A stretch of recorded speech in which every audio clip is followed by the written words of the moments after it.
A mercenary who cannot survive the battlefield is nothing more than third-rate trash in this world.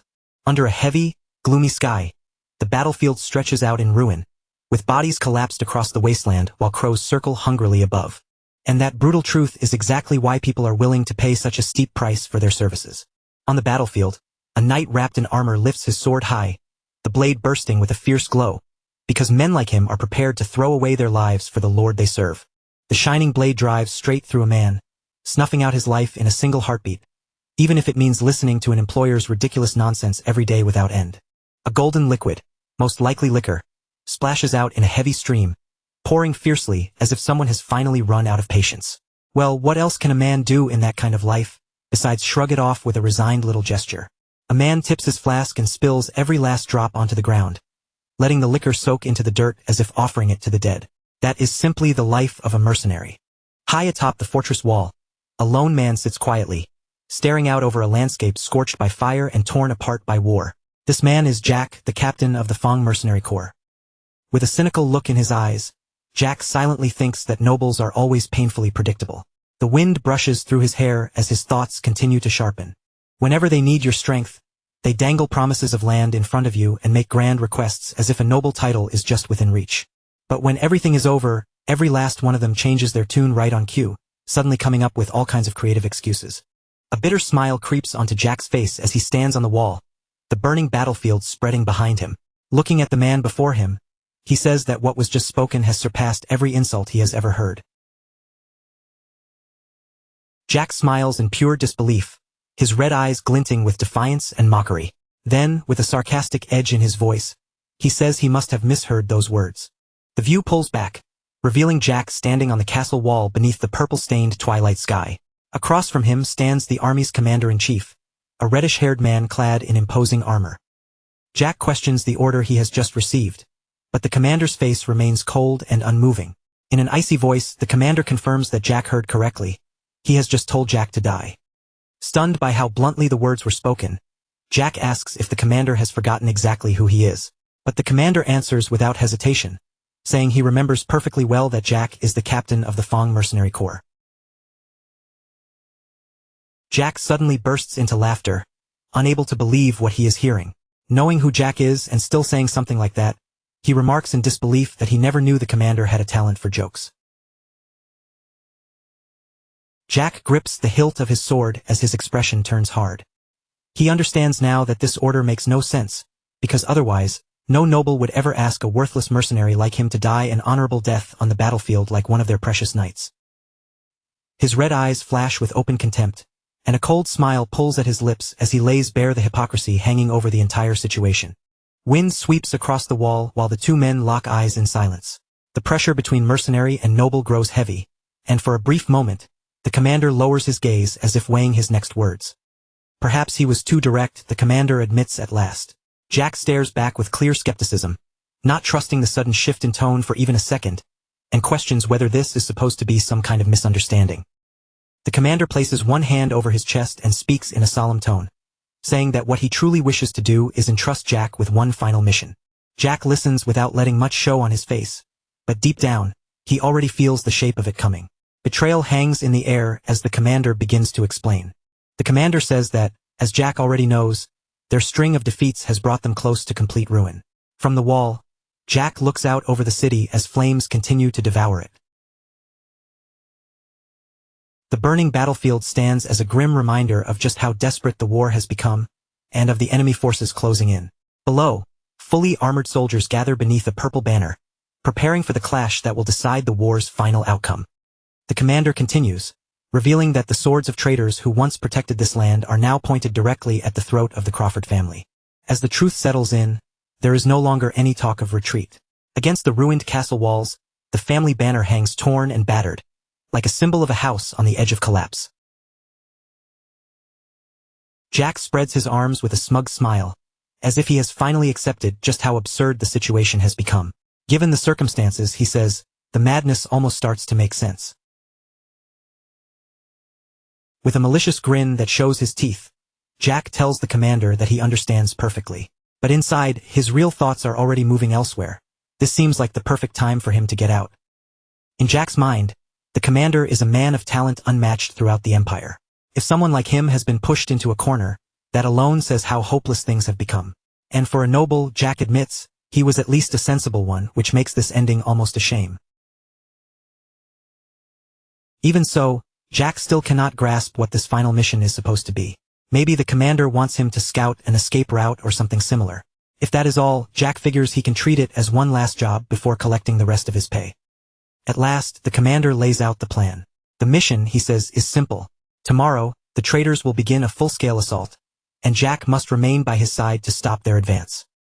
Even if they can only delay the enemy for a short while, that time must be enough for their lord to escape safely. The commander turns his gaze toward the burning city, then corrects himself in a darker voice. No, if even that proves impossible, then Jack is to hold the line until the commander himself dies. As payment, the commander presents an enormous red gemstone, saying he will settle the rest of Jack's pay with it when Jack withdraws, though his tone carries a meaning far heavier and more sinister than the words themselves. The commander tosses the gem toward him, and Jack catches it smoothly. The moment it lands in his hand, his mind begins calculating its value. A gemstone of that size should be enough to cover the Fong Mercenary Corps' operating costs for 3 full years. The red jewel drops into Jack's possession like a symbol of all the blood about to be spilled, and the commander's expression darkens as he calmly asks what this is supposed to mean. Jack's anger finally erupts. He snaps back that he should be the one asking that question, then shouts whether the commander truly mistook him for a fool just because he is always smiling. Jack growls that the commander is ordering them to become nothing more than meat shields. From behind, Jack and his mercenaries appear like a tiny force standing before an overwhelming fate, and his face twists with fury as he says they could only hold the enemy back for a short time at best. He accuses the commander of throwing them away just to buy his master a little more time to run. And even if, by some miracle, they actually manage to hold the enemy off, Jack demands to know what happens after that. The sight of soldiers' bodies impaled on stakes serves as a brutal reminder of the enemy's cruelty. Jack turns back toward the commander on the wall and asks if he truly believes those bastards would ever let the Fong Mercenary Corps walk away alive. Jack's silhouette cuts sharply against the sunset sky as he begins his accusation, his voice heavy with anger. But before he can fully press the point, the commander answers with cold, merciless logic. The commander says that Jack and his men are mercenaries, not knights, and the enemy knows that as well. Once the commander dies, the army will collapse. Hearing this, Jack bursts into wild laughter and agrees with him completely. With a savage grin, Jack shouts that this is exactly how their line of work operates. Then his expression sharpens with a cunning edge, and he tells the commander that he already knows this truth better than anyone. The commander has missed one crucial detail. To those demons, the Fong Mercenary Corps is not some neutral group for hire, but a sworn enemy they will slaughter without the slightest hesitation. The view shifts to a dark forest littered with corpses, revealing that a deadly ambush has already unfolded beneath the cover of night. Deep in that shadowed forest, one soldier coughs weakly while another man in the same armor watches him from a short distance away. The second soldier approaches with a raised hand, seeming to offer help like a comrade, but the gesture hides a lethal trap. The approaching soldier is no comrade at all, but one of Jack's mercenaries wearing the enemy's armor as a disguise. In one swift and silent movement, the disguised mercenary slams the unsuspecting knight against a tree and drives a knife deep into his back. The knight's eyes widen with shock and pain as the knight swallows the scene whole. His death becomes the quiet signal that turns the entire forest into a killing ground. The moment Ikka's ambush is set in motion, chaos erupts between the trees, and the unsuspecting knights are cut down one after another by the blades of mercenaries wearing the faces and armor of their fallen allies. One knight watches his comrades collapse around him, and only then does the terrible truth sink in.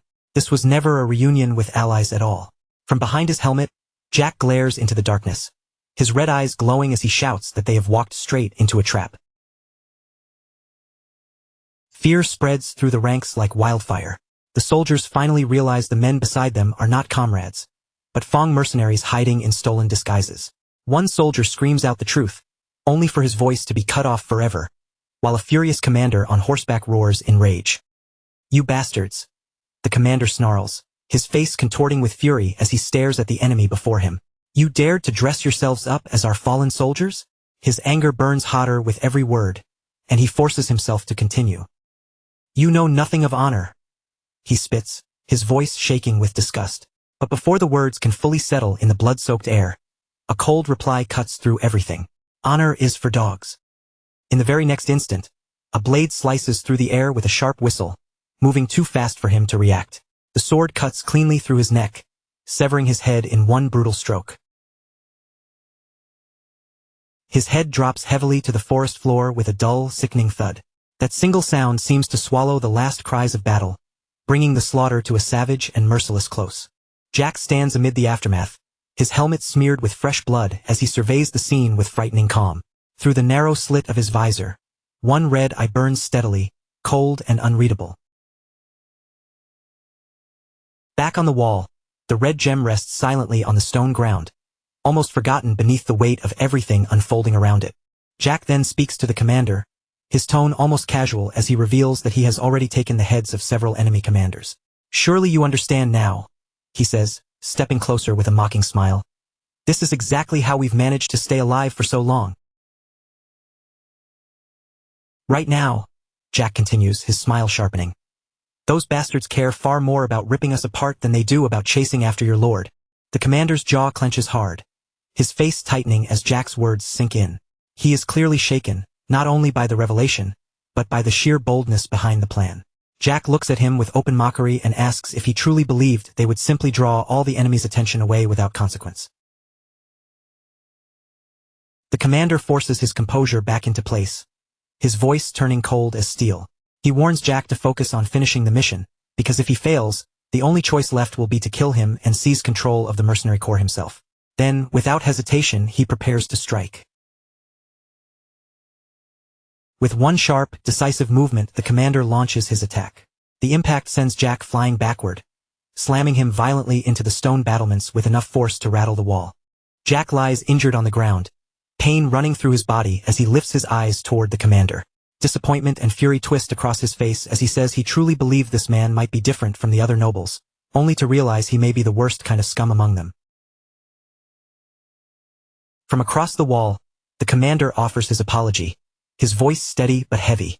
"My apologies," he says, and he insists that he means it sincerely. Jack's hand tightens around the hilt of his sword as he answers that there is no need for an apology. "In fact," Jack says, forcing himself back into the moment, "this may actually be for the best. As for the head of a bastard like you," he continues, his words edged with venom, "even if I handed it over to those demons lurking out there, I doubt I'd feel a single regret." The commander seems to read Jack's intention before he can act. He asks whether Jack plans to offer his head to the traitors and beg for his own life. Then, almost as if answering for him, he admits that Jack would gladly hand him over and flee, but he is certain Jack has already prepared measures to stop the mercenaries from escaping so easily. A sharp glint passes through the commander's eyes as he acknowledges just how cunning Jack truly is. Since that is the situation, he declares that he has no choice but to carry out his duty as commander until the very end. "The rebels will be satisfied once they receive the heads of 2 commanders," he says with grim certainty. "And in return, they will spare the lives of my men."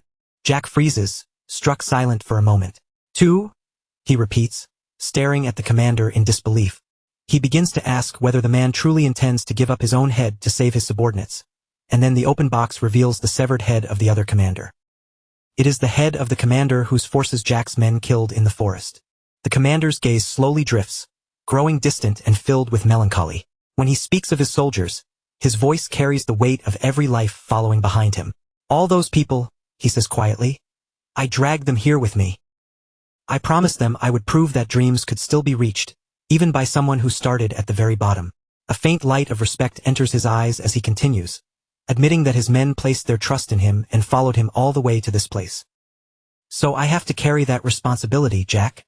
With his sword in hand and the silhouettes of his mercenaries behind him, Jack understands those words more deeply than anyone. After all, he too stands there as the one responsible for the lives of his men. The commander hears the echo of his own duty in Jack's response, and for a brief moment he can barely breathe. The realization surprises him, because beneath all their hatred and opposition, the two of them are frighteningly alike. A bitter laugh slips from Jack's lips, rough and tired. "Ha!" he mutters, as if finally accepting the truth between them. "Yeah, that's right. In the end, Both men are chained to the same burden. Loyalty to the people who placed their lives in their hands. That, the commander thinks, is the mark of a true leader. His eyes move toward the wall where their clash has reached its final point, and sorrow weighs heavily over his expression. Covering his mouth with his gauntlet, he murmurs what a terrible pity it all is. If only it weren't for Crawford, the commander says, his regret no longer hidden. Then, with a look of deep and genuine sorrow, he voices the final wish in his heart. If only you had been my lord. Bound by duty and with no path left to retreat, the commander charges forward. His sword rises, ready to deliver the final blow that will end everything between them. Jack, already wounded and pushed to his limit, can do nothing but cry out in rage and pain as the commander's attack crashes into him. The commander straightens in solemn silence after the strike, standing tall as though sealing away his own emotions. Before him, Jack's body lies motionless on the stone. His green eyes narrow, filled with both determination and sorrow. He has carried out what he believed had to be done, no matter how painful it was. His final plea hangs heavily in the air as he says, "Do not forgive me, Jack." A sudden flash cuts through the moment, marking the fatal strike and freezing that last, merciless instant in place. As the light begins to fade from Jack's eyes, his thoughts drift through the pain. He had expected this ending might come, but he never imagined the difference between them would be this overwhelming. The force of the commander's final blow throws Jack's body backward. As he falls, a bitter thought rises in his fading mind, aimed at the unfairness of the world and the thing people call talent. Well, Jack thinks, with the last trace of strength slipping away, I suppose this is it. And despite everything, a faint, satisfied smile appears on his face as he finally finds a measure of peace. He had already told his men to flee at once if he failed to return by the appointed time. Because of that, he can face death without regret, knowing they still have a chance to survive. Blood drips steadily onto the cold stone floor, each drop marking the final moments of Jack's life. After all, he had always prepared himself for an ending like this. Even so, as everything slips away, one question remains in his heart. His consciousness sinks deeper into darkness, surrounded by drifting fragments that look like drops of blood, or perhaps memories breaking apart around him. If only, Jack wonders in that fading darkness, I had been given the same chance as you. Then, somewhere far away, a desperate voice calls out through the dark. Master, please. Jack's eyes slowly begin to open, and in the next moment, a blinding white light floods everything. The voice grows more urgent, pleading for him to wake up. A young man lies in an extravagant bed, surrounded by luxury, while a servant leans anxiously over him. Jack, now trapped in the body of a blonde youth, stares around in complete confusion. Who are you? He asks weakly, his voice unfamiliar even to himself. He slowly raises one hand into view, only to see a pale, delicate hand trimmed with lace. It is soft, refined, and completely unlike the hand he remembers as his own. Then, without warning, the desperate young servant slaps him across the face while begging him to wake up. The servant cries out with anguish written all over his face, and the sting of the slap snaps Jack fully awake. His eyes fly open in shock as his cheek burns from the impact, and all he can manage is a stunned, confused thought. What? What is going on? His thoughts spin in complete confusion as the sting burns across his cheek. A second ago, he was nowhere near this place, and now he has been slapped awake by some stranger out of nowhere. What kind of bastard does something like that? The old fury of a mercenary immediately surges back up inside him, sharp and violent, ready to explode. But before that anger can fully take over, it is broken by the sound of desperate sobbing. The young servant with orange hair is crying right in front of him, begging him with a trembling voice to please recover. Then the servant cries out the name that changes everything. Young Master Lucian. Jack suddenly pushes himself upright in bed, his battle-hardened mind thrown into complete chaos by the luxurious room around him and the unfamiliar name now attached to him. His golden eyes widen in disbelief, and for a moment, every thought in his head goes blank. This is not his body. This is not the name he lived with. Everything he knew has been flipped upside down in an instant. Lucian wakes inside a lavish bed, surrounded by comfort and wealth, yet his mind remains completely lost and disoriented.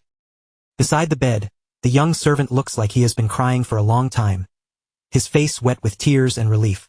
But no matter where Lucian turns his eyes, only one thought keeps repeating inside his head. With panic rising across his face, he lowers his gaze and stares at his hands, suddenly realizing that something is terribly wrong. His thoughts race back to the hands he once knew as a mercenary. Those hands had been rough, scarred, and covered in blisters from years of gripping swords and surviving battlefields. So what happened to them? His eyes drop again to the hands he has now. They are not merely clean. They are delicate, pale, and soft. The kind of hands that belong to a pampered young noble who has never known the weight of real hardship. They are hands Jack never had in his entire life. As he climbs out of bed in total confusion, the red-haired servant clings to the sheets beside him, sobbing so hard he can barely breathe. Lucian cannot make sense of any of it. Who is this guy and why is he acting like this?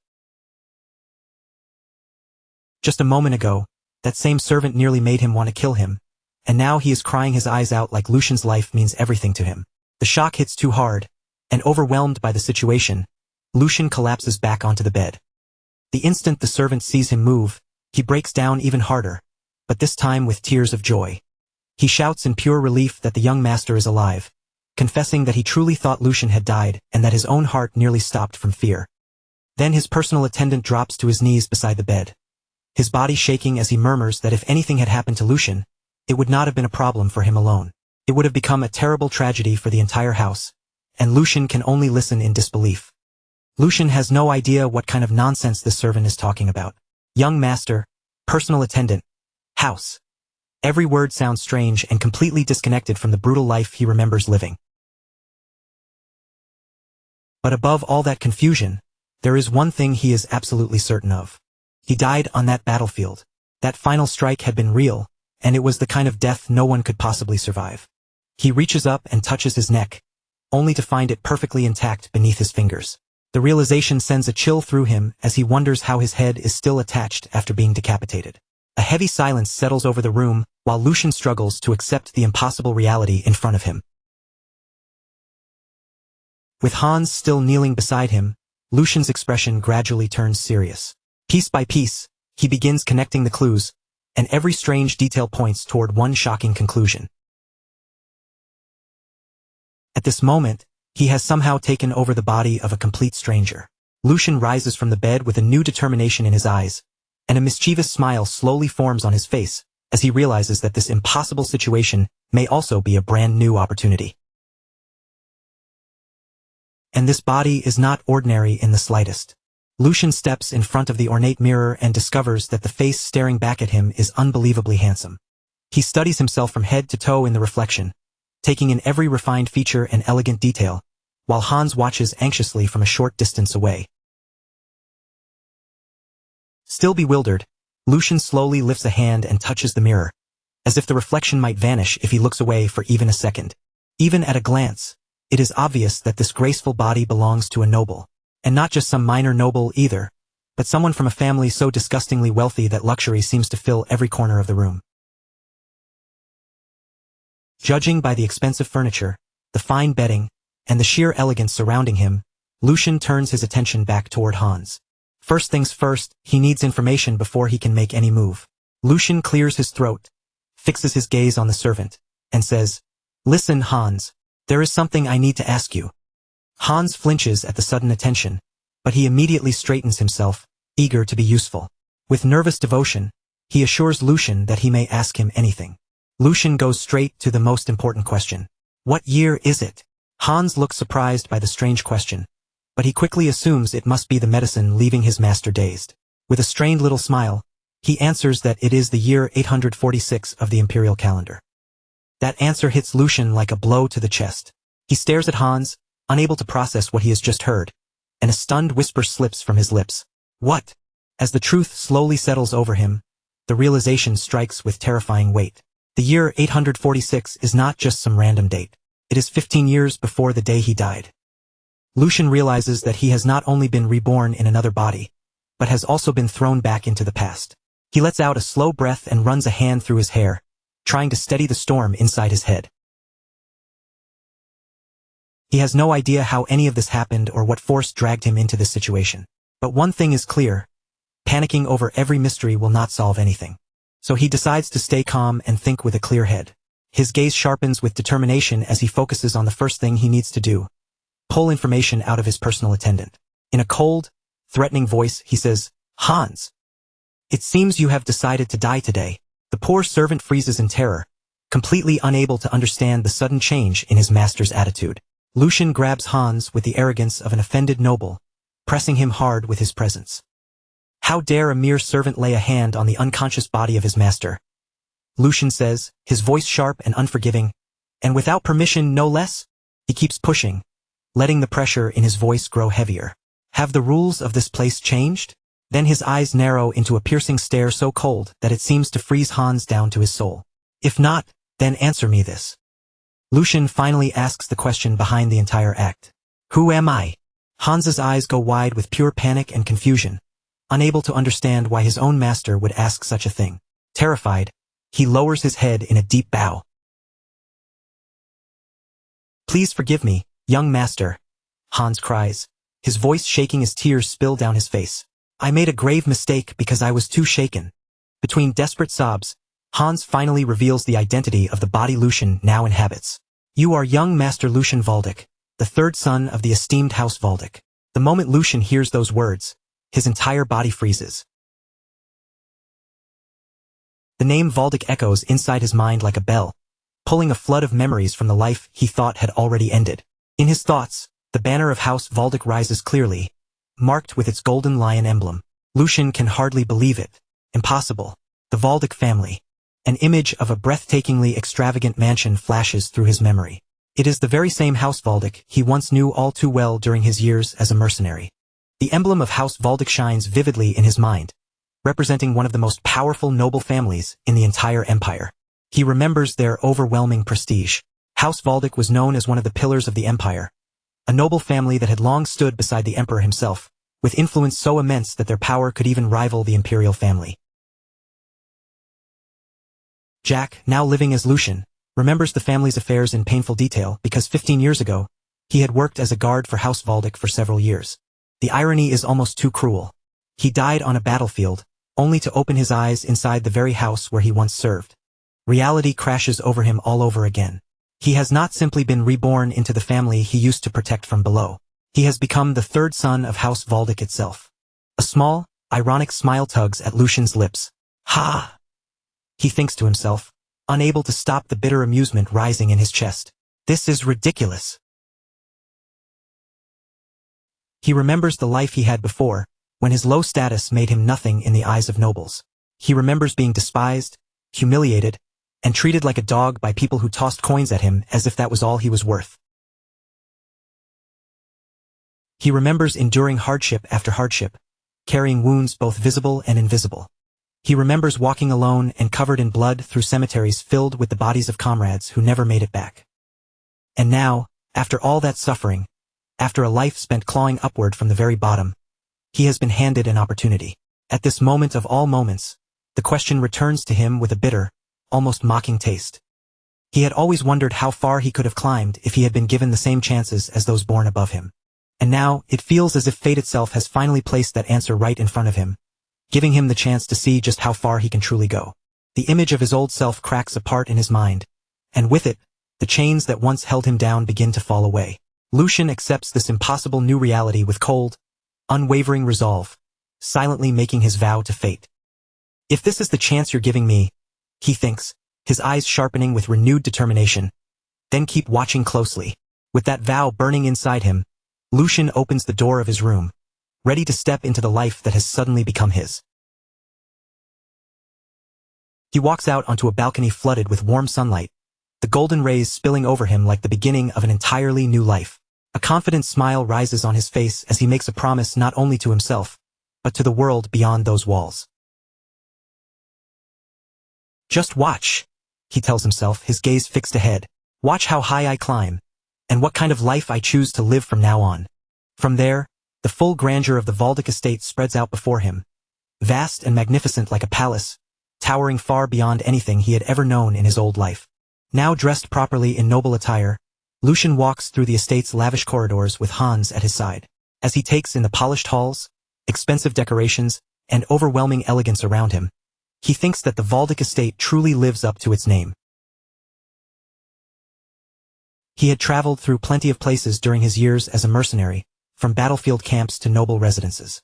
But even compared to everything he had seen, This mansion is easily the most extravagant and shamelessly luxurious place he has ever set foot in. As Lucian watches the servants moving through the halls, he quietly realizes that this overwhelming world of wealth and rules is now the place he must learn to live in, and he has no choice but to adapt quickly. But then his sharp mercenary instincts begin to pick up on something strange in the air. Ever since he stepped out of his room, every servant they pass has been looking at him with odd, uneasy stares. Whispers follow him from every corner of the corridor. "Is that really young Master Lucian?" one of the servants murmurs, barely daring to believe what they are seeing. Others exchange shocked glances and whisper among themselves, unable to hide their surprise. "He finally came out? How long has it been since anyone saw him?" The shock is written clearly across their faces. Lucian can feel the weight of every gaze pressing against him, as the household staff watches from the shadows with a strange mix of curiosity, caution, and unease. Lucian turns slightly toward Hans and asks if it is only his imagination, or if the atmosphere around them feels strangely tense. Hans quickly explains that this reaction is only natural, because the young master had locked himself away for a full year and 2 months, seeing no one but him. That revelation lands heavily, bringing with it a grim image of the original Lucian collapsed across the floor of a dark room, the space around him stained in red. Lucian cannot make sense of it. Locked away for more than a year? He wonders what a duke's son could possibly lack so badly that he would destroy himself in such a miserable, self-destructive way. Even if Lucian does not fully understand how nobles think, something about this still feels wrong. In a household this strict, it should have been impossible for the original Lucian to behave so freely, especially with the head of the family watching over everything. That head of the family is Archduke Sigmund, a towering man known for protecting the empire with principles and convictions that no one could shake. Lucian knows that a man like the Archduke would never casually allow his own son to rot away in some corner without reason. In his mind, Lucian pictures Archduke Sigmund standing over the bedridden original Lucian, watching in silence. From that image, a cold and logical conclusion begins to form. Either Lucian had been such a disastrous troublemaker that he was nearly cast out of the family, or there was a serious reason powerful enough to make even the Archduke look away. Until he uncovers the truth, Lucian decides he must avoid Archduke Sigmund at all costs. But at that exact moment, someone steps into his path and blocks the way forward. An older man approaches with calm, measured steps and says that the reports of Lucian's full recovery appear to have been true. Hans and Lucian both stop in surprise, the sudden interruption cutting through the tense hallway like a blade. The man before them is the chief butler, a gray-haired gentleman wearing a gentle smile. He expresses how deeply pleased he is to see the young master's face again after an entire year, addressing Lucian with perfect formality. "Young Master Lucian?" the butler asks politely. "Are you having any difficulty moving?" Lucian immediately understands that this man holds an important position in the household, while Hans begins trembling visibly beside him. This man is Chief Butler Edwin. Although he first came to the mansion as a hostage from an enemy family, his extraordinary ability was eventually recognized, and he was entrusted with managing all domestic affairs of House Valdick. The most dangerous thing about Edwin is not his kind smile or his calm green eyes. It is the fact that he serves as Archduke Sigmund's right-hand man. Lucian looks at him and silently curses his terrible luck. This is bad. Of all the people he could have run into, Edwin is one of the last he wanted to face. Lucian knows that a man as sharp as him would notice the manners of someone from the streets almost immediately. Lucian's mind races, searching for a way through this. His only advantage is that Edwin likely has not seen the real Lucian for an entire year, meaning there is no recent version of him to compare against. If that is the case, then his mercenary cunning gives him one possible solution. He will have to imitate the most noble person he has ever observed and act as naturally as he can. Drawing on years of watching nobles from below, Lucian puts on a perfectly practiced smile and faces the butler with graceful composure. "Thank you for your concern," he says smoothly. "Chief Butler Edwin," he continues, fully committing to the performance. He adjusts his posture into something charming and refined, then adds, "I have improved greatly, thanks to you." Playing the role of a grateful young noble as flawlessly as he can, Lucian gives a reason for his sudden appearance. Since he had been shut away for so long, he explains that he came out to check on the state of the family. "To think I would run into you here," Lucian adds with a light, graceful tone. "The gods must be smiling on me." Then, without letting the conversation linger on himself, he skillfully turns the focus back to Edwin and asks whether the family has been well. Edwin watches him in silence for a brief moment, as if carefully measuring every word and gesture. Then he answers with a courteous smile, saying that House Valdic remains as strong as ever, and that it is a relief to see both the young master and Hans doing well. Lucian laughs inwardly with relief, feeling as if he has cleared the first hurdle. Thinking about it, how could anything truly go wrong in this mansion with someone like Edwin watching over the household? Inside, Lucian decides that Edwin does not seem suspicious of him. Believing he has passed the test, he prepares to make a clean retreat. "It seems I worried for nothing," he says, turning away with a calm expression. "Then I will take my leave in peace. It is my first time outside in quite a while, and I am feeling exhausted." But just as Lucian tries to escape, Edwin's voice stops him cold. With polite bluntness, the butler asks the young master to delay his return. Lucian's blood seems to run cold in an instant. His carefully planned escape has failed before it even began. Edwin's expression turns serious as he delivers the news Lucian least wanted to hear. "Archduke Sigmund wishes to see you immediately, young master." Lucian slowly turns back around, panic flashing deep in his eyes. The very person he had sworn to avoid at all costs is now calling for him. The scene shifts to a vast, imposing office where Lucian now stands alone before his father's enormous desk, the pressure of the room pressing down on him from every side. Sitting beyond that desk in a chair that looks almost like a throne is Archduke Sigmund, a terrifyingly imposing man whose mask conceals part of his face. A heavy silence fills the office before Sigmund finally speaks, his voice cutting through the room as he calls out to his son. "Young master." Lucian stands completely rigid before him, unable to move beneath the presence of the most powerful man he has ever known. This man is now his father. The Archduke's voice echoes through the spacious office, each word carrying the weight of command. "I will ask you one question, Lucian Valdic." Lucian's face tightens with fear, and cold sweat begins to form under the pressure of his father's gaze. Then the Archduke slowly leans forward. His visible eye gleams with a dangerous, menacing light as he asks the most terrifying question Lucian could have imagined. "How are you still alive?" Lucian, shaken by the hostility in those words, asks his father what he means. Grand Duke Sigmund answers in a voice colder than ice, making it clear that he had originally intended to overlook Lucian's actions. But his patience has clearly reached its limit. The Duke accuses Lucian of using his mother's death as an excuse to neglect his duties and behave like a spoiled child, and the portrait of his deceased mother appears, giving his harsh words an even heavier weight. His hand slowly tightened into a fist, the tension in his knuckles saying everything his face held back. Grand Duke Sigmund's voice grew colder as he continued, making it clear that, this time Lucian had finally gone beyond what he could tolerate. He accused Lucian of deliberately shutting himself away for more than a year, as if his isolation had been some kind of silent protest against the family. But Sigmund's anger truly boiled over when he said Lucian had treated his own life as though it meant nothing at all. Then came the heaviest accusation of all. Sigmund spoke of Lucian trying to harm himself, pointing directly to what seemed to have been a suicide attempt. Lucian froze in complete confusion, because Jack had no memory whatsoever of what the previous owner of this body had done. Jack's thoughts spun in panic as he wondered what his father was even talking about. And then, without warning, a broken image flashed through his mind.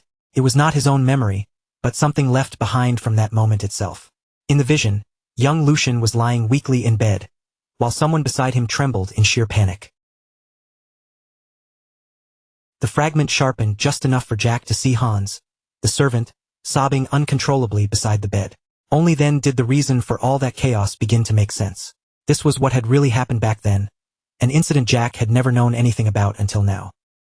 Back in the present, Lucian quickly tried to steady the atmosphere before it shattered completely. He addressed his father and carefully suggested that there had to be some kind of misunderstanding, but before he could explain further, the Grand Duke cut him off without mercy. Sigmund's patience had already run dry, and the weight of his authority filled the room like a wall pressing down on everyone there. With an unyielding stare, Grand Duke Sigmund ordered Lucian to stop hiding and confess what he had truly intended all along. He kept pushing, his voice sharp and relentless, asking whether Lucian's true goal had been to use that frail body of his to stir up a scandal and throw the entire household into turmoil. Then the Duke finally revealed the accusation in full. Lucian had taken sleeping pills to cause an uproar. The word struck Jack like a blow, because he suddenly understood that the original Lucian had attempted a false suicide, all just to force people to notice him. In that instant, The truth crashed down on Jack all at once, leaving no room for denial. He finally remembered why the name Lucian had never stood out to him in his past life. The missing piece, the one detail that had always felt strangely absent, suddenly clicked into place. His mind slipped back 15 years into the past. Back then, Jack had been nothing more than a guard working at the Valdic estate. During those days, he had heard whispers about the family's third son, Lucian Valdic. Lucian Valdic. The memory that surfaced with that name was devastating. Jack now remembered the reason he had never known much about him. The original Lucian Valdic had died. He was supposed to have been dead. And with that realization, the man standing before him became tied directly to those old memories. The head of the Valdic family, the ruler of the household, was Grand Duke Sigmund Valdic. Jack then recalled how complicated the Valdic family had always been. The Grand Duke had 4 children, and each of them had been born from a different mother, creating a household where tension and rivalry could easily take root. During the 10 years he had spent serving as a guard, Jack had crossed paths with the other young lords and their mothers several times. Yet, thinking back carefully, he realized he had never once met Lucian or Lucian's mother face to face. In his memories of the estate, the two of them had always been strangely absent, like shadows missing from a place where they should have been. Jack began piecing together the facts he had known back then. Lucian's mother had died from illness not long after Jack first began working at the estate. And then, shortly after her death, for reasons Jack had never understood at the time, another tragedy followed. The young Lucian had also died, as though he had simply followed his mother into the grave. Now, back in the present, Jack's thoughts raced violently. The story he had always accepted, that mother and son had simply passed away one after the other, was nothing more than a surface-level illusion. There had been something hidden behind those deaths. With the pieces finally coming together, Jack began to understand just how much pressure the original young Lucian must have been carrying alone. His mother's death, along with his unstable position inside a family filled with competing bloodlines, had become a crushing weight far too heavy for a child his age to bear. And with that, the whole truth revealed itself. Desperate for even the smallest bit of attention from his father, the fragile Lucian had swallowed a dose of sleeping pills that was nearly enough to kill him. It had not been a true attempt to throw his life away. It had been a cry for help, a desperate act from a lonely child, but that cry had ended in tragedy. As Jack followed the thought through, the grim reality became even clearer. After an entire year locked away in seclusion, the original Lucian's weakened body had no strength left to resist the drug he had taken, just to make his father look his way. The result was a fatal accident. Young Lucian had died there quietly, his desperate plea ending in a silence he had never intended. With this truth laid bare, Jack finally understood just how complicated the situation truly was. He realized that the Grand Duke's furious scolding, as harsh as it sounded toward a son he had not seen in a year, was not completely unreasonable anymore. From Sigmund's point of view, that rage made sense. His own son had played with his life, dragging his father to the very edge of fear and despair. Jack reasoned that, no matter how high Sigmund's title was, before anything else, he was still a father whose child had nearly died. The anger buried inside him had to be enormous. Even so, Jack steeled himself with iron resolve. This was not the time to worry too much about anyone else's feelings. His own survival came first, and right now it felt as if he were standing at the edge of a cliff. He recalled the Duke's last words and immediately recognized them for what they were. A final ultimatum. One careless answer, one wrong step, and everything could collapse. The pressure bearing down on him was so intense that it felt as though the ground beneath his feet was beginning to split apart. His golden future, the precious second chance at life he had somehow been given, was dangling by a thread. The danger in front of him was far too great to ignore. If his answer failed to satisfy the Grand Duke, his fate could turn miserable in an instant. He could already picture the punishments waiting for him, like being sent away as a priest to some distant monastery. He might be forced to abandon the secular world forever, or worse, be dragged off to some brutal northern territory and thrown into a life filled with hardship. A future where he had to fight the freezing cold and savage beasts for the rest of his days was absolutely unacceptable. Jack rejected those possibilities with every fiber of his being. This new life had not come to him easily. Even after losing his head in his previous life, he had somehow been given another chance, and he refused to waste it. A defiant smile crept into his thoughts as he asked himself whether he would really let another family's tragedy, the pain of the original Lucian, destroy this precious future. Once his decision was made, Lucian faced his father directly. He began in a calm voice, saying that he would speak exactly as he had been ordered to. First, He apologized for staining the Valdic name with his foolishness and for causing his father such deep worry. Lowering his head, he placed a hand over his heart and offered a sincere-looking apology, presenting himself as a remorseful son showing proper respect. Meanwhile, Edwin, the head butler, stood silently to the side. His eyes remained fixed on Lucian, unable to hide his surprise at the young master's sudden and dramatic change in behavior. Lucian continued, declaring that the fault belonged to him alone and that he had no excuses to offer. He said he would accept whatever punishment his father chose to give him. But right after that, his approach quietly shifted. He argued that speaking about blame at this point would change nothing anymore. Since what had happened could not be undone, this was the very moment they should look toward what came next. Then, with unexpected boldness, he asked his father whether it would not be right to rejoice with all his heart over the simple fact that the son he believed he had lost was still alive. Grand Duke Sigmund seemed caught off guard by the sudden turn, repeating Lucian's words in disbelief. What had happened had happened. Could not be reversed. Lucian stepped forward with growing confidence, saying that a life saved from the brink of death should not remain chained to the past forever. Instead, it should be allowed to move ahead. He brought his heels together, his posture now filled with fresh determination, as though he were preparing to make a vow. Then, in a clear and steady voice, he declared that he intended to live diligently for the future waiting before him. With a sly smile barely touching his lips, he made his daring request. He asked not as someone speaking to the Grand Duke, but as a son speaking to his father. Just one word of encouragement, he said, would be enough. Sigmund listened without softening, his expression still hard and unreadable. Lucian then pushed his final and most cunning argument forward. He claimed that when a child sincerely repented, it was a father's duty to embrace that child willingly, appealing not to rank or authority, but to the bond between parent and son. He finished by presenting his bold request not as disrespect, but as a sacred obligation between father and son, something even the laws of heaven would recognize.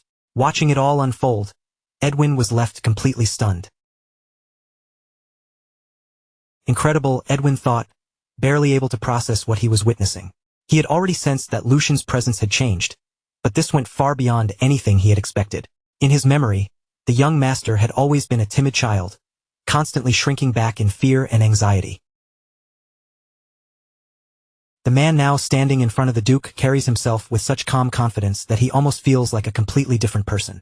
Edwin can only stare in disbelief, wondering if this really is the same young Master Lucian he has known all this time. The change is so extreme that, for a moment, he even doubts what his own eyes are seeing. A heavy silence settles over the room, pressing down on everyone as the Grand Duke takes in every word his son has just spoken. The air grows so tense that even breathing feels difficult.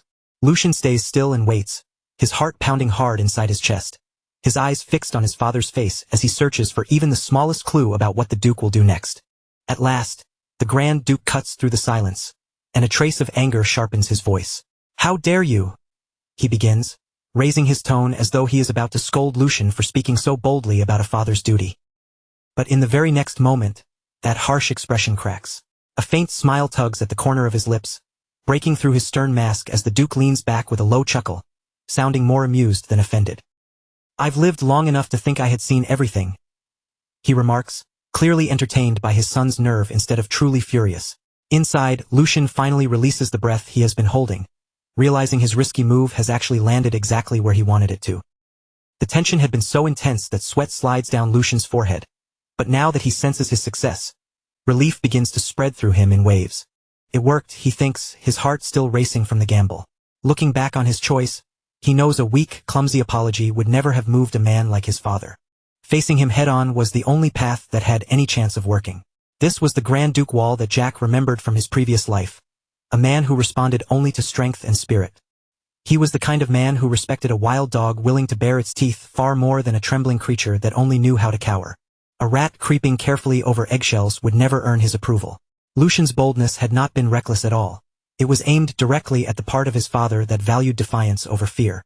The Grand Duke speaks again in a dry tone, saying it seems Lucian has learned to be shameless after returning from the dead. In that single remark, he acknowledges both his son's outrageous nerve and the gravity of the condition Lucian had only recently survived. "Very well," the Duke says at last, giving ground just enough to continue. "Since you were the one who brought up diligence, I will ask you first. Then he fixes his eyes on him and calls him by name. Lucian Valdic. What exactly do you intend to do from now on? After winning this first exchange, Lucian answers without wavering that the first thing he will do is repair his broken body. And in that instant, a memory from his past life flashes through him. He sees the image of who he once was, a powerful mercenary standing at the height of his strength.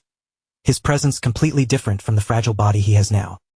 He remembers the weight of a sword in his hands, the blade shining with power as if it belonged there. That former version of himself is exactly the man he intends to become again. The vision of his old self appears like a battle-hardened warrior carved from countless fights, steady, dangerous, and overflowing with experience. That memory clashes sharply against the weakness of his current body, and the contrast only feeds the fire inside him. Returning to the present, Lucian makes his next goal clear. I intend to properly learn the sword, he declares, and the words immediately catch the Duke off guard. The sword? The Duke repeats, his tone filled with doubt. Lucian confirms it directly, while also admitting that before anything else, he must solve the problem of his thin, paper doll-like body. Then, almost casually, Lucian adds that if he eats properly and sleeps diligently, his body should somehow improve. The Duke silently studies him for a moment, taking in the boldness of that answer, until a smile slowly spreads across his face. You certainly have a way with words, he admits, giving Lucian this round without saying it outright. Now truly intrigued, the Grand Duke decides he needs to find out whether Lucian's confidence is just empty bravado or whether something real has awakened inside him. As the first sign of that decision, he turns his attention toward his butler. He gives Edwin a short order. Butler, give him that again. Edwin lowers his gaze slightly, and inwardly, a small smile forms as he understands what his lord means. Compared to a handful of shallow words, this would be far more practical for the young master's current situation, and Edwin knows it will help him much more than any lecture could. Lucian, however, has no idea what they are talking about. A bead of sweat rolls down his temple as he stands there completely puzzled, wondering what that could possibly mean. Edwin bows politely and confirms the command at once. Understood, my lord. I will arrange for it to be made available immediately. Later, back in his room, Lucian is still left in confusion. What exactly is that? He wonders, completely in the dark about what is coming for him. Before long, the answer arrives right at his door.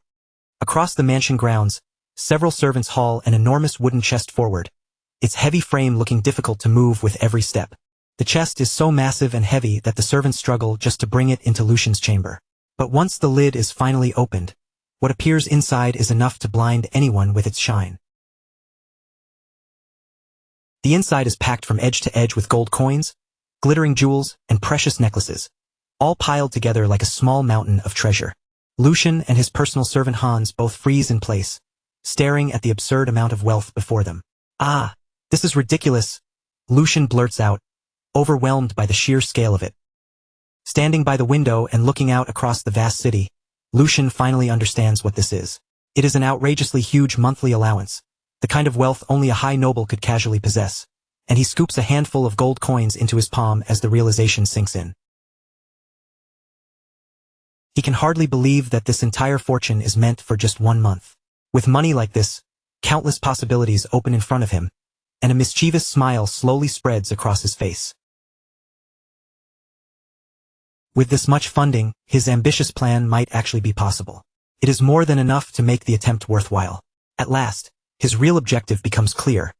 With this wealth, he can gather the ingredients needed to completely rebuild his weak body. Determination burns in his eyes as he thinks to himself that he can finally make that elixir, linking the knowledge he carried from his past life to the resources now placed in his hands. Using the experience of his former life and the wealth of this new one, Lucian can begin shaping a stronger future. Meanwhile, the scene shifts to a magnificent greenhouse glowing with warm light, where colorful flowers bloom in every direction. Inside that bright greenhouse, the Grand Duke, an imposing man with blonde hair and a matching beard, walks forward with his usual commanding presence. A few steps behind him follows Edwin, his loyal veteran butler. As they move through the flower-lined path, Edwin quietly remembers that this greenhouse was a place the late Grand Duchess had treasured deeply while she was still alive. He continues thinking that the Grand Duke has not stepped into this place for a long time, so for him to come here now must mean there is a special reason behind it. To Edwin, that reason is clearly the recent and remarkable change in young Master Lucian. Even though Lucian had briefly lost his father's favor, Edwin knows the Duke would never cast him aside so easily, especially when he is the son of the Grand Duchess whom the Duke loved so dearly. The Grand Duke keeps walking through the greenhouse corridor with firm, decisive steps, though his mind is far from gentle. He thinks back to Lucian's former behavior and judges it as truly pathetic. In his thoughts, the image of the old Lucian lingers clearly, refusing to disappear. He remembers a boy who was always glancing around nervously, as if frightened by everything around him, and who would whine like a wild dog the moment anyone raised their voice even slightly. Edwin then speaks to him respectfully, carefully breaking into his lord's thoughts. "My lord," Edwin says. Even while the Duke's mind remains occupied with harsh memories, he reflects that Lucian's attitude had been nothing like his mother's, and that he resembled her only in appearance. Edwin's expression shifts with surprise as the Duke's thoughts begin moving in a different direction. For the first time that day, a faint smile appears on the Grand Duke's face as he admits inwardly that perhaps he had been wrong about his son all along. Then he says to Edwin, "You saw it too, didn't you? That child looked me directly in the eyes and stated his opinion." Edwin confirms it without hesitation. Yes, there was not even a trace of uncertainty. His posture and bearing were truly resolute and confident. Looking at Lucian more warmly, Edwin thinks the young master has always had a tender heart and deeper thoughts than people realized, only hesitating a little more than the other young masters. In the end, Edwin concludes Lucian still carries his lord's blood. Even after hearing Edwin's words, the Grand Duke remains guarded and skeptical, answering only that it remains to be seen. He adds that the tasks awaiting that child from now on are not things that can be solved with a few clever words, making it clear he intends to test Lucian properly. But with a worried expression, Edwin interrupts his lord's thoughts. "My lord, however, there is a problem." The Duke's interest sharpens as he asks, "A problem?" Edwin explains that although young Master Lucian's support funds have been restored, it has now been confirmed that details about some of those circumstances have leaked outside. The truth then shifts into view. After an investigation, it appears the second young master, Geordie, is involved, and he burns a letter with a malicious smile on his face. Edwin reports that Geordie has already dismissed the head maid who had been looking after Lucian, and replaced her with someone from his own inner circle. In other words, Geordie is clearly trying to keep Lucian under watch, and the Duke can only click his tongue, admitting that while Geordie has ability, his thinking is far too narrow. With a darker look settling over his face, the Duke thinks that he understands why Geordie carries such deep resentment toward Lucian, especially because of the complicated matters involving their maternal families. Even so, he did not expect Geordie to cling to that grudge with this much stubbornness. Edwin carefully asks whether they should prepare a separate response to handle the matter, but the Duke immediately stops him. "No, Butler. Do not interfere." Edwin's concern becomes clear as he questions whether that might be too harsh for someone who has only just begun taking his first real steps forward. The Duke turns his gaze toward the pond, treating Geordie's little scheme as nothing more than a petty trick. To him, even this is part of the price Lucian must pay for failing to come to his senses over the past year. In the Duke's eyes, this situation is also the perfect way to measure Lucian's new resolve. With a sharp, calculating stare, he decides that this inconvenience may actually serve him well. Let us see how that child handles this, he thinks. If Lucian cannot overcome something this small, then there is no reason to expect anything from him, because real strength can only be shaped by one's own hands. The Duke's thoughts settle into the image of a majestic lion, the proud symbol of the Valdic family. Even if the blood of Valdic can become the key, the door ahead must still be opened by the person standing before it. The scene then moves forward, and a sign makes it clear that several days have quietly passed since that conversation. Beneath a bright blue sky, the grand and luxurious mansion of the Valdic family stands as imposing as ever. Inside its corridors, two maids whisper among themselves while watching Hans, Lucian's servant, standing guard in front of the room. "How many days has that guy been doing this?" one of them murmurs. They continue gossiping in low voices, saying the young master has locked himself away in his room again. But Hans does not move from his post, and in a close look at his face, his fury and determination are obvious, as if he is ready to block anyone who dares disturb his master. Hans's memories then rise to the surface, showing him in a moment of panic as he recalls how desperate he had been. It has already been 3 days since the support funds that had once been cut off finally arrived again. In that memory, Lucian had calmly assured Hans that the funds were restored because his talk with the Grand Duke had gone well. Beside the large chest, both Hans and Lucian looked visibly relieved, almost unable to hide their happiness at the sudden turn of events. A closer look inside the chest shows that it is not filled with gold coins alone, but also with expensive jewels and precious treasures worth an enormous fortune. Even then, Hans cannot look at Lucian without concern clouding his face. Hans knows better than anyone that with the strained relationship between father and son, speaking to the Grand Duke could not have been easy for his young master. At that moment, Hans understands that Lucian must have summoned a tremendous amount of courage just to face his father directly like that. His loyalty and deep affection for Lucian show clearly in the way his emotions spill over. Moved by the thought that his master has finally chosen to move forward, Hans wipes away his tears, as if letting go of the sorrow that had weighed on them until now. Meanwhile, Lucian simply holds the gold coins with an almost indifferent calm. Behind him, Hans is still visibly emotional over the change in his master, but Lucian's own gaze begins to sharpen, and a powerful intensity takes over his expression. His eyes glint with fierce determination, hiding a plan that only he understands. As his fingers tighten around the coins, a sly and confident smile slowly forms on Lucian's face. With this much money, he thinks it is definitely worth trying. And with that, Lucian's true ambition comes into focus. He plans to completely rebuild this fragile, ruined body from the ground up. I can make that elixir, he thinks with certainty. The idea takes shape through the image of a shining potion and a mysterious magical herb, both tied directly to the plan he has been holding in his mind. The scene shifts to Lucian's room, which no longer looks like a noble young master's chamber, and now feels more like a small alchemy workshop. Sitting at his desk, Lucian works with relentless focus before pausing to wipe the sweat from his brow. His face is filled with pure concentration and effort, every movement showing how seriously he is taking this work. Even while pushing himself, his thoughts briefly turn toward his loyal servant outside. Hans must be burning with curiosity by now, Lucian thinks. But even so, the fact that he is still guarding the door exactly as ordered proves just how loyal that guy really is. Lucian's desk is covered with alchemy books, strange preparation tools, and materials that the son of a Grand Duke would normally never bother touching in his entire life. Among all of them, one key ingredient draws the most attention. It is an extremely expensive herb, valuable because it only grows under moonlight and cannot be gathered under ordinary conditions. More details about the strange plant make its importance feel even clearer. Even its common use has not properly been established yet, which makes Lucian's choice to buy it an even bigger gamble. At last, the name of that mysterious plant is revealed. Moonlight herb. Lucian remembers how he spent his entire allowance to purchase it, betting everything on knowledge from the future that no one else could possibly know. In a flashback, he is seen giving Hans one crucial order. Hans, it is not too late. Buy all the moonlight herb.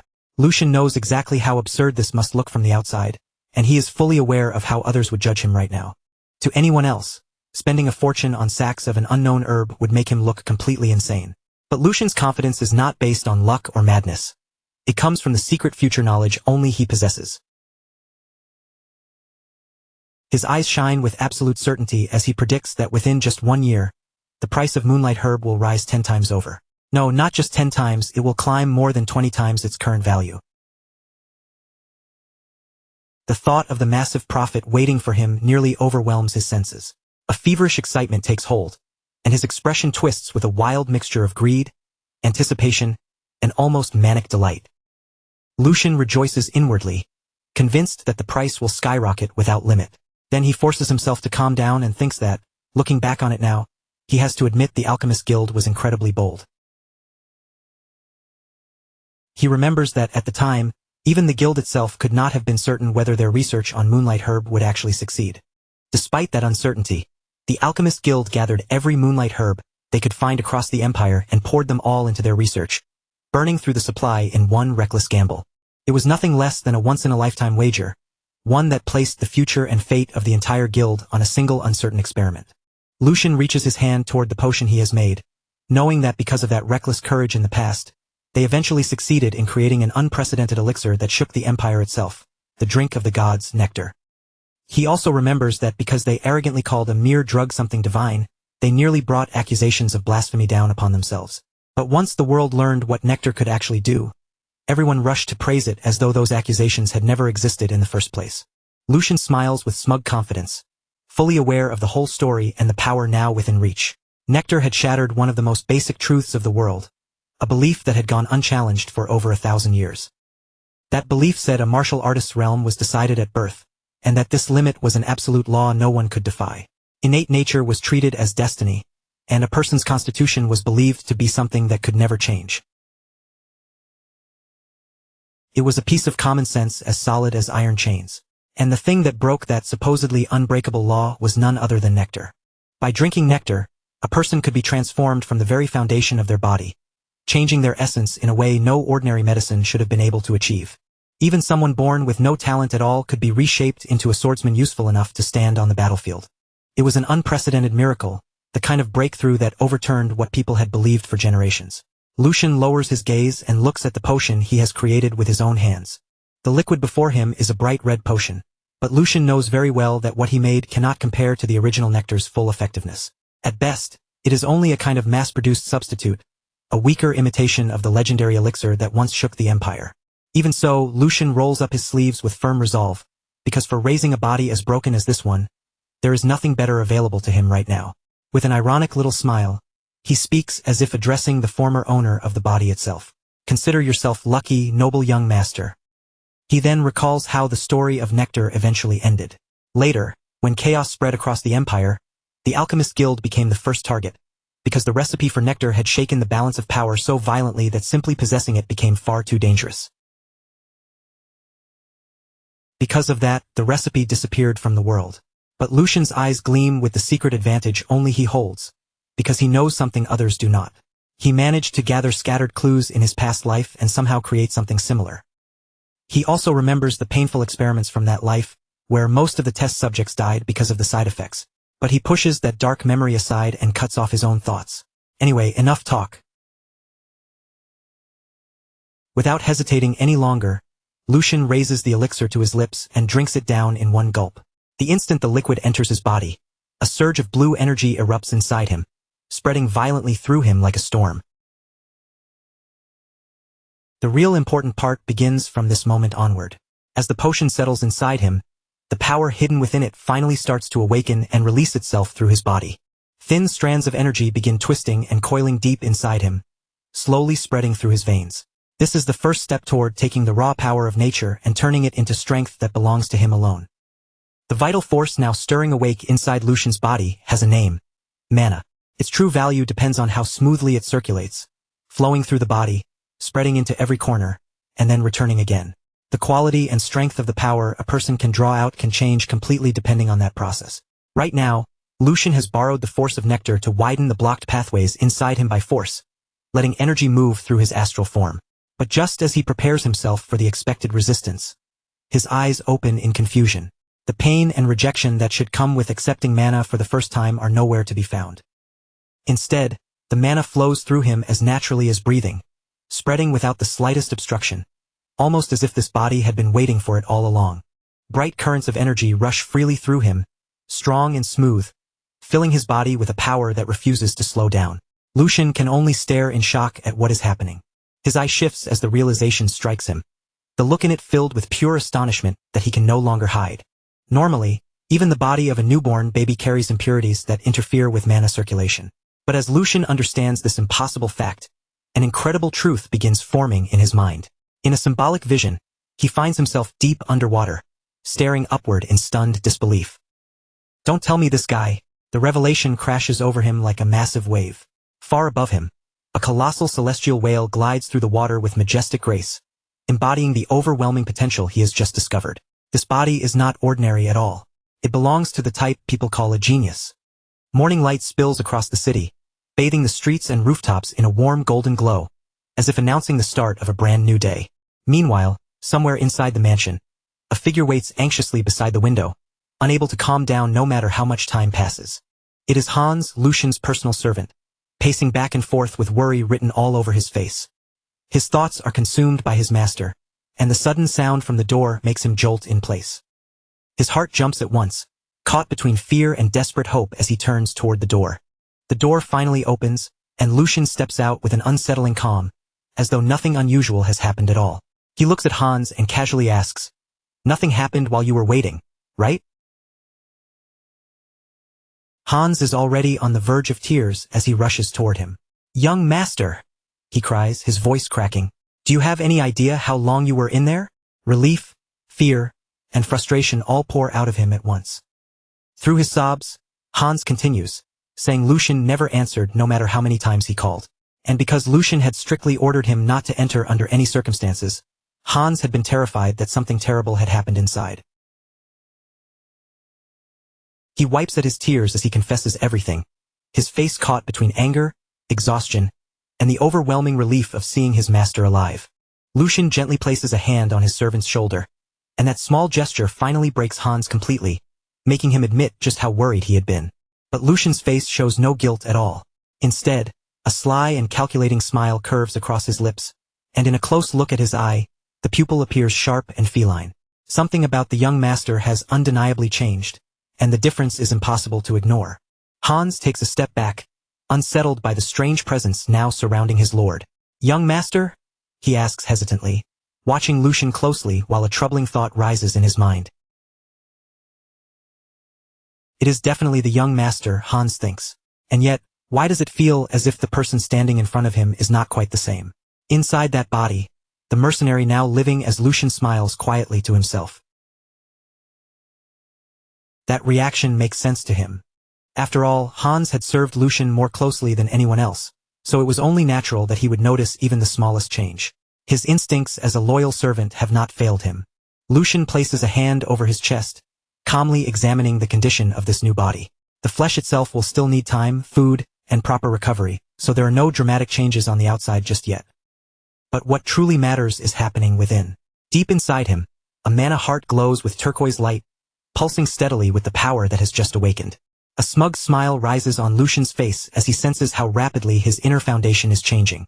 All of this is possible because of the original Lucian's innate constitution, a hidden potential the boy himself never even realized he possessed. "I'm sure of it," Lucian thinks, his certainty growing stronger with every pulse of mana inside him. Conviction burns in his golden eyes. This body's potential is on the same level as the legends who once changed the world, and before him, he can almost see a gigantic chessboard spread out, with himself standing at the center of the game. If he plays his cards correctly, Lucian believes he could easily surpass the peak he reached as a mercenary within just 1 year. That thought draws a low, dangerous chuckle from him. With his path now taking shape in his mind, Lucian turns toward the confused servant and calls his name. "Hans. Now that I think about it, I owe this opportunity to you."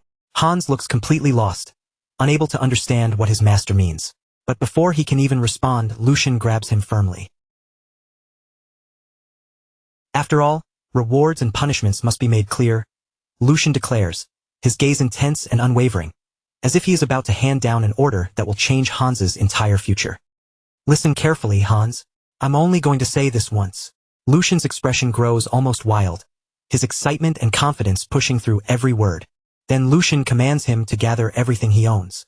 If necessary, he tells Hans to sell even his underwear and bet it all on him, promising that if Hans follows him, he will guarantee him a smooth road straight to the top. He shouts it with wild laughter, overflowing with so much confidence that it feels less like a suggestion and more like a prophecy. Then, with a grand theatrical gesture, Lucian spreads his arms wide and cries out, "Let's go to the heavens together!" Hans is left completely dumbfounded, while the mercenary inside Lucian revels in the moment. I'm so jealous of you, Hans," he thinks. "Back in my time, we never had nobles like this to ride alongside." Hans, meanwhile, can only stare at him in total confusion, barely managing to say, "Young master," as he tries to process what just happened. 1 week later, the scene moves to a quiet, lush forest filled with greenery, sunlight, and the calm sounds of life all around them. Lucian and Hans walk along the forest path together. For the first time in a long while, Lucian looks genuinely relaxed, strolling with his hands behind his head and whistling lightly, while Hans follows behind him with a worried expression. This is so refreshing, Lucian thinks with a satisfied smile. Living like this feels almost unfairly easy compared to everything he once knew. He thinks back on the previous week, remembering banquets brought out with perfect timing and an endless parade of delicious food placed before him every day. His room was cleaned without him needing to lift a single finger, with maids constantly attending to every little detail around him. They even prepared a soft, cozy bed for him, the kind of comfort he had never once enjoyed in his old life. The contrast is almost cruel when he remembers how hunger used to be a normal part of his daily routine. Thinking about it now, a bitter laugh slips out of him. Because of this comfortable life, not only was he able to concentrate fully on restoring his body, but he also found the chance to settle the one question that had been weighing on his mind. His expression turns serious as he prepares himself to face that lingering piece of his past. He thinks about Jack, the guard of the Valdic family. That was the identity from his previous life, a self that now feels strangely distant and blurred. And during the past week, he had taken the time to investigate whether that past still existed here. He confirmed it with the captain of the guards. No one matching Jack's description had ever applied for the position, and even the shift Jack once worked in his memories was now filled by a complete stranger. The past he remembered simply did not exist in this reality. Lucian clasped his hands together, quietly accepting that truth and the strange new world he now stands in. Honestly, this may be the better outcome. There is nothing useful to gain from finding that version of himself, and chasing after Jack would only pull Lucian's focus away from what he needs to do now. Besides, he has to admit that he does not have the confidence to face his past self anyway. A bead of sweat forms as he imagines it, and he is certain he would die from sheer embarrassment. Back in the present, Lucian suddenly comes to a stop. A cold, sharp wave of determination runs through his body, changing the air around him in an instant. Hans looks toward him, immediately sensing that his master's mood has shifted. Lucian turns around with a firm, unwavering gaze, and Hans stiffens the moment he sees it. "Young Master Lucian," he stammers, panic spreading clearly across his face. His voice trembles as he asks, Are you really thinking of going in there?" Ahead of them, the brightly lit training grounds come into view, wide and intimidating beneath the sunlight. Hans's voice nearly turns into a plea as he reminds him. "You said you would never go anywhere near this place again because you hated it with your whole soul, Lucian." With an innocent look, Lucian tilts his head as if he has no memory of it. "I did," he asks. Hans, completely exasperated, almost shouts back, "Yes, you did." Still trembling, Hans reminds him that ever since the second young master beat him during training, Lucian had sworn he would never return to this place again. Lucian silently takes in the information. Judging from Hans's reaction alone, Lucian can already piece together what must have happened here. Since swordsmanship is a required skill for every son of the Grand Duke, the training hall must have been the perfect excuse for the second young master to torment Lucian under the harmless name of practice. In a flashback, the younger Lucian lies injured on the ground, helpless after being beaten. Seeing that image, the current Lucian realizes that his brother had planted a deep fear of violence inside him. It was a cruel but effective plan, carried out perfectly to make sure Lucian would never dare step into the training hall again. Lucian looks back at his worried servant and gives him a calm smile. "I understand why you're acting like this, but you don't need to worry. All of that is already in the past." He says it with such casual indifference that Hans only grows more confused and afraid. Then Lucian's smile turns slightly dangerous as he walks forward. "You just need to trust me and follow my lead." And so, with Lucian moving ahead and Hans following anxiously behind him, the two of them finally step into the imposing training hall. Inside, a pair of guards are already whispering among themselves. One of them asks in disbelief, "Is that really true?" "Yes, I'm sure," the other guard confirms. The third young master is looking around the training hall with his personal servant. Nearby, Hendrik, a man with a sharply twisted mustache, overhears every word. He slowly strokes his mustache, his face twisting with disdain. What the hell is that brat thinking walking into this place again? At first, Hendrik thinks there is no way Lucian could have forgotten what happened here. But then a cruel idea slips into his mind, and his expression changes. No, actually, this might work out even better. He immediately gives an order to one of his subordinates. "You go inform him right now." Then, with a sinister smile spreading across his face, Hendrik adds, "By the time he gets here, I'll make sure the boy is thoroughly cooked." His intention is obvious.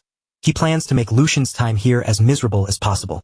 Meanwhile, Lucian is completely absorbed in admiring the training hall, and even though he had expected something impressive, the place far exceeds anything he imagined. There is not only a generous supply of spare weapons that can be used without worrying about breaking them, but also a huge open space wide enough for even the most violent movements to unfold without restriction. For the mercenary now living inside Lucian's body, it feels almost unbelievable that a single household could own a facility like this all for itself. A quiet, melancholy thought passes through him. If we had been able to train in a place like this back then, maybe more of my men would have survived. Footsteps approach from nearby, and Hendrik steps forward with a mocking smile already fixed on his face. Well, so I wasn't seeing things after all. To think it really is the third young master. This is such a surprise that, honestly, I could hardly believe my eyes. Hendrik continues, every word dripping with venom. I still remember it vividly, you know? After your little lesson with Lord Geordie a year ago, you turned tail and ran without even looking back. Hans shudders at the cruel remark. With a nasty smile, Hendrik mocks how Lucian fled like a frightened lamb that day, and then his gaze shifts toward the servant trembling beside him. Is that why you look so terrified of this place too? Hendrik asks, his voice thick with ridicule. He keeps mocking them, criticizing Lucian for dragging a mere servant into the sacred hall of warriors. Embarrassed and tense, Hans lowers his head in a shallow bow. It has been a long time. I am Hendrik. I offer my humble greetings. Lucian simply stares at him without flinching, his gaze calm while something malicious glints deep in his eyes. A year ago, I personally instructed you on your stance alongside the second young master. Surely you remember? Hendrik asks, savoring the memory like it is something sweet. A flashback shows the original Lucian trembling in fear, gripping a wooden sword in both hands, too terrified to properly defend himself. The trauma of that moment is obvious. Hendrik lifts a hand to his mouth, barely bothering to hide the cruel laugh threatening to escape. It was a truly pleasant moment, he says, taking open delight in someone else's suffering. But instead of showing the fear Hendrik expects, Lucian's face slowly brightens with a smile. It is a dark, hungry smile that promises trouble. Lucian's eyes gleam with a predatory light as he looks at the insolent little runt in front of him, and the mercenary inside him decides that this is going to be fun. A knight is supposed to represent honor and loyalty, standing as the living embodiment of discipline, duty, and service. Most knights are born from noble blood, and from a young age, they are expected to master both martial skill and proper etiquette. Only after earning merit on the battlefield or completing missions, and only after those achievements are properly recognized, can they finally receive the title of knight from their lord and fulfill the role they were raised for. But in Lucian's eyes, when everything is stripped down to the truth, they are not so different from house dogs wearing expensive collars. That is why they are expected to show courtesy to the lord who grants them wealth and honor, and to that lord's bloodline as well. Yet Sir Hendrik, with all his arrogance and rudeness, clearly seems to have forgotten that basic rule. Lucian guesses that Hendrik's insolence may partly come from the low standing of his own family, which makes him cling even harder to whatever authority he has. But the real problem is the backing behind him, the support that gives him the confidence to act this way. If Lucian had his own way, he would tie Hendrik to a target and throw knives at him until his rotten attitude was properly reforged through extreme training. He even imagines how the knight would tremble if an axe came flying straight toward his face. But Lucian knows his father, the Grand Duke, would never simply stand aside if that happened. No matter how irritating Hendrik is, a knight remains a core military force and an important asset to the family. Punishing him without proper procedure would only create unnecessary conflict. Lucian clenches his fist, forcing down his impulse and deciding that now is not the right time. So instead, Lucian changes the direction of the conversation and addresses Sir Hendrik directly. It would be foolish to keep avoiding the training hall just because of something that happened in the past. From now on, I plan to come here often, even if it is only to learn the sword forms. Lucian continues calmly. As you said, sir, it has already been a year. That means I should not waste any more time falling behind. Sir Hendrik's face twists with disbelief at those words. Sword forms, you say? Third young master? Hendrik bursts into laughter. You really are good at joking. It is already far too late, and yet now you want to learn sword forms. Lucian asks calmly. Too late. Hendrik leans forward with a smug expression and explains. It seems you truly do not know, so allow me to inform you. Once a person passes the age of 15, they can consider it over. Sword forms are secret techniques and legacies created by our ancestors. Simply imitating their movements can grant enlightenment and evolve the physical body. They are the very essence of ancestral wisdom. But Hendrik is not finished yet. But that only applies when the path of mana is already open. Hendrik continues, speaking as if he is handing down an unquestionable truth. Since that path closes once a person turns 16, learning sword forms now would be completely useless for someone like you. Sir Hendrik finishes with a smug air of superiority, letting the words hang in the training hall. Sword forms without enlightenment are nothing but an empty shell. At that point, they are no different from a dance. Then, wearing a mocking smile, he steps a little closer to Lucian and lowers his voice as if sharing some cruel joke. Now that I think about it, perhaps that would actually suit you, young master. Why not become the #1 dancer in the Empire? That way, you can save yourself some time and discover your true talent. Wouldn't you agree? And if that does not work, you could always spend your days gardening instead. After all, every person has a role that fits them best. Sir Hendrik looks down at him with a satisfied expression, fully convinced that he has already crushed Lucian with his words. Look at him. He is completely speechless and unable to say a single thing, Hendrik thinks smugly. But inside Lucian's mind, the situation is playing out very differently. First of all, the claim that the mana path closes at 16 is an outright lie, Lucian thinks. Worse than that, it is a foolish lie that could be disproven with just a small amount of proper research. But that does not matter right now. He can always pretend ignorance later to smooth things over. More importantly, the objective has already been achieved. The goal is to make it look as though Lucian is nothing more than an ignorant fool, crushed by his own lack of knowledge, unable to offer even one proper rebuttal. A worm mocked by a servant and too frightened to move.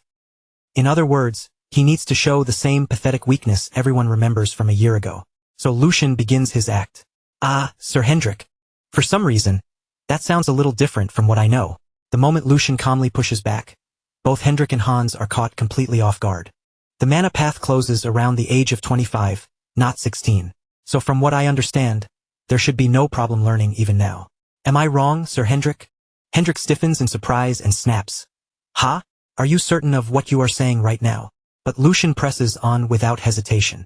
It seems you may be mistaken, sir. Does Brother Geordie share that same opinion as well? Now cornered, Sir Hendrik answers. Of course, it is obvious common sense. In his own mind, he still feels victorious, believing this will end everything. As he expected, Lucian cannot even properly refute him. Lucian suddenly lets his shoulders slump, pretending to be overwhelmed. Yes, that is right. Even my brother said the same thing. Then, without warning, he grabs Hans firmly by the shoulders and cries out, Hans! It seems the Valdic family is doomed. His sudden outburst makes his terrified servant freeze on the spot.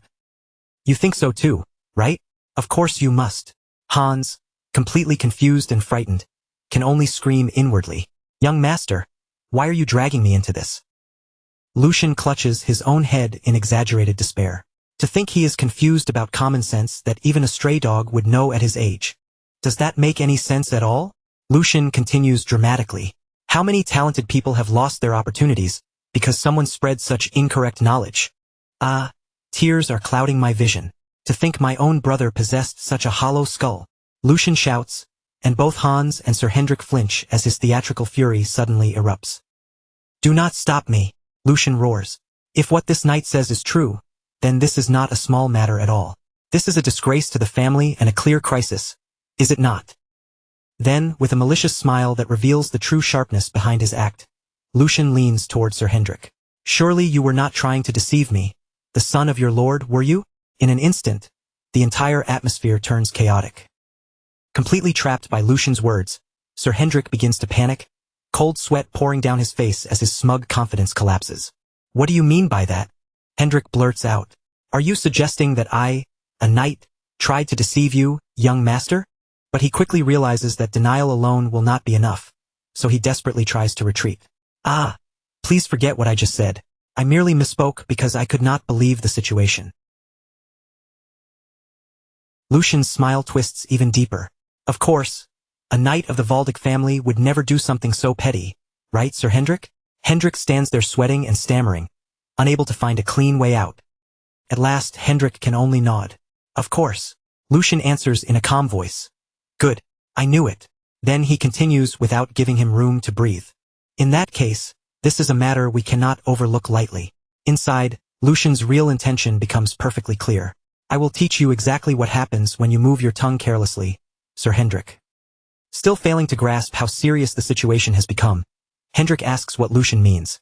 Lucian explains that if Hendrik had only intended to humiliate him personally, he might have simply let it pass. Keeping up his act, Lucian adds that the reason Hendrik and everyone else look down on him is due to his own shortcomings. He had forgotten his duty and wasted his time in vain, and he speaks of it with almost false humility. How could I possibly reprimand you for that? Lucian declares as if being perfectly reasonable. But in the very next breath, his tone shifts. However, that is a separate matter. If you, a knight, and my brother, the pillar of the Grand Duchy, are obstructing the discovery and recruitment of talent by spreading incorrect knowledge, then that is something I cannot ignore. Lucian argues that such misinformation could create cracks in the military strength of the Valdic Knights, and in the strictest sense, it might even become a serious danger to the safety of the people living in their territory. As someone who bears the Valdic name, it is only natural that I feel outraged. While continuing the performance on the outside, Lucian thinks to himself that he has finally reached the true heart of the matter. Then Lucian turns his gaze back toward Sir Hendrik, who now stands frozen in place, fear written plainly across his face. Sir Hendrik. By now, the knight clearly understands just how dangerous the situation has become. Lucian lightly pushes him in the chest and gives him a cold warning. You had better prepare yourself. With a threatening gaze, Lucian lets the final blow fall. I intend to report this to my father and request an internal investigation. The moment those words leave his mouth, panic seizes Sir Hendrik completely. Wait, Hendrik thinks frantically. This boy used to tremble just from hearing my name.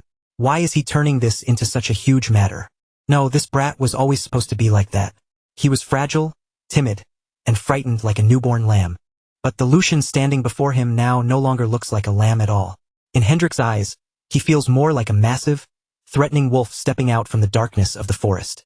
At that moment, a gloved hand comes into view, calmly adjusting a ring set with a deep red gemstone. Then a new voice cuts into the commotion. What is going on here to cause such a disturbance? Sir Hendrik looks up in shock, his expression twisted with both fear and sudden relief. Lord Geordie. Lucian, however, only smiles inwardly. Right on time, he thinks. Geordie Valdic, the second son, approaches with a cold expression filled with disdain. Is it you again, Lucian Valdic? Sir Hendrik immediately rushes toward Geordie, desperate to explain himself. Second young master, I will explain. He stammers in a panic, but his fear keeps tangling his words before he can form a proper sentence. It is. The situation right now. It is. Before Hendrik can continue making excuses, Geordie cuts him off with a brusque wave of his hand and a single sharp word. Stop! Geordie cuts him off at once, the corner of his mouth lifting into a cold, condescending smile. He makes it clear with that single look that he has no interest in hearing excuses or explanations from him. Then Geordie takes a slow step forward, closing the distance until he is standing far too close to Sir Hendrik. His presence presses down on him, and with a sharp, unwavering stare, he lowers his voice into a chilling whisper. Because I saw that disgraceful behavior with my own eyes. The words land heavily, and Sir Hendrik's face twists in fear and humiliation as Geordie's rebuke continues without the slightest mercy. To be swayed by a child who has not even lived half as long as you, honestly, it is beyond disappointing. Geordie's tone remains calm, but every word carries the sting of contempt. He places a firm hand on Sir Hendrik's shoulder, his fingers tightening just enough to make the warning impossible to ignore. Then, in a voice colder than before, he tells him to control his expression. At last, Geordie lets go, but instead of simply stepping back, he pulls out a handkerchief and wipes his hand as if touching Hendrik has dirted him. Unless, he adds icily, you intend to place me in an even more troublesome position. After crushing Sir Hendrik with those words, Geordie turns away and begins striding toward the two people who have been watching everything unfold. His younger brother Lucian, and Lucian's servant Hans. Hans is already pale with terror, trembling as he hides behind Lucian's back. But Lord Lucian, I think he's extremely angry. Hans whispers nervously from behind him, his voice shaking. Lucian, however, is nothing like his frightened servant. He simply watches Geordie approach with a faint, amused smile on his face. To Lucian, his older brother's expression is almost entertaining. His eyes narrow slightly with interest, as if he is enjoying a rare performance. Indeed, he thinks, this is quite the spectacle. This is Geordie Valdic, the second son of the Valdic family, a man considered a worthy successor of a long-standing noble house. In the eyes of many, he is the very image of aristocratic pride, a true noble among nobles. There are already rumors spreading that Geordie has begun recruiting people from outside the family because his influence has been weakened by the first son's rise. And Geordie did not even bother hiding it. He personally announced that he had brought those people in, making his intention obvious. If these new recruits prove useful, he plans to use them as pieces to shift the balance in the family's internal power struggle. Lucian keeps up the perfect appearance of respect and obedience. With a bright, polished smile, he faces his older brother and offers a graceful greeting. Greetings to my elder brother, Geordie Valdic. Geordie's face immediately turns sour at that greeting. Lucian's words are polite on the surface, but there is a faint chill beneath them, sharp enough to make the atmosphere between the brothers grow colder. "It has been a long time, second young master. Have you been well?" Lucian asks with flawless courtesy. But Geordie has no patience for empty pleasantries and quickly calls Lucian foolish, acting as if his younger brother's innocence is nothing more than an insult. Lucian tilts his head and asks what Geordie means by saying that all of a sudden. Then, still smiling, he reveals his own hand. "As for the words exchanged between Sir Hendrik and me, I was watching everything with a smile."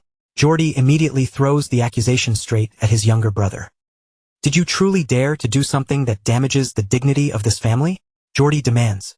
Lucian widens his eyes in a deliberately exaggerated show of surprise, as if the accusation has completely caught him off guard. "Damage the dignity?" Lucian repeats, his expression still innocent and curious. "Could you explain it in a way that I can understand more clearly?" Geordie begins speaking down to him, his tone dripping with superiority. He says that because it has been so long since Sir Hendrik withdrew from the front lines, there must have been some kind of mistake in judgment. He then points out that Hendrik's true mistake was using Geordie's name and creating unnecessary disorder because of it. For that, Geordie says, the knight cannot simply avoid responsibility. However, Geordie suddenly adopts the posture of a generous noble. He declares that he has no intention of reprimanding Hendrik, claiming that he understands better than anyone how loyal the knight has been, and how much blood he has shed for the Valdic family. By acknowledging Hendrik's service, Geordie seems to be showing respect to a faithful servant. But that very praise turns into a weapon. He casts a contemptuous glance toward Lucian, letting the contrast cut deeper before delivering his next blow. "Unlike you," Geordie says, driving the words directly at Lucian. His verbal attack continues without hesitation as he points out that Lucian was someone who could not even endure sword training and ran away from it. "Do you really think someone like you has the right to look down on him from above?" Geordie lectures him openly. "Lucian Valdic, before anything else, you must learn to show proper respect to the knights." A proud, arrogant smile spreads across Geordie's face as he turns his gaze over the knights gathered nearby. He appears to savor every second of the moment, as if he has already seized the crowd's favor. Because it is thanks to them, Geordie continues, sweeping one hand broadly toward the knights, that the Valdic family is able to exist. With that gesture, he emphasizes that the family's strength rests on the loyalty and sacrifice of these men. One of the higher-ranking knights steps forward and lowers his head, taking it upon himself to smooth over the situation. "Everyone, I apologize on his behalf for today's disturbance. This was the mistake of an immature child, so please show generosity." Geordie's smile twists with deep satisfaction. Inwardly, he is completely pleased with how the scene has unfolded, thinking that he will personally take special care of his foolish younger brother from now on. But Lucian's expression tells a very different story. A sly smile slowly forms on his lips, and behind that innocent face, his sharp, mercenary mind is already breaking down the entire situation. "So this is the game you want to play," Lucian thinks. He understands Geordie's strategy clearly now. Even though the earlier insults had been directed only at Sir Hendrik, his brother is twisting the scene to make it look as though Lucian insulted the knights as a whole. In Lucian's mind, the pieces continue falling into place. Geordie is trying to turn a private conflict into a public offense against all the knights standing in the training yard. Not only is Geordie subtly provoking Lucian into saying something that would anger them further, but he is also using the moment to protect his own pride and save face. A nearly invisible smile touches Lucian's mouth as he decides to go along with the performance. "Fine," Lucian thinks. "I'll gladly give you that much." Then he begins his act, looking up at Geordie with a face full of false admiration. "As expected of my elder brother."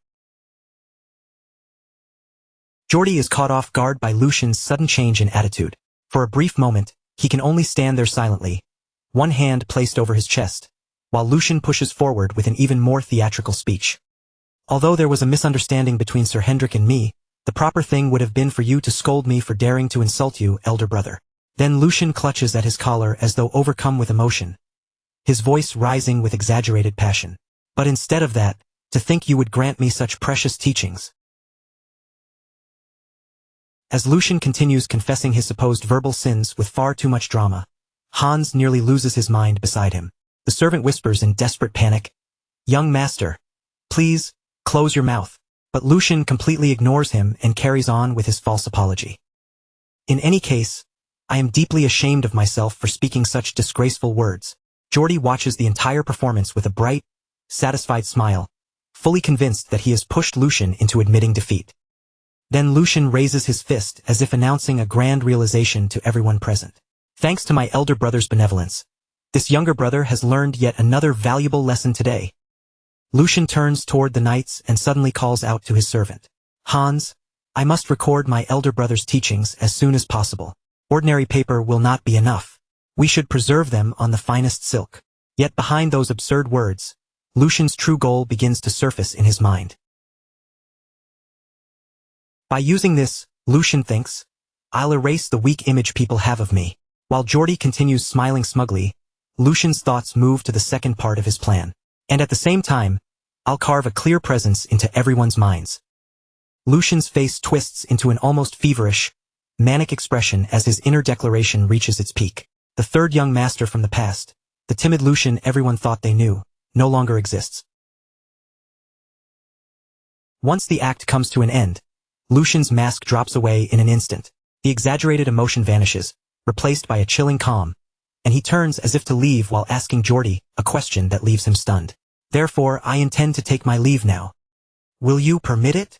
Lucian asks smoothly. Then, as he starts to walk away, he adds one final provocation that makes the divide between the brothers unmistakable. After all, there is no benefit for either of us in remaining together any longer. Geordi's composure finally shatters. Unable to process Lucian's open challenge, his anger bursts out. Damn it! Seems you truly aren't afraid. Do you think you can simply walk away like nothing happened? A close view of Lucian's golden eye reveals just how calm he still is. Without even flinching, he answers in a steady voice, reminding his older brother of one critical fact. You have forgotten something. Lucian then lays out his checkmate with quiet precision, forcing Geordi to face the fragile balance of power between them. Father is watching me very closely right now, and as for me, I have nothing to lose. The warning is subtle, but its meaning is unmistakable. Any scandal that erupts here would damage Geordi far more than it would hurt Lucian. Seeing Geordi fall into stunned silence, Lucian immediately understands that the situation has turned in his favor. Lucian calmly turns his back and begins walking away. Then I will take that as your consent, he declares. With one final, dramatic farewell, he drags the still shocked Hans away from the tense scene. I will take my leave now, elder brother Geordi. Then the mood suddenly shifts into something almost comedic as Lucian hurriedly urges his servant to escape. Hans, still panicking, screams after him, Young master, you're back. Back in the training yard, the silence becomes suffocating. No one dares speak for a moment. Sir Hendrik slowly approaches the furious Geordi with extreme caution, watching every movement as if one wrong word could set him off. His back? Who has his back turned, Sir Geordi? Sir Hendrik asks in a shaking voice, carefully watching Geordi from behind. He seems terrified, yet he still cannot help wondering whether allowing Lucian to walk away so easily was truly the right choice. Geordi gives him no answer at all. But that silence is far more frightening than any furious shout could have been. In the close view of Geordi's face, the rage simmering beneath his expression becomes impossible to hide. His golden eyes burn with a dangerous light, and every line of his face promises that this humiliation will not be forgotten. The tension of the training yard fades behind them as the scene moves to a quiet path leading away from the mansion. With each step, Lucian and Hans put more distance between themselves and the conflict they have just escaped. As they continue down the path, Lucian keeps his calm posture, walking as if nothing serious has happened. Hans, on the other hand, is completely shaken, his shoulders hunched as he keeps glancing around, afraid that someone might come chasing after them. At last, Hans cannot hold himself together any longer. He suddenly stops, looks back over his shoulder, and breaks into a nervous sweat, his face filled with dread as if he is already imagining the consequences waiting for them. Finally, Hans turns toward his master, unable to hide the tremble in his voice. Young master, will everything really be all right? His anxious eyes search Lucian's face for even the smallest reassurance. Lucian stops and quietly listens as Hans continues, his fear spilling out more and more. Hans reminds him that no one should underestimate Geordi's ruthless personality, especially when Lucian knows better than anyone what his older brother is like. Hans's fear finally bursts out completely, turning into a desperate, tearful cry. In his panic, He almost shrinks into some tiny frightened animal in his own imagination, already picturing the worst possible ending for himself. I'll definitely be captured by that terrifying mustache knight, and no one will ever find out what happened to me, Hans cries, trembling from head to toe. Lucian, still perfectly composed, simply tells him to calm down and pull himself together. Lucian's expression slowly grows more serious. Hans's fear stirs up a memory from his own past life as a mercenary, and he silently understands it. Only someone who has suffered under that kind of vicious temperament would truly know how terrifying it can be. A grim memory rises in his mind, showing him trapped in a desperate situation, possibly even imprisoned. He remembers the suffocating frustration of dealing with an incompetent superior who made everything worse, only to pretend afterward that none of it had anything to do with him. A bitter half-smile touches Lucian's face, as he recalls just how miserable that feeling had been. Then his thoughts return to the present, and he looks down at Hans with steady calm. That will not happen, so hurry and get up. Hans looks up at him with tears still clinging to his eyes, but Lucian's voice remains firm. He assures him that a mere knight would never dare go that far, and even if someone tried, Lucian would not allow it. Lucian bends down toward Hans, who is still kneeling there in fear. His voice softens with an empathy that feels different from before.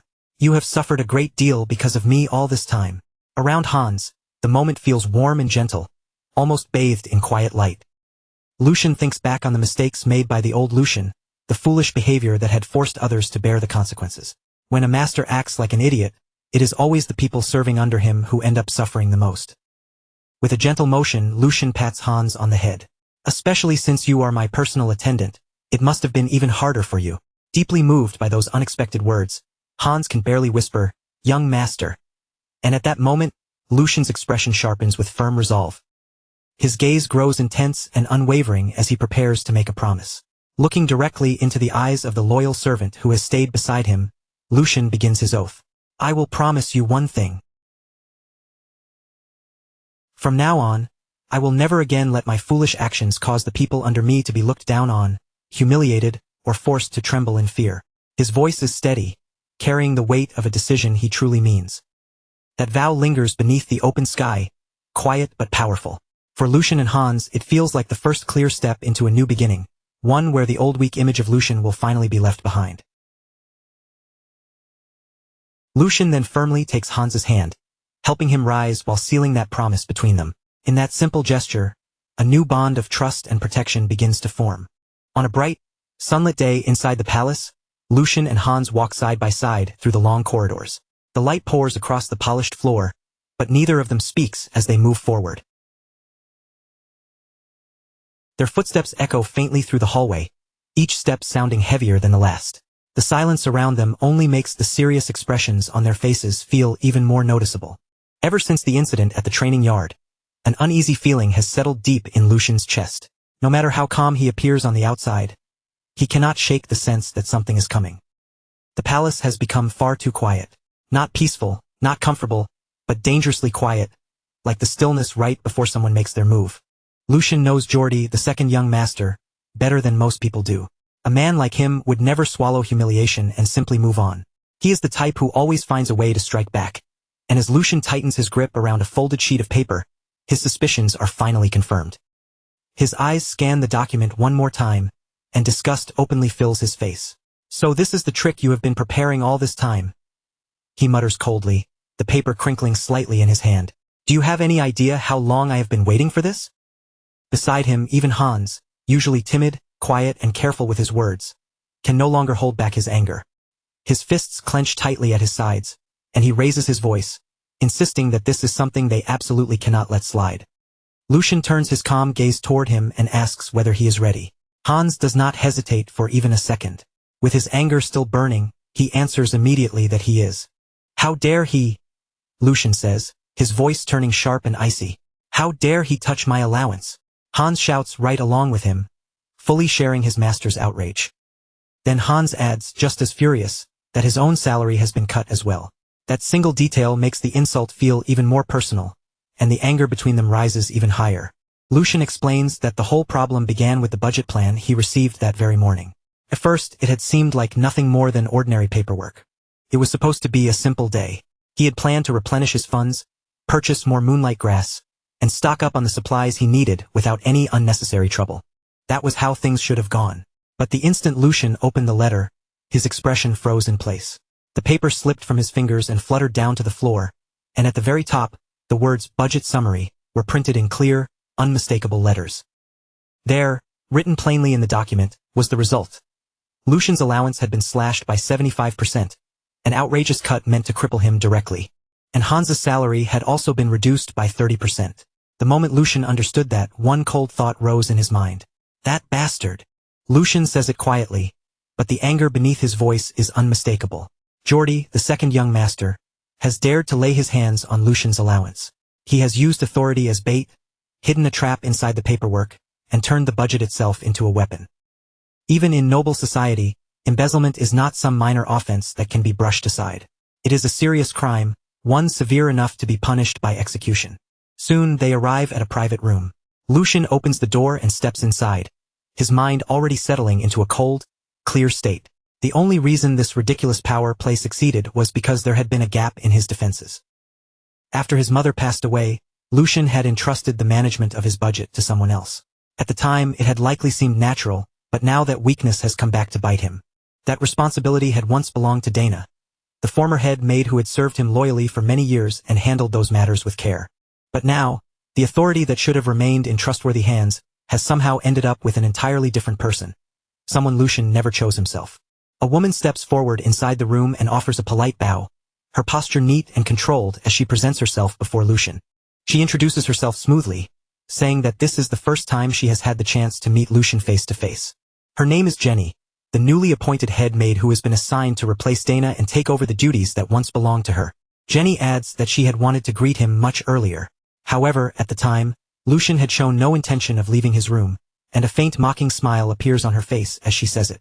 With that same subtle edge in her expression, she remarks that his long period of seclusion finally seems to have come to an end. Hans immediately bristles at her tone. His face tightens, and he steps forward as if he cannot stand hearing her speak to his master with such thinly veiled disrespect. But before Hans can go any further, Lucian quietly raises one hand. The simple gesture is enough to stop him, and Hans forces himself to hold back. Lucian remains calm as he looks at Jenny and tells her plainly that she is wrong. His voice is controlled, but the faint sharpness in it makes the air in the room tense.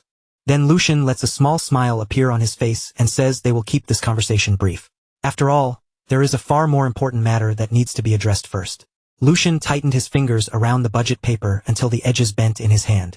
Then he held the document out in front of Jenny and asked her directly whether she was the one who had drafted this plan. For a brief moment, Jenny looked genuinely startled, as if the question had caught her off guard. But that surprise quickly faded. A smile spread across her face, and a second later, she actually let out a laugh. She said she could not understand why Lucian had gone out of his way to summon her over something as insignificant as a simple budget matter. To her, the issue clearly did not seem worth this much attention. Then, without showing the slightest hesitation, Jenny admitted it. Yes, she was the one who had written the budget plan. She calmly explained that since Lucian had once granted full authority to the former head maid, that authority had naturally been passed down to her after the position changed hands. In her view, she had only carried out the responsibilities entrusted to the head maid's role. With a composed smile still resting on her face, Jenny added that this was originally work Lucian should have been handling himself in the first place, as if she were politely reminding him of his own neglect. Lucian's expression hardened ever so slightly, but he did not look surprised. He had expected an answer like this. And unfortunately, she was not entirely wrong. Part of this mess truly had begun with his own carelessness. After accepting that fact, Lucian gave a small nod and said he understood. But even if that much was true, there was still one part of the situation that did not add up at all. In a calm voice, Lucian pointed out that most of the funds allocated by his father had been meant to raise the servants' wages. The purpose was to compensate them for the neglect they had suffered in the past. As those words left Lucian's mouth, the maids standing nearby began to tremble. Their eyes darted nervously from Lucian to Jenny, as if they were afraid of what might be exposed next. Then Lucian asked a question that was simple, direct, and impossible to ignore.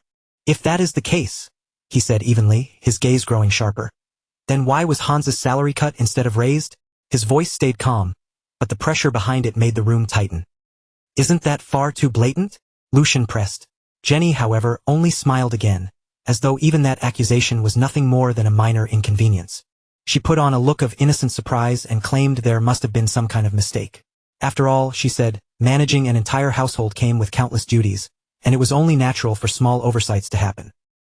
Then Jenny turned slightly toward the other staff members, her smile still fixed in place, and asked them whether they could testify to just how overworked she had been. Almost immediately, the surrounding staff began nodding one after another. None of them spoke with confidence, but every one of them moved as if they knew exactly what answer was expected. They awkwardly voiced their support, shifting the blame away from Jenny and onto themselves. One after another, they insisted it must have been a simple oversight, while Lucian remained quiet and watched the whole performance unfold. Then Lucian finally spoke. Enough! His voice was not loud, but it carried so much authority that it cut through the room instantly. The room fell silent at once. Even the faint rustle of clothing seemed to disappear as everyone froze under Lucian's gaze. Lucian stepped forward and said that while the body might belong to one master, the hands and feet were clearly moving under someone else's command. The meaning behind his words was sharp enough for everyone to understand. He started walking toward the door, as though the conversation was already over. But just before leaving, he stopped, turned back, and fixed his eyes directly on Jenny. "I will ask you one final question," Lucian said, his tone quiet but dangerous. "Answer carefully." His eyes narrowed, making it clear that this was her last chance to choose her words wisely. "Do you even know who the master you were truly supposed to serve is?" The moment the question landed, Jenny's smile finally faded from her face. Her reply came back sharp and cold. "If you want an answer," Jenny said, no longer bothering to hide the edge in her voice, "then you will have to ask Lord Geordie." The scene then shifted away from the room and into a dark alley. The path stretched forward, narrow, damp, and gloomy, with shadows pressing in from both sides. Lucian walked through that alley with steady steps, his thoughts calm on the surface but ruthless underneath. He had already decided what kind of response this situation required. Rotten flesh had to be cut away if the body was going to survive, even if the process was painful. With each step, Lucian's heartbeat grew faster, and at the corner ahead, a rowdy bar came into view. Loud voices spilled out from inside and flooded the street. Lucian and Hans entered together, both hidden beneath cloaks and disguises. Hans glanced around the noisy interior and frowned at the sight before him. "I thought you said you were going fishing to calm your mind," Hans muttered, clearly unimpressed. "This place does not exactly match that image." Lucian did not bother answering him. His gaze had already locked onto the center of the bar, where fighters were brutally brawling while the crowd roared around them. Spectators shouted bets, screaming for blood, victory, and the next decisive blow. Hans looked at the chaos, then a faint smile appeared on his face as he leaned a little closer. "Well, it does look like the perfect place to catch a big fish." The two of them made their way through the noise and headed straight for the counter. Behind the counter, the bartender wiped a glass while eyeing them suspiciously. His expression was guarded, and he warned them that this was not the kind of place where shady figures could just linger around. Lucian did not waste a single word. He simply placed a heavy sack onto the counter, and the moment it landed with a solid weight, the bartender froze. Then Lucian removed his disguise, revealing himself without any hurry. In a calm voice, he asked why a gambling bar was suddenly acting so picky about the customers it accepted. He questioned whether the man even wanted to make money. There were several reasons Lucian had chosen not to deal with Jenny, the head maid, in a rash or careless way. First, Jenny was not an ordinary maid who could be handled without consequence. She was the daughter of the nanny who had raised Geordie ever since he was an infant. If Lucian moved against her too carelessly, it would only make the situation worse.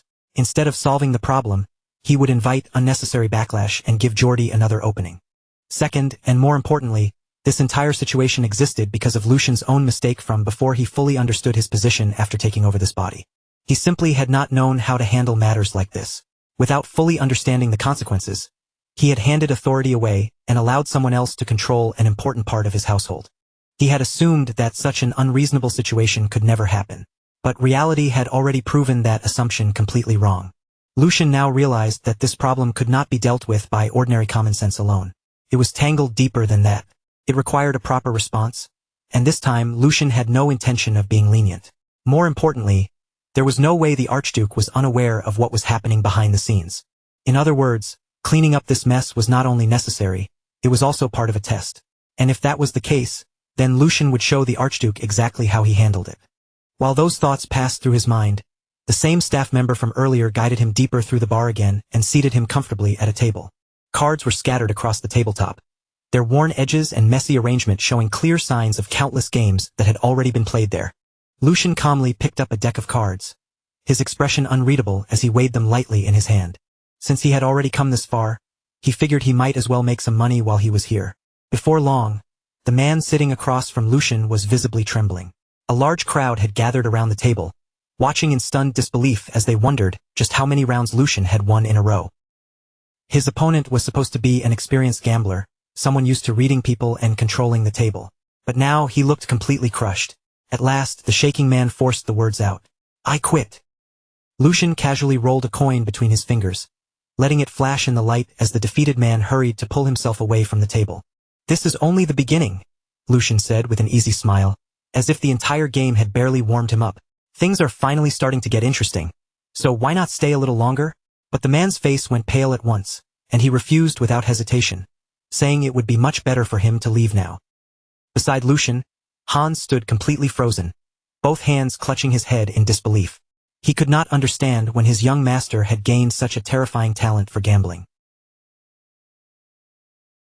Lucian, clearly bored by the lack of proper resistance, leaned back in his chair with a relaxed air and casually propped one leg onto the table.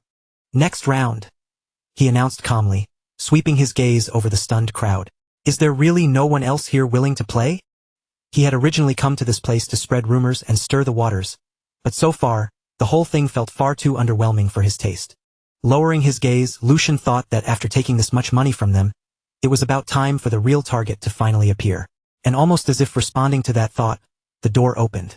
Lucian glanced sideways, his eyes shifting toward the entrance, and saw a man walking in while calmly adjusting the buttons of his clothing. The man wore a courteous smile, polished and harmless on the surface. But the instant he stepped inside, the entire atmosphere in the bar seemed to change.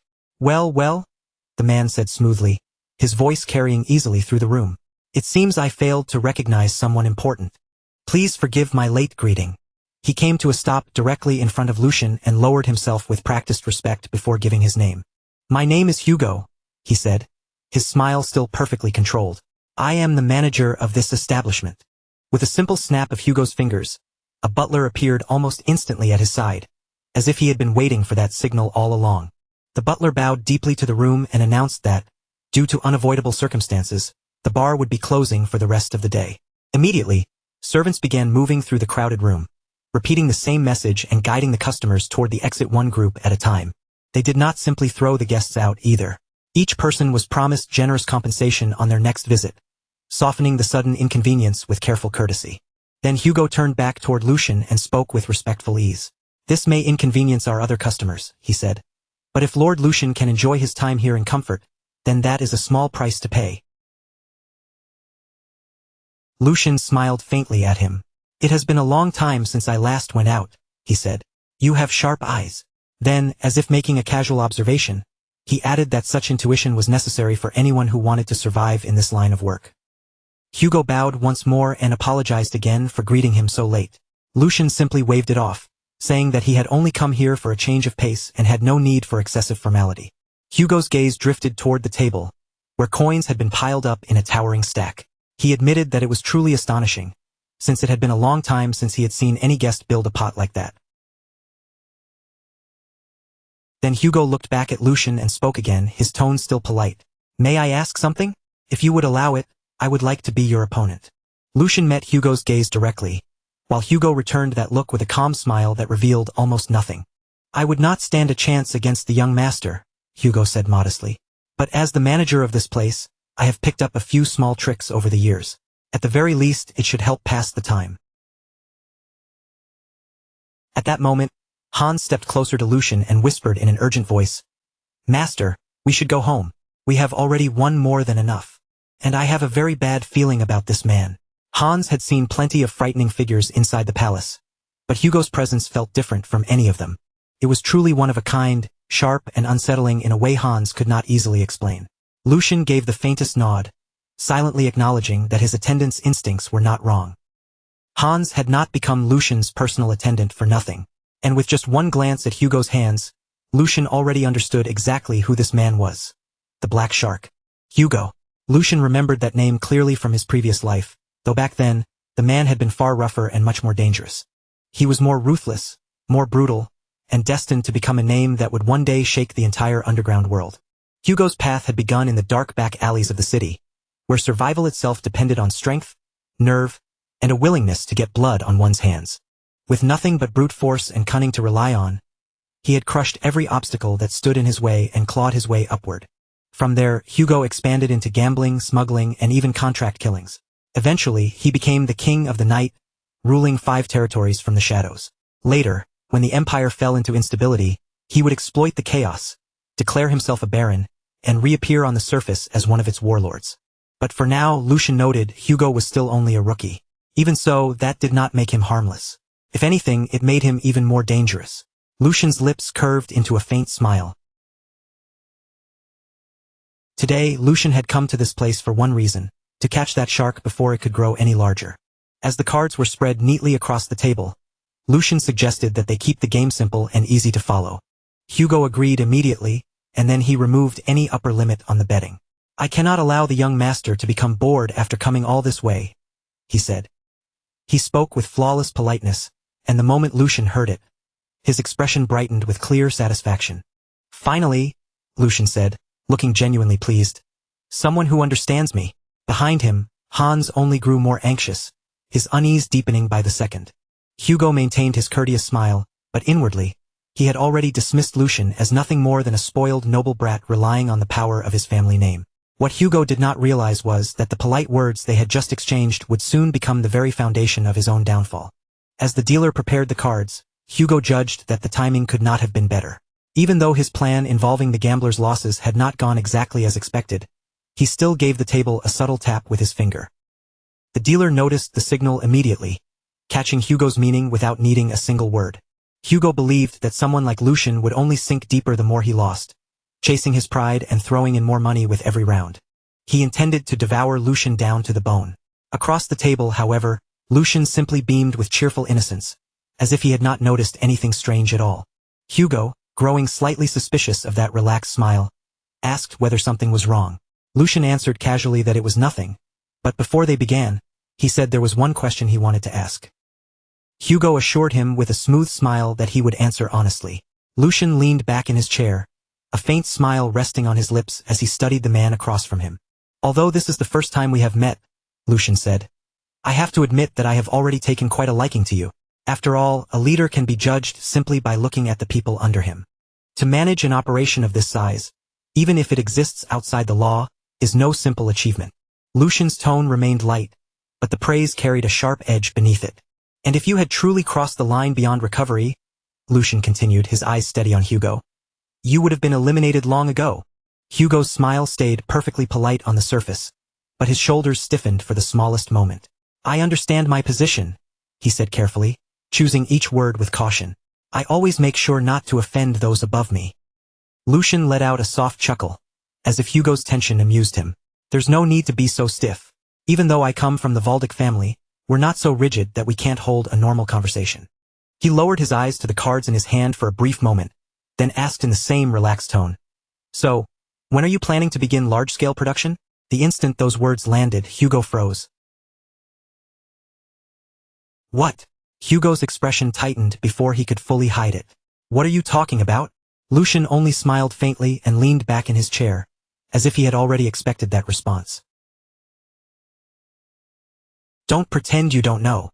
Lucian's gaze sharpened as he looked straight at Hugo. "I've already seen the signs." Then he spoke the word that made the entire room feel colder. "Illegal drugs." The moment Lucian said it, the air around the table grew heavy and suffocating, as if every sound in the room had been swallowed at once. Even the servants standing nearby began to sweat, their faces stiff with nervous tension as they realized what Lucian had just brought into the open. Hans stiffened beside Lucian as well, his eyes widening in unease. He had expected danger, but not something this serious to be exposed so suddenly. Hugo sat frozen in place, his body going rigid as though an invisible blade had been pressed against his throat. Still trying to hold himself together, he forced a smile and cautiously asked what Lucian meant. He tried to act as though he had misunderstood, insisting with a careful voice that he had never heard of anything involving illegal drugs. Lucian did not answer right away. Instead, He calmly placed more coins onto the table, one deliberate movement after another, making the silence feel even more unsettling. "There is no need to keep pretending," Lucian said softly. "I heard you clearly. Asking again will not change anything." His tone was gentle, but it left no room for escape. A faint, almost imperceptible smile appeared on Lucian's lips, and in that moment, he quietly revealed the truth Hugo had been trying to bury. Hugo had been commissioned by the Marquis Logren family to spread illegal drugs through Valdic territory and destabilize it from within. The accusation hung over the table like a sharpened blade. Lucian's gaze turned cold as he waved one hand lazily, yet with absolute certainty. "For a Marquis family to give such cheap and reckless orders," he said, his voice cutting straight through the tension. "There is clearly no respect behind it. Some lines should never be crossed, and this one has already been stepped over." Lucian's eyes stayed fixed on Hugo. "Wouldn't you agree?" Hugo could not answer. Sweat slid down his face, and his breathing slowly grew uneven. Across from him, Lucian's calm eyes bore into him without wavering for even a second. "I will admit one thing," Lucian continued after a brief pause. "There is something almost impressive about your nerve. Smuggling illegal drugs into another city, especially into Valdic territory, takes a certain kind of audacity. But the praise was as sharp as a knife. Because the moment anything goes wrong and you are caught, everyone connected to Valdic will tear you apart. No one will hesitate. Not a single person will show you mercy." The pressure in the room thickened until it felt hard to breathe, while Lucian silently watched the chaos building behind Hugo's eyes. For Hugo, failure at this point meant only one thing: death. His plan had been exposed before it could even begin, and the opponent sitting across from him was none other than the Valdic family, one of the most dangerous forces he could have provoked. Under normal circumstances, this operation should have stayed hidden for another 2 full years. By then, the reports about the drug distribution would finally have reached the Grand Duke, and Hugo would have already fled the city. But Lucian's knowledge from his previous life allowed him to spot the danger before it grew beyond control. At last, Hugo forced out a shaky response. His voice was strained as he claimed that all of this had to be a misunderstanding. Lucian's lips curled faintly. He repeated the words slowly, almost tasting them. "A misunderstanding? Then tell me, what exactly has been misunderstood?" Trembling under Lucian's stare, Hugo insisted that he was nothing more than a small-time shop owner barely scraping by. He swore that dealing drugs would make no sense for someone like him, and that someone jealous of his success must have spread a false rumor. He even claimed that if Lucian gave him the chance, he would personally find the source of the rumor. But Lucian cut him off with a cold smile. "A false rumor," he repeated, sounding almost amused. "Just like the flour mill you run is supposedly an ordinary shop, and the underground passage beneath it is merely a secret escape route leading outside the castle." Lucian leaned back slightly, his eyes never leaving Hugo. "This is the last question I will ask you. What stage are you at right now?" Hugo was completely stunned. No words came out. Sweat poured down his face, and his body trembled as the full weight of Lucian's knowledge crushed every excuse he had left. The silence stretched between them, thick with dread. Lucian's calm, unwavering gaze stayed locked on Hugo, leaving him no space to hide behind lies any longer. At last, Hugo collapsed back into his chair, his body shaking. For one fleeting moment, the panic in his mind cleared, and the truth became painfully obvious. Lucian knew everything. He knew about the fake shop, and he even knew about the secret passage beneath it. At this point, making excuses was completely meaningless. Then a dangerous thought flashed through Hugo's mind. Should he kill him? The servants around the room immediately sensed the shift in the air, and one by one, they began to move. Their hands edged toward their weapons. After all, a noble who arrived without guards could, in theory, be cut down in the middle of a conversation before help ever came. But before Hugo could act on that thought, Lucian's voice sliced through the tension, cold and sharp. "Think carefully before you make a foolish move. The chip in this gamble is your own life." Behind Lucian, Hans trembled, fear written clearly across his face as he realized how close the room had come to erupting. Hugo's clenched fist slowly loosened. Lucian's words forced him to remember how much effort, blood, and risk it had taken for him to climb to this position. What kind of idiotic thought was that? Hugo scolded himself inwardly. Attacking a successor of the Valdic family would be no different from begging for death with his own hands. His mind raced through the consequences if he were caught, and the more he imagined it, the clearer it became that the punishment waiting for him would be far worse than a quick death. Slowly, Hugo closed his eyes and released a long breath. In that moment, he chose survival over pride. Lowering his head, Hugo begged Lucian to spare him. There had to be a reason Lucian had come in person instead of simply ordering his execution from the beginning. If Lucian had truly wanted him dead, Hugo's head would already be rolling across the floor. Realizing that, desperation completely overtook him. "If you tell me to be a dog," Hugo said, his voice trembling as he lowered himself even further, "then I will be a dog. If you order me to bark, I will bark without hesitation. If you order me to crawl, then I will crawl." The instant Hugo said those words, every servant in the room dropped to their knees as well, desperately pleading for mercy. Lucian remained silent for a single heartbeat, letting their fear settle over the room. Then he slowly rose from his seat. Keeping a dog like this around did not sound like a terrible idea. What Lucian needed now were hands and feet he could actually use and trust. Relief rushed through Hugo's body the moment he sensed that chance. Hugo thanked Lucian again and again, bowing his head repeatedly as he swore that he would obey any order without the slightest hesitation. Lucian stepped closer to him, his presence calm but heavy. Then, just as suddenly, he stopped in place. "Simply keeping you as a hunting dog sounds a little boring," Lucian said thoughtfully. After all, Hugo was not the kind of man who would remain satisfied with that role forever.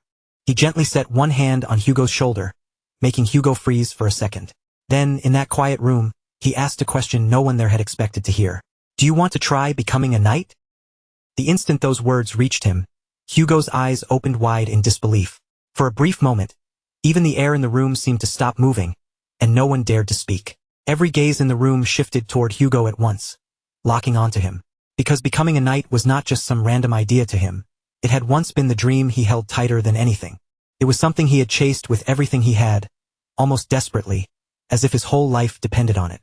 But over and over again, the cold weight of reality had crushed that dream beneath his feet.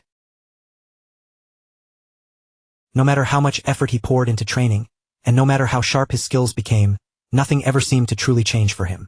In the end, he had always been forced to put his life on the line for someone standing above him, serving a master who could discard him at any moment. To the nobles, he was nothing more than a tool that could be used until it broke, then thrown away without a second thought. And his low birth had always stood before him like a wall that could never be climbed. So when that question echoed in his ears, Hugo could only repeat it inside his mind. Did he want to become a knight? Hugo lowered himself until his forehead pressed hard against the floor. Then, with a voice trembling from years of buried longing, he answered that if such a chance truly existed, he would even sell his soul for it. He begged Lucian to tell him that it was possible. And without even a moment of hesitation, Lucian gave him his answer, swearing it on the honor of the Waldig family. Lucian told him that as long as he held onto integrity and honor, and as long as he never brought shame upon himself in the future, the status of an emir would never be allowed to stand in his way. Then Lucian leaned in a little closer, his voice lowering until it sounded gentle, yet impossible to disobey. He had one final question for Hugo. Did he want to live as a human being instead of being treated like a tool? At that moment, something Hugo had not felt in years slowly began to rise inside his chest. It was faint at first, almost unfamiliar, but there was no mistaking it. It was hope. A few days later, inside the palace, the servants were gathered together in one place, their faces tense and their eyes filled with curiosity about why they had been called. Before long, Lucian appeared at the front of the room, taking his place where everyone could clearly see him. He sat there with an almost lazy confidence, one leg casually resting on the table, while Hans and Hugo stood quietly behind him like two silent pillars. Lucian slowly turned his eyes toward Hugo, and in a calm but unmistakably commanding tone, he told him to introduce himself. Hugo's body tightened for a brief instant, but he quickly steadied himself, clasping both hands behind his back with disciplined control. Then he stepped forward and spoke in a composed, measured voice. "I am Hugo," he said, making his new position clear. "Starting today, I will be assisting the Lord." As he finished, a sharp but restrained smile touched his face, like a hunter silently studying every movement around him. "I look forward to working with everyone," Hugo added smoothly. Sometime later, still inside the palace, Lucian remained seated at the center of the room with a calm expression, as if everything was unfolding exactly as he expected. The servants stood around him in a wide semicircle, watching him carefully, and Lucian brought his hands together with a light clap that instantly drew their attention. "Now that the introductions are over," he said evenly, his voice neither loud nor hurried, "bring the headmaid in." One of the servants flinched slightly, hesitation spreading across his face as he failed to hide his unease. He could not stop himself from asking why the headmaid needed to be summoned so suddenly. Lucian simply raised a finger and swung it casually, as though the answer should have been obvious. The headmaid needs to greet me, Lucian replied, his tone relaxed, but the meaning behind his words left no room for argument. For a brief second, his thoughts returned to the previous day, when the headmaid had scolded him openly without showing even the slightest restraint. That kind of behavior could not be allowed to happen again. No matter how busy she claimed to be, the servants needed to report properly first, and Lucian intended to make that rule clear. Lucian quietly watched the servants' faces, taking in every nervous glance and small shift in their posture with a calm, almost curious look. Just as he expected, the servants were clearly uneasy.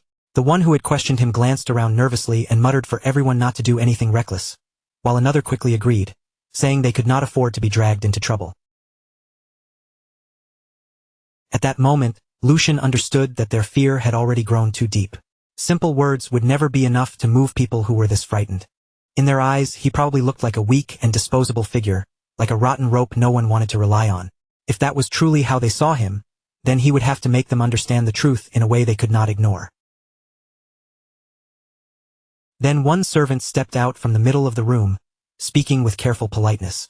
Please, Lord Lucian, you have to consider our position. Lord J pays special attention to the headmaid.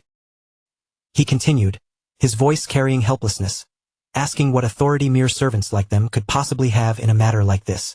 The moment he finished speaking, the others immediately began to join in. They nodded one after another, murmuring their agreement and begging Lucian to understand why they were afraid. Why would he deliberately fan the flames? That was what they kept asking, their voices overlapping as they said they only wanted to leave quietly, just like before. As the room grew noisier and more restless, Hans finally could not hold back his frustration any longer. He clenched his teeth hard, his anger pushing his voice higher as he shouted for them to get a grip. His eyes flashed with the fury he had been trying to suppress. Hans reminded them sharply that the true master of this palace was Lord Lucian, not the second master. And the man they were all cowering before was Lord Geordie. Hugo had been watching everything from the side in silence, a faint smile resting on his lips. Then he stepped forward with calm confidence and told Hans to leave this matter to him. After that, Hugo turned his eyes toward the servants, and his voice became sharp, cold, and perfectly controlled. He told them that harsh words were wasted on people like them, because they were not the kind who would listen just because someone spoke.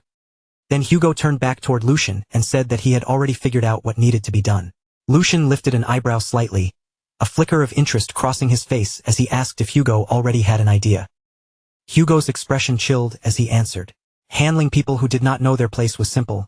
Loyalty could be beaten into them, even if the method might be a little rough. He then asked for permission to proceed. The servants' faces lost their color as the meaning behind Hugo's words sank in, while Lucian listened in silence before letting a faint smile rise on his lips. Lucian thought to himself that Hugo truly was quick on his feet. That was exactly the quality that made him worth recruiting. And in a way, luck had been on their side because Hugo had been caught early, while the drug operation was still only in its 9th stage. If things had advanced any further, even Lucian might not have been able to step in and change the outcome. So he placed a hand on Hugo's shoulder and gave him permission, because this was precisely the result he had been hoping for. With a faint look of satisfaction, Lucian watched Hugo prepare to move. A dangerous, almost villainous smile curved across Lucian's lips as he spoke, telling Hugo not to worry. He told Hugo to give them a proper show. Hugo answered in a calm and steady voice that he would follow Lucian's command, and the moment the servants heard that, a cold shiver ran straight down their backs. They stood frozen in place, their eyes locked on Hugo as he began walking toward the servant who had stepped into the middle of the room. As Hugo came closer, the servant finally understood just how heavy his presence felt. Standing before Hugo was like being a tiny ant staring up at a massive wall with no way around it. Even so, the servant forced himself to steady his breathing and calm his shaking nerves. After all, he told himself, Hugo was only an outsider, a newly recruited subordinate, so he clenched his teeth and tried to hold his ground. The servant finally forced himself to speak, his voice tight as he warned Hugo not to take another step without understanding what kind of situation he was walking into. Then he added, with a strained attempt at confidence, that if Hugo truly wanted to survive, he should hurry up and choose the side with real power behind it. Hugo's icy gaze lowered onto him, sharp enough to make the servant's skin crawl. In a quiet voice, Hugo asked if he had any idea just how cruel the people protecting him truly were, but the servant only scoffed, desperately trying to hide the fear rising in his chest. The servant sneered back that surely Hugo was not foolish enough to throw away his life over a few coins, as if that alone should make him back down. Hugo's hand slowly tightened into a fist. He murmured that those were truly pitiful last words, and the servant frowned in confusion, barely managing to ask what he meant before Hugo moved. In the next instant, Hugo's punch drove forward with frightening speed and brutal precision, leaving no room for the servant to react. The servant's body was sent flying across the hall before crashing hard onto the floor with a sickening thud. His face swelled almost immediately, twisting out of shape as his consciousness slipped away like water draining through open fingers, and the entire hall dropped into stunned silence. Hans stood frozen where he was, the color slowly draining from his face as he stared at what had just happened. The other servants instinctively pulled back in fear, making space as Hugo calmly walked past the collapsed body as if he had merely stepped over an obstacle. At last, one servant could no longer hold it in and shouted, though his voice shook with both terror and anger, saying that Hugo had gone too far and that this kind of violence was completely unacceptable. He insisted that even if the young master had brought Hugo into the palace, Hugo had no right to behave like this. Hugo slowly turned toward him, his gaze heavy with irritation, and told him to listen carefully. In a low, dangerous voice, Hugo said he had more than enough authority to act, because his specialty was teaching insane fools who did not understand their place. The servants shrank back without thinking, their bodies reacting before their minds could catch up. Then, only moments later, the deep sound of heavy footsteps began echoing through the hall. Before anyone had time to react, the large doors at the far end of the room were suddenly thrown open with a force that made everyone turn. Two servants dragged someone inside between them, and it was none other than the headmaid. She fought against their grip with all her strength, shouting for them to let her go. She snapped at them furiously, demanding whether they really thought they could get away with treating her like this. One of the servants barked back for her to shut her mouth and follow quietly, saying that if she still could not understand the situation, then she truly was foolish. Rage flared in her eyes, and she whipped her head toward him. But the moment her gaze shifted fully into the hall, the words she was about to spit out suddenly died in her throat. On both sides of the room, servants were kneeling with bruised faces and trembling bodies, completely subdued. Near the window, Lucian stood with his back turned to everyone, calmly looking outside as though nothing unusual had happened at all. One servant hurried forward and reported that, just as instructed, they had brought the headmaid before him. Only then did Lucian slowly turn around, his expression perfectly composed, with a faint smile resting lightly on his lips. "So she's finally here," he said in an almost casual tone. He added that he had only asked the servants to bring her over, though it seemed they had become a little too enthusiastic along the way.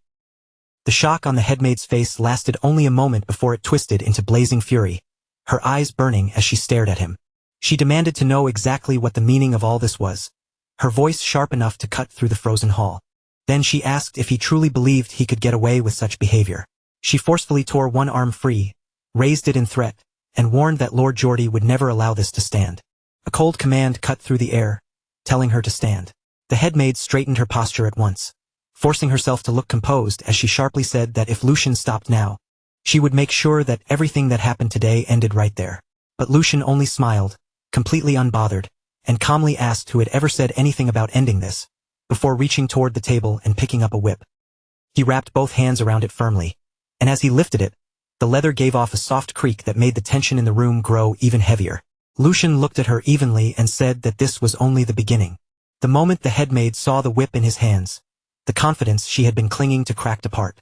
Blood drained from her face, her lips began to tremble, and she hurriedly stammered that he could say whatever he wanted. She quickly took back everything she had said earlier, but Lucian's smile disappeared, replaced by a cold, emotionless stare with no hesitation and no trace of mercy, as he quietly told her that today, she would die right here. In that instant, one word seemed to hang over the entire space like a blade: execution. And this was not a word Lucian used lightly. Execution had existed since ancient times as a deliberate form of punishment, carried out in front of others to make them understand the consequences with their own eyes. It was efficient, cruel, and impossible to forget, because an execution always came with a reason that everyone in the room could understand. It had a clear target, a clear purpose, and most importantly, it carved fear deep into the hearts of those watching. For Lucian, that alone was enough. At the same time, Lucian began walking straight toward Jenny, each step steady and unhurried. Instinctively, Jenny took a step back, The two of them locked eyes, standing face to face in a silence so complete it felt unnatural. A strange, airy calm settled between them, but it was heavy enough to make the room feel frozen, as if even breathing too loudly would shatter the moment.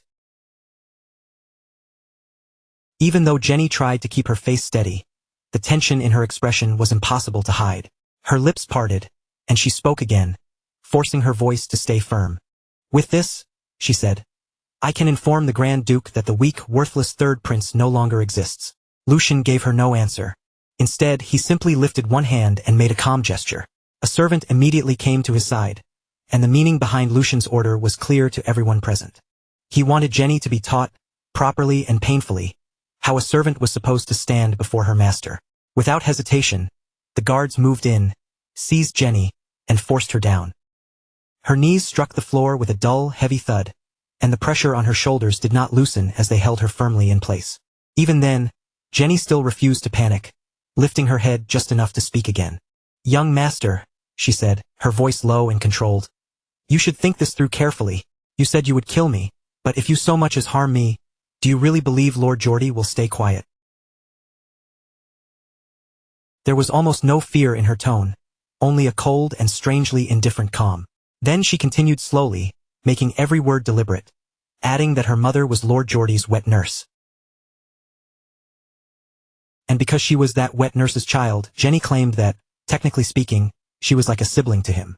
The words hung heavily in the room, dangerous and bold. It was a single sentence meant to challenge everyone there and stop them from taking another step. After listening to her, Lucian finally responded, asking if that was all she had to say, and noting that even in her final moments, she was still repeating the same thing. As Lucian spoke, his voice grew colder by the second, the sharp chill in his tone unmistakable. He asked if bringing up her brother even while she was dying was not simply pathetic. Then he told her that if she had anything else left to say, she had better say it now.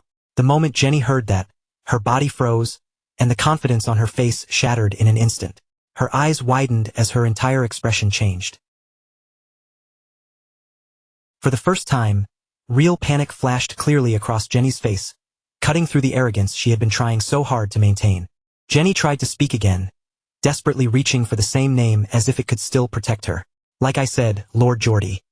But before she could finish, Lucian stepped closer, closing the distance until the pressure of his presence alone felt suffocating. "Do you?" he asked quietly. "No." Lucian looked down at her without the slightest trace of sympathy, his voice steady and merciless as he continued. It seemed Jenny had seriously misunderstood the situation, because he already had more than enough reasons to kill her. He listed her crimes one by one. Insulting a noble, neglecting her duties, inciting others, embezzling funds, and more. His gaze sharpened like a blade as he reminded her that she had forgotten her place simply because she had grown up under the same wet nurse. Lucian leaned forward just slightly, enough to make the weight of his words press even harder on her. "Do you really believe that Geordie, the name you keep throwing around, can save you?" His tone sank colder as he said that, at most, Geordie would only be able to beat him a few times. And once that small outburst was over, the entire matter would end there, without changing Jenny's fate in the slightest. Then, with a cruel calm that made the whole room feel colder, Lucian added that things could become even worse for her. He let the words stop there, allowing the silence to become more terrifying than any direct threat, before saying that if his father stepped in, Geordie would not even be able to do that much. Lucian paused for just a brief moment, then corrected himself with a colder edge in his voice. Rather, his father might even reward him. And as he spoke, the expression on his face slowly began to change. Whatever small trace of warmth had been left in his eyes disappeared completely, replaced by something colder and far more ruthless. Because in Lucian's eyes, he was not crossing a line. He was properly dealing with a troublesome person. His eyes locked firmly onto Jenny as he reminded her that Geordie was only one of the heirs, just like the person standing in front of her. Each word landed heavier than the last as he told her that he had already given her a chance. But Jenny was the one who had chosen this ending for herself, and by now, her hands were trembling so badly she could no longer hide it. Fear surged up from deep inside her chest and swallowed all the arrogance she had been clinging to. Her breathing became uneven, panic finally breaking through as she cried out in desperation that she had been wrong, begging the young master to forgive her. Lucian gave her no answer. He did not hesitate and he did not waver. His expression remained perfectly calm, And then, in the next instant, his energy erupted as he attacked, telling her to blame her own bad luck. The strike landed, and blood spilled across the floor in a horrifying splash, far more than anyone expected. As Jenny's body went limp, the silence that followed became absolute, and the scene shifted away from that blood-soaked room. Outside the residence, chaos broke out as Prince Geordie charged forward at full speed, racing toward Lucian's estate with his knights rushing closely behind him. His breathing came out ragged and uneven as he shouted that this could not be happening. His thoughts raced wildly, because only a few days earlier, Lucian had been the one forced to back down. Lucian had been the one who endured humiliation at Jenny's hands. Yet now that same man had suddenly gone mad, even declaring that he would kill her. Geordie clenched his teeth as dread twisted tighter around his heart. Something about Lucian had clearly changed, and a terrible feeling told him he might already be too late to stop it. As he kept running, Geordie's thoughts only grew darker. That was not the only strange part. To prepare for this kind of situation, he had already stationed servants at the separate estate where Lucian lived, and his breathing grew heavier with every step. Those servants should have stopped Lucian before things reached this point. But if the situation had already become this serious, then there was only one conclusion, and by now Geordie had already reached the door of the room. His body was exhausted, sweat running down his face as his legs trembled from the sprint. At the same time, the realization struck him like a blade. Lucian had taken control of the servants. Before Geordie could think any further, one of the knights stepped forward and tried to calm him, saying that the report had to be wrong and that the young master should take a moment to settle himself. Another knight quickly agreed, insisting that someone like Lucian would never dare lay a hand on anyone. A third knight joined in as well, trying to reassure Geordie as they hurried along. Besides, they said Lucian was afraid of Lord Geordie. Geordie exhaled sharply and told himself they were right, that the report had to be false. But even as he said it, anger churned violently inside him, until a sharp, piercing scream suddenly tore through the air. The scream was filled with unmistakable agony, echoing clearly from inside the room. Geordie's expression froze on the spot, and in that instant, he understood exactly what had happened to Jenny.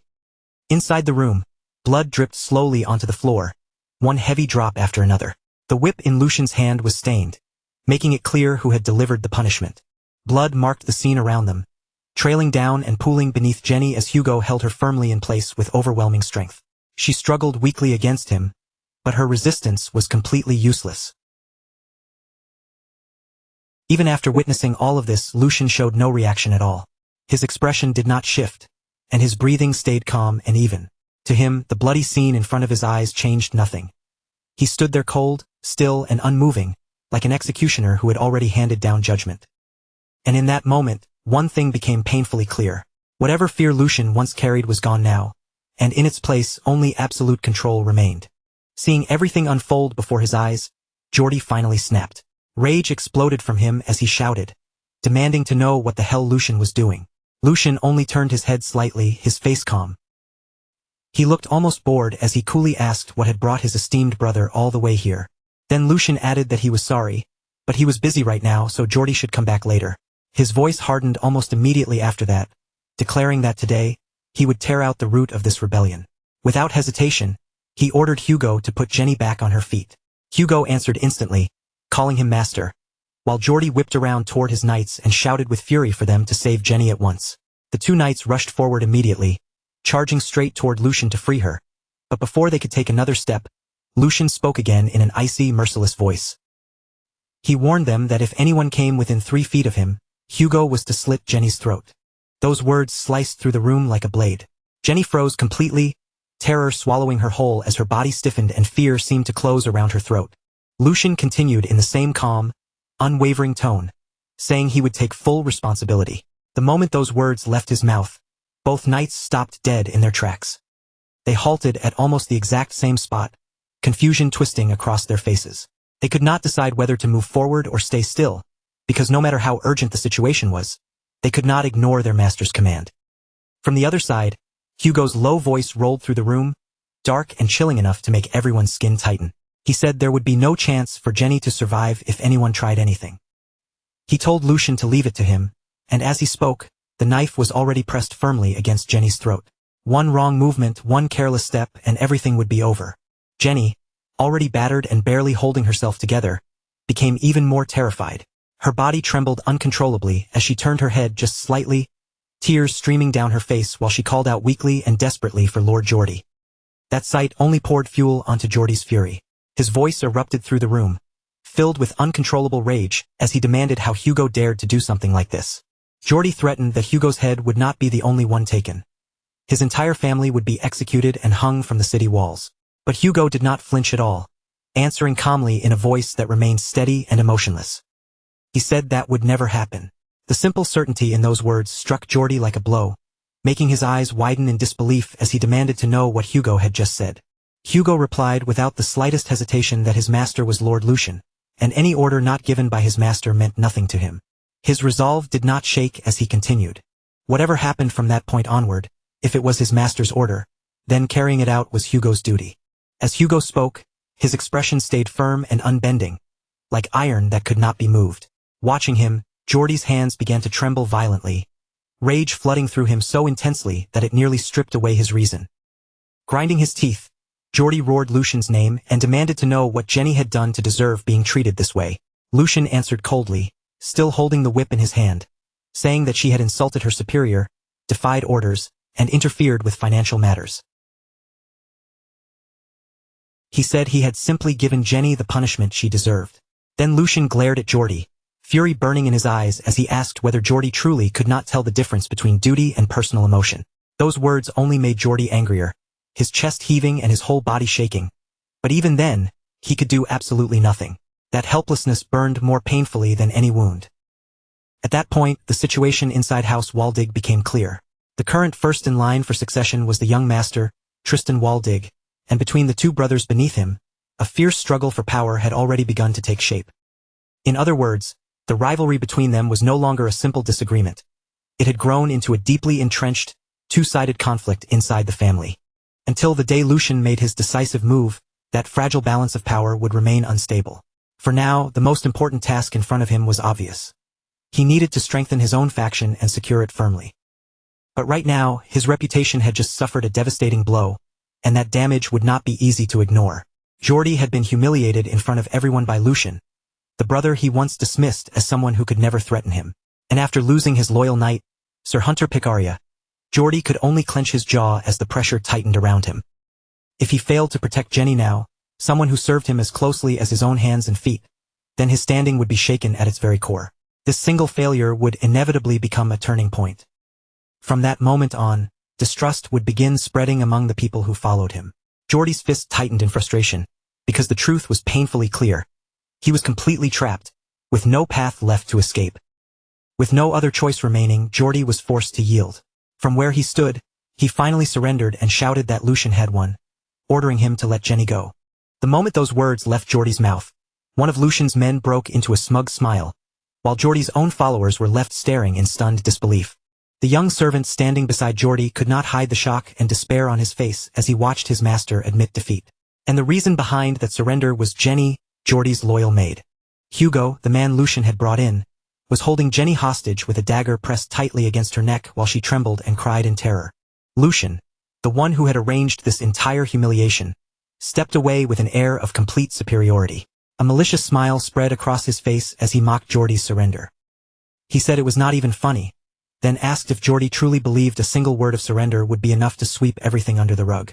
Lucian continued pressing the accusation, speaking as though Jenny's crime was already undeniable, claiming she had plundered another person's precious livelihood.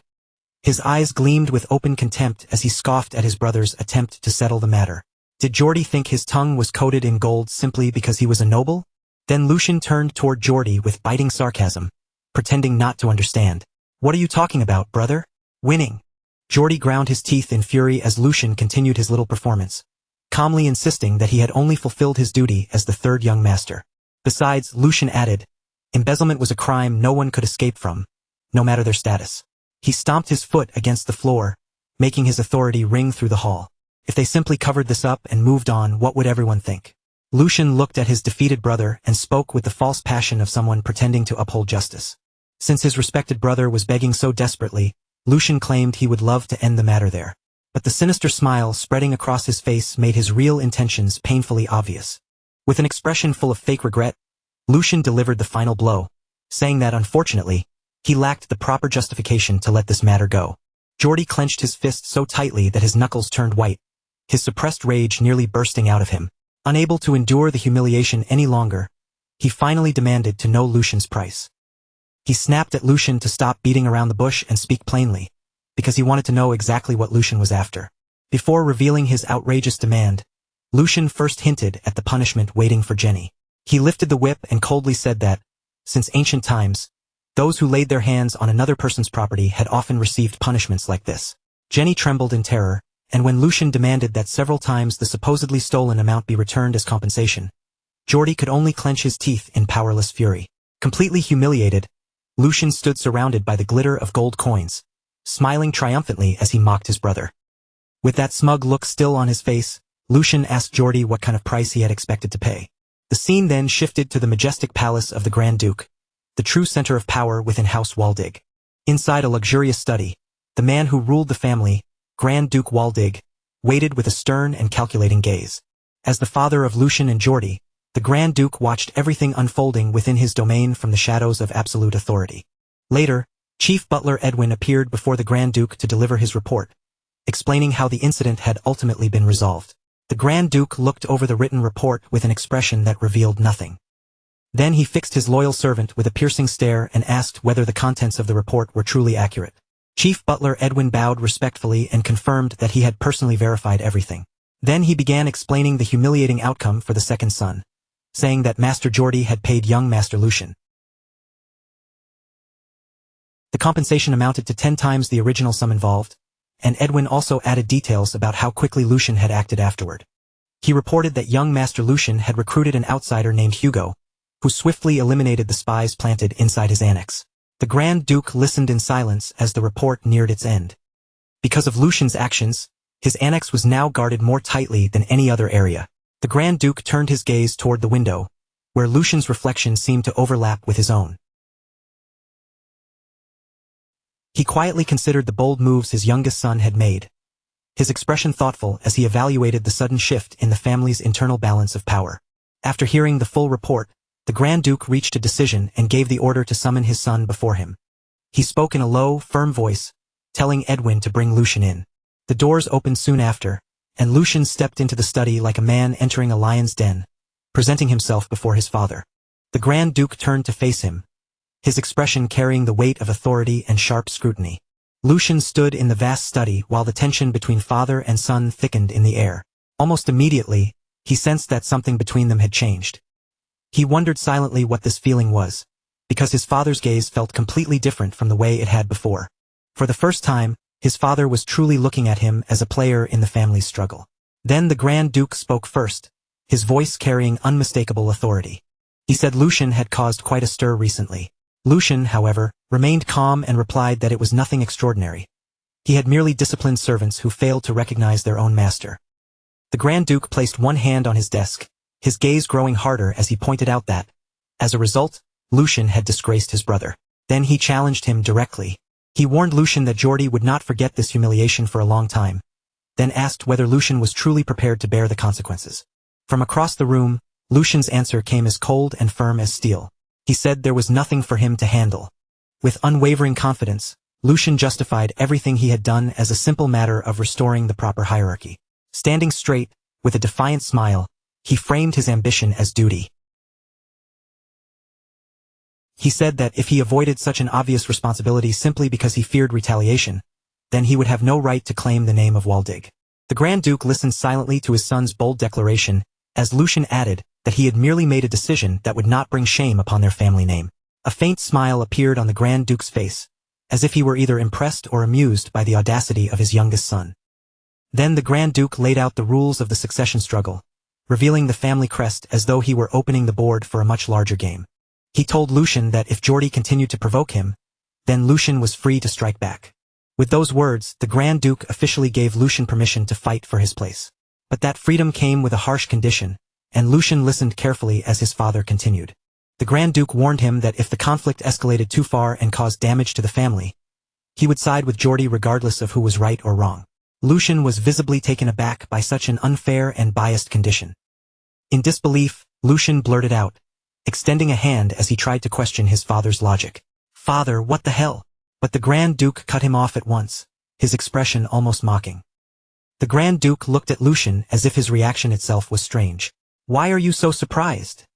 he asked, before laying out his reasoning with cold clarity. Geordie might have a reckless streak, but over the years he had still made real contributions to the family. Then he contrasted that directly with Lucian's own past, the image of his once weak and idle self hanging heavily between them. Unlike Geordie, Lucian had spent an entire year doing almost nothing, wasting time while others worked. As the head of the family, the Grand Duke said, choosing the son who had actually contributed was only natural. Lucian fell silent for a moment, quietly absorbing the weight of his father's ultimatum. But then, instead of shrinking back, a sly smile slowly began to form on Lucian's lips. He had caught the deeper meaning hidden underneath his father's words. To Lucian, that was not simply a restriction meant to hold him down. If he was reading it correctly, it sounded more like an order to crush his brother beneath him and rise higher. His father's next words only seemed to confirm that interpretation. He told Lucian to build his strength and become someone useful to the family. Once he reached that point, the answer to his question would reveal itself. The message behind it was unmistakable. Lucian had to prove his own worth. And with his sharp mind, Lucian quickly began piecing together the situation. He realized his father was deliberately increasing the pressure on him, using that sense of crisis to push him forward. And if the Grand Duke was speaking so firmly, then there had to be a deeper reason behind it. That could only mean the structure of the succession would be decided soon. As that conclusion settled in, a confident smile spread across Lucian's face. He understood the game his father was playing perfectly, and instead of fearing it, he found it almost amusing. His father wanted him to move quickly and seize the opportunity before it slipped out of reach. Lucian found himself wondering, with a faintly ironic smile, whether all fathers were this manipulative with their sons. Then he reached into his jacket and pulled out a document, thinking that if his father cared so deeply about him, he might as well live up to those expectations. Drawing the Grand Duke's attention again, Lucian called to him and boldly placed the document on the desk. "What if I've already prepared my move?" Then, with a triumphant smile tugging at his lips, Lucian added that it was not just any move, but a very big one. Without warning, Sigmund snatched the paper from his son's hand, his movement sharp enough to cut through the tension in the room. The instant his fingers closed around it, he crushed the document into a tight ball, then tore it apart without the slightest hesitation. The torn fragments scattered down to the floor like pale snow, but the atmosphere only grew heavier. An overwhelming authority radiated from Sigmund as he demanded to know whether the contents of that report were truly accurate. If this was nothing more than a foolish, overzealous attempt to pretend at public service, then Lucian needed to admit it immediately, before the matter went any further. Sigmund's voice remained calm, but every word carried the weight of a command that left no room for lies. Lucian did not flinch. He met his father's gaze directly and answered evenly that there was not a single falsehood in the report. Under Lauren's guidance, the investigation had already moved far beyond its earliest stage. Several insiders connected to the drug distribution had been secured, and the evidence they provided was strong enough to be verified right away. At that instant, a vast blue aura erupted from Sigmund's body, flooding the entire study with crushing pressure. Lucian's instincts reacted before his thoughts could even catch up. His body stiffened at once, every muscle tightening as if an invisible mountain had dropped onto his shoulders. Sigmund's expression darkened, and his eyes sharpened into something that felt almost like a death glare. The name Bernhard rose in Sigmund's mind, the shameless son of a marquis. Fury surged through him as he thought of the audacity it took to let such filth contaminate the lands of House Waldig. The pressure in the room only grew stronger. Sweat streamed down Lucian's face, and his breathing became strained under the unbearable weight pressing down on him. Every breath felt heavier than the last, but Lucian recognized the sensation almost immediately. This was not simply anger pouring out of his father. This was a test. It was the same invisible weight carried by those who protected the Empire, the force wielded by the sword of House Waldig, and the overwhelming presence of its master. Lucian knew that if this continued for much longer, his body might give out completely. Even so, he forced his racing heart to steady and asked permission to make one final point. Sigmund paused, studied him in silence, then gave a short nod, allowing him to speak. Lucian explained that even if they reported the truth to His Majesty, Marquis Logren would simply cut off every loose end and escape responsibility. Every illegal act had been handled through the upper layers of the organization, which meant there was no direct evidence tying it back to Logren himself. And even if imperial authority tried to dig deeper by force, the Emperor's concern over factional conflict would inevitably lead to arbitration instead of decisive punishment. In the end, The crimes committed against House Waldig would be reduced to nothing more than a financial loss.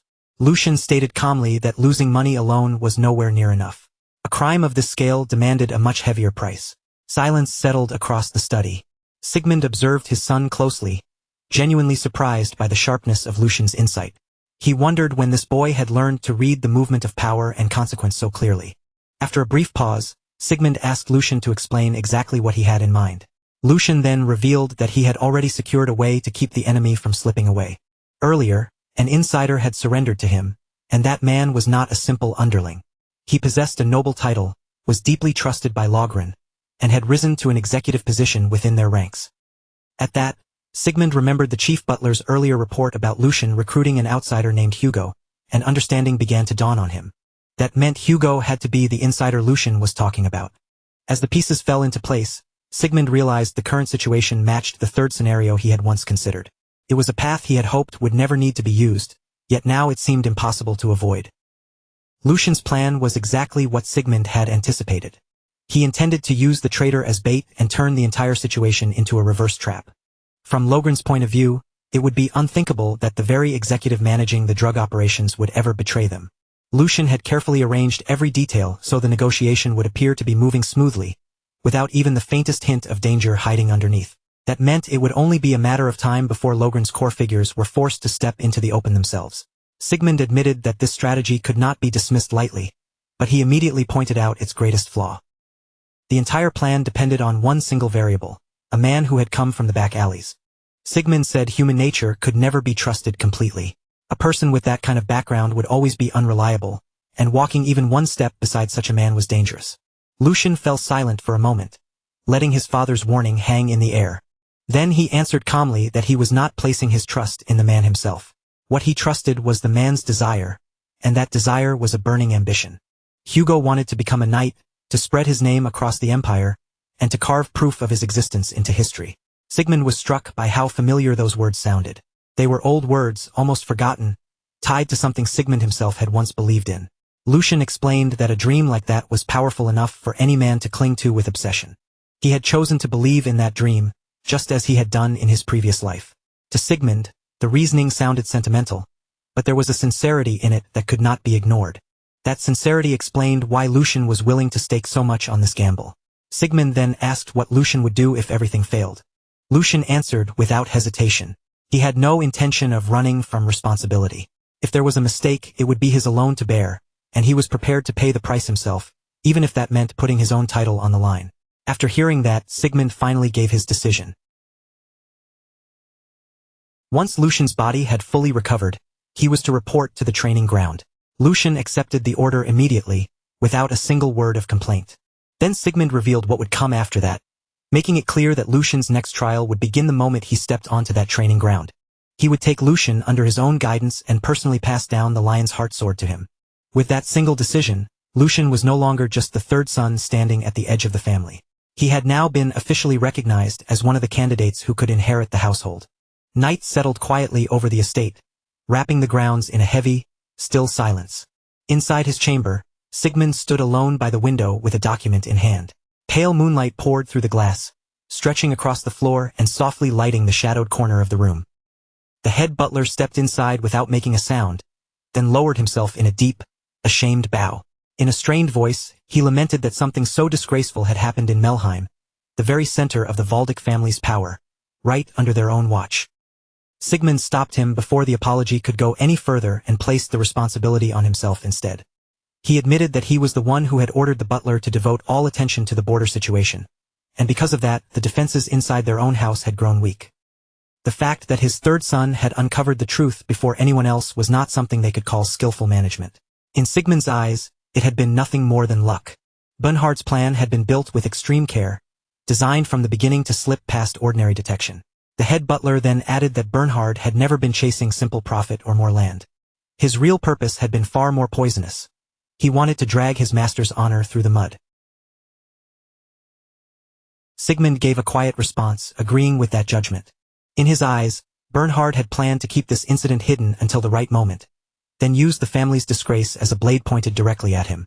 Sigmund believed Bernhard's final intention was to turn the incident into leverage when dealing with his majesty.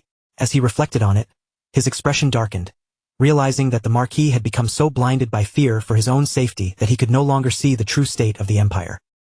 After a moment, Sigmund shifted the topic to Hugo, the man who was now standing at the side of his third son. The head butler explained that, on the surface, Hugo was known only as a gangster who controlled a gambling house. But the truth beneath that reputation was far more impressive.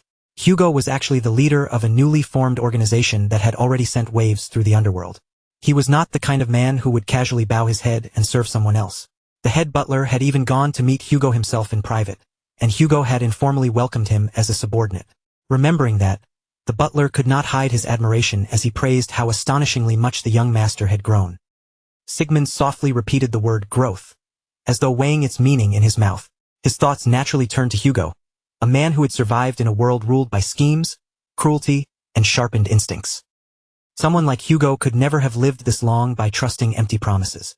In that harsh underworld, a man that sharp and ruthless would have been crushed long ago if he lacked the judgment to recognize what was truly valuable. And Hugo had seen something in Lucian. He had recognized Lucian's potential and found in him the image of a lord worth staking his life on. That one fact alone said more about Lucian's value than any ordinary praise could.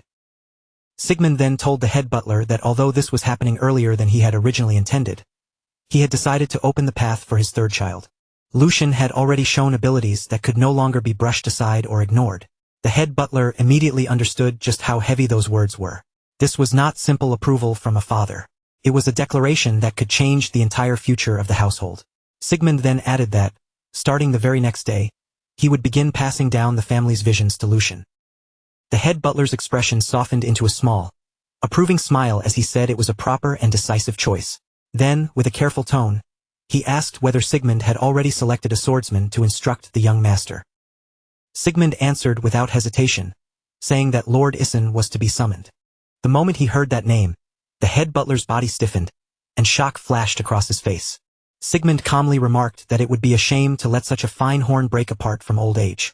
If anything, this opportunity would become a meaningful new chapter in Lord Issen's life as well. When Hans heard that Lucian had officially become a successor candidate, he completely lost control of himself. Laughter burst out of him uncontrollably, even as tears streamed down his face. Those two emotions tangled together so chaotically that it was as if his heart could not decide whether to celebrate or break down. Overwhelmed by what he had just learned, he kept shaking his head and repeating over and over that this could not possibly be some kind of joke. Every time Hans opened his mouth, he repeated the same point, almost like he was trying harder to convince himself than anyone else.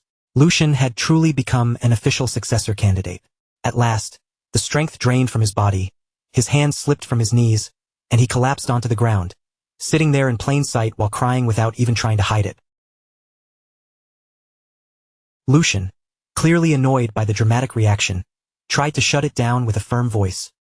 He reminded Hans that he had already confirmed the matter several times, then demanded to know how many more times he needed to say it before Hans would finally believe him. When it became clear that Hans was only spiraling further instead of calming down, Lucian turned his gaze toward Hugo and told him to deal with the kid. Hugo stepped forward at once, lifted Hans up as if it required no effort at all, and asked him to calm himself in a respectful but steady tone. Then he explained that, considering the young master's abilities, this result was only natural. Looking toward the road Lucian would walk from this point forward, Hugo added that it would not be proper for a senior who served as the young master's right-hand man to be shaken this badly by such news. Those words struck Hans like a sudden blow. Hans froze on the spot as the meaning of those words slowly sank in. He had just been acknowledged as the right-hand man. The shock lingered across his face for a moment before a clear smile began spreading over it. A wave of unmistakable pride rose inside him.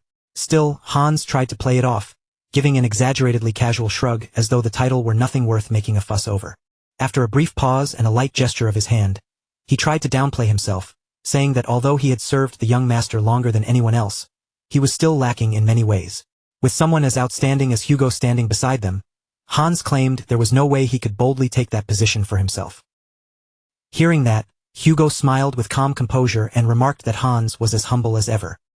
He added that such modesty was exactly what one would expect from Senior Hans, and Hans smiled back at him. Then Hans teased Hugo in return, asking why he kept saying things like that and mockingly calling him the left-hand man, Junior Hugo. Watching the two of them trade remarks so naturally, Lucian smiled quietly to himself. Experience really did make a difference. Their calm, their understanding, and the effortless balance between them were on a completely different level. After that brief thought, Lucian crossed his arms and spoke to Hans in a more serious tone. He said that what Hugo had mentioned earlier was not wrong. Before the matter was officially announced within the house, it only made sense to inform the two of them first, and the reasoning behind that decision was sound. As Lucian spoke, his eyes moved toward Hans, who still looked visibly thrilled and could barely keep his excitement under control. Observing that reaction closely, Lucian's thoughts began to grow more measured and analytical. Hans was timid by nature, and his physical frailty could easily become a weakness in the wrong situation.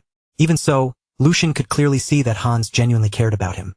More importantly, Hans had the grit to stay firmly at his side even when circumstances were harsh and completely unfavorable.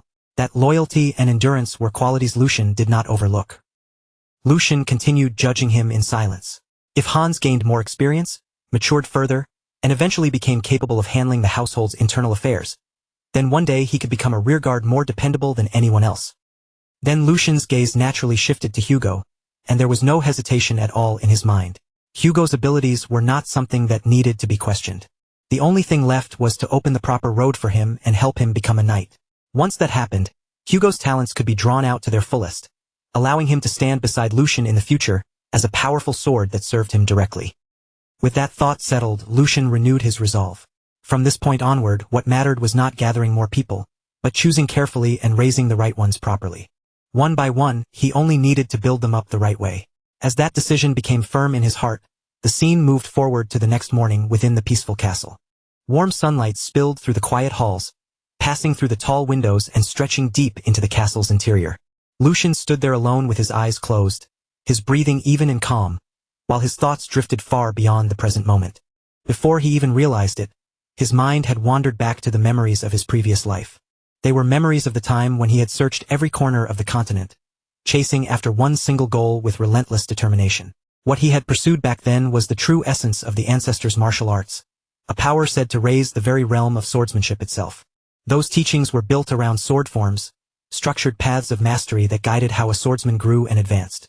And among all of those forms, there existed a higher realm that stood a full step above the rest. It was known as the advanced sword forms. But no matter how desperately he struggled, no matter how many hardships he endured, and no matter how deeply he lowered himself, even living like a dog just to survive, what he ultimately obtained was still far from the power he had been seeking. He had never obtained the advanced sword forms he had yearned for so desperately. In fact, he had not even managed to reach the intermediate sword forms that were usually reserved for knight captains.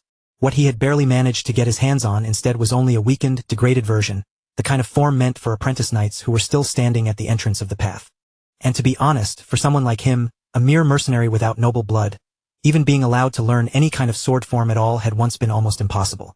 Just being granted the chance to touch a sword form should have been considered nothing short of a miracle.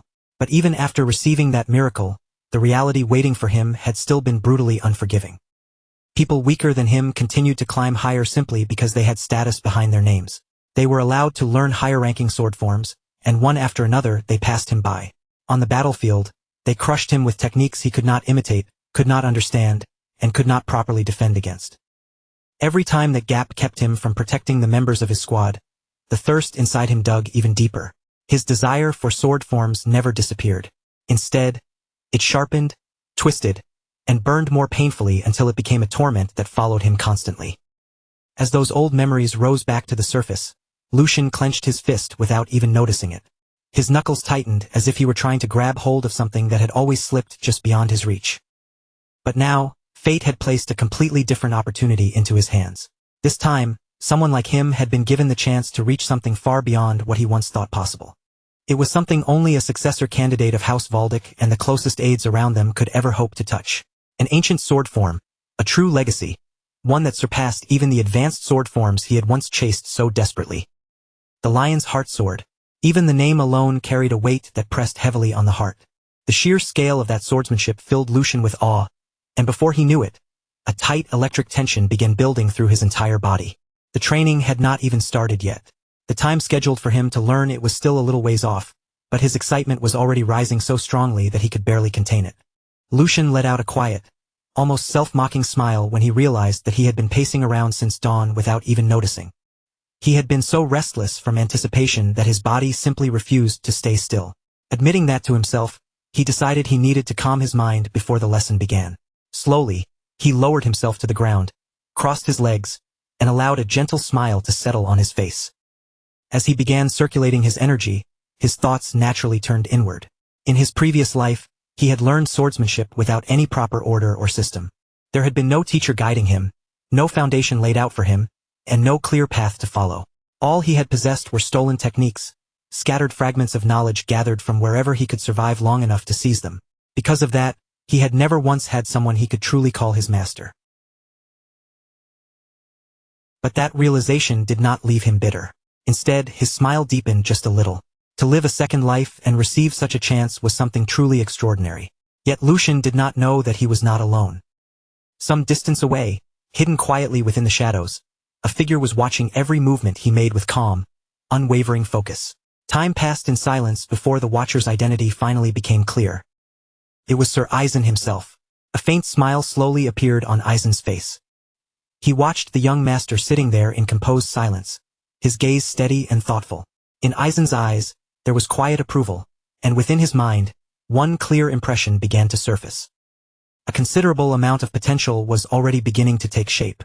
Some time had passed since Lucian sat down, and yet he had not wavered even once. His posture remained stable, his breathing stayed even, and there was not the slightest trace of hesitation or imbalance in him.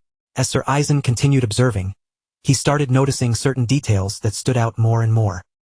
There were subtle qualities in Lucian's composure and control that could not simply be ignored. They were the kind of traits that deserved close attention. Eisen found himself thinking that guiding Lucian would not only be meaningful, but might also provide a brief bit of amusement for him as well. Back when Sigmund had listened to the request calmly, he had acknowledged that if the Duke himself had spoken so highly, then Lucian's talent could not possibly be ordinary. But Sigmund's thoughts had gone even further than that. To him, this was not a matter that could be explained by simple talent alone. What had truly surprised him was Lucian's mindset. It was something completely unexpected, something that could not be measured only through sword skill, noble blood, or natural ability. Sigmund believed that Eisen would understand the weight of those words the moment he saw Lucian with his own eyes. And now, time returned once again to the present. There stood the great sword saint, Eisen Breitner, watching Lucian with a sharp and steady gaze. From a distance, he continued observing without a word, his eyes never leaving the young man. Slowly, a proud smile began forming on his face. That expression showed that he had recognized more than just Lucian's talent.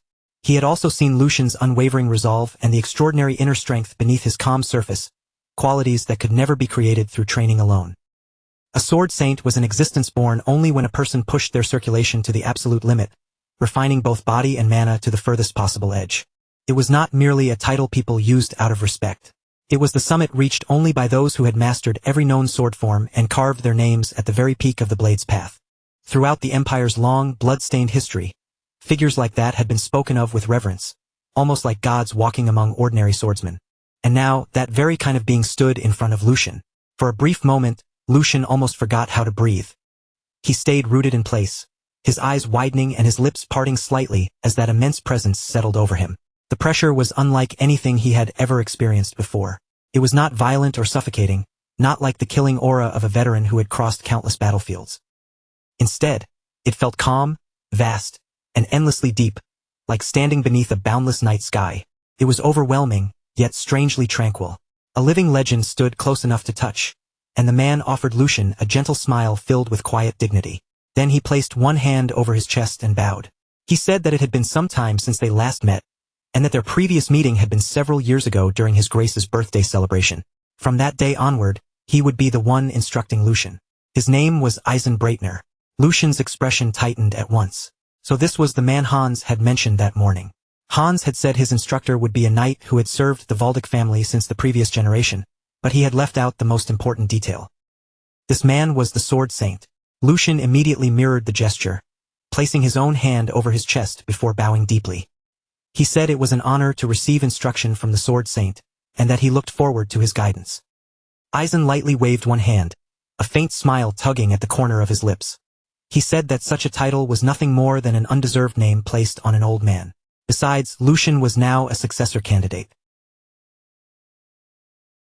He added that Lucian should not lower his head so easily. Lucian straightened at once, his posture composed and firm, and answered that he would not lower the dignity of his family. But that did not mean he should neglect proper respect.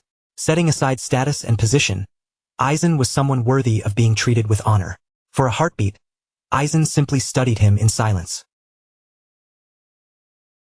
Then Aizen let out a soft laugh and told him that if he insisted, then he could do whatever felt comfortable to him, young master. Lucian inclined his head slightly and thanked him for understanding. The warmth in Aizen's expression slowly faded, replaced by a sharp, focused look. Aizen then said they should begin the training immediately, without wasting any time. Lucian stepped forward and replied that it sounded good. Aizen gestured toward the outdoor training grounds. Sunlight was spilling across the wide perimeter of the grounds when Aizen looked toward Lucian and asked whether the young master would like to run around the perimeter. The moment those words left Aizen's mouth, Lucian dropped straight into a runner's stance, his body lowering and coiling with readiness. He looked prepared to launch forward at any second and asked if he should start right away. Aizen blinked, visibly caught off guard by the immediate response.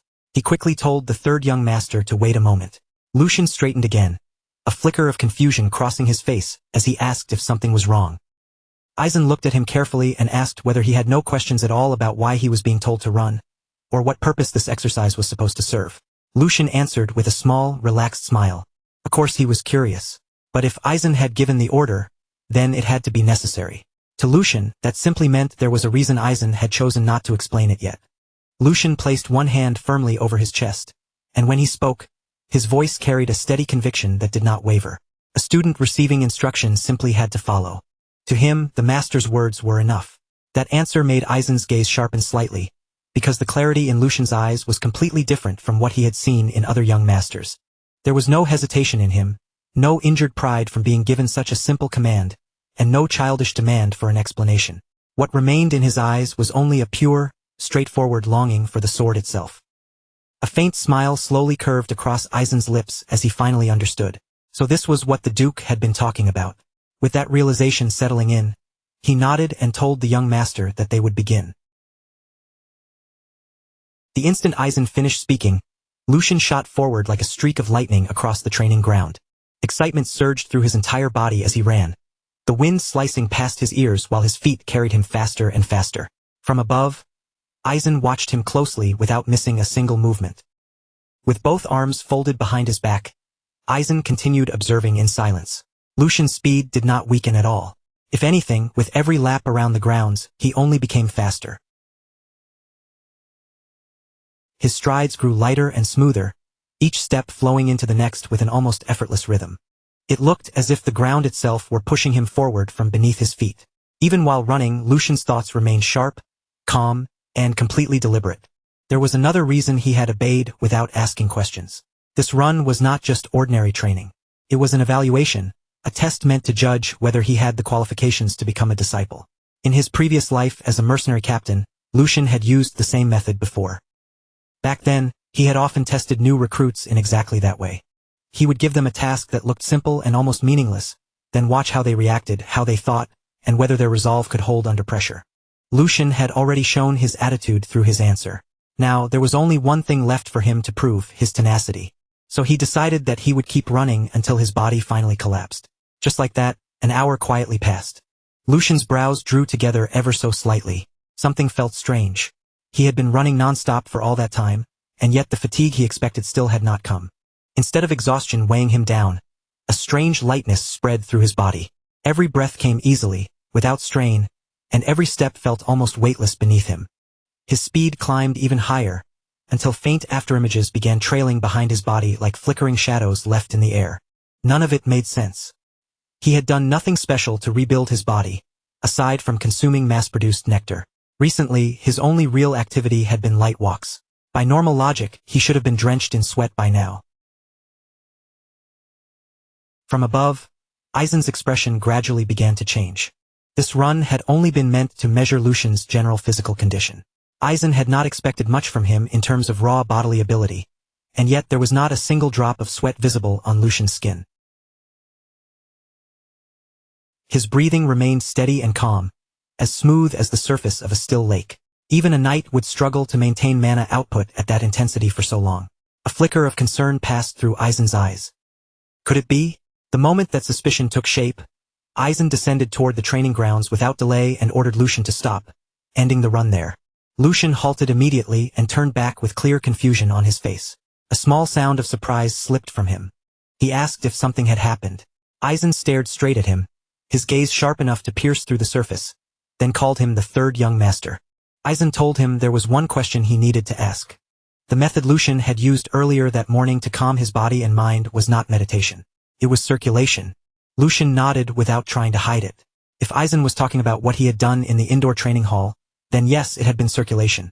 He added that there was nothing better for clearing one's thoughts. The moment Aizen heard that, he froze. A thin layer of sweat formed along Aizen's brow. His suspicion had been correct after all. He stepped closer to Lucian, his voice firm but carefully controlled.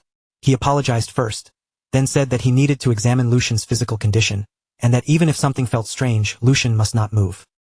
Aizen placed one hand on Lucian's shoulder and carefully guided his mana into the young master's body. Slowly and with absolute care, he began tracing the internal flow inside Lucian. He followed the pathways of circulation with the precision of a master craftsman inspecting a priceless blade, checking every subtle movement and every hidden current. A tense silence passed. Then Aizen's eyes widened with disbelief, as if he almost feared what his own examination had just confirmed. Lucian had already reached the very end of circulation. It was the absolute limit that most martial artists spent their entire lives trying to reach. But even that was not the end of what shocked him. What lay within Lucian was not merely the perfected state Aizen himself had once attained. It went even beyond that. The sensation was so overwhelming that Aizen could hardly process it. It felt like standing before an endless ocean with no horizon in sight, or beneath a roaring waterfall powerful enough to swallow the world. The flow inside this child was not just complete. It was still expanding, pushing outward into a territory Aizen had never reached before. Lucian was not simply walking a known road. He was opening an entirely new path. Sir Aizen held the third young master's hands and examined them in silence, his fingers pressing lightly along the veins as he sensed the smooth, powerful flow moving beneath the skin. His sharp eyes narrowed as he tried to understand what he was feeling. Then, in a low voice, he asked Lucian when this had started. The sudden question caught Lucian completely off guard. He had expected training and instruction, not doubt-filled questions about his body. Before Lucian could answer, Aizen asked again, this time even more directly. He asked exactly when Lucian had reached the end of circulation. Lucian's expression went blank. The end of circulation. Lucian did not understand what Aizen meant by that, so he asked him to explain it more clearly. Aizen answered in a calm voice, explaining that he had just examined Lucian's body himself. The purity of Lucian's mana was like fresh snow spread across a winter field, untouched, clean, and flawless. The internal structure of his body allowed mana to move with perfect efficiency, like a water wheel turning without the slightest resistance. This was not ordinary talent. It was a realm that only a small handful of martial artists could reach after devoting their entire lives to cultivation. Lucian kept his expression steady, but his thoughts began moving rapidly. From the beginning, he had always sensed that something about his circulation was unusual. It had felt far too smooth to be natural. Even so, hearing that truth confirmed directly by a sword saint made Lucian's heart tighten. His condition was far closer to perfection than he had ever imagined. If that was really the case, then there was no longer any point in hiding it. He had questions about his own condition as well. Unless someone stood at the level of a sword saint, no one would be able to properly explain what was happening inside him. So Lucian lowered his head slightly and answered honestly. He said it had been about a month since he first began circulation. From the very beginning, all of his mana paths had already been open. There had been no struggle, no resistance, and no barriers for him to break through. Everything had simply flowed freely. Aizen's eyes widened, and a clear flicker of shock passed across his face. Lucian continued calmly, saying that he had heard circulation was usually filled with pain and obstruction. Others spoke of veins that burned, channels that refused to open, and broken pathways that had to be forced through. But Lucian had experienced none of that. His mana had flowed smoothly from the very beginning, almost as if it were the most natural thing in the world, like his body had been waiting for that moment all along. Silence settled between them, and Aizen's thoughts began racing. Even he had needed decades of hardship, discipline, and relentless training to reach such a state. Yet this young man had reached it in only a single month. At that thought, Aizen felt something stir inside him. Perhaps the ancient swordsman said to split mountains and divide seas had not been mere fairy tales after all. Perhaps talent that overwhelming truly did exist in this world. After a brief moment of visible hesitation, Aizen finally opened his mouth again. His voice now carried a heavy seriousness, as though he fully understood the weight of the words he was about to say. He told Lucian that he wished to ask something, even if the question might sound disrespectful. Then Aizen asked him directly, would Lucian be willing to give up his position as a successor candidate of House Valdic? In that instant, the world seemed to stop. Lucian's eyes widened, because he had never imagined Aizen would say something like that. Above them, the sky stretched out bright and clear, while a gentle wind swept through the courtyard and carried dry leaves across the stone floor. For a moment, everything around Lucian felt strangely far away and muted. Aizen's question kept echoing in his ears. Give up the successor position. His confusion quickly turned into unease, and that unease sharpened into fear. With his voice tightening, he demanded to know what Aizen meant. Aizen met Lucian's anxious gaze and immediately understood the storm rushing through the young man's mind. Was there something wrong with his body? Was he unable to learn proper sword forms? Would his mana one day turn against him? Lucian's thoughts spiraled from one terrifying possibility to the next, but Aizen answered with steady calm, saying it was exactly the opposite. Lucian froze. The opposite. Aizen looked straight at him with firm, unwavering eyes and spoke clearly. Lucian's body was an ideal vessel.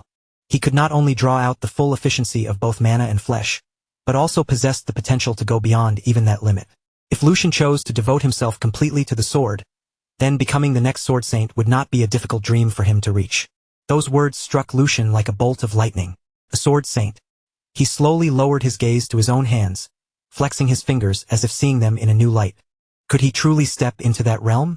From the beginning, Lucian had known this body was extraordinary. He had felt its balance, its natural strength, and its flawless circulation. But even so, this was beyond anything he had expected. He had already considered himself unbelievably fortunate just to inherit something so precious.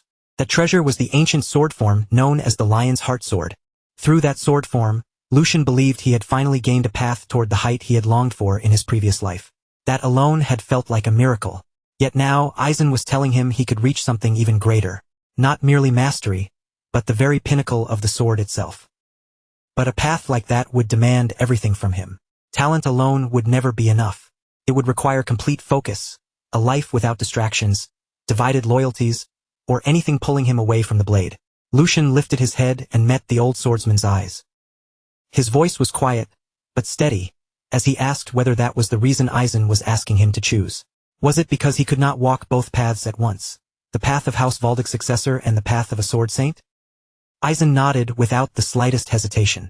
That was correct. More precisely, it was because there was not enough time. Although circulation still allowed him to stand tall and move with strength even when he was nearing 100 years old, Aizen could not ignore the slow decay of his own body. His power remained sharp, but time was merciless. If he wanted to pass down everything he possessed while he was still alive, then the years left to him were already far too few. Even if the third son focused only on the sword and nothing else, the schedule would still be painfully tight. Lucian's eyes widened faintly. 8 years. If his memory served him correctly, that was how long the sword saint had left before death finally claimed him. The truth settled heavily in Lucian's chest. There truly was not much time. Ideally, Lucian should accept the offer and devote himself entirely to the blade. It was the very opportunity he had yearned for across 2 lifetimes. A chance to pursue the summit without restraint, to stand at the peak of swordsmanship and carve his name into history. But the future Lucian remembered was not shaped by strength alone. In the coming years, chaos would descend. Nations would clash, alliances would fracture, and power would shift like sand beneath a violent storm. Those who survived would not simply be the strongest warriors. They would be the ones with legitimacy, names that commanded loyalty, positions that could unite armies, and authority that others could gather behind. Martial might could win battles, but martial might alone could not control the storm. This was the moment Lucian had once dreamed of, a chance to chase the ultimate peak of the sword and live only for the blade. Yet dreams were not the only things that mattered. Lucian lowered his head respectfully and apologized to Aizen. He said he wished to remain a Valdic until the very end. The offer was far greater than his station deserved, and he was deeply grateful for it, but he could not accept. His voice stayed calm, even though something inside him tightened painfully as he spoke. Aizen studied him in silence for a long while. Then the old swordsman let out a soft sigh and said that he was the one who should feel ashamed. He murmured bitterly, wondering what he had done in his youth to become so greedy in old age. Through the third son, perhaps he had tried to leave something behind. A proof that his sword would not disappear with the passing of time. Perhaps he had wanted to see his legacy carried forward by hands worthy enough to hold it. Lucian did not answer right away. The weight of Aizen's quiet regret lingered between them like a silence neither of them could easily break. Then, after choosing his words carefully, Lucian asked a question. If, by any chance, there were another talented person besides him, what would Aizen do? Far from the quiet courtyard, the scene shifted beneath a blazing sun near a wide open field. A young noble was riding at full speed across the open land. His horse thundered forward, leaping cleanly over low wooden fences and weaving through scattered obstacles with practiced precision. Dust rose in swirling clouds behind them. The rider's posture was sharp and confident, and his control over the reins looked firm and well-trained. Behind him, a heavy-set butler was struggling desperately to keep up on foot.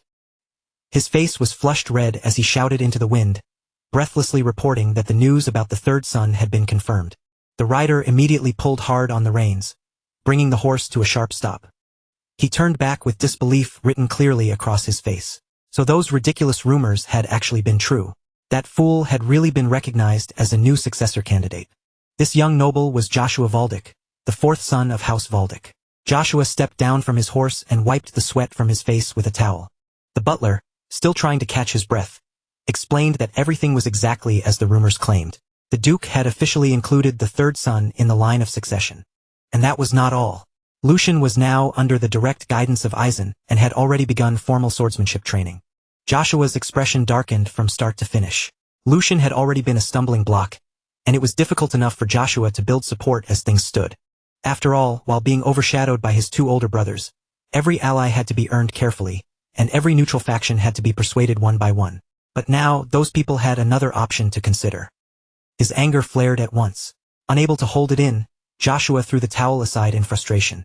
Why couldn't Lucian have simply stayed hidden away in the corner of his room like before? Would it really have been so impossible for him to remain useless, silent, and out of everyone's way? The butler nervously urged Joshua to be careful with his words, but that warning only poured more fuel onto his anger. How was he supposed to stay calm? What if the fragile loyalty he had barely managed to gather started wavering because of Lucian? Political support was like glass. Once even a single crack appeared, it could never be restored perfectly to its original shape. And the very thought of calling Lucian his brother was enough to make Joshua's blood boil. They were only a few months apart in age. Yet now, that small and meaningless difference had suddenly gained political weight. Joshua forced himself to breathe, because rage alone would not solve anything. He lightly bit at his nail, his thoughts turning quickly. He could not simply sit still and watch this happen. There had to be a way to deal with it. Then, at last, an idea formed, and his eyes sharpened. Since Lucian had started learning the sword, he would eventually need someone to spar with. That was only natural for a young master undergoing formal training. Joshua turned toward the butler and ordered him to prepare 2 sharp swords. Not wooden practice blades, but real weapons, live steel meant for actual combat. The butler froze in shock, while Joshua's lips curved into a thin, controlled smile. He only needed to teach his dear brother one very simple lesson. Back with Lucian and the Sword Saint, Lucian looked at Aizen calmly and asked what he would do if someone with genuine talent appeared before him. Lucian made it clear that he meant someone besides himself. It might take some time to find that person, but he was certain the talent was enough to make up for the delay. A man gifted enough to leave a scar on the Sword Saint's legacy even 100 years from now. When Aizen heard those words, a faint smile quietly appeared on his face. Then he answered in a gentle tone that carried a trace of weariness. His heart felt heavy, he said, as if he were placing an unnecessary burden on the young master's shoulders. He was already more than happy just knowing that Lucian thought so fondly of an old man like him. So Aizen asked Lucian not to trouble himself with such matters any longer. Then, with quiet sincerity, he thanked the young master for his kind words. After hearing that, Lucian responded softly by calling him sir, but deep inside, his thoughts were moving in a different direction. Just as he had expected, Aizen must have thought the whole thing sounded like nonsense. Even a famous swordsman would not easily be enough to catch the Sword Saint's eye. So it was only natural that Aizen doubted him, especially when someone who had only just begun training was claiming he could present the Sword Saint with a true disciple. Even so, Lucian believed Aizen could look forward to it. If Lucian himself was a heaven-sent vessel acknowledged by the Sword Saint, then surely there had to be another person sent by the heavens as well. Someone blessed with a gift meant entirely for the sword. In fact, even though that person's body was frail and his swordsmanship was still inferior for now, talent alone would one day allow him to become the very embodiment of the blade. He would become a figure who swept across battlefields like a storm made of steel. Sword Demon Felix. One day, he would become Lucian's most powerful follower, and also the disciple who would inherit everything Aizen passed down. After some time had passed, the scene shifted once again. Lucian and Aizen had arrived at the training grounds. The air around them was calm, but beneath that quiet atmosphere, a faint tension seemed to hang in place. Aizen began speaking in a steady, instructive voice. Before beginning the lesson on swordsmanship styles, Aizen said they would first check how much Lucian had improved. He directed the young master toward the wooden training dummy. He told Lucian to perform vertical, horizontal, and diagonal strikes. And since Lucian had truly practiced circulation, he should also be capable of manipulating mana. Aizen explained each point carefully, making sure Lucian understood exactly what he needed to demonstrate and leaving no important detail unsaid. Then, after a brief pause, he added one final requirement. He wanted Lucian to show him a strike infused with mana. Hearing that, Lucian turned his thoughts inward. This would be the first time he had ever held a sword using Lucian's body, so he needed to control his strength carefully. But Lucian had studied swordsmanship before, and with that thought steadying his mind, he prepared himself. His fingers tightened around the hilt, settling into a firm grip. His stance lowered and stabilized, and without hesitation, he brought the sword down in a clean vertical strike. The wooden dummy trembled lightly from the force. Right after that, he followed with a precise horizontal slash and then a sharp diagonal cut, each movement flowing a little more naturally than the one before it. Finally, Lucian drew in a quiet breath and focused his mind, channeling mana into the blade. A powerful surge of energy began gathering around him. And it was not only the sword that reacted. An intense light seemed to flare within Lucian's eyes as well, as though the energy itself were burning behind his gaze. In the next instant, he stepped forward and unleashed the final attack. The mana-infused blade cut through the air with overwhelming force. The training statue in front of him could not withstand the impact. It shook violently, then collapsed down onto the ground. Struck down by the sheer power of that blow, the wooden dummy lay fallen before him. Lucian looked at it with a faint smile slowly spreading across his face. In that moment, he felt as though he had performed remarkably well. After all, this was his first attempt using this body, and inwardly, he reflected on the result with quiet satisfaction. Since it was his first attempt in this body, his movements had still been a little lacking. But surely his form had been decent for a beginner. Then he wondered whether Sir Aizen had perhaps expected even more from him. A small flicker of doubt began creeping into Lucian's mind, although he still believed he had performed fairly well. Standing a short distance away, Aizen watched him closely, his gaze calm and unreadable, as if he were measuring something far deeper than simple technique. After a brief silence, Aizen finally spoke. He said that he had suspected Lucian possessed ability, but once again, the young master had managed to surprise him. For one fleeting second, Lucian felt a spark of pride at those words, only for it to be crushed by Aizen's very next sentence. To put it simply, Aizen said it was pathetic. The blunt judgment struck harder than any blade. Lucian's eyes widened in complete shock, and his earlier confidence shattered in an instant. Unable to hide his disbelief, he asked Sir Aizen what he meant.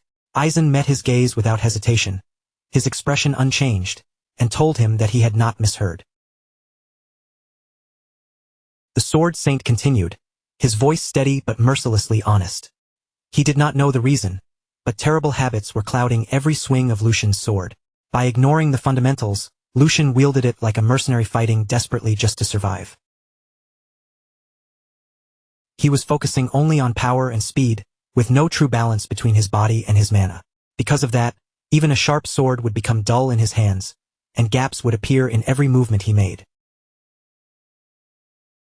Furthermore, Aizen asked how long Lucian thought it had taken him to coat the blade in mana for that final blow. Lucian listened carefully, feeling the weight of each word pressing down on him. After a short pause, Lucian answered honestly. Since he had been channeling mana into the sword, he said it seemed to have taken about 1 or 2 seconds. Hearing that, Aizen repeated those words in a low, pointed tone. When Aizen repeats those 1 or 2 seconds that Lucian had mentioned so casually, Lucian blinks in clear confusion. He cannot immediately understand why such a tiny gap in time would matter so much, or why Aizen's expression has turned so serious over something that sounded so small. Before Lucian can even finish sorting through that thought, Aizen suddenly lifts his wooden sword and aims it straight at him. The movement is sharp, clean, and deliberate, as if the blade itself is forcing Lucian to recognize just how dangerous those 1 or 2 careless seconds can truly become. Aizen keeps the wooden sword held perfectly steady, the tip fixed right at Lucian's throat without the slightest tremble. Then he finishes his warning in a low, controlled voice, making it clear that those few seconds are already more than enough for an enemy to take his life. His voice is not raised, and there is no anger in it at all. In fact, Aizen sounds almost completely calm, which only makes the lesson feel even heavier. This training, he makes clear, must begin with Lucian first understanding the weight of that danger. No real enemy would ever ignore an opening that obvious. As Lucian feels the cool tip of the wooden blade resting lightly against his neck, the reality finally settles into him.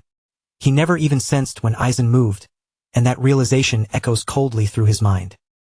Lucian's thoughts turn inward with a chill. He had not noticed a thing until the blade was already touching his neck, and he silently curses himself for being so careless. If that had been a real sword, his head could have fallen before he even understood what happened. And yet, strangely, he notices that his mind is still thinking with frightening calm. Fragments of the past begin to surface in his mind. Old battles, brushes with death, and moments where survival had balanced on an impossibly thin edge. Again and again, he remembers how the difference between living and losing everything can be nothing more than one heartbeat, one mistake, or one wasted second. Slowly, Lucian lowers his eyes as if accepting the lesson deep inside himself, then lifts his gaze again with a much sharper seriousness than before.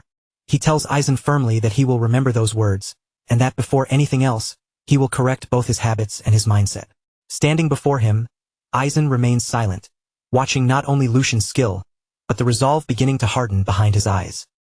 After hearing that answer, Aizen speaks again, his voice firm and unshaken.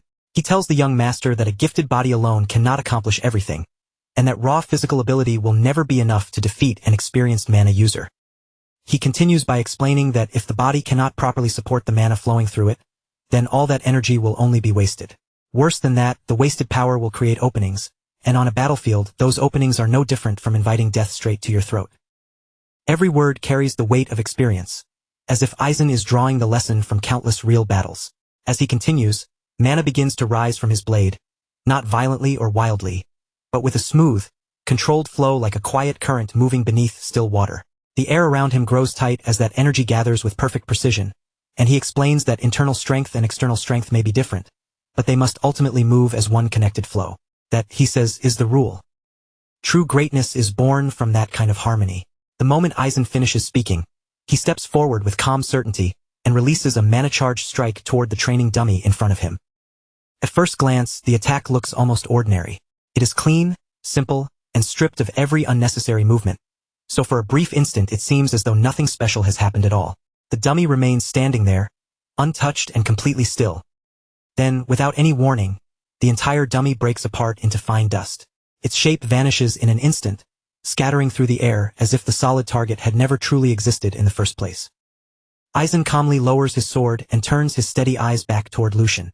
He tells the young master that this is the path of the sword he must walk from now on. Then, a few days later, the scene moves forward. Inside the training hall, the swordsmen are completely locked into their practice, surrounded by the pressure of non-stop discipline and sharpened focus. The practice session is intense, and the entire hall feels heavy with tension. Again and again, the sharp ring of blades striking blades echoes through the space, filling the air with the sound of relentless training. At the center of the hall, Lucian is facing the Sword Saint in direct practice. The Sword Saint speaks with calm authority, his voice steady but impossible to ignore, as he instructs Lucian that the flow of mana must never be interrupted. He explains that just as training the body allows each movement to become precise and controlled, Lucian's mana control must also be refined until it can reach that same level of accuracy. The Sword Saint's words remain calm, but every sentence carries the pressure of deep experience. In front of him, Lucian is clearly struggling, forcing his body to keep moving while exchanging blows with a master far beyond him. Their swords crash together again, and Lucian launches another attack with all the focus he can gather. But the Sword Saint blocks it with effortless ease, and without losing even a single beat, Aizen continues his lesson. He tells Lucian that when he uses mana to reinforce his entire body, he must still leave enough power circulating freely. That remaining mana must be deployed separately, directed into the right place at exactly the right moment. As he speaks, Aizen's blade moves with flawless precision. Every motion is controlled, every strike carefully calculated. Lucian grits his teeth, draws up his strength, and then throws out an incredibly powerful attack, pouring tremendous force into the blow. The power behind Lucian's strike is overwhelming, but the Sword Saint receives it calmly, blocking the attack and redirecting its force back toward Lucian. In that single exchange, he shows complete dominance over both swordsmanship and mana control. As the force of the clash settles, Aizen speaks again with the same unwavering voice. He tells Lucian that only when all of these factors come together and form a true balance will he begin to understand the real power of the sword. Lucian is pushed back, but he manages to land skillfully a short distance away. Even under that immense pressure, Lucian forces himself to stay on his feet. Sweat runs down his face, his breathing is rough, and yet he still steadies his stance, preparing himself for the next exchange. Across from him, the Sword Saint stands with absolute calm, his presence alone making the space between them feel heavier. His blade begins to radiate a massive and terrifying energy, far stronger than anything he had shown before. The very air seems to tremble around him. With a sharp focus in his eyes, Aizen declares that Lucian should now apply what he has just learned and try to defend himself. But this time, Aizen adds that they will move into a slightly more advanced step. With those words, master and disciple face each other once again, and the tension between them rises as the next stage of training is about to begin. Immediately after that, the Sword Saint suddenly vanishes from his position with incredible speed. His movement is so fast that following him with the naked eye becomes almost impossible. In the blink of an eye, Aizen appears directly in front of Lucian. His voice remains firm and composed as he tells him to consider the enemy's speed and movement, then respond with the proper amount of force. At the same moment, a powerful and overwhelming aura begins pouring out from Aizen's body. The air around him grows heavy and sharp. He raises his sword in one smooth motion, and in the very next instant, he unleashes a terrifying attack packed with tremendous force. As Lucian sees that monstrous wave of energy rushing toward him, his thoughts begin racing. Even in that dangerous instant, he forces himself to remember the core of Sir Aizen's teaching. Lucian thinks back to the essence of Sir Aizen's lesson, the union of naturalness, moving like water without breaking the flow. But while that thought crosses his mind, the incoming attack is already closing in dangerously fast. Even so, Lucian's thoughts keep moving at high speed. Through that natural flow, he must overcome the gap between them, reduce the loss of power as much as possible, and draw out the greatest force he can release. He tells himself not to be swallowed by the pressure and to look straight at the attack. With that realization burning through him, Lucian gathers every bit of strength in his body. Mana bursts out from him, surging violently as he concentrates it into his blade. Lucian steps forward and sends his own attack straight ahead. Their swords collide with tremendous force, and at the very instant the blades meet, an explosive shockwave erupts from the impact. The collision releases a massive, destructive force that ripples through the entire training hall, shaking the space as if the walls themselves are about to give way. From the other side of the clash, the Sword Saint watches Lucian with perfect calm. Judging from his expression, it looks as though he has not used even the slightest bit of true effort in this exchange. Lucian, on the other hand, is visibly struggling. Just blocking the attack and enduring the overwhelming pressure bearing down on him is already taking everything he has. After holding the clash for a short moment, the Sword Saint finally draws his sword back and lowers it. His voice returns to its usual calm, composed tone. He says that they can end today's training here, and tells Lucian to carve the sensation he felt during that exchange deep into his body. The Sword Saint looks at Lucian one final time and adds calmly that remembering that feeling alone will be enough to help him become a first-rate swordsman. When Lucian hears those words, he cannot stop a smile from appearing on his face. His body is completely exhausted, his breathing is heavy, and both of his arms are still trembling from the intensity of the clash. Even so, there is a clear satisfaction in his eyes. Though he is struggling just to steady himself, the lesson has settled into him, and he can feel that something important has changed. Lucian bows his head respectfully and thanks Aizen for the lesson, his voice carrying both fatigue and sincere gratitude. With that, the day's training finally comes to an end. The servants quickly move in to clean up the hall, which has been badly damaged by the violent shockwaves and powerful collisions. Broken tiles, cracked walls, and scattered debris lie everywhere across the training ground. One servant stares around the ruined hall in disbelief, unable to hide his shock, and mutters under his breath, wondering what kind of training the young master had possibly gone through. Another servant glances worriedly toward Lucian, lowering his voice as he softly asks whether the young master is really going to be all right after something that intense. The scene then shifts to Lucian himself, sitting alone off to the side of the hall as he quietly tries to recover from the brutal training session. Lucian's condition is obviously awful. His clothes are completely soaked with sweat, his muscles throb with pain, and even drawing a single breath feels heavy in his chest. But strangely enough, despite how battered his body looks, his face carries an unusual calm. He quietly thinks to himself that he has somehow managed to survive today's training as well. And as absurd as it feels to admit it, he understands that Aizen's harsh method is meant to carve away the bad habits left over from his past life. Still, Lucian cannot really complain. If this kind of brutal training is what it takes to correct those flaws, then there is no choice but to endure it and keep moving forward. He closes his eyes for a short moment, letting everything he just experienced sink in. Thanks to that painful lesson, he can already feel himself starting to grasp the method much faster than before. The more Lucian watches Aizen, the more genuinely amazed he becomes. Aizen keeps creating dangerous situations perfectly matched to Lucian's current level, then guides him with precise instructions until the right reaction is drawn out of him. That may sound simple, but Lucian knows it is far easier said than done. Such training would be impossible unless Aizen could see through every part of his body's condition with frightening accuracy. Lucian lightly clenches his fist, feeling the faint, lingering sensation of mana still moving through him. He is simply placing his body in Aizen's hands and following his teachings, yet the growth is so clear that he can feel it through his own skin. Until now, Lucian had believed that the secrets hidden within exceptional sword forms were the only real path to reaching a higher realm. But today's training has forced him to understand something much deeper.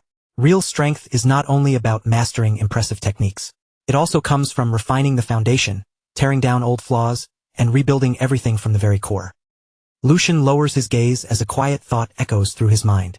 He has never considered things like balance, reserve power, and flow this deeply before, not even in his previous life. What truly mattered had always been inside him from the start. And as that realization settles in, Lucian cannot help but wonder what might have happened if he had learned these teachings back in his past life. For a brief instant, faint visions from that previous life flash across his eyes. Blurred battlefields, fierce clashes, and moments stained with the pressure of life and death. He remembers unfinished duels, chances that slipped through his fingers, and the heavy regret of never reaching the height he had once chased so desperately. Those memories feel distant, almost like fragments from another world, yet the pain inside them remains painfully vivid. Then, little by little, Lucian's mind returns to the present. Lucian lets out a slow breath and continues thinking to himself. If he had possessed this understanding back then, wouldn't he have at least been able to exchange a few proper blows? Ending things like this today feels a little shameful to him. As he sits there recovering, another thought rises in his mind, whether there might be a perfect opponent somewhere for him right now. Then his thoughts pause. Could that person be him? Before Lucian can settle on the answer, the sound of approaching footsteps begins echoing through the training hall. A voice announces that the fourth young master has arrived, immediately drawing attention toward the entrance of the hall. Joshua walks forward with confident steps, his posture relaxed and controlled, before giving a slight bow in front of Aizen. He greets Aizen politely, asking whether his master has been well, and introduces himself with respectful formality as his disciple, Joshua. Aizen responds in his usual composed tone, calmly welcoming the fourth young master. But his eyes remain steady as he asks what has brought Joshua here so unexpectedly. Aizen then makes it clear that he is currently training the third young master, so if Joshua has something to say to this old man, he should come back another time. Joshua only gives a faint smile and gently shakes his head. Joshua says there is no need for that. Aizen's eyes narrow just slightly as he studies him, then asks if the reason Joshua came here is what he suspects. Joshua answers calmly that Aizen is correct. Since his brother has finally opened his closed doors and devoted himself to training, Joshua claims he could not simply ignore it. As the younger brother who learned first, Joshua says he wanted to help with Lucian's training. Then his gaze turns toward Lucian, and a subtle competitive spark glimmers in his eyes as he asks what brother Lucian thinks. To Lucian, it is almost amusing. The perfect opponent has just walked right into the hall on his own. The atmosphere inside the training ground changes at once. What had been quiet exhaustion only moments ago now sharpens into tense silence. Lucian slowly raises his head, while the knights, guards, and attendants around them freeze in place, their eyes fixed on the situation as they wait for Aizen's response. The mood is far too heavy for an ordinary sparring request. It feels as though something far more serious is about to unfold. Aizen slowly turns his attention toward the fourth young master, his expression tightening as he demands an explanation. There is clear confusion in his voice as he questions why the third young master has suddenly been dragged into this. Joshua lowers his gaze with perfect politeness, presenting himself as respectful and well-mannered. In a calm, composed tone, he explains that some training methods also require sparring in order to improve the practical use of mana. When Joshua lifts his head again, a bright and seemingly innocent smile spreads across his face. With that polished expression, he offers himself as Lucian's sparring opponent. Turning toward Lucian, Joshua speaks with carefully measured humility. He explains that recent circumstances have given him very few chances to interact with his brothers properly. He claims that moments like this are rare opportunities for them to grow closer while also sharpening their skills. Then he places one hand over his chest, admits that his request may seem rude, and insists that it comes only from sincerity before respectfully asking for permission. Lucian remains completely silent while Joshua speaks. His head is tilted slightly downward, giving the impression that he is listening without much reaction. But deep inside, a faint smile quietly forms. To Lucian, the children of this household are truly impressive in their own way. They are remarkably talented at twisting pretty words until those words serve their own hidden purposes. On the surface, Joshua's explanation sounds noble and considerate, but the intention buried underneath is painfully obvious. Lucian's gaze drifts toward Joshua's side, where a real sword is carefully wrapped in cloth. Lucian's thoughts sharpen the moment he notices it. Bringing a real blade against someone who has barely trained for a week leaves almost no room for misunderstanding. Joshua's goal is clear. He wants to crush his supposedly weak older brother in front of everyone here, then use that victory to strengthen his own position inside the family. Lucian slowly raises his eyes and meets Joshua's smiling face. The challenge has been disguised as helpful concern, which makes refusing it difficult without creating consequences. So Lucian weighs the situation carefully. If Aizen officially acknowledges this spar, then the match will carry real significance. And if Lucian backs down now, Aizen, who has already been pressuring him to withdraw from the succession, will be placed in an awkward position. After a brief pause, Lucian steps forward. The simple movement is enough to draw every eye in the training hall toward him at once. With a calm voice and steady posture, Lucian asks Aizen to accept Joshua's proposal and allow the spar to take place. Aizen's eyes widen slightly in surprise. He clearly did not expect the third young master to accept the challenge so easily. Lucian makes a light gesture, then begins explaining his reason. He says that his younger brother's enthusiasm for training is certainly admirable. However, behavior this disrespectful cannot simply be overlooked. As he says this, his gaze shifts directly toward Joshua. Since that is the case, Lucian declares that he will personally teach his immature younger brother a proper lesson. The moment those calm words leave his mouth, Joshua's expression stiffens. Lucian's words strike directly at Joshua's pride. Anger immediately begins to rise inside him, but he forces it back down, struggling to keep his face under control. Lucian continues in a steady voice, telling Joshua that today will be the last time he tolerates this kind of childish behavior. Causing more trouble, he adds, will only put Aizen in a difficult position. As the exchange continues, Aizen watches both brothers carefully. He understands Joshua's intentions perfectly, and yet the third young master has still chosen to step directly into the trap. After thinking it over for a moment, Aizen grants permission, but only under strict conditions. The spar will happen just once, and if it becomes dangerous at any point, he will stop it immediately. Both brothers place their hands over their chests and agree to Aizen's conditions. Their voices polite even as tension continues to press heavily between them. Lucian then turns toward Joshua with a calm smile and suggests that the two of them have a good sparring match. As Lucian finishes speaking, he casually pats Joshua on the shoulder, as if they are simply friendly brothers. That small gesture irritates Joshua at once, and although he forces out a laugh in response, the annoyance on his face is impossible to fully hide. A little while later, Lucian, Joshua, and Aizen stand together at the center of the training ground. Aizen steps forward between the two brothers, his posture calm and dignified, and begins clearly laying out the rules for the spar. He makes it clear that this is not meant to be a fight where they injure each other. This is only a sparring match, a controlled exchange meant to test their progress and reveal what each of them still needs to improve. Then Aizen turns his attention toward Lucian and reminds him that this will be his very first proper spar. Instead of obsessing over victory, Lucian should treat the match as a chance to learn, observe, and sharpen himself through experience. After that, Aizen looks toward Joshua. Since Joshua is the more experienced swordsman, Aizen reminds him that he has a responsibility to conduct himself with dignity and restraint. Finally, Aizen addresses both brothers at once, his voice carrying through the training ground as he instructs them to protect the honor of their house while crossing blades. The signal will begin once both of them draw their swords. That moment finally arrives, and the sound of steel sliding from its sheath rings out as the two brothers raise their blades into position. The air turns tense in an instant. Joshua fixes his eyes on Lucian, and frustration begins boiling inside him. The name Lucian Veldic echoes through his mind, irritating him more with every passing second. He cannot understand when his older brother started behaving like a proper elder brother. Every calm word Lucian says seems to remind him that he is the younger one, and that constant reminder scratches painfully at his pride. In Joshua's eyes, the difference between them is only a matter of being born slightly earlier. Yet Lucian keeps acting as though that alone places him far above Joshua. Joshua tightens his grip around the sword handle until his knuckles start turning pale.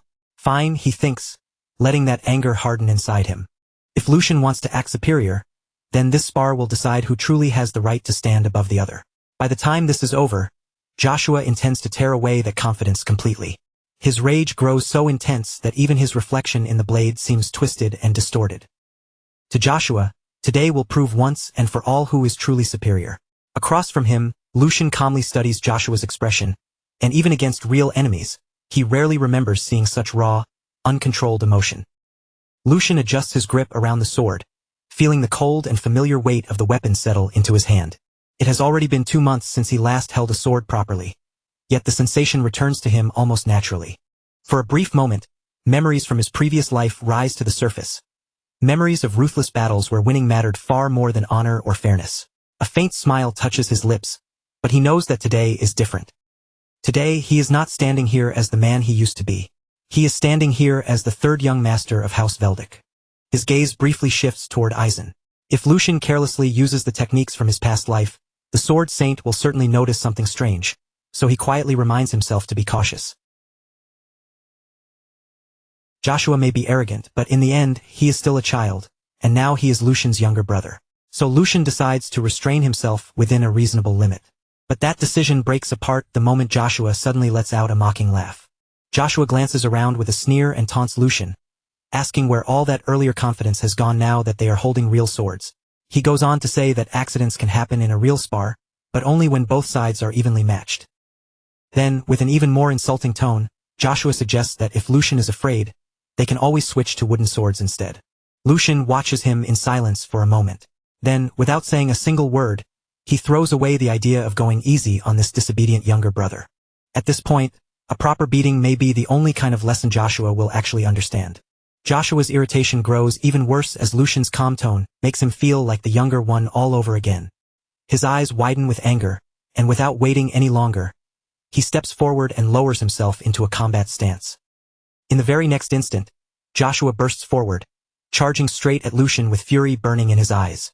Lucian calmly raises his sword into a defensive cross, the blade coming up in front of him as he prepares to receive the attack. Even as Joshua rushes in, Lucian's mind stays perfectly calm, quickly reading the situation in front of him and measuring his opponent's level. Joshua has clearly received proper training. His fundamentals are solid, his movements are stable, and Lucian knows he cannot afford to underestimate him. At the same time, Lucian understands his own condition very well. Most of his mana has already been drained during the brutal training session from earlier. However, Joshua's lack of real battle experience is painfully obvious. The fact that he fell for such a simple provocation already proves how easily his emotions can control him. Lucian adjusts his stance, sliding his rear leg back into position. Mana gathers quietly around that leg as he applies Aizen's teachings, focusing power with careful control, while Joshua continues charging toward him. Then, in a single instant, blue mana erupts from Lucian's back leg. Lucian's body launches forward like a released arrow. He disappears from where he was standing, leaving streaks of blue light behind as he closes the distance in the blink of an eye. That sudden burst of speed shocks everyone watching, making the entire training ground seem to freeze for a heartbeat. Aizen's eyes widen slightly, and even the guards standing nearby are left frozen in disbelief by what they have just seen. Joshua barely has enough time to react before Lucian appears directly in front of him, already inside his guard. Lucian lifts his sword high above his head. In that brief moment, he decides to seize complete control of the match, and his blade comes crashing down in a powerful vertical strike. Joshua instinctively looks up, barely managing to move as the attack descends toward him. Lucian's voice cuts through the air, cold and steady, warning Joshua to grit his teeth and block properly unless he wants his jaw shattered by the impact. The next instant, steel crashes against steel with a deafening force. The training ground erupts with the thunderous sound of their first collision. Before long, news of the duel spreads through the family estate like wildfire, slipping through corridors, echoing across marble halls, and finding its way into every whispered conversation. Inside the mansion, a small group of servants gathers in a quiet corner, speaking in hushed but excited voices. One of them leans in and asks if the others have heard what happened. Another servant blinks in confusion and asks what he means. The first servant quickly glances around, then reveals the rumor that young Master Lucian completely overwhelmed young Master Joshua, and the words immediately hang heavily in the air. Not far away, several maids continue with their chores, but their attention is clearly nowhere near their work. They whisper among themselves, barely holding back their laughter, while one maid covers her mouth and giggles softly. She says that the fourth young master had entered the duel full of confidence, only to leave looking completely miserable. Another maid adds that when she first heard the story, she nearly cried from laughing so hard. With every retelling, the story grows more dramatic. Each person adds a little more flavor, making the rumor louder, sharper, and more exaggerated as it travels from one mouth to another. And at the center of all that spreading excitement is Yuko, moving through the estate with perfect timing. Everywhere he goes, he shares the story with enthusiasm, giving every detail just enough life to make people lean in closer. At one point, Angus approaches him and remarks that the timing could not have been better. He has already heard whispers that even the Sword Saint acknowledged Lucian's talent. Yuko then leans in closer, lowering his voice as if he is about to reveal a forbidden secret. Since the story has already spread this far, he says, he might as well tell them what really happened. But he warns them that it is strictly confidential, which of course only makes the rumor spread even faster. Soon enough, Angus is retelling the story with even greater excitement, describing how Lucian utterly crushed Joshua and casually took his sword as if it were nothing, leaving everyone who witnessed it completely stunned. Meanwhile, far away from all the noise, gossip, and excited chatter, Lucian stands quietly beside the window in his room. A faint hum slips from his lips as he looks outside, his expression calm and almost indifferent. He knows very well that rumors are swirling through the mansion, and because of that, a subtle smile slowly forms on his face. For rumors like these to spread, today is truly the perfect day. As Lucian stands by the window, his thoughts slowly drift back to the duel. Lucian could still picture Joshua from that moment, looking up at him from below with fear carved all over his face. Only after being cornered did Joshua finally call out to him as his brother, his voice trembling as if that word could save him. Back then, Lucian had lifted his sword high above him, his expression cold, firm, and completely unyielding as he stared down at Joshua. So now, Lucian had said sharply, with no warmth in his voice at all, he was finally being treated as Joshua's brother. Only after being driven into a corner did Joshua remember that relationship. And the very next moment, Lucian's blade came crashing down in a powerful vertical strike. Joshua panicked at once, shouting apologies in desperation and repeatedly calling him Brother Lucian. But by then, Lucian's sword was already falling, and it was far too late to stop it. The strike landed cleanly, cutting straight through Joshua's weapon with overwhelming force. Joshua's blade split apart and shattered into two broken pieces. Lucian slowly lowered his own sword afterward, looking down at Joshua with quiet authority as he warned him never to try something like that again. Next time, Lucian told him the result would be far uglier. Those words alone were enough to break Joshua's remaining courage, and his legs gave out beneath him as he collapsed to his knees, trembling uncontrollably. Lucian looked down at him with a faint, grim smile and told him to learn his place. If Joshua understood, he should nod. And Joshua immediately nodded without the slightest hesitation. He nodded again and again, completely swallowed by fear, as if even a moment of delay might bring Lucian's blade down on him once more. Back in the present, Lucian's gaze slowly moved away from the window and settled on the document resting on the table. He figured that should be enough to keep those troublesome young masters quiet for at least a little while. With the internal tension temporarily handled, Lucian turned his attention toward a far more urgent matter. This time, his focus was on the issue surrounding Marcus Rogrand's house. Not long after, that very document was placed beneath the Duke's hand while the two of them sat across from each other in the garden. The Duke studied the paper in silence for a moment, his eyes moving across the contents before he finally raised his gaze toward Lucian. He asked if this was the letter Lucian had received from Yuko, his tone calm but carrying the weight of careful attention. Lucian nodded and calmly explained that within a week, Yuko was expected to meet someone from the Logran faction in Vestra territory. At the mention of Vestra, the Duke's brow tightened slightly as he repeated the name with a faint frown. The Duke lightly tapped his finger against the table while thinking it over. Vestra had lost much of its importance over time, but it was still dangerously close to Kalovitz. After a moment, he muttered that the choice of location was absurd. Lucian agreed, explaining that the place had most likely been chosen for that exact reason. Because it had become less important, it could slip past the Duke's attention more easily, making it a perfect blind spot. The Duke fell silent for a short while, then looked straight at Lucian. He asked him to speak honestly and tell him the real reason he had brought this matter forward, reminding Lucian that he had already entrusted the entire affair to him. Lucian answered without hesitation. He needed power. The Duke's eyebrow lifted slightly at that, and he repeated the word back to him. The Duke then asked what kind of power Lucian was talking about. Lucian met his father's gaze directly, his expression steady and unreadable. Lucian explained that catching a beast in a trap did not automatically mean he had the proper tools to finish it off. The meaning behind his words was clear without needing to say much more. The Duke leaned back slightly, understanding Lucian's intent at once. So Lucian had come to the one person who possessed those tools. He studied Lucian carefully before adding that the decision was rational. However, for someone who claimed he wanted to prove himself, it sounded dangerously close to leaning on the Duke's authority instead. The Duke then asked whether people would truly view the result as Lucian's achievement if he relied on someone else's power. Lucian remained silent, and the Duke continued speaking in a firm voice. A man earns his reputation by bringing down his prey with his own strength.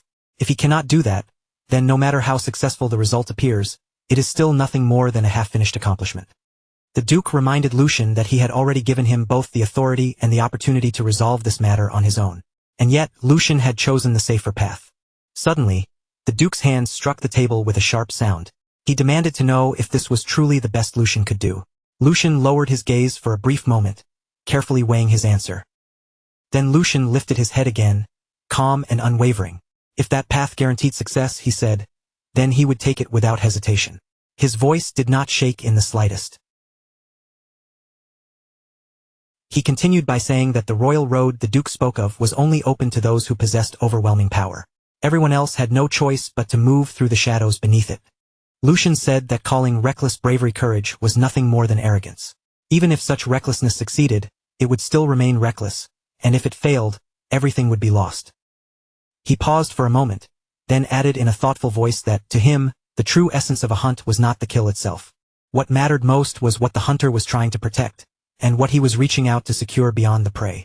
Lucian gently plucked a nearby flower and held it between his fingers. If he could eliminate the threat completely, he asked, then why should it matter if others dismissed the method as half-baked? That being said, Lucian made it clear that he had no intention of pretending to be some noble saint either. If the person who claimed the credit one day could no longer even draw his bow, then the one destined to inherit that position would already be decided. The Duke listened without interrupting. Then, after a quiet pause, he let out a low chuckle and turned his attention back toward his cup, saying that Lucian's answer was sufficient. He admitted that he could not remember the last time someone had spoken to him like that, and he certainly had not expected such an answer to come from Lucian. A faint smile touched the Duke's lips. The Duke said that it was a good answer. A small sense of relief settled inside Lucian, but before he could relax fully, the Duke continued. A man, the Duke said, must carry conviction in the path he chooses. If he falters just because of a single word, then he will never achieve anything meaningful. Lucian asked if this had been a test, and the Duke confirmed it without hesitation. He had wanted to see whether Lucian would waver when pressured by authority. It was understandable to hesitate when one did not know the answer, he said. But no one would ever follow a person who could not protect his own convictions when it truly mattered. Someone like that was unfit to lead and unworthy of being called a man. Lucian reflected quietly, realizing that he had suspected something like this from the beginning. There were no easy shortcuts when dealing with his father. Even so, Lucian knew this conversation had gone in a favorable direction. When Lucian moved to ask about support for the operation, the Duke cut him off before he could properly continue. The Duke calmly corrected him, telling him to call him father. Then he continued, saying that he would give Lucian the tools he needed.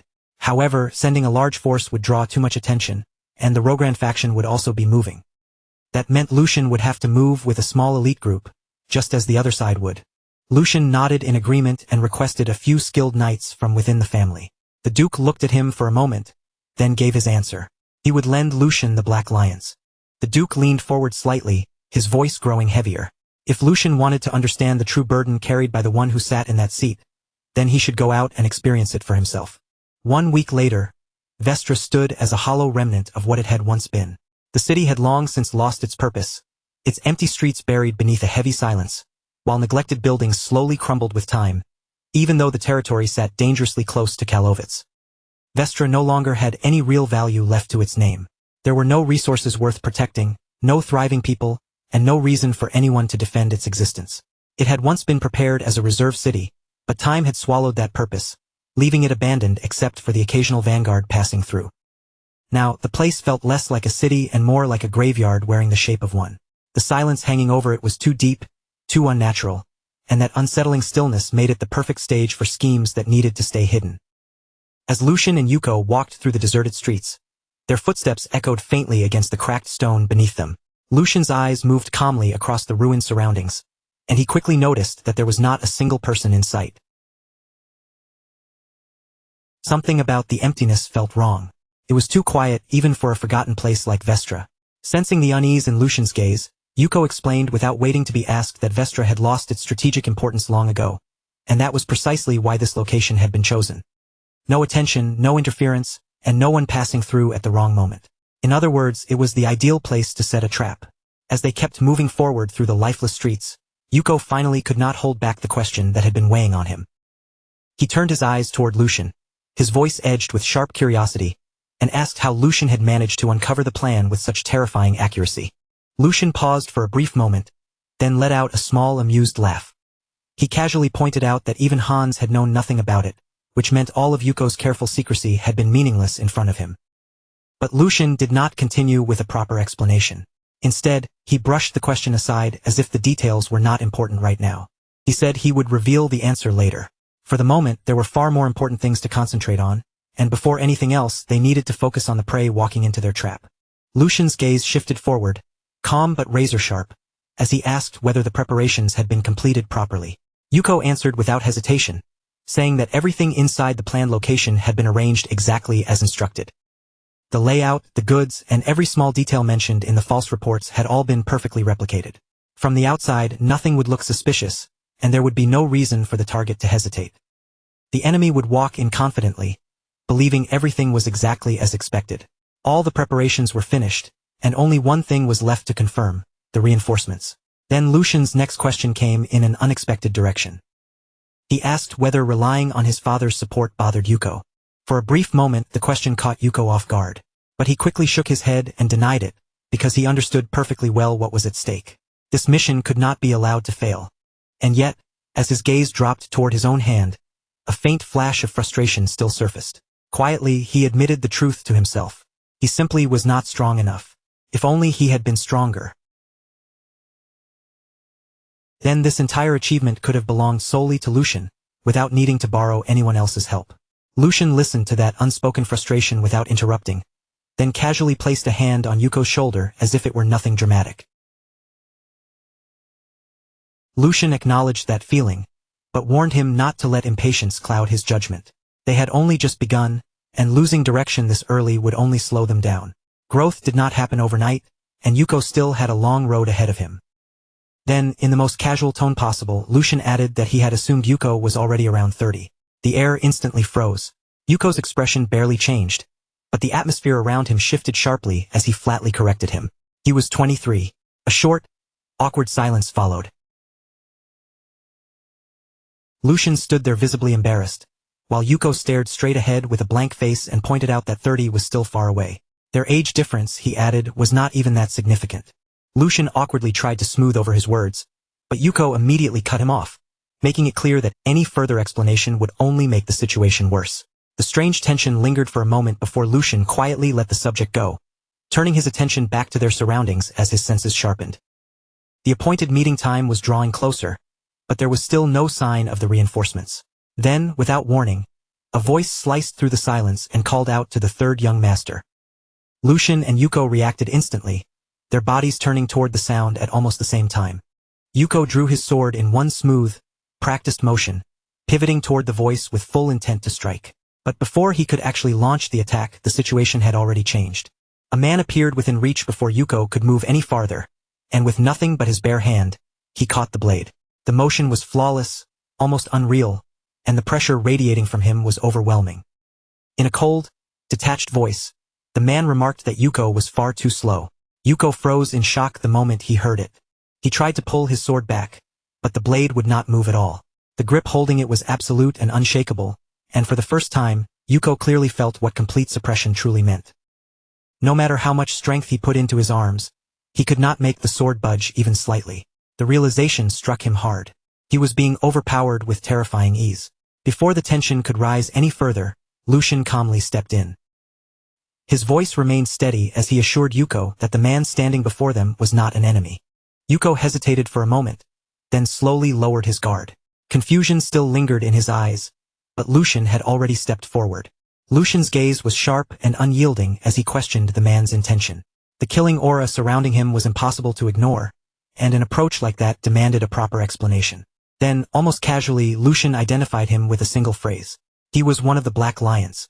The moment those words left Lucian's mouth, the atmosphere changed completely. Yuko took a step back as understanding finally dawned on him. These were the reinforcements Lucian had mentioned, the Black Lions, the hidden force of the Veldic family.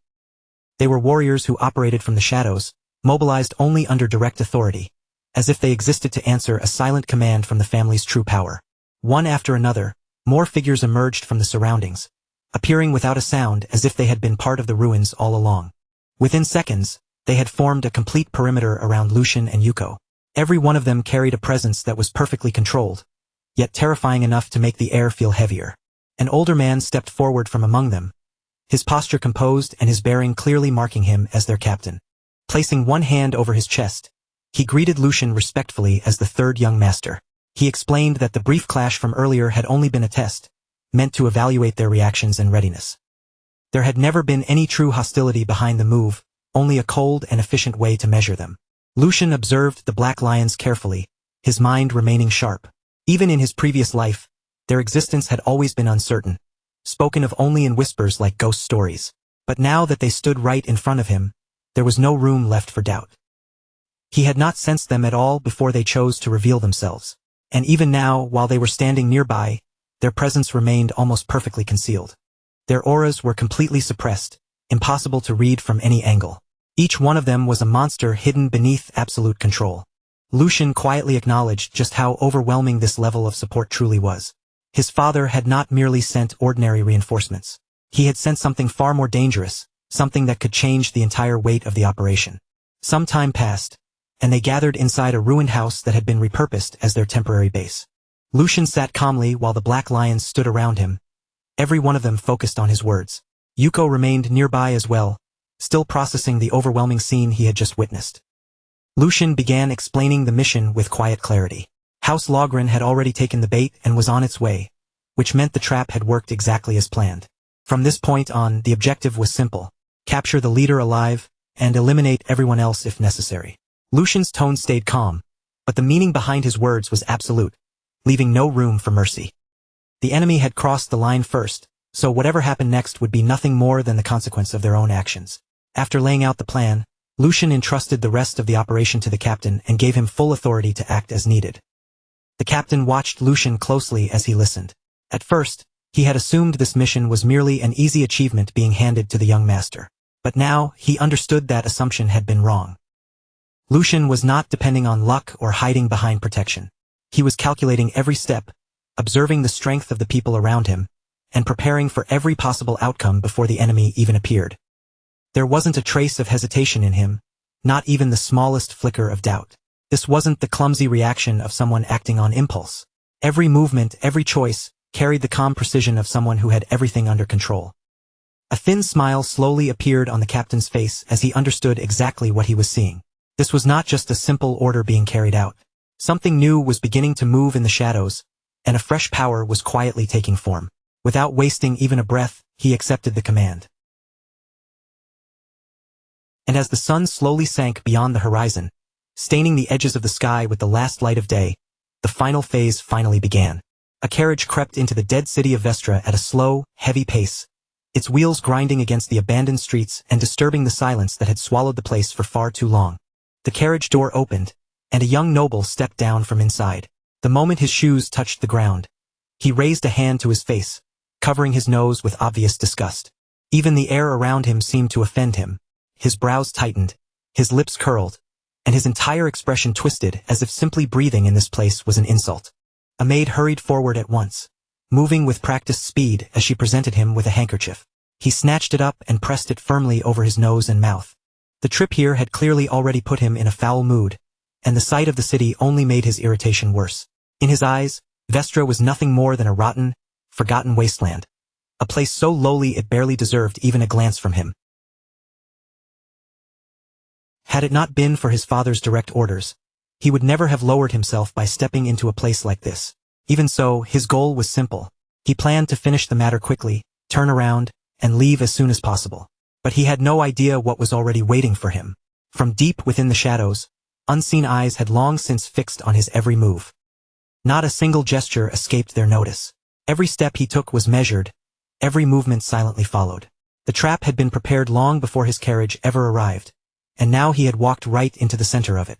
The fourth son of House Logren, Philip Logren, had finally arrived, and with that, the hunt had truly begun.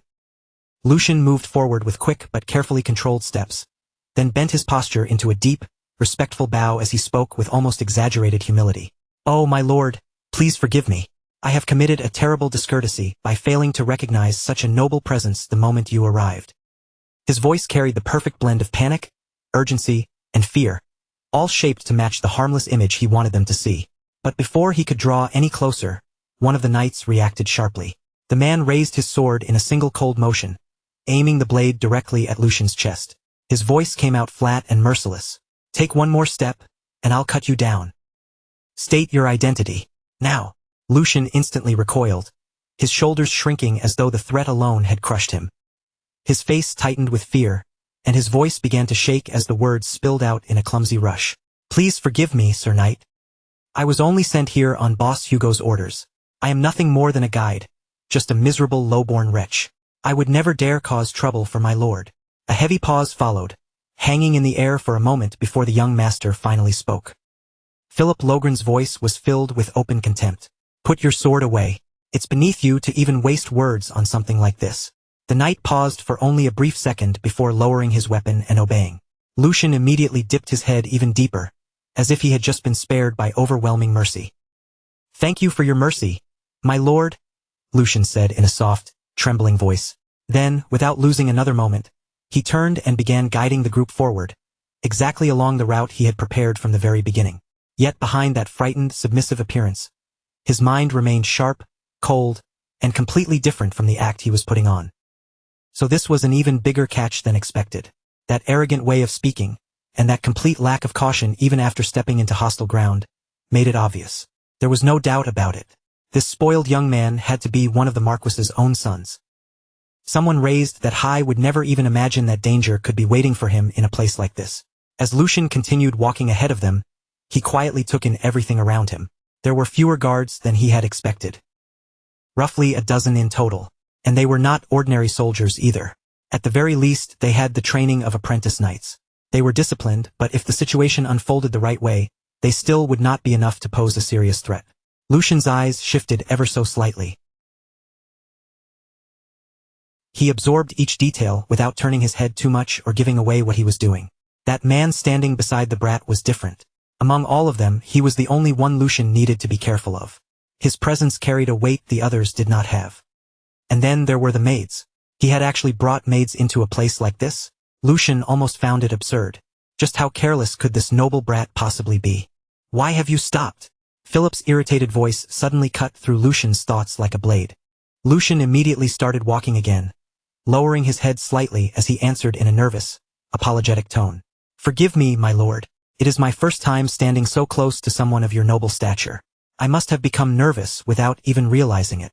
Philip clicked his tongue, his annoyance plain on his face. "Pathetic." Lucian kept his head lowered, never breaking the timid image he had created.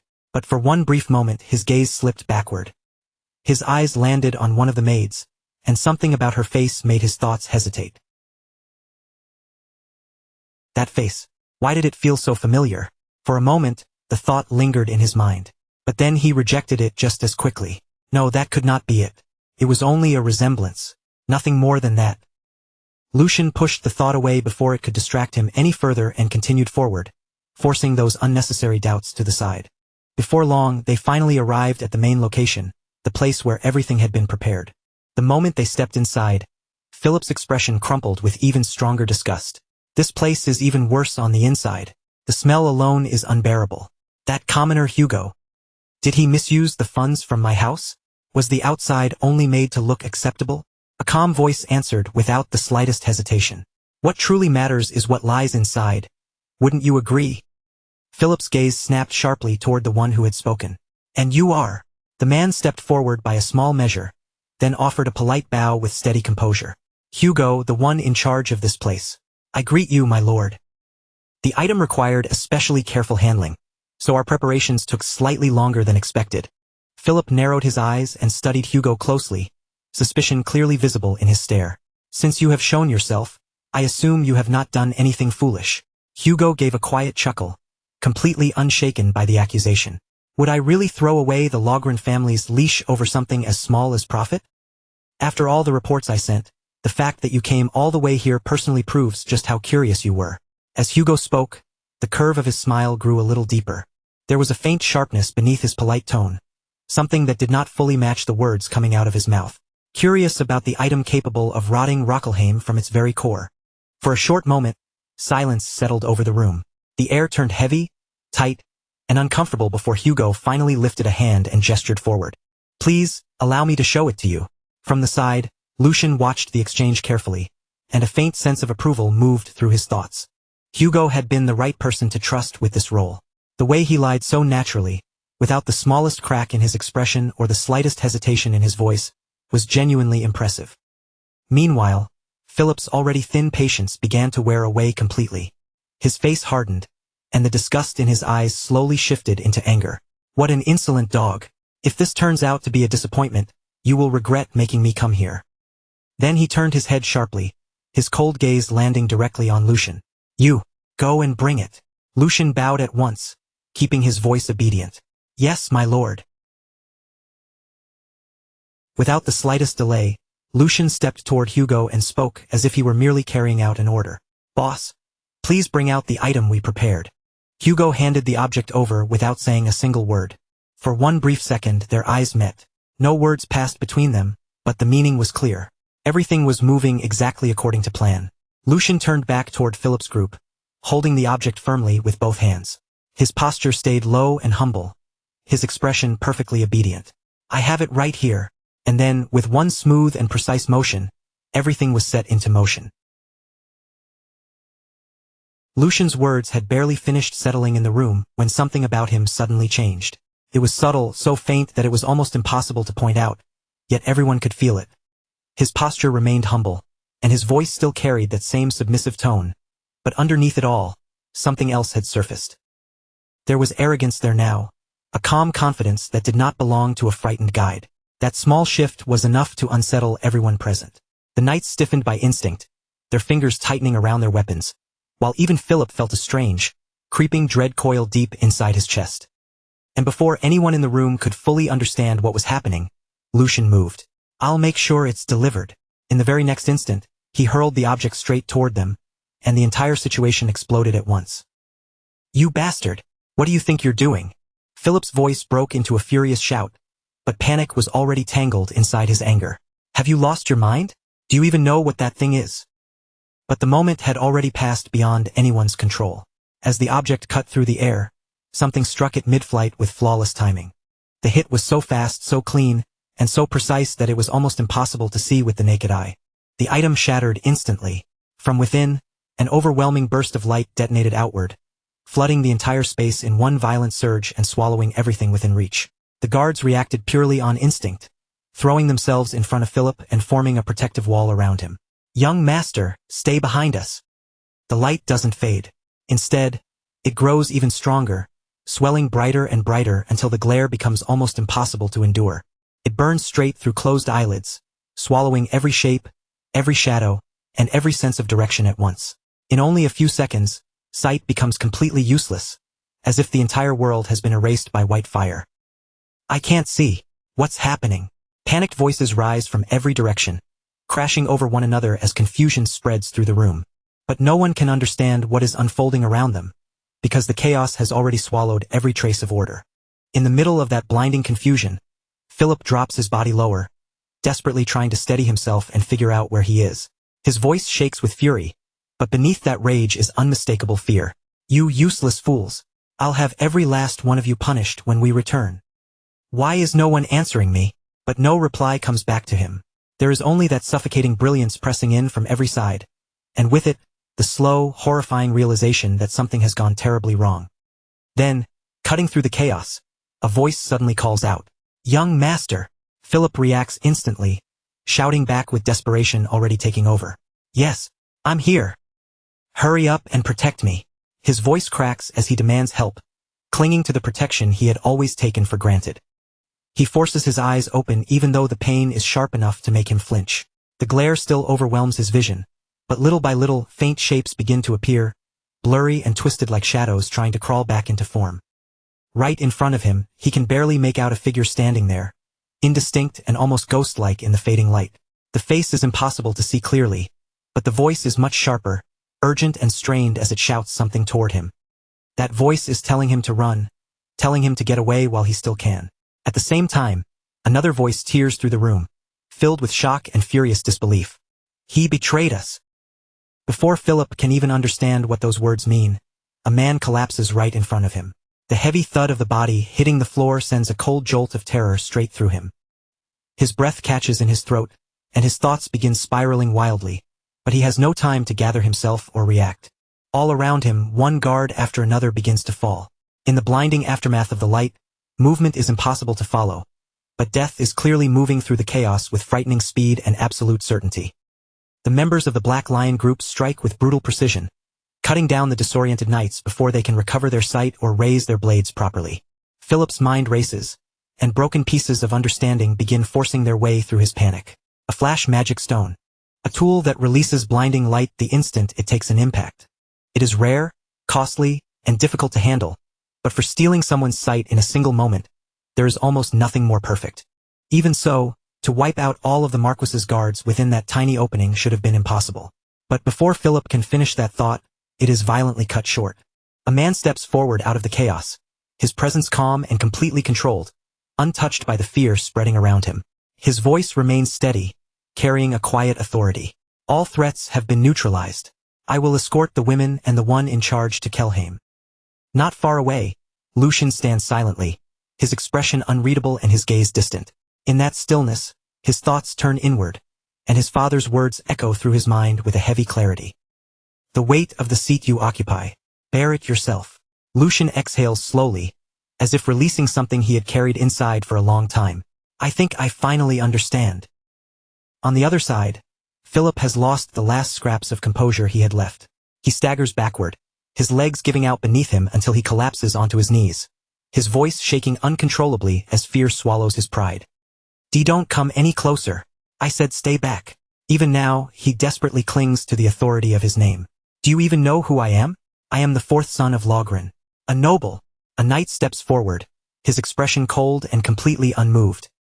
Your fate will be decided by His Highness, Grand Duke Valdic. Submit quietly. Philip freezes in place, and the name strikes him like a physical blow. What? His voice crumbles as the realization begins to sink in. House Valdic. His eyes dart wildly around the room before finally locking onto Lucian. His voice drops into a trembling whisper, every word dragged out by disbelief. Then, don't tell me. The one disguised as a commoner is a son of House Valdic. Panic surges through him all at once. If that is true, then allowing himself to be captured is no longer an option. He whips around desperately and screams at the top of his lungs. What are you all doing? Guards outside. Get in here and protect me. Are they all dead too? Lucian steps forward with complete calm, his voice steady and almost indifferent. It's over. There are no more threats. But then he suddenly stops. In the middle of speaking, his eyes widen, and his gaze snaps sharply toward one of the maids. At that exact moment, Philip, still clinging to the last pieces of control he has left, shouts in desperation.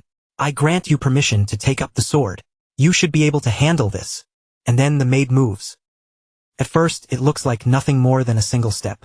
But there is something wrong with it, something far too composed, far too deliberate for an ordinary servant. Lucian watches her without blinking as she walks toward the fallen weapon.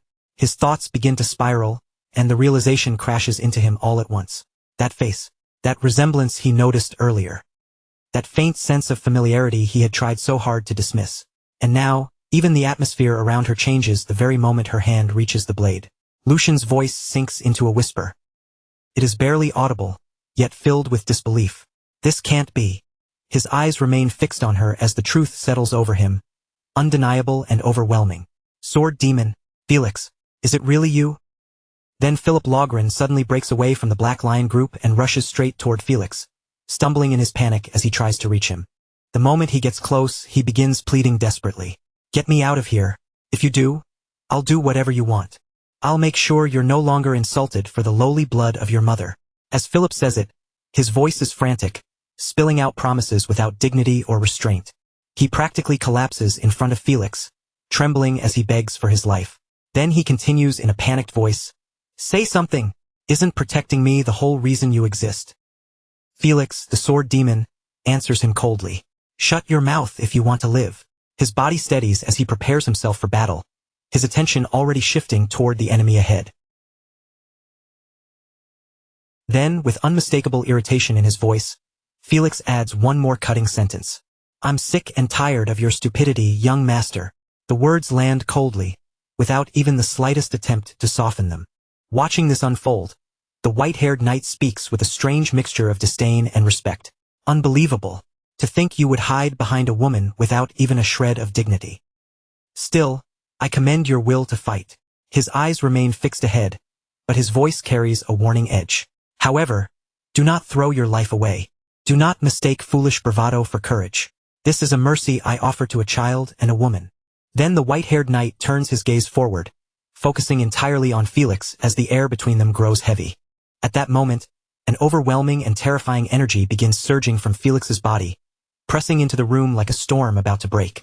Sensing that power, the knight mutters quietly, "So, that is your choice. Very well." In the next instant, the white-haired knight launches forward with incredible speed, closing the distance between them almost before anyone can react. Their swords collide in a sharp, ringing clash, the impact cutting through the room like metal striking lightning. The knight's blade flashes dangerously close to Felix's eyes, stopping just short as the deadly exchange begins. Yet even with the knight's blade flashing so close, Felix does not show the slightest trace of fear. His eyes remain steady, and his body refuses to shrink back. With clean, precise footwork and control so perfect it almost looks effortless, Felix shifts his stance at the exact right moment. He catches the attack and deflects it smoothly, guiding the force away from his body instead of trying to take it head-on. A faint smile begins to form on Felix's face as he pushes the white-haired knight's strike off its path. He turns the blade aside with complete composure, as though he had already seen the attack coming from the start.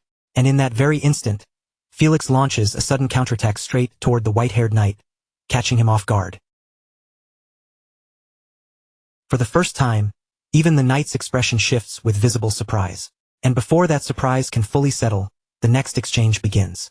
A thin spray of blood flickers through the air as their clash grows even fiercer, the battle sharpening with every movement. Then the sword demon drops from above with a powerful descending strike, cutting down with terrifying force, yet somehow still emerging from the exchange completely unharmed. Watching everything unfold, Lucian is left stunned.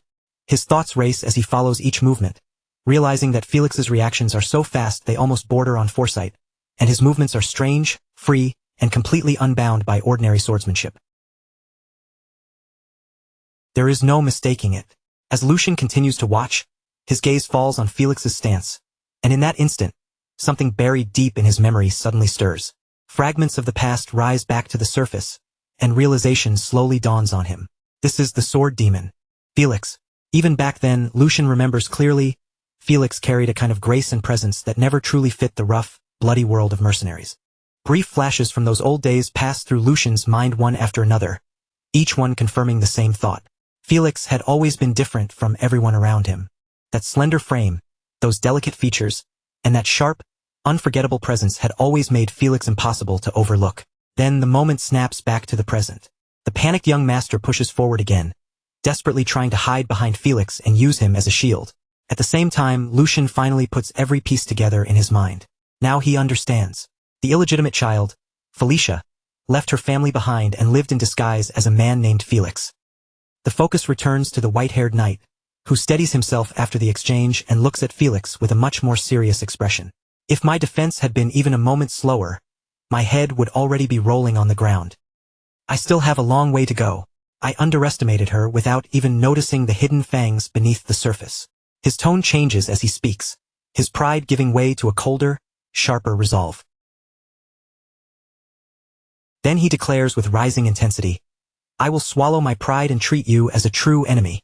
In that moment, a terrifying surge of energy begins pouring from the white-haired knight, and his presence grows heavier with every passing second. Across from him, Felix continues facing the knight head-on, but even he cannot hide the trembling in his body under that crushing pressure. Deep down, Felix accepts the harsh truth in front of him. This opponent is a master several levels above him, someone he cannot defeat with his current strength. He can no longer rely on a lucky opening or a sudden surprise. And worse than that, there is another swordsman of the same caliber waiting upstairs. His gaze instinctively shifts upward toward the leader above, and the weight of the situation becomes even clearer. Beyond those two, there is still someone who surpasses them entirely. There is no realistic chance of surviving this. For one brief moment, the outcome feels absolute and inescapable. And yet, instead of falling into fear, a calm resolve settles inside Felix. If this is the final strike he is allowed to make, then he will put everything into it and leave behind no regrets. With that thought fixed in his heart, Felix steadies his breathing, tightens his grip on the sword, and prepares himself for what may be his final attack. From above, the leader watches with sharp interest, and his voice cuts through the tension with clear admiration. Amazing! She still isn't wavering, even in this situation. The man beside him agrees without hesitation, adding that she is taking Nixon's killing intent head-on. Even they begin preparing themselves, fully aware that the next exchange could decide everything in a single instant. Below them, both fighters move at blinding speed, charging straight toward each other with unstoppable force. Their movements become so fast that the eye can barely follow them, leaving only flashes of motion and the sharp pressure of their killing intent. In the next instant, their swords collide, and a violent surge of energy bursts outward, rippling through the area around them. Every eye nearby locks onto the two of them, unable to look away as the clash becomes more intense by the second. When their blades meet fully, the sheer force of the impact causes the surrounding energy to spike even higher, shaking the very air around them. And just as the battle reaches its most dangerous point, Lucian suddenly shouts with everything he has, his voice echoing across the battlefield. "Stop! Both of you, stop!" The moment Lucian's voice rings out, both Felix and the white-haired knight freeze for a brief instant. The pressure of their clash fades as they instinctively pull back from one another, creating distance between their blades. Lucian steps forward and finally reveals himself clearly as the young master in command. Both fighters withdraw slightly, acknowledging his presence, while his expression remains firm and filled with authority. With restrained anger tightening his voice, Lucian declares, "That's enough. I will not tolerate any more bloodshed." But the white-haired knight is still burning with frustration. He immediately protests, his voice sharp as he addresses Lucian. "Third young master, you gave us full discretion. If she is left alive, she will grow into a major threat to Valdic." His concern is obvious, but so is his unwillingness to accept the sudden order to stop. Lucian's gaze hardens, and he answers without hesitation, his tone carrying command. "Black Lion, have you forgotten who gave you that authority?" His words carry a weight that leaves no room for argument. "I fully understand your concerns. However, if this continues, someone will certainly die." Lucian steps forward and formally declares his identity, his presence taking control of the entire scene. "I am the third young master of House Valdic, Lucian Valdic. As the one in charge of this mission, I have a proposal for you, Felicia." His eyes settle directly on Felix, now fully acknowledging her true identity. "Let us settle this matter with a duel between the two of us. If I lose, I will allow you to leave this place safely. However, if you are the one who loses, you will lay down your sword and surrender peacefully." Lucian stands perfectly still after making the offer, his presence calm and unwavering, as if the suffocating tension pressing down on the room has no power over him at all. Across from him, Felicia hesitates, clearly caught off guard by his sudden declaration. Her brows draw together, and confusion flickers in her eyes as she tries to understand what he is truly aiming for. "A duel with you, young master? What exactly are you saying?"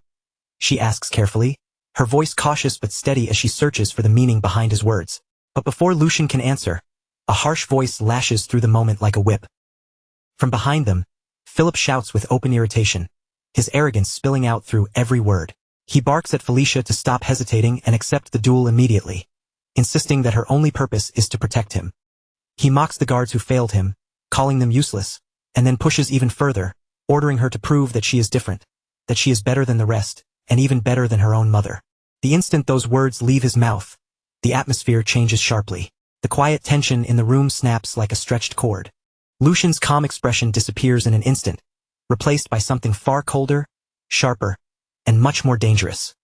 His eyes darken as he turns slightly toward Philip, and when he speaks, his voice is low, but it carries a terrifying weight. "Shut your mouth." The words land like a blade. He does not raise his voice, yet the fury beneath it is unmistakable as he warns Philip not to speak so lightly of those who died protecting him, and never to insult Felicia any further. Then, with a cold finality that made the entire room go still, Lucian added that if one more word came out of Philip's mouth, he would personally cut out his tongue.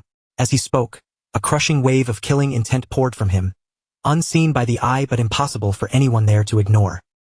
That pressure fell over everyone present like a heavy weight.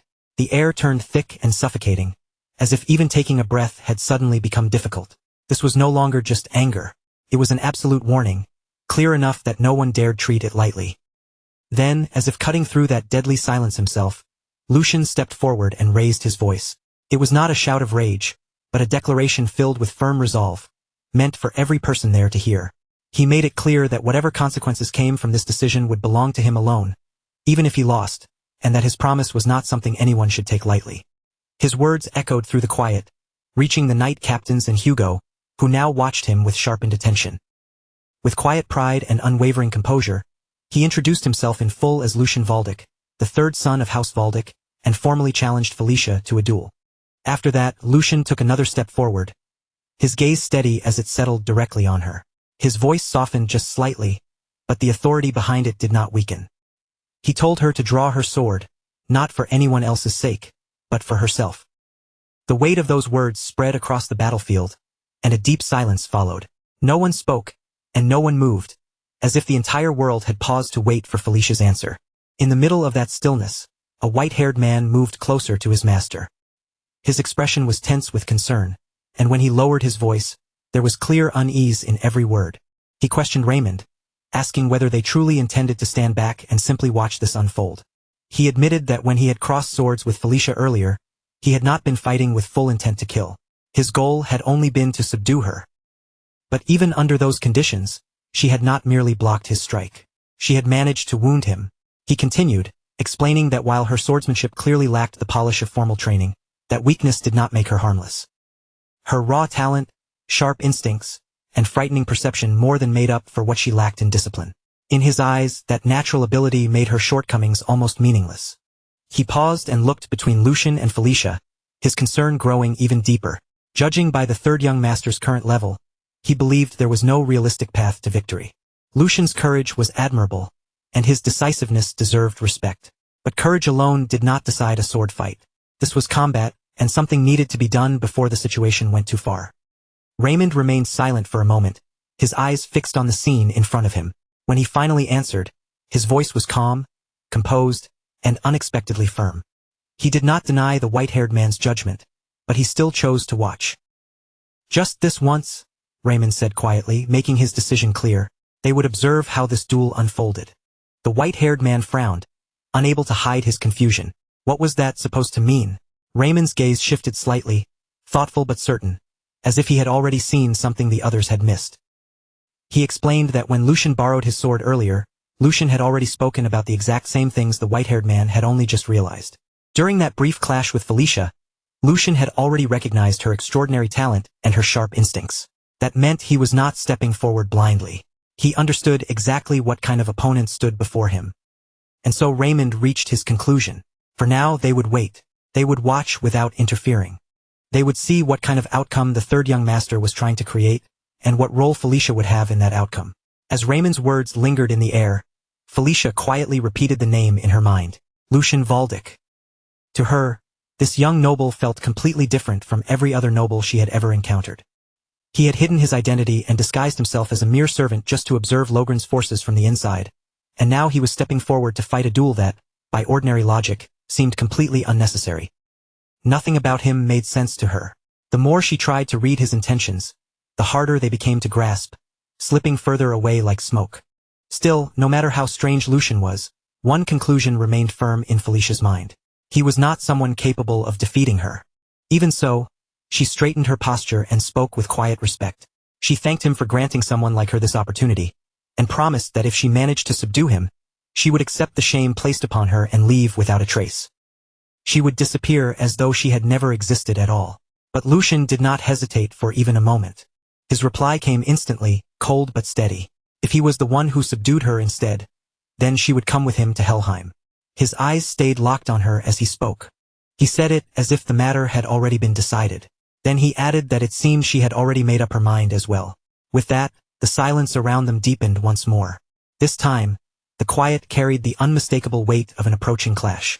The air between them turned sharp as Lucian and Felicia stood face to face, their gazes locked without wavering. Both of their bodies remained perfectly still, yet every part of them seemed ready to explode into motion at any second. This was no longer just an exchange of words. It was a battle waiting to erupt. Inside her mind, Felicia made her final decision. She did not want to leave any unnecessary wounds on him. She would neutralize him in a single strike. Her eyes sharpened, and a cold glint flashed through them as her focus reached its peak. In the very next instant, Felicia moved. Her figure blurred forward with incredible speed, crossing the distance between them in the space of a heartbeat. Her blade sliced through the air in a clean, decisive arc as she launched a precise attack straight toward Lucian. But Lucian reacted just as quickly. With perfect timing, he raised his sword and met her strike head-on, stopping the attack before it could reach him. A flicker of surprise flashed through Felicia's eyes. He blocked her attack. The thought echoed sharply in her mind, but she did not allow herself to freeze. The moment Lucian tried to launch a counterattack, Felicia immediately sprang backward, creating distance between them with one smooth, fluid motion. Her landing was light and controlled, her stance already prepared for the next exchange, and her eyes never left Lucian for even a second. The duel had only just begun, yet the intensity between them had already climbed to a level where neither side could afford to underestimate the other. As the clash continued, a sharp and unsettling thought echoed through Felicia's mind. His breathing and reaction speed should not have been able to keep up with her movements at all. So how had he managed to block her sword? The question stayed with her, refusing to disappear, and doubt slowly began to creep in. But before she could reach an answer, her eyes widened slightly. In the next moment, Lucian was already right in front of her, closing the distance with terrifying precision. His sword came down without hesitation. Caught off guard, Felicia barely managed to lift her blade in time, struggling to block the strike. The impact sent a sharp jolt through both of her arms, forcing her to tighten her grip and steady herself. From that point on, the duel began escalating at a frightening pace. Their swords collided again and again in a relentless exchange, each impact ringing sharply through the air. Every clash seemed ready to scatter sparks, and despite Felicia's skill, she found herself being driven backward step by step. Every movement of Lucian's blade carried pressure, forcing her into a defensive position she had never expected to take against him. Amid the storm of clashing steel, Lucian's calm voice cut through with chilling clarity. He told her that the reason she was being pushed back was because she was exhausted after overusing her mana during the clash with the Black Lions. And even if she was conserving some strength just in case, the difference between them right now was still painfully clear. Before she could fully process what he had said, Lucian launched a powerful and lethal strike. The force behind the blow was overwhelming, far beyond what Felicia had expected from him. She gritted her teeth and fought to hold her ground, her body straining under the pressure as she blocked the attack. Then Lucian spoke again, his tone steady and almost chilling in its certainty. He told her that he knew her better than she knew herself. Her habits, her weaknesses, and even the flow of her sword's path were all clear to him. His words carried a weight that went far beyond simple confidence. It felt as though he was not merely fighting her, but reading her, predicting her, and taking control of the rhythm of the battle itself. In the past, even though his encounter with her had been brief, as those words echoed between them, the present seemed to overlap with fragments from long ago. Back then, just like now, the two of them had faced each other with blades drawn, meeting each strike without hesitation. They had crossed swords fiercely, taking what the other possessed and making it their own. It had not been only a fight, it had been a silent exchange of skill. Instinct, movement, and understanding had all passed between them in that fleeting clash. In those brief moments, they had learned from one another, absorbing each other's motions, reading each other's intent, and sharpening themselves through the collision of steel. "Felicia," Lucian said, his gaze fixed on her with unwavering certainty. "My body remembers you, and you alone." The memory faded away, and reality rushed back in all at once. In the present, the result had already been decided. Felicia's sword was broken, its shattered blade leaving no room for denial. The fragments of the blade caught the light, reflecting the stunned faces of everyone watching. A heavy, absolute silence spread across the battlefield, pressing down on them like a weight. The knight captains, Hugo, and even Philip stood frozen in place, their eyes wide as they struggled to accept what had just happened before them. Lucian stood firmly in front of Felicia, his feet planted and his posture steady, as he pointed the tip of his sword directly toward her. As that image settled into place, fragments from the past surfaced again. Back then, Felicia had looked at him with quiet sincerity and said that, of course, the time she spent with him could only be called a fleeting moment of sparring.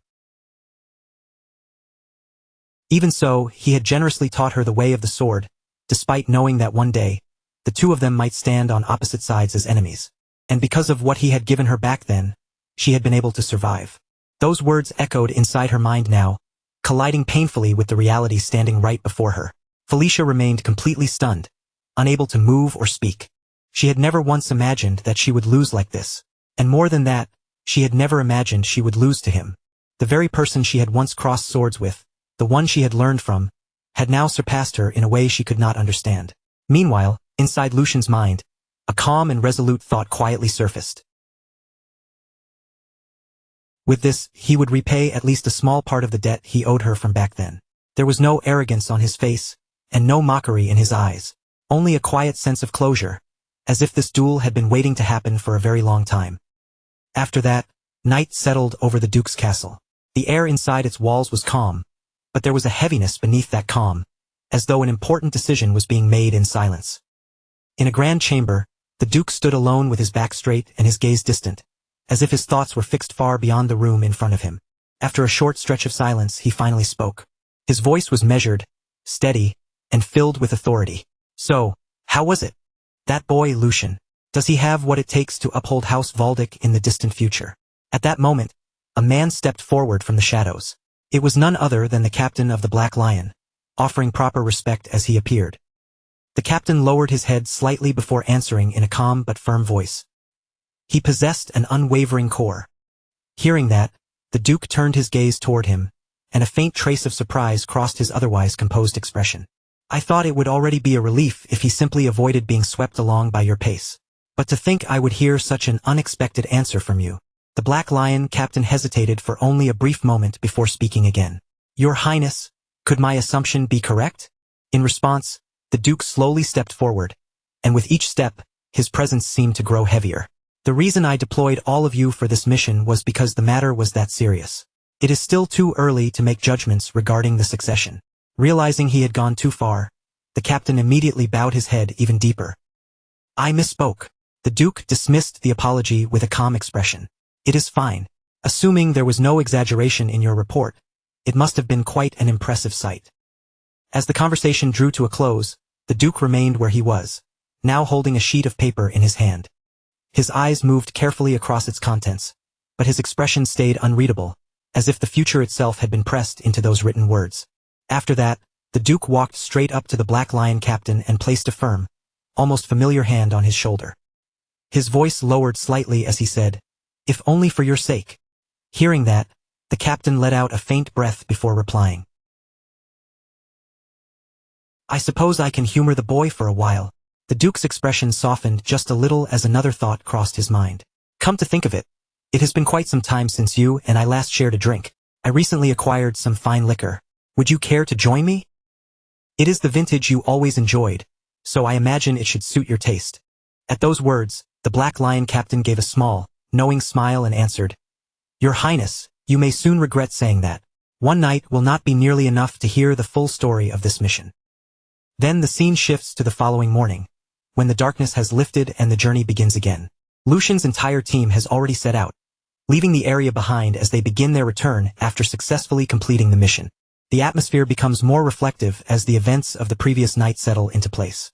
Right after her bout with Lucian came to an end, Felicia collapsed from exhaustion, the aftermath of pushing her mana circulation too far finally catching up with her.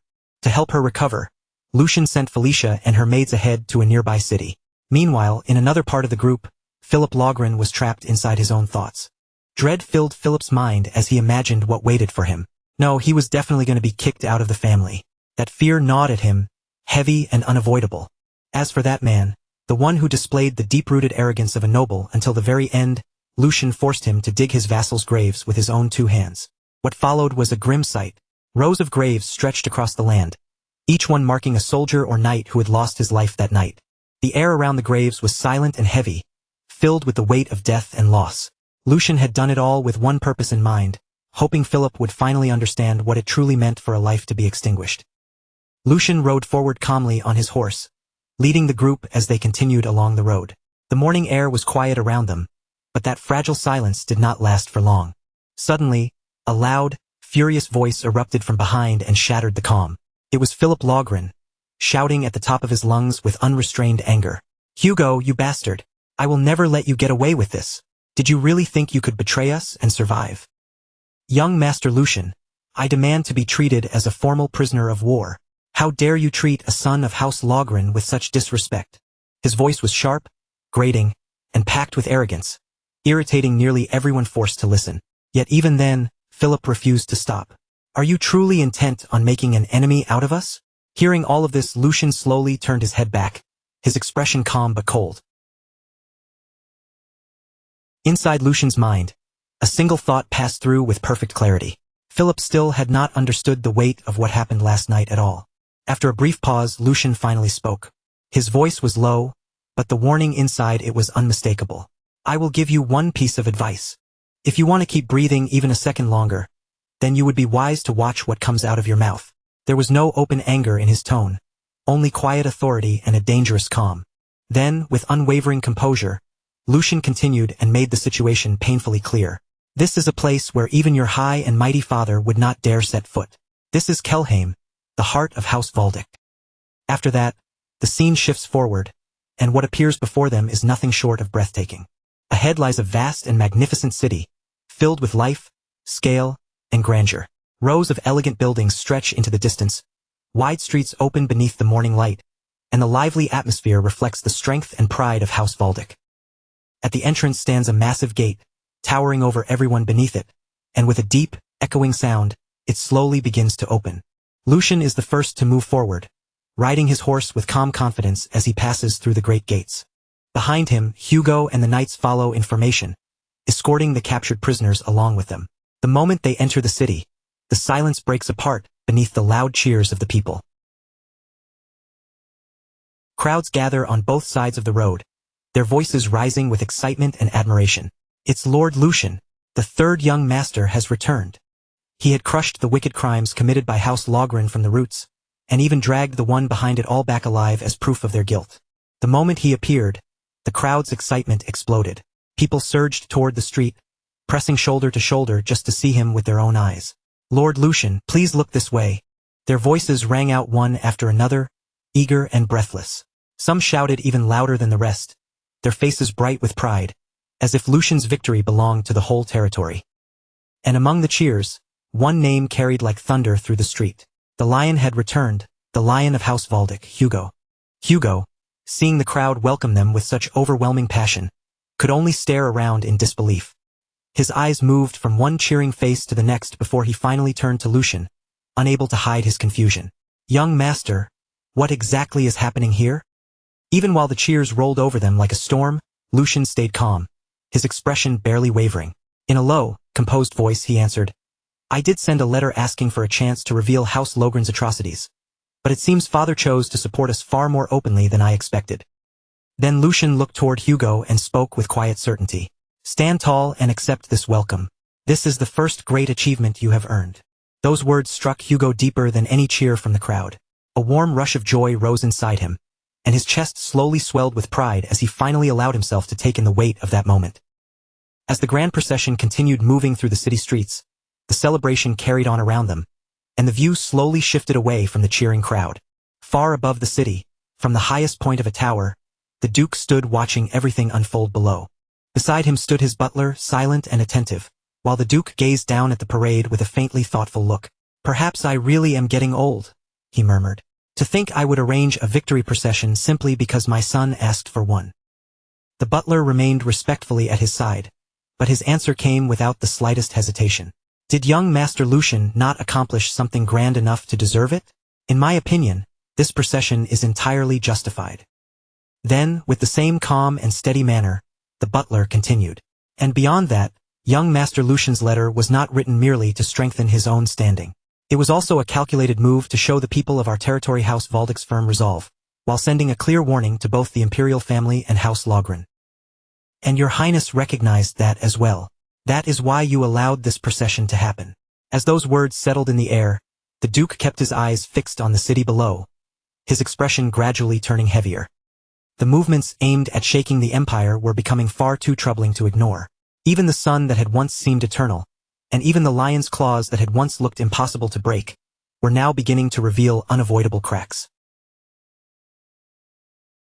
If I do not want to be swallowed by that current, the Duke thought aloud, his voice low, then I must sharpen my own blade even more than before. He spoke while staring far into the distance, as though his eyes were trying to pierce through the present and reach the uncertain future waiting beyond it. With that quiet heaviness lingering in the air, the moment slowly faded. The view then moved away from the tower and shifted to Lucian's room. The instant Lucian returned, he dropped straight onto his bed without even trying to sit properly. His body sank into the mattress, finally loosening after everything he had been through, and a tired breath slipped from his lips. Now I finally feel alive again. I never thought I'd miss this so much just because I got used to living like a noble. Still lying there, Lucian let his eyes close for a brief moment as his thoughts slowed down. Since the Grand Duke made time for a separate report this evening, I should have a little room to breathe until then. But what mattered even more was that this mission had brought in far greater results than he had originally expected.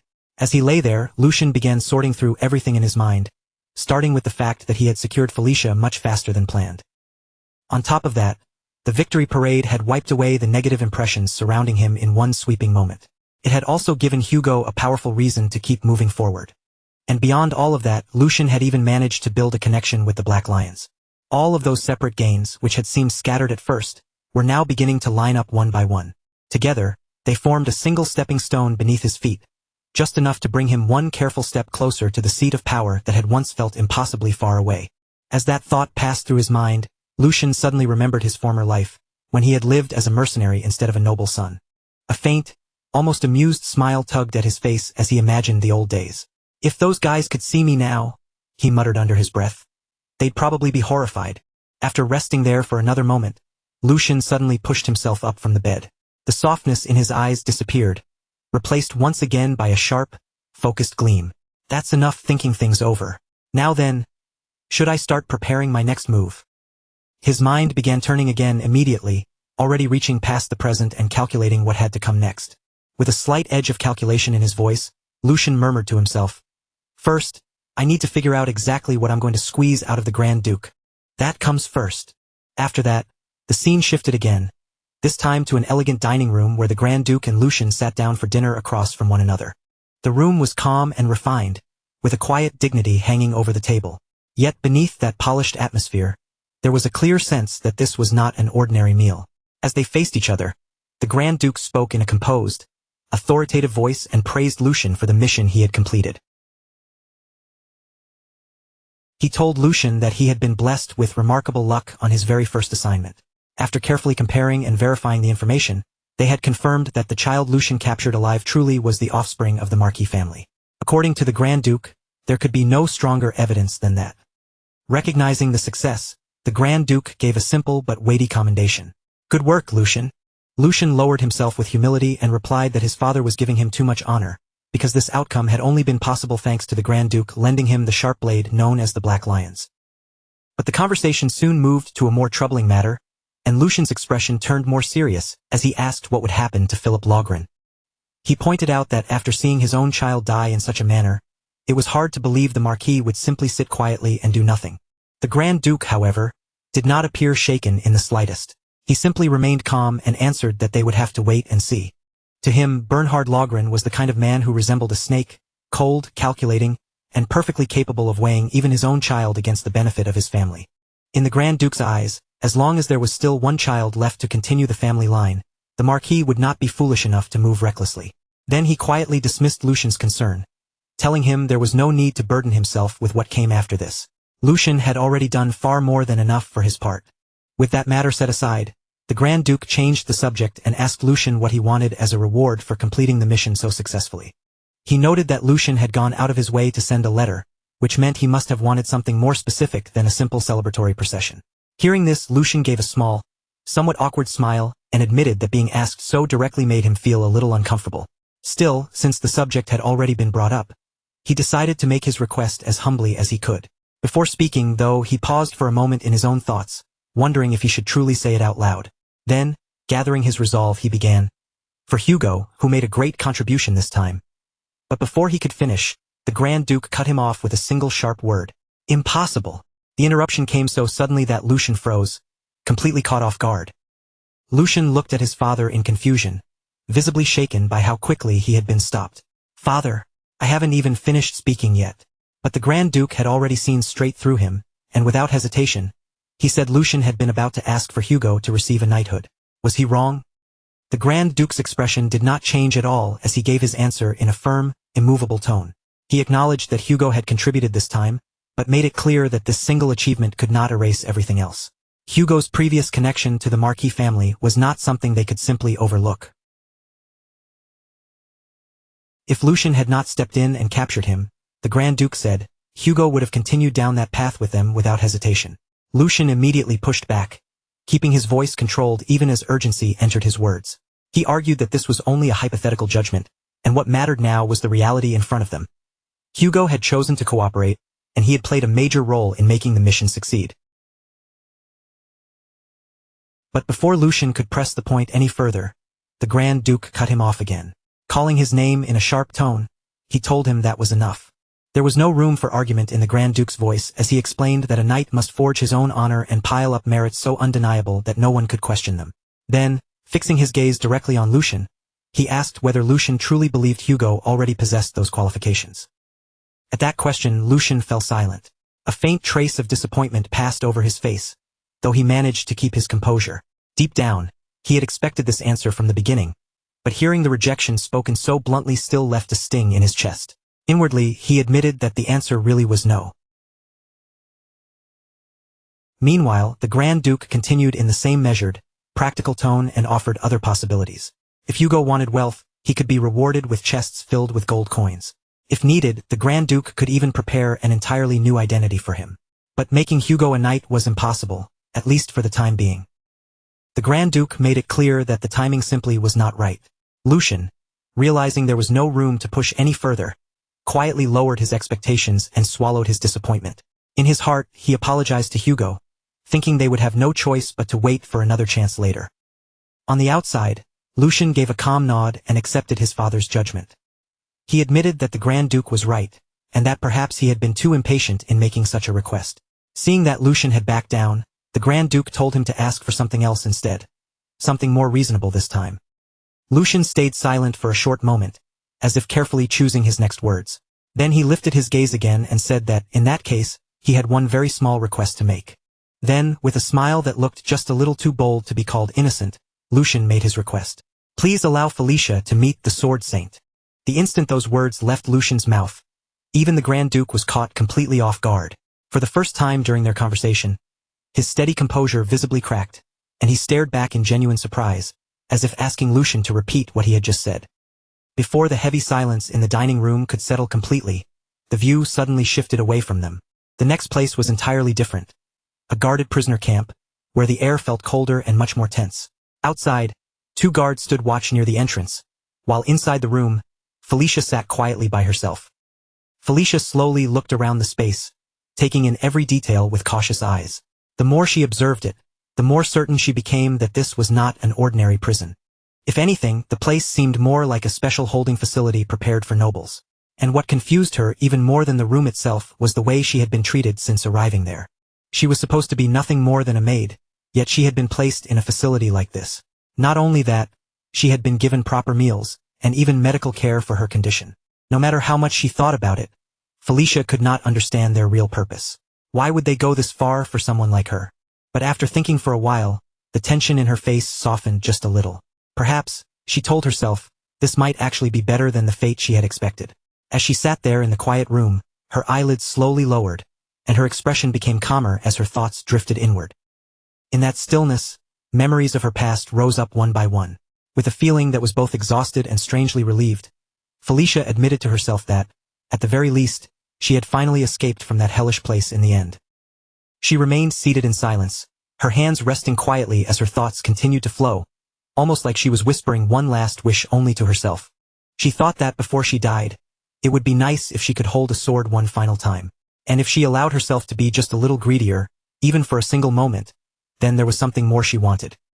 As that desire formed in her heart, the quiet room seemed to give way to a vivid memory. The intense sparring match she had once shared with Lucian.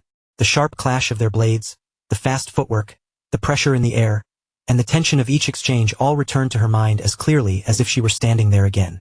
Seeing that moment replay inside her memories, Felicia quietly admitted what she truly wanted. She wanted another chance to cross swords with him just one more time. But almost as soon as that thought appeared, she rejected it herself. She called it absurd, as if such a wish could never possibly come true. Then, right at that moment, a voice suddenly broke through the silence from outside. According to the physician, the voice said, her mana control was still unstable. The voice continued, and by then it was clearly Lucian speaking. In the same calm tone, he added that she was also suffering from severe malnutrition and fatigue. His voice stayed measured, but his words went straight to the point as he asked whether her body felt any better now, and whether she was well enough to hold a sword again. The question struck Felicia so suddenly that her eyes widened in surprise. Completely caught off guard, Felicia stared at him in confusion. Before anything else, she asked what he even meant by saying she could hold a sword again. Lucian looked at her with his usual composed expression and answered with a question of his own. Did she truly intend to stay in this place forever?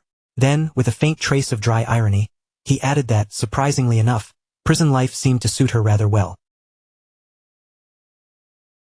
After that, Lucian stepped closer and gestured toward the bed nearby, making it clear that he had not gone through all that trouble just to leave her here like this. Dropping any roundabout wording, he spoke to her directly and asked if she really did not want to let her talent with the sword bloom in this place. Lucian stated firmly that he had no intention of letting her remain as some ordinary sword fighter. Then, without softening the weight of his words, he revealed what he had planned for her. He intended to recommend Felicia as a disciple of the Sword Saint. The moment those words reached her ears, Felicia froze in place, utterly stunned. Her disbelief showed immediately on her face. She looked at Lucian sharply and asked if he was making fun of her. To Felicia, the very idea sounded ridiculous.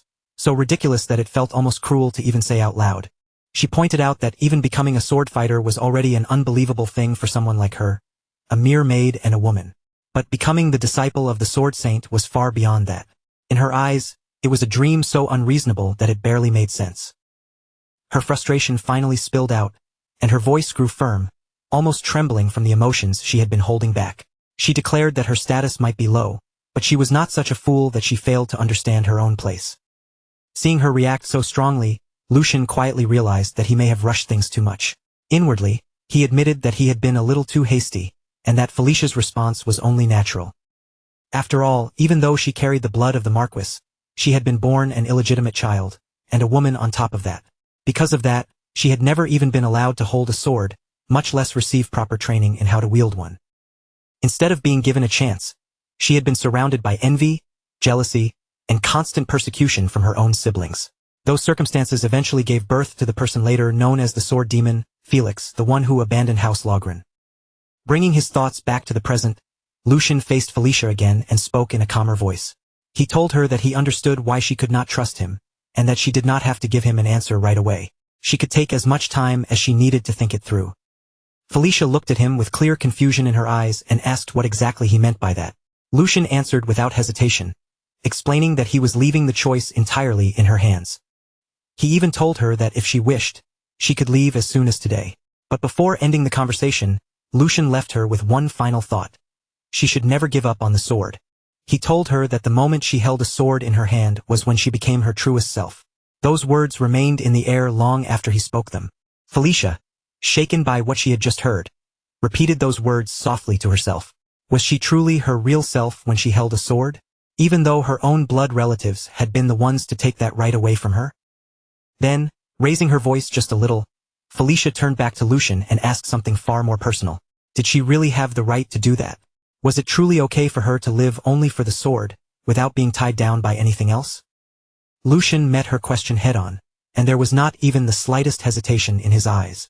He told her that if this was what her own will desired, then he swore it would become reality, staking that promise on the name of Lucian Valdic. At that moment, the view briefly slipped into the past. Lucian was speaking casually with Felix, asking what kind of dream he had. While other people might talk about living comfortably or proudly showing off their success, Lucian did not think Felix wanted anything like that. Lucian even offered a few possibilities, asking if Felix wanted to become a knight captain someday, or perhaps earn a noble title for himself. But Felix's answer was different. He admitted that he had never thought about it too deeply before, yet if there was one thing he truly wanted, it was simple, to devote himself completely to the sword without being bound by anything. For him, that alone would be enough. After that memory faded, the view shifted to the training grounds, where Lucian walked forward with Felicia and Hugo at his side. As they continued ahead, Lucian noticed the Grand Duke standing in front of them with his butler beside him, almost as if they had been waiting there from the start. Slightly surprised by the sight, Lucian spoke first and asked what had brought him there. The Grand Duke answered calmly, saying that he had come to see the preparations involving the Sword Saint. Then he added, as if the answer should have been obvious, "Did you really think I would miss such an important event?" His presence alone made the atmosphere feel heavier. When his gaze shifted toward Hugo and Felicia, both of them immediately lowered their heads and bowed respectfully. With their posture straight and their voices careful, Hugo and Felicia greeted him together. "Greetings to His Excellency, the Archduke." The Grand Duke's eyes rested on Hugo for a moment, studying him in silence before he spoke again. His voice was calm, but there was no softness in it. "So you are Hugo. I heard you performed quite well during the recent incident. However, the merit you earned is still buried beneath the weight of the mistakes you made in the past." Hugo accepted those words without even trying to defend himself. He lowered his head even deeper and answered with complete respect. "That is undeniable, Your Excellency. It was my mistake." The Grand Duke continued, his gaze unwavering. "And yet, even knowing that, your master still insisted that you be made a knight." At that moment, Lucian tried to step in, as if he wanted to stop the conversation before it went any further. But the Grand Duke did not give him the chance, and his words continued without pause. He even went as far as giving up his own reward to make it happen. The moment Hugo heard that, his eyes widened slightly. Deep inside, emotion stirred violently as he realized the young master had done all that for him. Lucian truly intended to keep the promise he had made. Even so, Hugo forced himself to remain steady on the outside. Then the Grand Duke delivered his decision in a clear, decisive voice. "Hugo, this may disappoint you, but I rejected that request. The reason is simple. I do not believe you are ready yet to carry such a burden." His words were not spoken with cruelty. They were simply absolute. "So from now on, focus on building more achievements, until the day comes when I can personally guarantee your honor." The training ground fell into a heavy silence, the weight of his judgment pressing down on everyone present. "I will be waiting for that day." The instant those words ended, Hugo raised his head and declared in a loud, determined voice, "I will definitely meet your expectations." His voice rang across the training ground, filled with resolve. Only then did the Grand Duke turn his attention toward Felicia. "Felicia," he called. She was still bowing respectfully in front of him, her back stiff and her entire posture tense with nerves. Startled by his voice, she answered carefully, "Why yes, Your Excellency." The Grand Duke did not soften his gaze as he continued, his tone sharp and probing. "Since you were born and raised in that place, you should understand better than anyone what Lucian is putting at risk for your sake. The struggle for succession has not ended yet. If you fail to prove your value, the world will call Lucian a pathetic man who was blinded by lust." His words cut straight into the heart of the matter, and then he pressed her even harder. "Answer me. Do you truly believe you are worth that much?" Felicia's lips parted as she tried to gather enough courage to answer. Her body remained tense, and she looked as though she was just about to force the words out. But before she could say anything, Lucian stepped forward and cut in. "I will answer in their place. Of course, father. Is that all?" His voice was firm, steady, and filled with absolute conviction. He did not hesitate for even a heartbeat. "Her worth is more than enough. Everyone may doubt my choice and call me a fool. Even Felicia herself may still be uncertain. But all of that ends today." Lucian kept his gaze fixed forward, his expression unwavering as he continued. "Because today, everyone will finally see it. They will see that she is a diamond in the rough, held back only by her status and her gender." Then Lucian turned slightly toward Felicia, and his voice became more direct, almost urging her forward. "What are you doing, Felicia? Hurry up and say that you're sure." And in that moment, Lucian finally understood. This was no mere coincidence. The Archduke had truly been waiting here for them, watching everything unfold from the beginning. The Grand Duke remained silent for a while, his expression giving away almost nothing while his thoughts ran far deeper beneath the surface. He had come to see with his own eyes the vassal his son had chosen, hoping to give Lucian's first attempt at taking flight just a little more wind beneath his wings. That was the true reason he had appeared here. Then the Grand Duke broke the silence and spoke firmly to Lucian. If you are that certain, then we shall see the answer with our own eyes. Prepare her to face the Sword Saint. Lucian's eyes sharpened the instant he heard those words. Without the slightest hesitation, he answered, "Thank you for your permission." In that moment, the determination in his expression was impossible to miss. His posture, his gaze, and even the air around him all seemed to carry the same unspoken feeling. "Thank you very much, Father." Then the view shifted again. Standing at the center of the training ground was the Sword Saint. He stepped forward with a calm presence that still felt overwhelming, and a faint laugh slipped from him. "Haha, not only is the third young master here, but even the Duke himself." His words trailed off slightly as the Grand Duke approached him. The Grand Duke stepped forward and greeted him with a firm handshake. "In any case, this is an important event for our family. As a gentleman, I simply could not suppress my curiosity. My lord, please do not concern yourself with my son's reputation. Evaluate her as strictly as you see fit." Lucian also stepped forward, facing his master with unwavering determination. "I feel the same way. Only then will the promise we made truly have meaning." Hearing Lucian say this, a memory briefly passed through the Sword Saint's mind. He remembered Lucian once telling him that he would bring him a perfect student, someone truly worthy of receiving his teachings. After a short pause, the Sword Saint gave a slight nod. "If both of you insist on that, then I will take this very seriously." With that, Felicia stepped before him. Her body was tense, and even though she tried to stand properly, a faint hesitation still showed in her posture. The Sword Saint's gaze remained fixed on her, heavy, sharp, and impossible to escape. A moment later, the two of them stood facing each other on the training ground. Inside Felicia's mind, the weight of his presence pressed down on her. She could feel it clearly. This man truly was the Sword Saint. Just standing in front of him made her feel as if the very air around them had changed. Gathering her courage, Felicia straightened herself and spoke with respect. "It is an honor to meet the Sword Saint. My name is Felicia."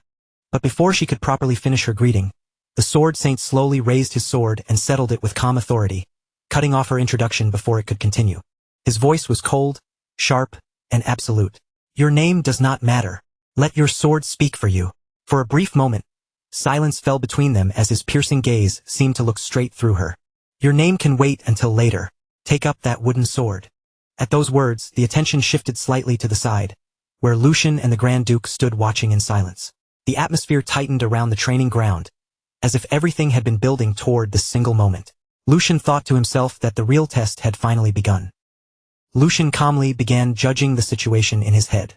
If Felicia could concentrate her mana into the tip of the wooden sword and push it deeper, then it should work.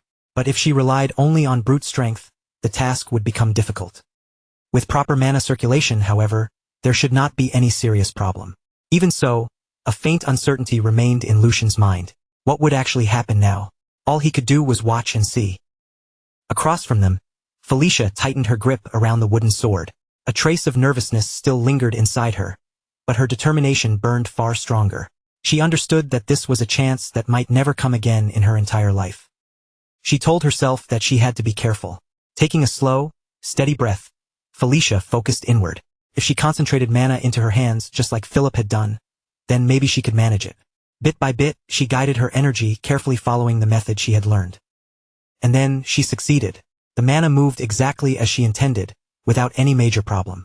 A flicker of surprise flashed through her mind as she realized she had actually done it. For a brief moment, relief washed over her.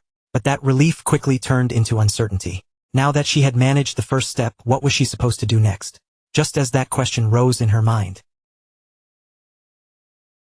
the Sword Saint suddenly spoke. "That is enough. There is nothing more to see." Felicia was caught completely off guard, and her eyes widened in confusion. What? What do you mean?" "I did exactly as you ordered. I drew the sword." But before Felicia could continue speaking, the Sword Saint stepped forward and firmly seized her hand. His grip was steady and impossible to shake off. "The reason is obvious," he said, his voice calm but absolute, as if the answer should have been clear from the start. The Sword Saint tightened his grip slightly as he looked at her, his expression turning even more severe. "Your circulation shows that you ignored your internal condition out of fear of pain, and your mana management completely disregards the state of your own body." His voice became sharper, and every word landed with heavy force.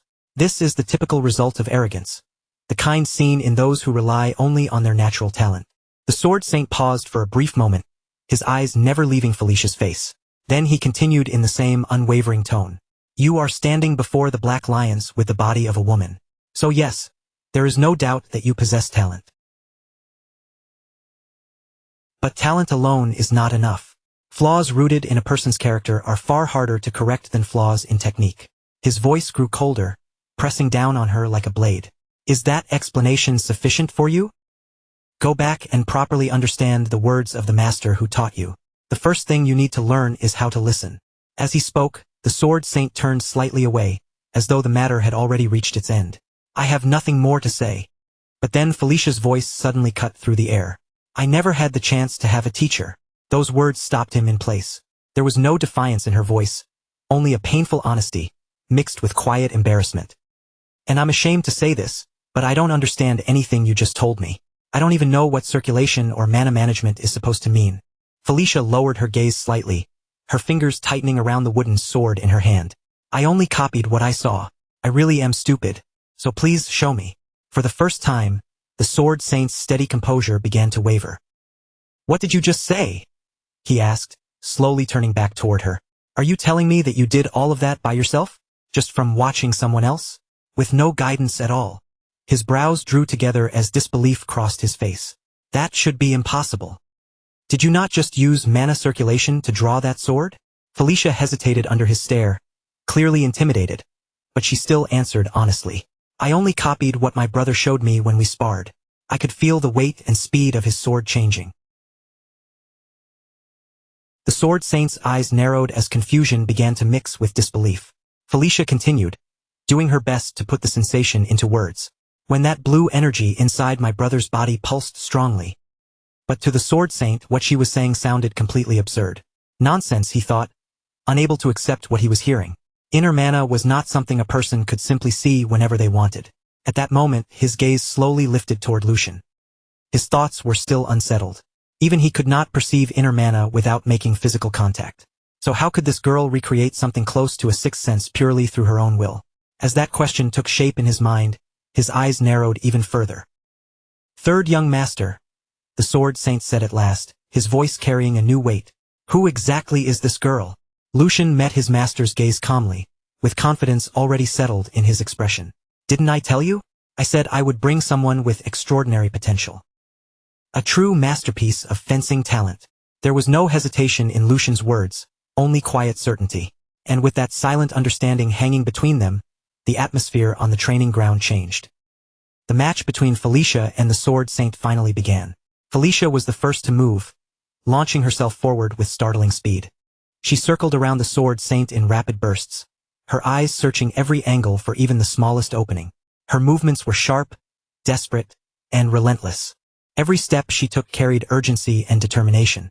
But at the center of it all, the Sword Saint remained completely still, calm and unmoved, as if her speed meant nothing to him. Then, for one brief instant, Felicia saw a gap. She did not waste even a heartbeat. Felicia lunged straight toward that opening, driving forward with everything she had in a single decisive strike. But in the very next moment, her attack came to an abrupt stop. The Sword Saint blocked her strike with effortless precision, not even bothering to look directly at her as he stopped the blow. Your movements are filled with openings, he said coldly. Your blade is dull, and your resolve is even weaker. Only then did he turn his gaze toward her, his eyes sharp enough to cut. Was that all your despair was worth? Felicia clenched her teeth, frustration surging up inside her chest. No matter how many times she attacked, and no matter how carefully she tried to aim for the slightest weakness, every single strike was intercepted and erased as if it had never posed any threat at all. It felt as though the Sword Saint could read every movement before her body even made it. Inside Felicia's mind, helpless thoughts began to echo. She had already pushed herself as far as she could. Her grip tightened painfully around the sword as doubt began creeping in. And yet, even after giving everything, her blade could not so much as graze him.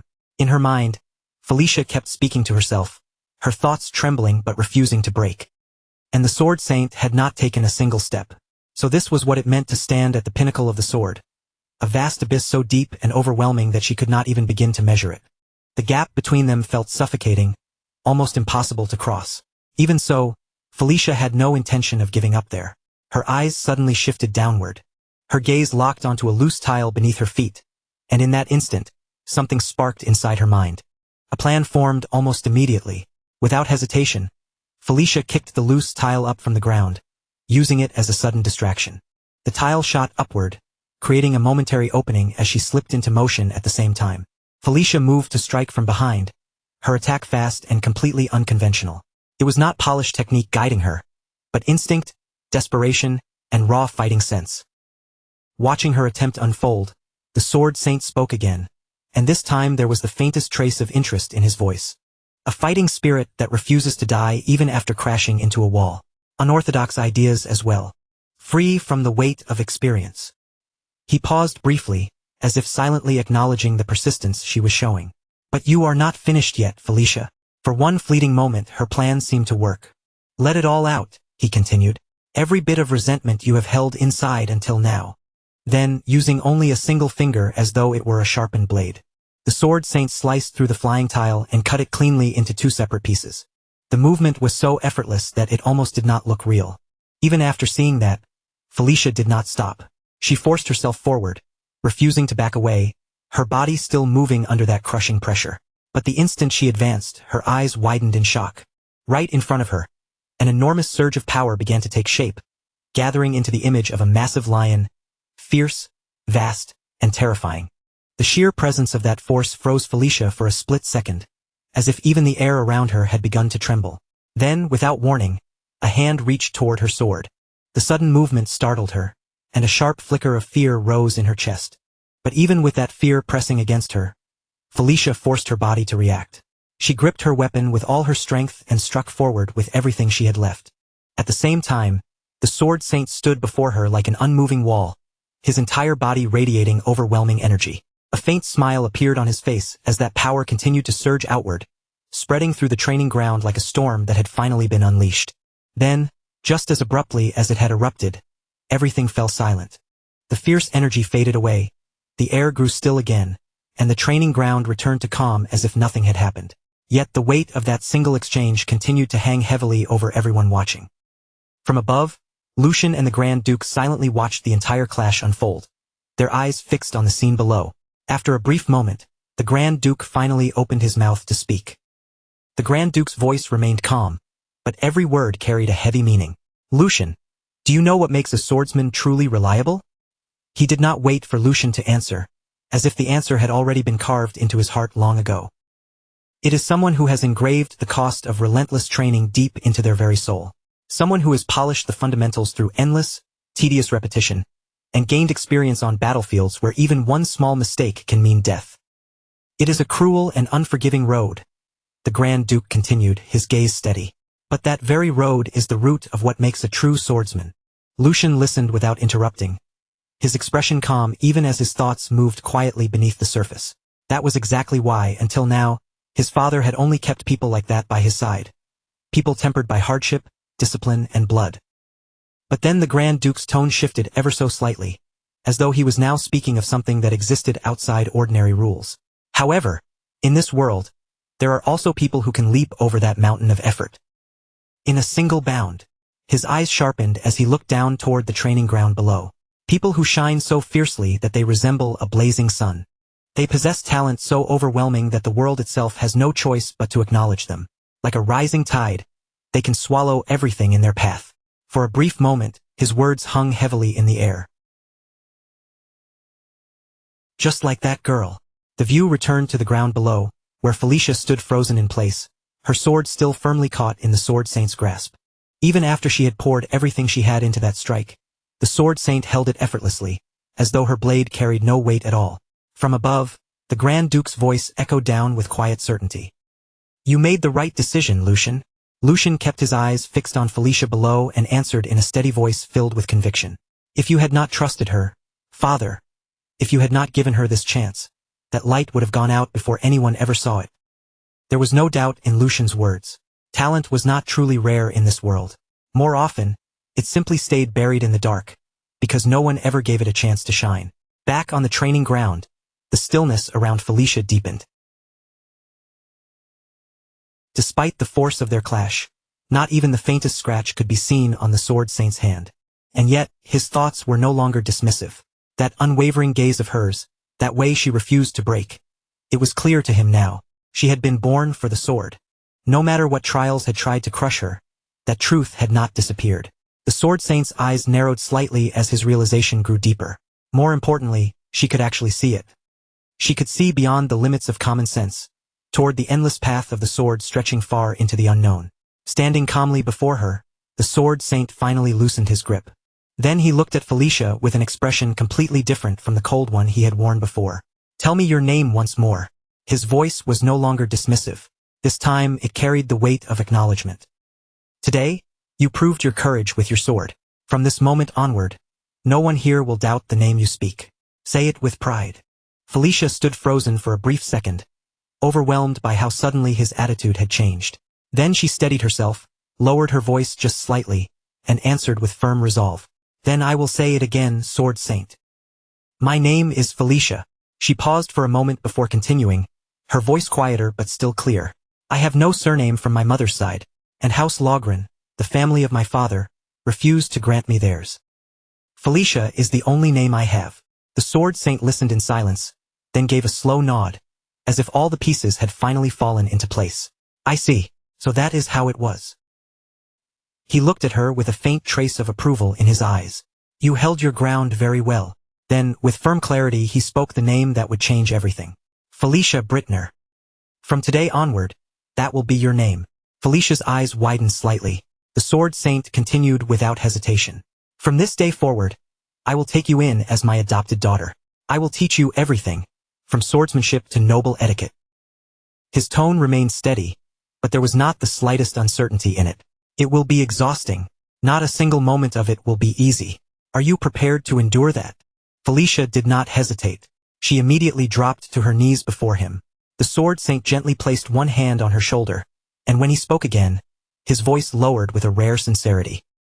"Felicia, I am a stubborn old man. I judged your character too quickly, and I spoke too lightly." He paused for a moment, openly admitting his own faults. "There will likely be days when my pride and rigid beliefs clash against your free spirit." Then he looked directly into her eyes. "When that happens, will you convince me with your sword?"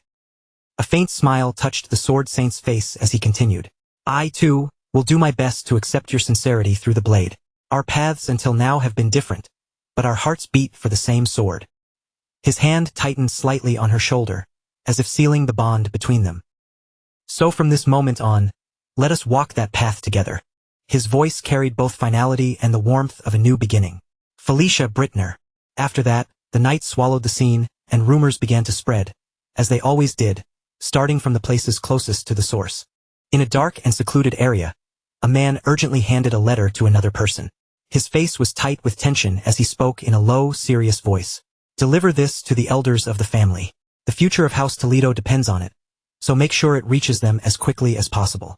The man receiving the letter looked confused by the sudden urgency. Clutching the message in his hand, he immediately asked, "My lord, what exactly do you mean by this?" The other man answered slowly, his voice heavy with concern. "I heard that the Sword Saint has finally taken a disciple. Until now, he has always remained neutral in every succession dispute. But the will of his disciple cannot possibly remain neutral forever. If the child backed by the Sword Saint chooses to support one side, then the balance within House Valdic will only be a matter of time before it is overturned." He paused briefly, and when he continued, his voice had grown colder. "If the ship we boarded, the one named Geordie, can no longer carry House Toledo to greater heights, then it would be wiser to abandon it before it sinks completely. Instead, we should move toward the one who has recently built great merit and brought the Sword Saint's disciple onto his ship. That man is Lucian Valdic." The instant Lucian's name was spoken, the view shifted again without pause. This time, the scene moved into a room inside the Valdic mansion. Inside the luxurious chamber, the Grand Duke sat calmly, his presence steady and imposing. Nearby, his butler stood respectfully as he delivered his report. "As your grace predicted," the butler said in a composed tone, "not only have the elders continued sending letters of concern, but the maternal relatives of the young masters have also begun sending letters of their own." The head butler continued, and this time worry could be heard beneath his controlled voice. "I have already taken measures on my end, but they are not the sort of people who will simply stand aside and watch. Would it not be better to act before these sparks spread any further?" Even after hearing those concerns, the Grand Duke remained perfectly calm. His expression showed no fear, no hesitation, and no surprise. After a short silence, he finally opened his mouth and spoke in a deep, steady voice. If they truly intend to make their own children the head of the family, then they are exactly the type of people who will do anything, without even realizing that their actions are slowly ruining the very children they wish to elevate. The air inside the room grew heavier as the Grand Duke continued. Head butler, summon every child within the domain for a family dinner. If there are complaints, then all we need to do is offer them a fair opportunity. Is that not right? A cold, imposing aura began to spread from him as he declared his decision. A true man must know how to open doors with his own strength. And if he carries the name of Valdic, then he must speak with his own blood. We shall see who truly possesses the lion's fangs. Right after those words, the view shifted once more, moving into the quiet night inside the Grand Duke's mansion. At that same time, Lucian was walking calmly through the grand halls of the estate, accompanied by a servant at his side. As he moved forward with steady steps, the eyes of countless servants immediately turned toward him. Their faces were filled with shock and disbelief, as though they still could not fully accept the sudden change in the way everyone now looked at him. Then, almost at the same time, every servant lowered their head respectfully and greeted him in unison. Greetings to young Master Lucian. Lucian calmly looked over them without showing even the slightest hint of arrogance. In a composed and gentle voice he replied, "You have all been working hard. Do not mind me. Please continue with your duties." Lucian let his gaze drift across the servants gathered around him. Taking in the way they stood straighter and watched him with careful respect. Quietly, he thought to himself that it was not only the annex where he lived that had changed. Even here, in the main house where his father stayed, the servants' attitudes had shifted far more than he had ever expected. A small smile gradually tugged at the corner of Lucian's mouth as the reason became clear to him. If everyone was treating him this differently now, then it could only mean one thing. His position inside the family had risen much higher than he had imagined. At the same time, another thought quietly surfaced in his mind. Until now, Lucian had believed that becoming a direct disciple by his own strength would already be enough to call a massive success. But the way he was being welcomed and respected right now was on an entirely different level, far beyond what that achievement alone should have brought him. And now that Felicia had actually met the Sword Saint, Lucian could not help but wonder what kind of terrifying existence she might grow into later. Just imagining her future potential was enough to make his thoughts pause. After moving through the long corridors for some time, Lucian finally reached the front of a large door, its heavy frame standing silently before him. He stopped there for a brief moment, calmly straightened his tie with his fingers, and gathered himself. Then another thought passed through his mind. Well then, it was about time he started handling the work that belonged to him as well. Without showing even the slightest hesitation, Lucian reached forward and pushed the door open. As soon as the door swung open, the mood inside the room came into view at once. The fourth young master was seated there, and beside him sat the second young master, Geordie. Both of their faces looked dark, stiff, and deeply displeased, making the pressure in the room obvious from just one glance. Lucian looked directly toward Geordie and calmly thought to himself that their expressions alone already said everything. Just as he expected, every one of them was wearing a long face. But even with that sour atmosphere waiting for him, Lucian did not look nervous in the slightest. He simply walked forward at a steady pace, heading toward his seat with his expression composed from beginning to end. Once he sat down, Lucian slowly looked around at everyone present, then opened his mouth with a polite smile. He said it was wonderful to see everyone gathered together like this after such a long time. Then, with that same pleasant look on his face, he added that it was truly a shame brothers found it so difficult to even look at one another these days. After that, his gaze settled on Geordie as he asked if that was not right, Brother Geordie. Geordie's response came immediately. His face remained cold as he stared straight at Lucian, and his voice sharpened with warning. He said Lucian seemed rather pleased with himself because of everything that had happened recently. Then Geordie pressed further, asking whether Lucian truly believed luck would keep following him forever. Nothing had really changed, he warned, so Lucian would be wise to watch how he behaved. But instead of shrinking back under that warning, Lucian suddenly lifted his hands and began clapping softly, as if Geordie's words had genuinely moved him. A faint smile settled on Lucian's face as he replied that, as expected, the only person who truly cared enough to look out for him was his brother. He even asked how Geordie had known he had been feeling a little too excited lately. His tone sounded polite and harmless on the surface, but every word carried a thin layer of mockery hidden underneath. Lucian continued in the same calm voice, saying he completely understood Brother Geordie. Even if Geordie's words sounded harsh, Lucian knew everything he did was ultimately for his sake. As Lucian kept speaking without leaving Geordie room to cut in, the air in the room began to grow colder by the second. He then brought up the incident at the training grounds, saying that Geordie had decisively cut ties with Sir Hen whatever and had shown everyone the true dignity and judgment that a noble lord ought to possess. And that was not all.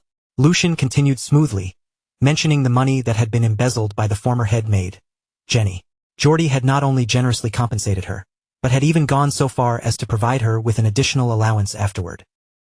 With that gentle smile still on his face, Lucian asked how he could possibly fail to understand such kindness from his brother. Then, as though a fresh thought had only just occurred to him, his eyes shifted slightly. Lucian suddenly spoke again with an innocent expression, saying that now that he thought about it, he wondered how Jenny was doing these days. After all, he had stopped right before she died. The instant those words came out of Lucian's mouth, Geordie's face contorted with fury. The anger he had been desperately holding back finally burst out, and he slammed forward in rage. Geordie shouted Lucian's name, demanding how he dared say something like that. Meanwhile, the fourth young master sat silently and watched the entire exchange unfold right in front of him. Seeing Geordie being completely pushed around by Lucian's words, irritation rose in his chest. If second brother was just going to be dragged down this helplessly, then he should have simply kept his mouth shut. The fourth young master continued watching the situation deteriorate, and the frustration on his face became harder and harder to hide. Inside his mind, he angrily thought that Geordie was only helping Lucian build even more momentum at this point. He could not just sit there and allow that to continue. Unable to hold himself back any longer, he abruptly rose from his seat and shouted toward Lucian. He argued that second brother had only been telling Lucian to restrain himself in case his excitement caused him to make a mistake. Then he demanded to know whether Lucian really needed to answer Geordie with such sarcastic mockery. The fourth young master then ordered Lucian to admit his mistake to Geordie immediately. After speaking those words, he felt as though he had just stepped in and done something extremely important. In his own mind, he even believed he had successfully intervened and eased the tension. He thought he had only been trying to lighten the mood. But before that thought could even fully settle, Lucian's cold voice sliced through the room like a blade. Lucian said this was exactly why being nice to people was never worth it. The moment those words struck the air, the fourth young master's whole body went rigid. Cold sweat began sliding down his face as Lucian slowly turned his furious gaze toward him. In a dangerously calm tone, Lucian said he had known they should have had a much deeper physical conversation that day. Then he told him to look at himself, because he still clearly had not come to his senses. The pressure filling the room became suffocating as Lucian continued. He asked whether the fourth young master truly could not read the atmosphere at all. Just because Lucian had let things pass since he was the youngest, did he now think he could do whatever he pleased? Lucian then asked if he really wanted to be shown what true terror looked like. The moment the fourth young master heard those words, all the confidence he had shown a second earlier vanished. Fear spread clearly across his face, and he instinctively shrank back in his seat before nervously muttering, "Be brother." At that very moment, the door to the room suddenly opened. Before anyone could properly react, a heavy voice rolled into the room from the doorway. The voice said it seemed all of them possessed an excessive amount of vigor, so much that they could not even control it properly. The Grand Duke slowly stepped into the room, and with his arrival came an overwhelming presence that immediately pressed down on everyone inside. The moment he appeared, all three young masters straightened their posture at once and bowed respectfully, greeting their father in unison. The Grand Duke calmly swept his gaze across the room before speaking again. He remarked that seeing all of them raising their voices even during a rare family dinner was quite something. Then, without a hint of warmth in his expression, he added that yes, such vigor was certainly necessary. And then, still wearing the same unreadable look, he continued by saying that he had already been planning to send all of them to the battlefield anyway. The instant those words were spoken, the faces of all three young masters froze in place. Shock washed over them completely, because none of them had imagined those words would come from the Grand Duke's mouth at that moment. A short while later, everyone had taken their seats around the grand dinner table, but the atmosphere remained heavy and tense. Candlelight flickered across the polished silverware and reflected faintly on the faces of the nobles gathered there, yet not a single person dared to speak first. At the head of the table, the Grand Duke calmly looked over the young masters before finally breaking the silence. He asked if they were all aware of the Empire Liberation Alliance. The moment that name left his mouth, the mood around the table turned even more serious. The Grand Duke continued in a cold, steady voice, explaining that they were remnants of former vassal states. They were rebels who had gathered together across different regions with the goal of breaking free from the Empire's rule. He explained that they had been stirring up local rebellions and spreading unrest wherever they appeared. They had even gone so far as to assassinate nobles without hesitation. To the Empire, they were like a thorn buried under a fingernail, small enough to seem minor at first, yet far too painful and dangerous to ignore. Everyone at the table listened in complete silence while the Grand Duke continued laying out the situation. A few months earlier, traces of the Alliance's activity had been discovered in the border region of Bornholm. Because of that, he had dispatched the firstborn, Tristan, to crush the rebellious movement before it could spread any further. Since then, countless clashes had taken place, both large and small. However, none of them had yet been serious enough to throw the entire region into complete chaos. As the Grand Duke spoke, the expressions of the three young masters slowly became stiffer. Among them, the second and fourth young masters looked especially uneasy, as if they had already begun to sense that this matter was far more dangerous than it sounded at first. Even so, the Grand Duke's face did not shift in the slightest. His expression stayed as cold and unmoving as stone, giving away nothing of what he was truly thinking.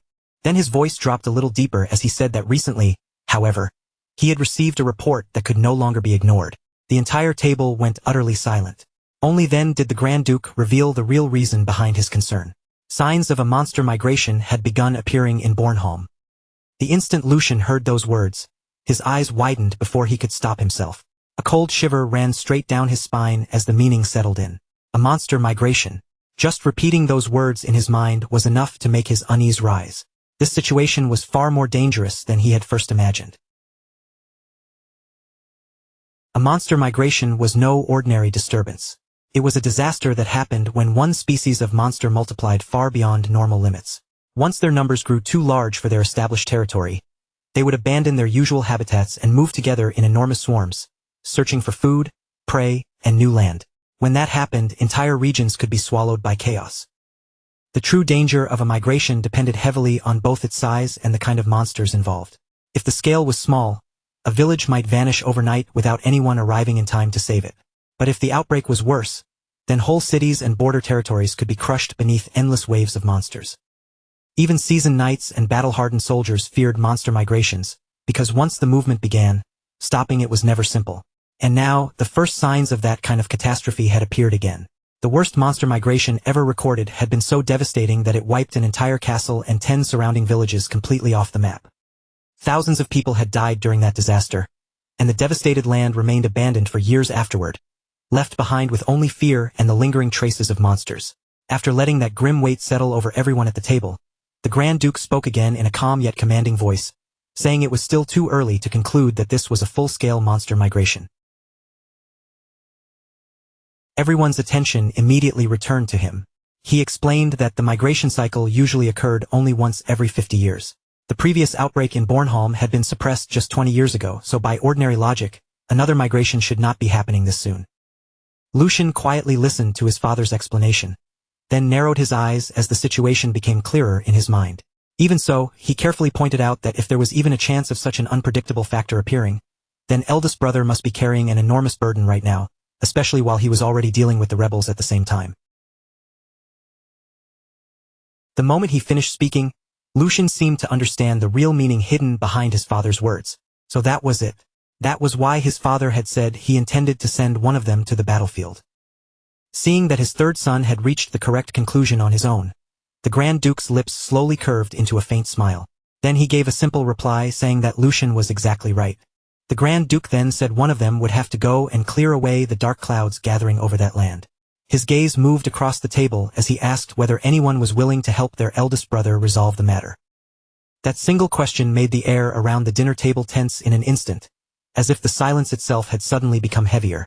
Geordie, the second young master, became visibly uncomfortable the moment the word willing entered the conversation.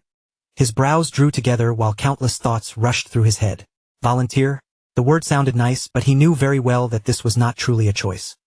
In his mind, Geordie knew there was no way any of them could actually take command away from eldest brother when Tristan already controlled the battlefield. At best, they would only become supporting figures with no real authority. And even if they somehow managed to achieve something valuable, the glory would naturally be credited to Tristan in the end. After sorting through his thoughts, Geordie finally opened his mouth in front of the Grand Duke. In a respectful tone, he asked whether it was truly necessary for one of them to step forward personally, since none of them had proper battlefield experience yet. Rather than involving themselves directly in such a dangerous situation, Geordie said he believed it would be far more efficient to send their knights to support eldest brother instead. Then he turned his head toward the youngest sibling seated nearby and pulled him into the conversation. Geordie asked whether the youngest agreed with him. The fourth young master hesitated for a moment, clearly nervous beneath the pressure at the table, before carefully answering yes to their father. The fourth young master added that if he could genuinely be of help, then of course he would want to step forward. But even so, he also believed second brother's suggestion was the more reasonable choice. Before the discussion could continue any further, however, Lucian suddenly cut in. Lucian calmly said that such a plan would probably be impossible. He then explained that if they deployed additional troops from the main house now, the lords surrounding Bornholm would be the first ones to react. And if they were not careful, Lucian continued, those lords might begin suspecting that House Valdic was using the rebel situation as an excuse to hide some other motive. The moment he said that, the fourth young master's face immediately tightened with dissatisfaction.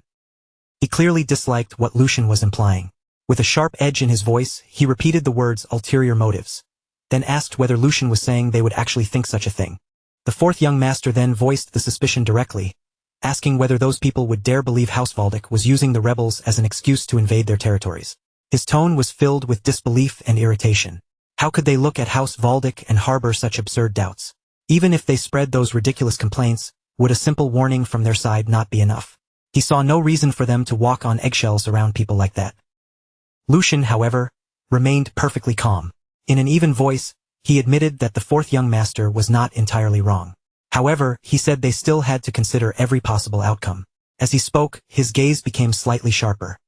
Then Lucian asked what would happen if His Majesty the Emperor himself came to hold those same suspicions, even for a brief moment. And beyond that, what if the Marquis's faction seized this chance to twist the situation and use it for their own benefit? Those words made the atmosphere around the table grow heavy all at once. The Grand Duke slowly nodded in agreement, then firmly stated that Lucian was correct.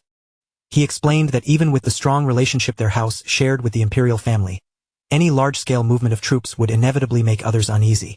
Furthermore, if the noble faction chose to use the situation against them politically, His Majesty would certainly be placed in a difficult position. The Grand Duke then folded his hands together, his sharp eyes sweeping over each of his sons. In a deep voice that echoed quietly through the dining hall, he asked what they suggested they should do now. Under the current circumstances, an official military deployment was impossible.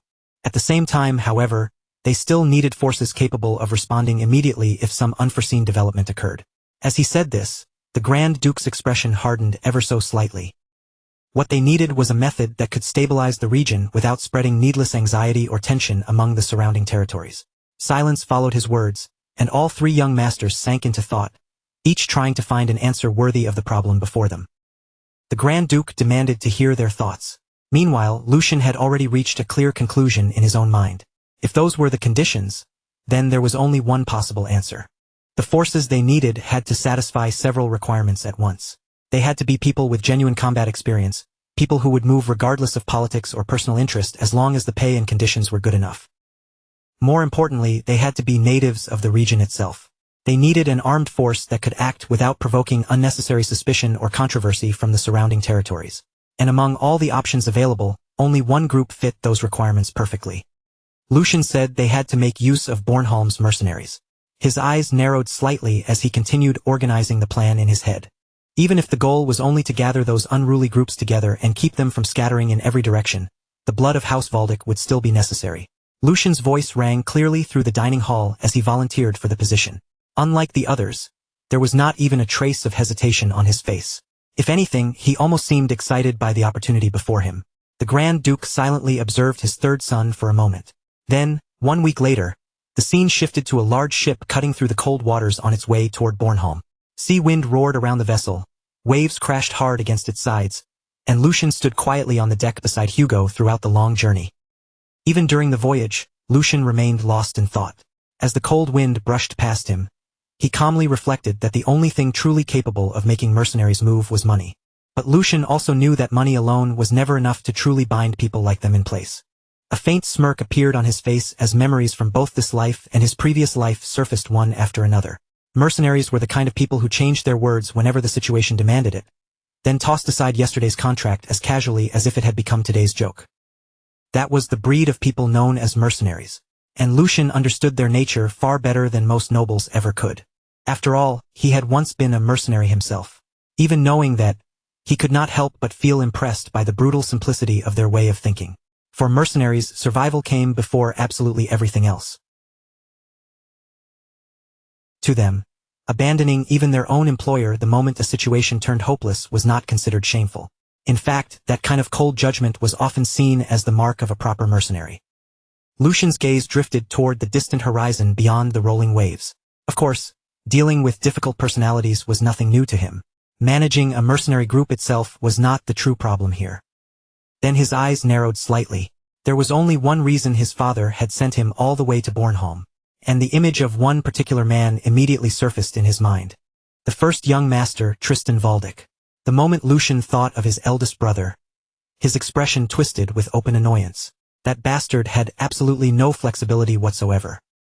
Painful memories from his previous life began rising in his mind one after another.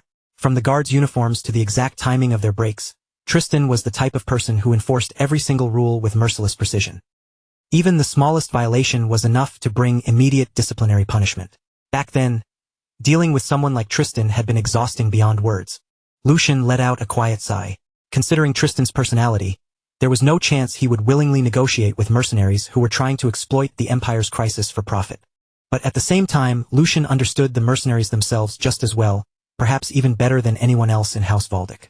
And because of that, he knew there was no way the mercenary groups would ignore an opportunity like this. With the situation shifting, political instability spreading, the threat of monsters growing, and desperate nobles willing to pay fortunes for hired blades, Bornholm had become exactly the kind of place mercenaries would swarm toward. For anyone who knew how to read the situation, Bornholm had become the perfect battlefield to make a profit from. In the end, Lucian's amusement only grew as the thought settled in. To him, this entire crisis looked less like a disaster and more like a banquet prepared just for him. A strange grin slowly spread across Lucian's face, and a sharp excitement flickered in his eyes. It had been a long time since he had been given a proper chance to show what he could really do. Just wait for me, he thought, aiming that grin toward the unseen mercenaries. You mercenary bastards. Standing nearby, Hugo quietly stared at his master with a deeply puzzled look, unable to understand the sudden change in Lucian's mood. What in the world had gotten into him all of a sudden? Not long after that, the ship finally reached the port and slowly came to a stop. As Lucian stepped down from the vessel and onto the port, a familiar figure was already waiting there to greet him with proper respect. Lucian immediately recognized the man before him as Sir Raymond, captain of the Black Lions. With a composed expression, he thanked him, saying that thanks to him, the journey had been extremely comfortable. Lucian gave a small nod, then said he had heard Sir Raymond had voluntarily applied to accompany this mission as well. The captain's expression remained confident as he answered him. Sir Raymond explained that since Lucian had taken on such an important assignment, he believed an escort suited to the mission would be necessary. Then he moved on to the current situation, saying that the members who had previously carried out the Vestra mission with Lucian had already arrived ahead of them. Those members were currently gathering information and assessing the situation in the area, so they would meet up with Lucian later at the designated rendezvous point. After giving that report, Sir Raymond respectfully asked whether Lucian would like to head directly to the first young master for the time being. Lucian answered with a light smile, telling him yes, and asking him to lead the way. But before they could move any farther, sudden shouts erupted from the nearby streets, cutting sharply through the air. Someone yelled that the bastards from the Empire Liberation Alliance were there and ordered the soldiers not to let them escape. A group of men was desperately running through the streets, while armed soldiers chased them from behind with urgent footsteps. Panic quickly spread through the area as civilians hurried to get out of the way. Among the fleeing rebels, one man looked toward his leader with desperation written across his face. He warned that at this rate it was only a matter of time before they were caught, then offered to stay behind and buy time so the squad leader could escape. But the squad leader rejected the idea immediately, snapping that he should not say something so foolish. He asked how long the man thought he could survive alone against House Valdic soldiers. Then, in the middle of that desperate exchange, both men suddenly looked ahead. Standing in the distance was a young boy with the appearance of a noble, accompanied by only 2 escorts. One of the rebels noticed him and muttered darkly that there was a noble-looking kid right in front of them. The rebel quickly decided they would take down the escorts and use the brat as a hostage to buy themselves time. As soon as the thought formed, his hand moved toward the sword hanging at his waist. He told himself he would not make a single mistake. In the next instant, the rebel swiftly drew his blade and prepared to rush forward. But at that exact moment, Lucian had already appeared right in front of him.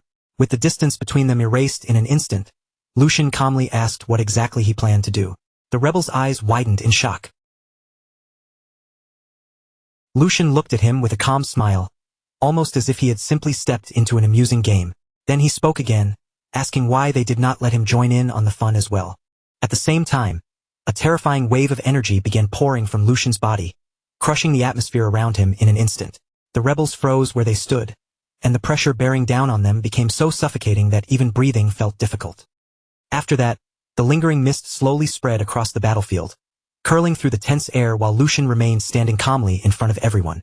His sword rested quietly in his hand, and despite the calmness of his posture, the pressure surrounding him made the entire scene feel frozen in place. The very man who had tried to attack him moments earlier could do nothing now except stare in complete shock, unable to process what had just happened before his eyes.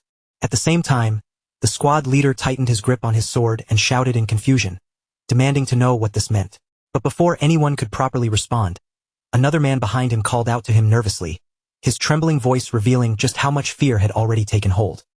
Deep inside his mind, the squad leader had already realized the horrifying truth. Lucian was not an ordinary child at all. Just thinking about how their squad leader had been subdued in a single strike without even being able to react sent a chill through his entire body. And even worse, Lucian had done it with nothing but a scabbard. The thought hit them like a hammer. He was a monster. As that realization sank in, the atmosphere grew unbearably heavy, and everyone present began to understand just how overwhelming Lucian's strength truly was. On the other side, Lucian quietly lowered his gaze toward his sword, calmly feeling the immense power flowing through every part of his body. A faint smile slowly appeared on his face as he muttered to himself. So this was what it felt like. His eyes gradually sharpened as he focused on the sensation. His body moved exactly the way he wanted it to, and his fully recovered heart burned inside him with the force of a volcano. The mana responded to that heart and spread through his entire body, releasing a level of power that could not even be compared to what he had possessed before. The pressure around him continued to rise higher and higher with each passing second. It felt as though the mana inside Lucian was overflowing without end, turning his very presence into something terrifying.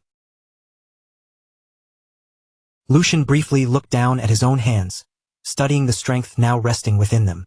Then, in a cold whisper, he said this body's performance was beyond anything he had imagined. Immediately after that, the remaining two men began slowly backing away in fear while hurriedly pulling out their swords. They tried to ready themselves for battle, but the terror in their eyes was impossible to hide. Their hands shook so badly that their blades barely looked steady, and neither of them could understand how they were supposed to fight someone like Lucian. Seeing that fear spread across their faces, Lucian slowly raised his gaze toward them and asked, in an overwhelmingly intimidating tone, whether they still failed to grasp the situation. The instant those words left his mouth, an incredibly powerful aura exploded from his body. The air itself became unbearably heavy under the weight of his presence, making it hard for everyone nearby to breathe. Fear swallowed the two men completely as Lucian stared straight into their eyes and coldly declared that there would be no more warnings. His terrifying pressure continued crushing them from every side, and his cold gaze alone shattered what little fighting spirit they had left. Then, in a calm but commanding voice, Lucian ordered all of them to get on their knees. The moment that command echoed across the battlefield, the two men dropped their swords to the ground without the slightest hesitation. The metallic sound of their weapons, hitting the earth, rang strangely loud in the suffocating silence. One of the men lowered his head as his entire body trembled, desperately thinking that Lucian was an opponent they could not endure for even a single moment. For the sake of their great cause, they had to survive first. The fear of death had already consumed them completely, leaving nothing behind but desperation. A few moments later, the squad leader finally opened his mouth with defeat written all over his face. He said they surrendered, that they would cooperate, and begged Lucian to spare them. Panic filled his voice as he continued pleading, asking for mercy, if only for the sake of their innocent children. After those words were spoken, the atmosphere around them grew even quieter, and Lucian silently looked them over. He carefully watched every movement and every emotion they tried to hide.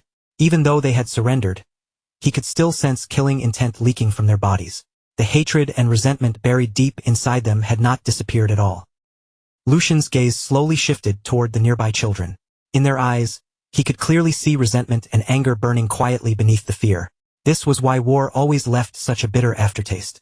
There was no pride in this kind of victory, only the painful reminder that hatred kept being passed from one generation to the next. Without saying anything more than necessary, Lucian calmly returned his sword to its proper position. Then he looked directly at the surrendered men and declared that as long as they fully cooperated, he would make sure they were formally tried in a court of law. He warned them not to try anything foolish unless they wanted to make their situation even worse. His words carried both authority and a clear threat beneath the surface. It was obvious that Lucian had no intention of showing meaningless cruelty, but it was just as clear that he would not tolerate betrayal. Shortly afterward, soldiers of the Empire began approaching from every direction to secure the surrendered rebels.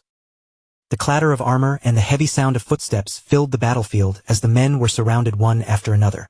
At that very moment, an armed man stepped down from his horse and slowly walked toward the scene. His presence alone carried the dignity and authority of the Empire. Looking toward the captured rebels, he spoke in a stern, unwavering voice, addressing them as citizens of the Empire. He said it was only right that they be judged according to proper procedures. That was a right they could demand regardless of their status, and it was one of the foundations that supported the Empire itself. For a brief moment, his words sounded as if he truly intended to grant them fairness and justice. However, his expression soon turned cold as he continued. He said these men were no longer ordinary citizens. The atmosphere grew heavy again at once. Then, with absolute conviction, he declared that the moment they pointed their blades at the Empire, they became nothing more than rebels. And for rebels, there was only one verdict: execution for all of them. The man who had just arrived was then revealed to be none other than Tristan Valdic, the first young master of House Valdic. The instant that merciless judgment rang across the battlefield, the rebel captain, the very same team leader who had already thrown down his pride and surrendered, was swallowed whole by rage, as if every last thread of restraint inside him had snapped at once.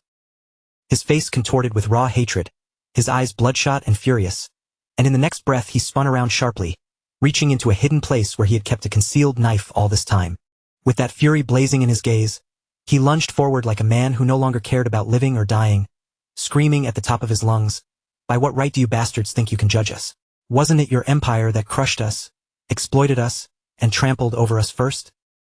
All the resentment he had buried for years, all the suffering he had endured, burst out through his voice in one violent wave. But even as those words tore across the field, Tristan Valdic remained perfectly still, calm as stone, without the slightest flicker of emotion. None of the rebels' accusations seemed to reach Tristan at all. His cold expression did not shift by even a fraction, as though in his mind, the man's death had already been decided long before the knife was ever drawn. And then, in the very next heartbeat, Tristan finally moved. His strike came so fast and so clean that the eye could barely catch it. A brutal flash sliced through the air, and before anyone could even react, blood sprayed out across the battlefield. For one short moment, everything went deathly quiet. Then the rebel leader's body crashed heavily to the ground, covered in deep wounds from head to toe, making it painfully clear he had been cut down instantly before he ever had a chance to fight back. The two remaining men froze in horror as they watched their squad leader fall in such a savage way. Terror flooded their faces, and they cried out desperately, their voices cracking with panic, "Squad leader!" But before either of them could rush forward or even properly lift their heads, the surrounding soldiers forced them down with brutal strength, slamming their faces against the ground and pinning them there. A suffocating silence settled over the battlefield, thick with fear and the weight of what had just happened. After that, Tristan turned away from the corpse and slowly approached his younger brother, Lucian. In a voice as cold as the blade he had just used, he said, "Lucian, burn this clearly into your mind. This is the standard we are required to uphold, and this is our principle." His words carried the harsh doctrine of the Empire itself, leaving no room for doubt, pity, or mercy toward anyone marked as an enemy. But Lucian did not look convinced at all. His face tightened with visible discomfort, and his expression made it clear that he could not simply accept the bloody reality Tristan was trying to carve into him. Not long after that, the focus moved away from the bloodstained battlefield and toward the massive stronghold known as Bornholm Fortress. Inside the fortress walls, the air felt tense and unsettled, as if everyone there was waiting for something terrible to happen. Soldiers hurried back and forth through the area without rest, while the nearby citizens were exhausted, anxious expressions, their faces showing that fear had already spread deep through the territory. In the middle of that uneasy atmosphere, Lucian stood quietly by himself, lost in heavy thought. His expression had turned sharp and serious as question after question rose in his mind.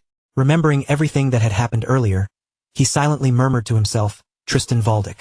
At the same time, memories from his previous life began to surface one by one. He had been a stubborn man in my previous life too, but I never saw him do anything as extreme and violent as what he did today. Lucian could not hide the confusion weighing on him. The Tristan he remembered had always been strict, rigid, and unyielding, but the brutality he had just witnessed went far beyond anything in his past memories. As that thought continued to gnaw at him, Lucian's face darkened even more. Come to think of it, I have no memories of Bornholm from my past life. Even though I was serving on active duty during this very period, the moment he realized that, a deep unease rose in his chest. An incident this large should not have slipped past him. If something on this scale had truly happened back then, there was no way I wouldn't have known about it. So what is it? Is there something here that I still don't understand?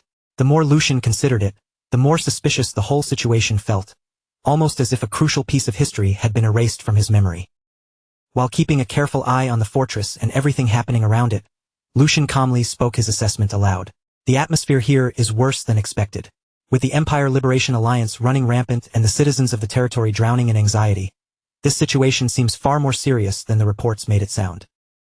His sharp gaze continued moving across the surroundings, checking the soldiers, the empty spaces, and the exposed pathways before he added, "This is not just a simple manpower shortage. Isn't the security perimeter practically empty?" From one glance, it was clear that the fortress defenses were dangerously thin for a crisis of this level.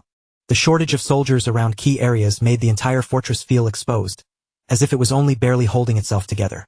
Hearing Lucian point this out, Tristan answered immediately in a calm but grave voice. "You're right." He did not try to soften the truth or deny how bad things had become. Most of our main forces are currently locked in a standoff with the rebel main forces.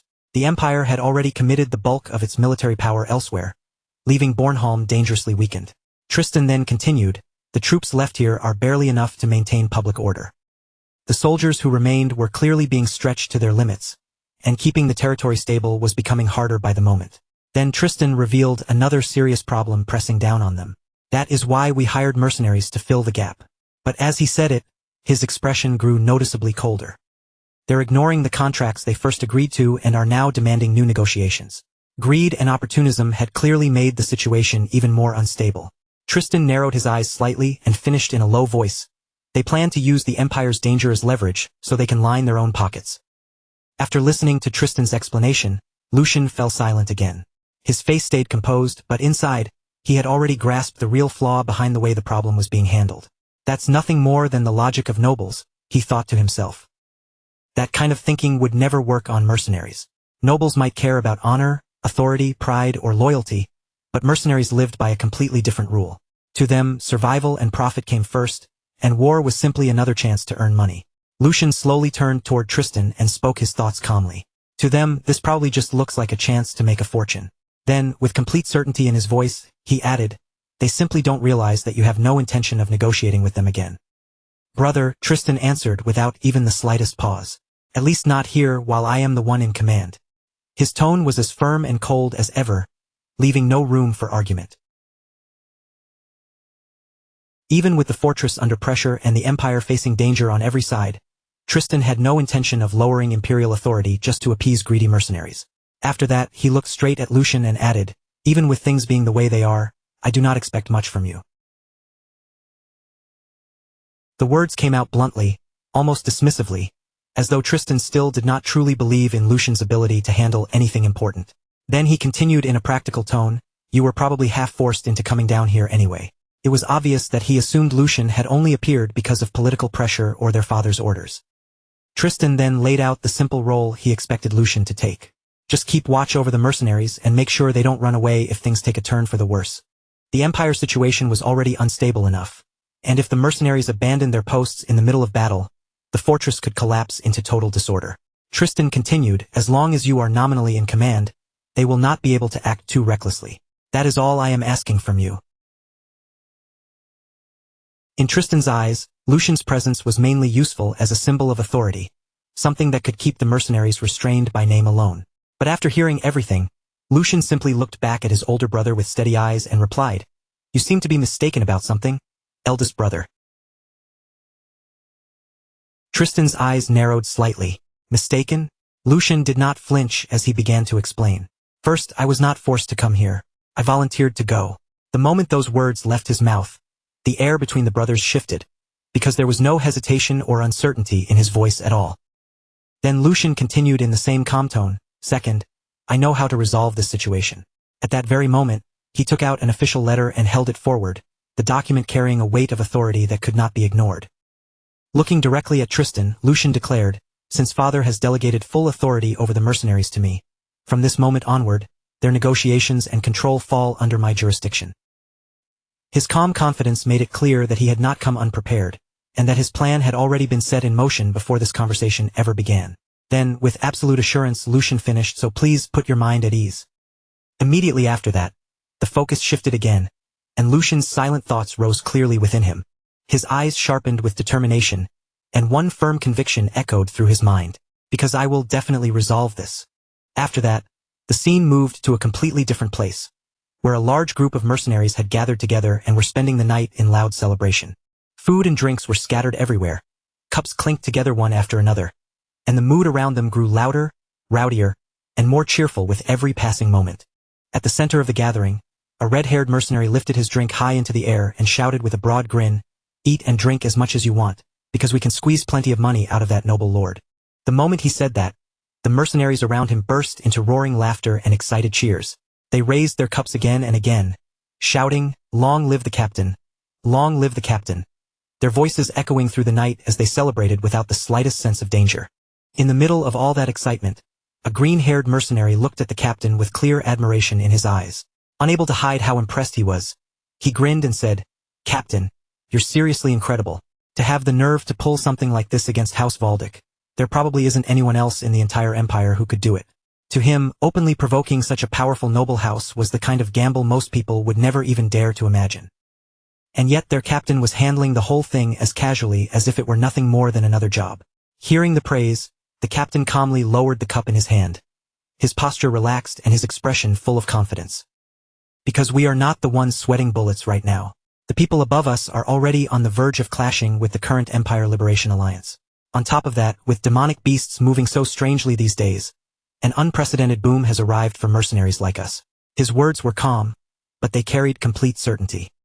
The Empire was being pressured from several directions at once, and because of that, hired fighters had become more valuable than ever. The nobles needed manpower badly, and the mercenaries understood exactly how much bargaining power that gave them. The green-haired mercenary quickly caught on to what the captain was getting at. Leaning forward with interest, he asked, "So that means all we have to do is keep holding out until they can't stand waiting anymore?" The captain's expression immediately curled into a satisfied smile, as if the man had finally understood the heart of the plan. With a slow nod, he replied, "Right on. When they finally come to us carrying bundles of money, that is when we slowly start opening the door for them. I've already spoken with the other mercenary group stationed around this area, so now all we have to do is wait." The confidence in his voice made it obvious that, in his mind, everything was moving exactly according to plan. The mercenary groups had already formed their own agreement behind the scenes, and all of them were simply waiting for the nobles to grow desperate enough to accept their demands. But just outside the entrance, two silent figures stood in the darkness. The campfire light barely reached them, only outlining their shadows from a distance. Those two figures were none other than Lucian and the captain of the Black Lion. A moment later, the green-haired mercenary suddenly sensed that something was off and turned his head with a puzzled look. His gaze shifted toward the entrance, but before he could even speak, a slow, deliberate clapping sound rang out through the noisy gathering. The cheerful mood instantly began to fade as several mercenaries turned toward the source of the sound. One of them frowned, narrowing his eyes at the entrance as he muttered, "What's with that crazy bastard? There are some guys at the door I've never seen before." The sudden appearance of strangers immediately put the entire group on guard. Before the mercenaries could make their next move, the newcomer calmly stepped into the light. Ignoring every suspicious stare aimed at him, Lucian walked into the gathering with the relaxed confidence of someone entering his own hall. His face remained perfectly composed as his eyes settled directly on the mercenary captain. Then, in a calm voice that almost sounded approving, he said, "For all your rough appearances, you actually have a pretty good sense for business. If I were leading a mercenary group, I might have chosen the same method." Anyone who commands people should understand how to grab an opportunity when it appears in front of them. But that only applies before a contract has been finalized. As he spoke, Lucian moved until he was standing directly in front of the captain. There was not even the smallest trace of fear in his posture. His words may have sounded like praise at first, but every mercenary there could feel the hidden blade beneath them. Without looking away from the captain for even a second, Lucian continued. Once you've already accepted the money, you should at least pretend to do the work, Red Blade Sven. The moment that name left Lucian's mouth, the captain's expression changed at once. The relaxed look he had been wearing began to vanish. For one brief instant, the smile slipped from his face completely, and what replaced it was a far sharper, far more serious expression. Around him, the mood shifted just as quickly. The other mercenaries tightened their hands around their weapons almost immediately. Swords, axes, and spears were quietly brought within reach, each man preparing himself in case the situation turned into a fight. The festive air that had filled the camp only moments earlier disappeared without a trace. In its place came a tense silence, so heavy it felt like one wrong word could make the whole place erupt. But instead of flaring up in anger, the captain suddenly smiled. That grin slowly widened across his face, as if Lucian's arrival had amused him more than threatened him. Looking around at his men, he spread both arms wide and said, "Everyone, show your respect. It looks like House Valdic has brought us bundles of money. Thank you, noble lord." His voice was thick with mockery, and the mercenaries around him immediately understood the joke, breaking into low laughter among themselves. The captain went on with that same sarcastic cheer, saying, "Thanks to you, we'll be eating well tonight. If only there were more noble lords as generous as you, life would be wonderful." But throughout every mocking word, Lucian remained completely calm. He did not cut him off, and he did not react to the ridicule being thrown at him. Instead, he simply stood there in silence, watching Captain Sven and carefully taking in the mercenaries gathered around him. That steady composure only made the air feel even heavier, as though Lucian was calmly waiting for the perfect moment to act. Meanwhile, Captain Sven kept his mocking smile fixed in place, acting less like a man facing someone he had cheated and more like a host greeting an honored guest. He spoke again in a casual tone. "It's going to be a long discussion, so why don't you wet your whistle first?" On the surface, he sounded friendly, but every person there could feel the hostility hiding beneath those words. What had begun as a celebration had now turned into a direct confrontation. Captain Sven's smile stayed firmly on his face as he continued speaking, pretending to keep the mood light and friendly. He spread his hands slightly, like an innocent man caught up in some unfortunate misunderstanding, and said, "If there has been some kind of misunderstanding, shouldn't we clear it up? I've been waiting anxiously for your arrival." The words were polite, but the mocking edge behind them was impossible to hide. He clearly had no intention of treating Lucian seriously. Lucian, however, did not show the slightest sign of being provoked. His expression stayed calm and steady as he answered in a clear voice, "A misunderstanding between House Valdic and you? There is only a contract between us, so there should be no reason for things to become complicated, especially when you have already taken half of the advance payment." His answer was direct and left almost no room for excuses. To Lucian, this was not a matter of hurt feelings, confusion, or negotiation. It was a simple agreement the mercenaries had accepted, and now they were trying to avoid fulfilling it.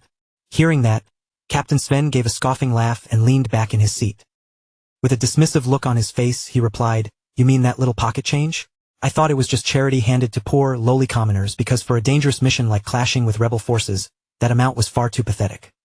As soon as he finished speaking, the mercenaries around him burst into loud laughter. His subordinates immediately joined in, treating the advance payment like some ridiculous joke. Captain Sven kept mocking the amount and added, "Shouldn't it at least be enough to cover our meals?" That remark made the mercenaries laugh even harder. Then Captain Sven turned toward his trusted subordinate with a grin and asked, "Isn't that right, Vice Captain?" The green-haired mercenary played along instantly, nodding with exaggerated seriousness as he answered, "That's right, Captain Sven. With that little money, I can't even afford to feed my elderly mother back home." His over-the-top response sent another wave of laughter through the gathered mercenaries. To them, this entire negotiation had become a source of entertainment. Once their laughter finally began to die down, Captain Sven spoke again, and although his tone became a little more controlled, the greed beneath his words remained clear. "However, as citizens of the Empire, we cannot simply ignore this matter completely either. Isn't it better for both sides if things are mutually beneficial? Let's take it easy, young master." By now, his real purpose was impossible to miss. He had no interest in honoring the original agreement. Instead, He was trying to use the Empire's desperate situation to pressure House Valdic into paying even more. Lucian quietly watched Captain Sven and the mercenaries around him for a few moments, his gaze calm as he measured the greed filling the room. Their arrogance, their confidence, and the way they openly laughed at the contract made their intentions perfectly clear. Then, without showing even the faintest trace of anger, Lucian calmly reached into his belongings and took out a heavy bag filled with money. The moment that bag appeared, every eye in the camp was drawn to it. Holding it in one hand, Lucian looked straight at Captain Sven and said, "If that is how it is, then there is no need to talk in circles. Problems that can be solved with money are the easiest ones to handle." As soon as he finished speaking, Lucian loosened his fingers and let a single coin slip from his hand. Clink! The sharp metallic sound rang clearly through the gathering as it struck the ground, and in an instant, Captain Sven and all his men looked down at it. Their eyes fixed on the coin, and the mocking expressions that had covered their faces only moments earlier slowly began to fade. The camp, which had been filled with laughter and ridicule, fell into an odd silence. Lucian looked at them calmly and said, "Captain, isn't this a Wilhelm the Great Birth commemorative coin? Just one of these is worth well over hundreds of gold coins. Can you really be satisfied with only that much?" His voice stayed even and composed, as if he were merely discussing something ordinary. But his words hit the mercenaries immediately. They stared at the coin in disbelief, unable to take their eyes off it. Before anyone could respond, Lucian casually dropped another coin to the ground. Then another. One by one, the priceless coins fell, each sharp clink sounding like it was striking directly against the mercenaries' greed. As the coins scattered across the dirt, Lucian continued in that same calm voice. "You should make sure you are properly compensated for risking your lives." On the surface, the statement sounded perfectly reasonable, but with those dazzling coins lying before them, it became a temptation almost impossible to ignore. Captain Sven watched the scene unfold before him, and his thoughts began to shift almost immediately. The arrogance and confidence he had shown earlier started cracking under the weight of pure greed. Deep inside, he thought to himself, "This guy is a complete pushover. With that much money, we could live even more luxuriously than the lord of a small castle." The amount of wealth being thrown onto the ground so casually was far beyond anything Sven had expected to squeeze out of them. Almost at once, Sven's attitude changed completely. The hostility vanished from his face, replaced by an exaggerated expression of respect. Rising from his seat, he spoke in a tone that was completely different from before. "I have committed a grave discourtesy by speaking so arrogantly to such a generous and open-minded young master. From this moment on, I will put my life on the line for any task you give me. With just one word from me, all the mercenary groups around here will gather." His sudden transformation was so extreme it almost looked ridiculous. Only moments earlier, he had mocked Lucian and demanded more money without shame. Now he was acting like Lucian's most devoted supporter. As he spoke, Captain Sven even reached his hand forward, as though he intended to shake Lucian's hand and seal their cooperation. But before he could actually do that, he suddenly bent down toward the ground. His eyes remained glued to the scattered commemorative coins, unable to look away, as he greedily reached toward them. While lowering himself, he said, "But first, allow me to tidy up these precious coins." Captain Sven had only just managed to pick up one of the platinum coins, when Lucian's calm voice rang out clearly through the entire gathering. "In the name of Valdic, I issue a request to all of you. Kill Red Blade Sven. The reward will be all of these platinum coins." The moment those words landed, the entire camp fell into complete silence. For a moment, not a single person moved. Every mercenary stared at Lucian in disbelief, as if they were trying to decide whether they had truly heard him correctly. Then Lucian swept his gaze across the crowd and continued in the same composed voice. "You all clearly heard me stake my family's name just now, didn't you? And not just any name, but the name of House Valdic." The meaning behind his words was unmistakable. Lucian had made an official declaration in public under the authority of House Valdic. This was not a joke, and it was definitely not an empty promise. The mercenaries slowly looked at one another, then their eyes drifted back to the platinum coins scattered across the ground. A heavy, dangerous silence settled over the camp. The temptation lying right in front of them was overwhelming. The moment Captain Sven realized what was happening, the color drained from his face. The greed that had filled him just seconds earlier instantly twisted into panic, and he glared at Lucian in disbelief as he shouted, "What kind of trick are you trying to pull? What kind of trick are you trying to pull here?" Sven shouted again, his voice cracking with alarm. Lucian met his gaze without the slightest trace of emotion. "What trick? I am simply solving this with money, just as you wanted. Use this chance to learn the lesson properly." A mercenary without credit is nothing more than a... He paused for a brief moment, letting the words hang in the air before finishing coldly. And you have already lost your credit. Those words struck Sven harder than any blade, because for a mercenary, reputation was their most valuable possession.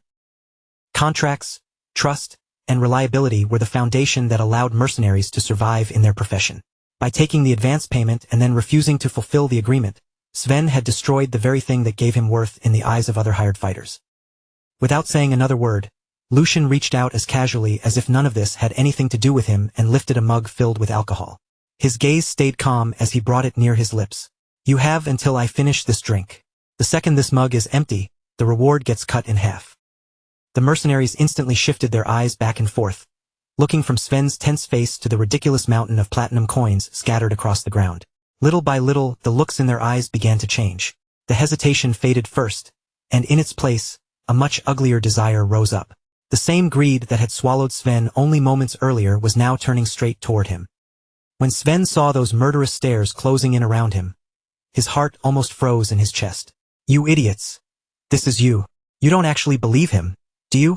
His voice shook as he tried to force authority back into it. I am Red Blade Sven. The first person who dares come near me dies. But even after that threat, not a single mercenary stepped back. Not one of them looked frightened anymore. The mercenaries kept staring at Sven with cold, hungry eyes, as if he was no longer their captain, but a corpse waiting to fall. And while that pressure crushed down on him from every side, Lucian simply kept drinking at his own pace. That calm, indifferent sight finally drove Sven into complete panic. Sven spun back toward Lucian, his pride breaking apart as he shouted in desperation. Young master, please withdraw your request. Half no. I'll work for only a third of this money. But Lucian did not even bother to answer him. He only continued drinking, and sweat began pouring down Sven's face like rain. As the alcohol inside the mug steadily lowered, Sven's fear grew heavier with every passing second. The more Lucian drank, the closer Sven felt death creeping toward his back. At last, unable to withstand the pressure any longer, he rushed toward Lucian and cried out, I was wrong. Please forgive me. All of Sven's earlier arrogance had vanished without a trace.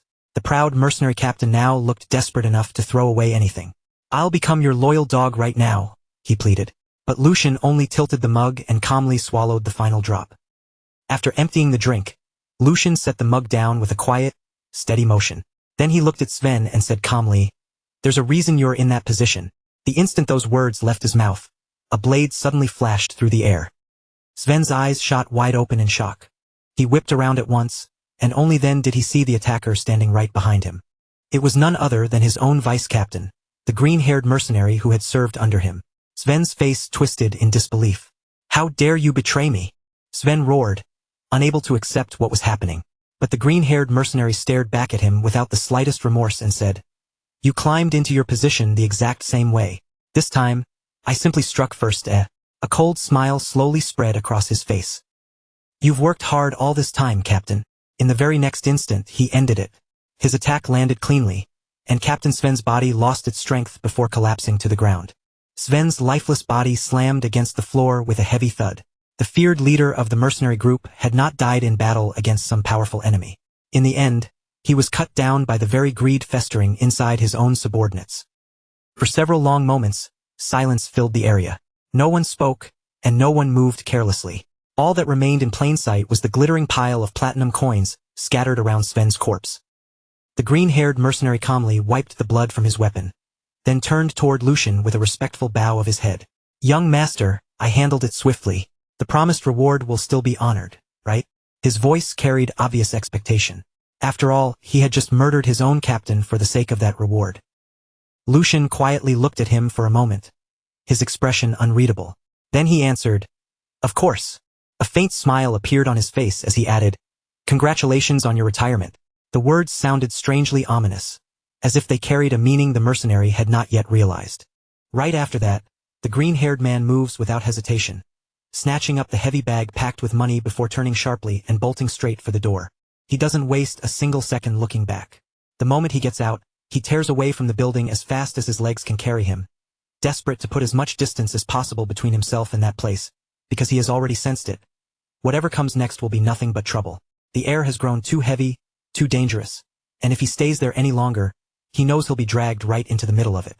Lucian watches him flee with a faint, almost amused smile tugging at his lips. Then he lightly remarks, "Oh my," and here I was about to offer him a celebratory drink, but it looks like he's got somewhere to be. In that case, why don't we at least take a generous share for ourselves and raise a toast to our retired vice captain? Around the room, every mercenary stays rooted in place, silently watching the situation unfold right in front of them. No one speaks for a moment. The room falls into a strange, uneasy quiet as they all try to understand what they have just witnessed.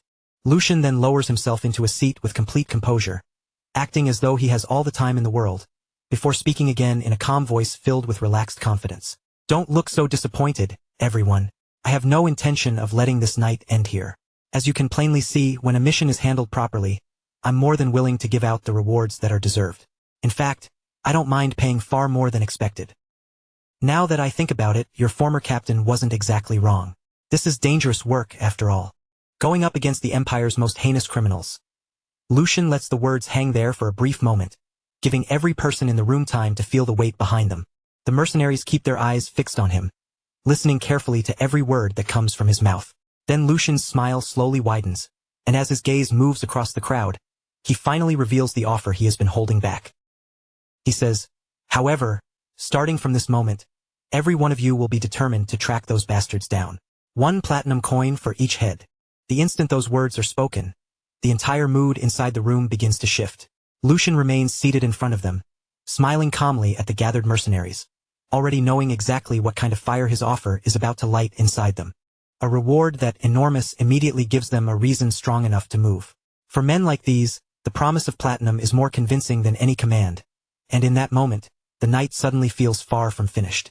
Lucian continues speaking without losing that calm smile. Looking over the mercenaries gathered before him, Lucian adds, "And if you bring them back alive, there will be a bonus." As soon as those words leave his mouth, the men begin glancing at one another, their eyes widening with disbelief and excitement.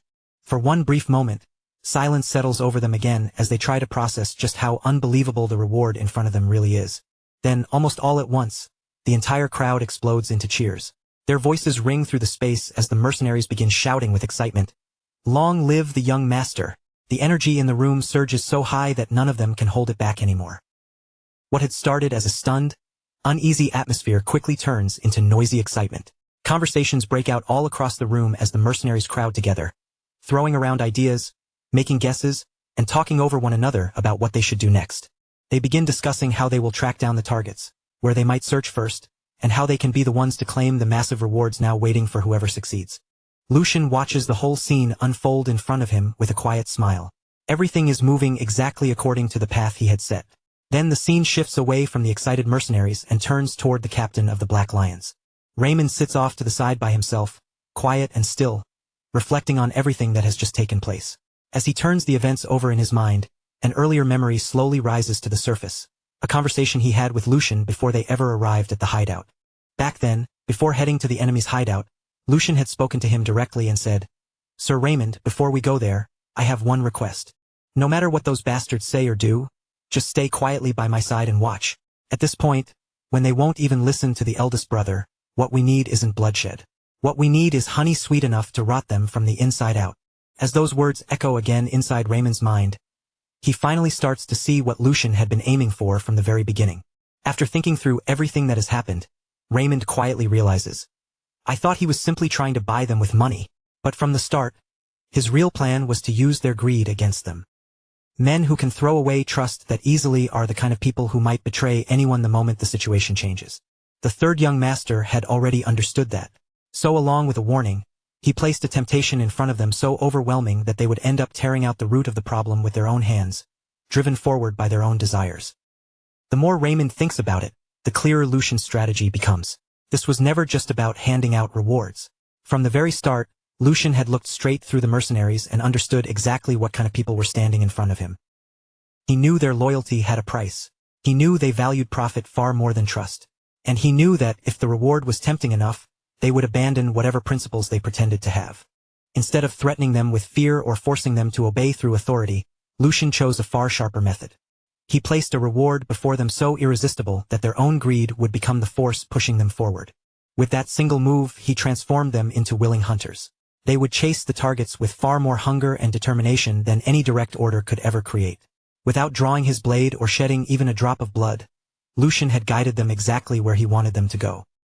And now, those mercenaries were eagerly walking down the road he had prepared for them from the very beginning. As that realization settles in, Raymond quietly mutters to himself, "The third young master. He is far more intriguing than I expected. Rougher and cruder than I imagined. Yes, but at the same time, he is chillingly meticulous." As the words leave Raymond's mouth, his expression grows more serious. He gazes off into the distance, and the scene changes once more. Now, spread across the ground, the aftermath of greed is laid bare. Platinum coins lie scattered inside pools of blood, their cold shine standing out against the brutal mess around them. The sight alone tells a grim story without anyone needing to say a word. Standing in the middle of that aftermath is the green-haired vice-captain. To secure everything for himself, he has slaughtered every companion who followed him there. The greed Lucian had carefully fed has now reached its inevitable end.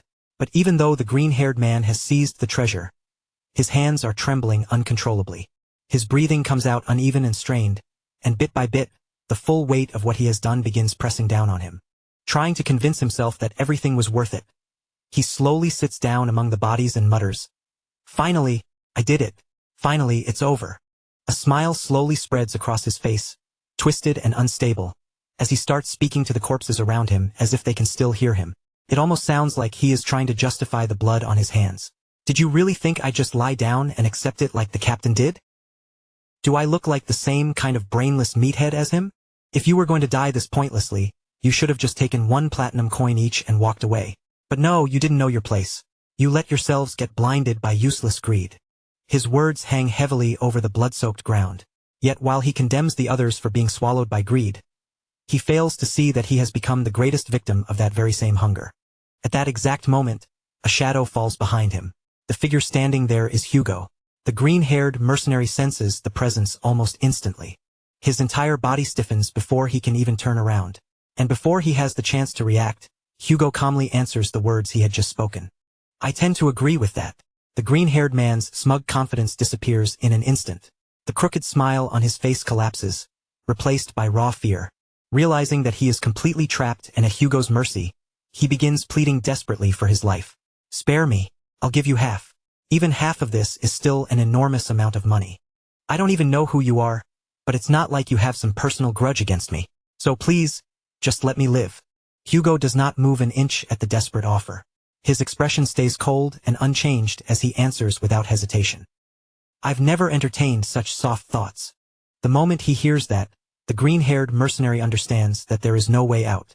A bitter smile creeps across his face as he accepts what is about to happen. "So I messed with the wrong person. Huh, figures. There was no way my life would actually turn out this well." In the very next instant, Hugo strikes. The confrontation ends almost as soon as it begins, leaving the green-haired mercenary with no chance to fight back or resist. With the last obstacle finally dealt with, Hugo calmly collects the scattered money and gathers the recovered belongings together, making sure nothing is left behind before quietly leaving the blood-stained area. A little while later, Hugo reaches his destination and sets the recovered money bag down on the table with a solid thud. Waiting there in silence is Lucian, who has clearly been expecting his return. Everything has gone exactly according to plan, and the mission has been brought to a clean finish. As Lucian looks down at the returned bag, his expression softens slightly, and he speaks with genuine gratitude in his voice. "I owe Hugo a great debt." The words are brief, but they carry real weight. Lucian's plan had successfully pushed the mercenaries to betray and destroy one another through their own greed. But in the end, it was Hugo who stepped in and made sure the entire matter was wrapped up without leaving any loose ends. The greed Lucian had dangled before them as bait had swallowed every last victim whole. And after all the bloodshed, all the betrayal, and all the desperate scrambling for wealth, the very money that had caused everything returned to the hands of the man who had set the entire trap in motion. In the end, the very money that had dragged so many people into bloodshed and chaos quietly circled back to the man who had planned the entire scheme from the very beginning. The scene soon shifted back to the fortress, where the entire place was already alive with movement. Soldiers marched through the grounds, workers hauled supplies from one area to another, and mercenaries carried out their duties with sharp focus, filling the fortress with a tense but orderly sense of purpose. From a higher vantage point overlooking the fortress, Tristan and Lucian stood side by side in silence, their eyes fixed on the busy scene spreading out below them. After observing the flow of activity for a while, Tristan was the first to break the quiet between them. His tone stayed calm, steady, and full of authority as he acknowledged that the work had been handled exceptionally well. Then he continued, making it clear that if Lucian had let his hunger for recognition or personal achievement interfere with his judgment and cause the operation to fall apart, Tristan would not have hesitated to make him answer for the consequences. But since everything had gone according to plan and the outcome had met his expectations, there was no need to take things that far. And then Tristan said something Lucian never thought he would hear from him. From this point forward, the command of the mercenaries would be placed in Lucian's hands. The moment those words reached him, Lucian lowered his head at once and answered with proper respect. He replied calmly that he understood, addressing Tristan as his brother. On the surface, Lucian looked composed, obedient, and perfectly controlled, but deep inside, his thoughts were already spinning in complete disorder.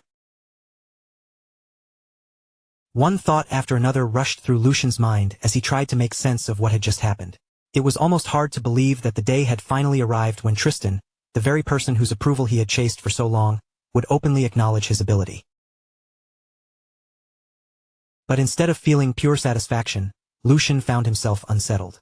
He could not help wondering if Tristan truly believed that giving up part of his own achievements was acceptable, as long as it eventually led to an even greater gain. The more Lucian thought about it, the stranger the whole situation felt. No matter how strong or talented a successor candidate might be, even one defeat could be enough to overturn the entire balance of power. A single wrong move could wipe away years of effort, destroy carefully built influence, and change everything in only an instant. Because Lucian understood that reality, Tristan's actions became even harder for him to accept. Not only had Tristan handed over authority over the mercenaries, he had done it at a time when the situation was unstable and the stakes were unusually high. The longer Lucian turned it over in his mind, the less he could grasp what his brother was truly planning. After a short moment of thought, Lucian chose to set that question aside and focus on something else. Lucian turned his gaze toward Tristan again and brought up the report that had arrived the night before. He explained that there were several parts of it he wanted to understand more clearly. Tristan looked back at him without showing much emotion and simply told him to speak.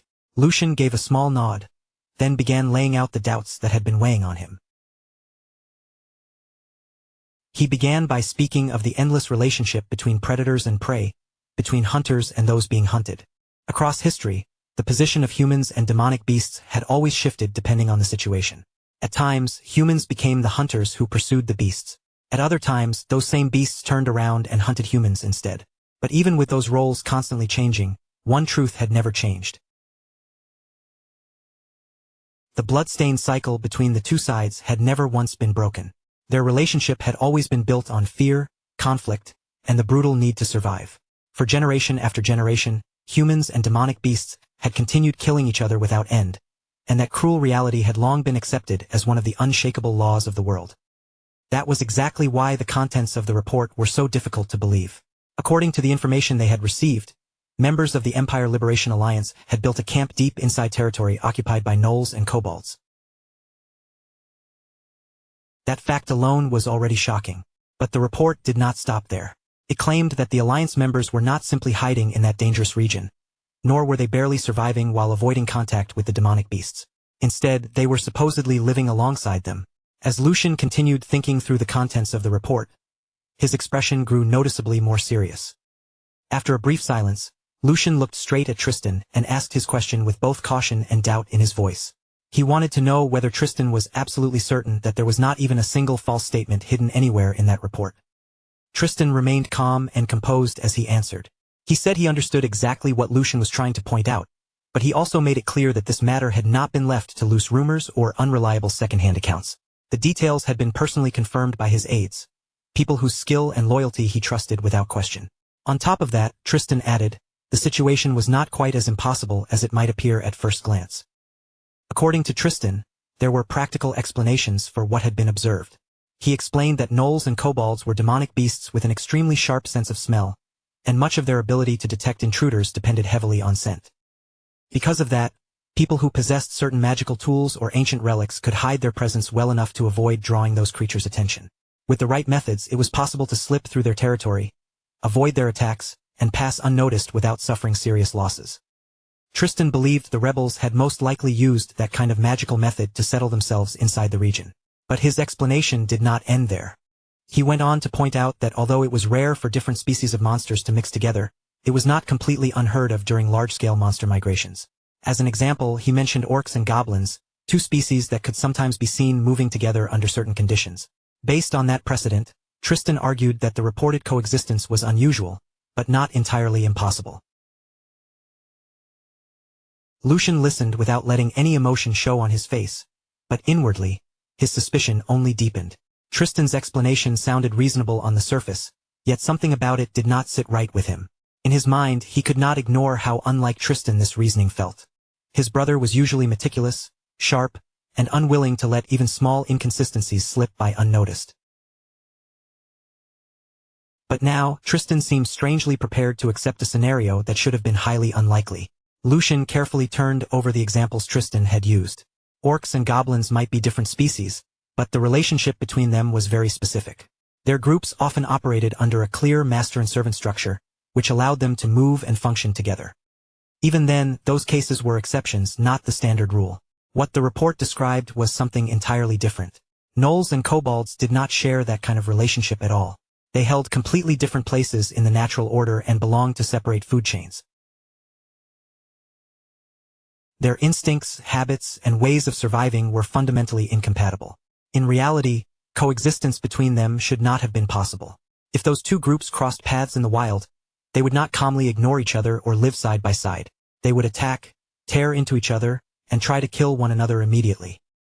The more Lucian thought about it, the more certain he became that something important was being overlooked. At last, he gave voice to his thoughts. He said that putting those two species together was no different from placing a starving predator next to a defenseless human child. Anyone could see how that would end. No matter what precautions were taken, creatures like that could never truly be kept in the same cage. Their very nature made peaceful coexistence impossible. And as Lucian said those words aloud, his mind began moving toward a completely different conclusion. If ordinary explanations could not account for what was happening, then perhaps the answer had to be something far from ordinary. His eyes narrowed just slightly as a new possibility rose in his thoughts, one with consequences that could reach far beyond this single report. After a short pause, Lucian looked toward Tristan again and spoke in a more careful, measured tone. In that case, there was another possibility they could not afford to ignore.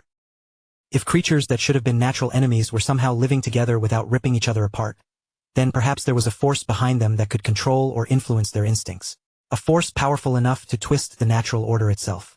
With that possibility pressing on his mind, Lucian finally asked the question that had been forming inside him. Could mages be involved in this rebellion? The moment that suspicion appeared, the true weight behind Lucian's words became clear. Magic was not simply another kind of strength. It was a forbidden art that rejected the natural order and forcibly bent the causality of the world. It was a power that stood outside the ordinary laws that governed life, nature, and reality itself. Only an extremely small number of people were even capable of understanding its principles. Those born with extraordinary spiritual sensitivity, along with the rare ability to perceive the flow of natural energy, could grasp the hidden chances and principles needed to wield magic. And the power held by a true mage was terrifying beyond normal imagination. Once a mage reached a certain level of mastery, they became a living disaster, powerful enough to destroy an entire castle on their own. Their presence alone could shift the course of wars, overturn military plans, and bring ruin to entire regions. 300 years earlier, mages had thrown the empire into one of the darkest eras in its history. A rebellion led by them had pushed the empire all the way to the edge of destruction, nearly collapsing the very foundations of imperial rule under the chaos they unleashed. Only after enormous sacrifice and desperate struggle had the empire finally managed to crush that uprising and survive. From that day onward, the empire never forgot just how dangerous mages could be. For 3 full centuries, mages had been officially treated as enemies of the state, no different from the leaders of subversive plots against the empire itself. Their very existence was seen as a direct threat to imperial stability. Because of that, any matter connected to mages was handled with extreme seriousness. If even the smallest trace of evidence suggested that mages were involved, the empire would not hesitate to mobilize every resource it had. Armies would be sent out, noble houses would be called upon, and entire regions could fall under military control. Even if everything on that land had to be wiped away, the empire would never allow such a threat to grow unchecked. After hearing Lucian's speculation, Tristan's expression hardened at once. He warned Lucian to choose his words carefully. His voice remained calm, but beneath that calm tone was a clear and unmistakable warning. If Lucian carelessly voiced a suspicion with no solid proof, he could bring down a disaster far beyond anything he was prepared to handle. The severity in Tristan's tone made it obvious that this was not just a simple scolding. He was warning his younger brother about the consequences of letting such suspicions spread. The entire empire was already unstable and filled with unrest. In a time like this, even one tiny spark could turn into a raging fire. Tristan continued, his eyes staying fixed on Lucian the entire time. The authority their father had given Lucian extended only to the management of the mercenaries. His duty was simple: lead them properly and make sure the fortress could be defended if an emergency broke out. Then Tristan's words grew even firmer. He made it clear that whatever happened here would be resolved under the name of Valdic, no matter what. The meaning behind his words was obvious. Anything that occurred within this territory would remain under the control of House Valdic, and no outside force would be given an excuse to interfere. Finally, Tristan asked Lucian if he understood. But for several moments, Lucian did not answer him at all. He simply stood there, staring at Tristan in silence. The quiet between the two brothers stretched longer and heavier, turning the air around them tense and uncomfortable. Neither one looked away. Lucian's eyes studied Tristan's face carefully, as if he were searching for something hidden behind that calm expression and those controlled words. Then, after a long pause, Lucian finally lowered his gaze. He admitted that he had spoken out of turn and addressed Tristan respectfully as his brother. His tone carried apology and obedience as he said that, since this was his first deployment, his eagerness had likely gotten the better of him. A faint smile touched his face, though the thoughts behind it remained impossible to read. After all, he added, there was no way a mage would appear in a place like this. His words sounded like an admission of fault, but deep inside, Lucian's doubts had not fully disappeared. And before Tristan could push the conversation any further, Lucian smoothly changed the subject and prepared to leave. Then I'll go deal with the riffraff myself. By riffraff, Lucian meant the mercenaries who had now fallen under his command. The same troublesome men who were infamous for stirring up chaos the moment discipline slipped even a little. As you already know, with mercenaries like them, there is no telling when or where they might suddenly cause another problem. After leaving those words behind, Lucian turned away without hesitation and began to leave. The scene shifted once more, moving far away from the fortress walls and into a place that felt far darker and more dangerous. Deep in the wilderness stood a dense forest, where the trees pressed so tightly together that even the moonlight could barely slip through the tangled canopy above. Most of the ground below was drowned in thick shadows. The forest was wrapped in an unsettling silence, the kind so still that even the smallest sound felt unnatural. Yet despite that quiet, there was a constant, chilling sensation that something was watching from every direction, as if countless hidden eyes were staring out from the darkness. And only a few moments later, those hidden eyes finally began to show themselves. One pair of glowing eyes appeared between the trees. Then another. Then more emerged from behind bushes and twisted roots, spreading through the darkness one after another. Some shone a bloody red, others burned yellow, and a few glimmered with an unnatural green light. As faint moonlight slowly revealed more of the forest, it became clear that this entire area was crawling with monsters. Gnolls, kobolds, and all kinds of demonic beasts lurked between the trees, their shapes half hidden in the shadows and their presence alone enough to make any normal person run for their life. But in the middle of that terrifying forest, one man was carefully making his way forward, slipping past the monsters as though he had walked this path many times before. Even so, the tension in his body made it obvious that he was far from calm. Cold sweat rolled down his forehead as he moved step by step through the darkness, watching every shadow around him. He clicked his tongue softly, then muttered under his breath that no matter how many times he came here, this place still made him feel like his heart was about to stop. Even after coming here again and again, walking through a forest filled with demonic beasts was enough to make anyone feel like death was brushing against their back. Before long, he reached the appointed meeting spot. Standing there in the gloom, he recited the familiar phrase, "When lightning strikes down from the heavens, it shall punish the sinners seated upon the throne. I am squad leader 2, Crone, and I request an audience with a comrade." After his voice faded into the forest, nothing happened for several tense moments. Then, from within the thick shadows nearby, another figure quietly stepped into view. The newcomer looked Crone over carefully, his gaze sharp even in the darkness, before finally speaking.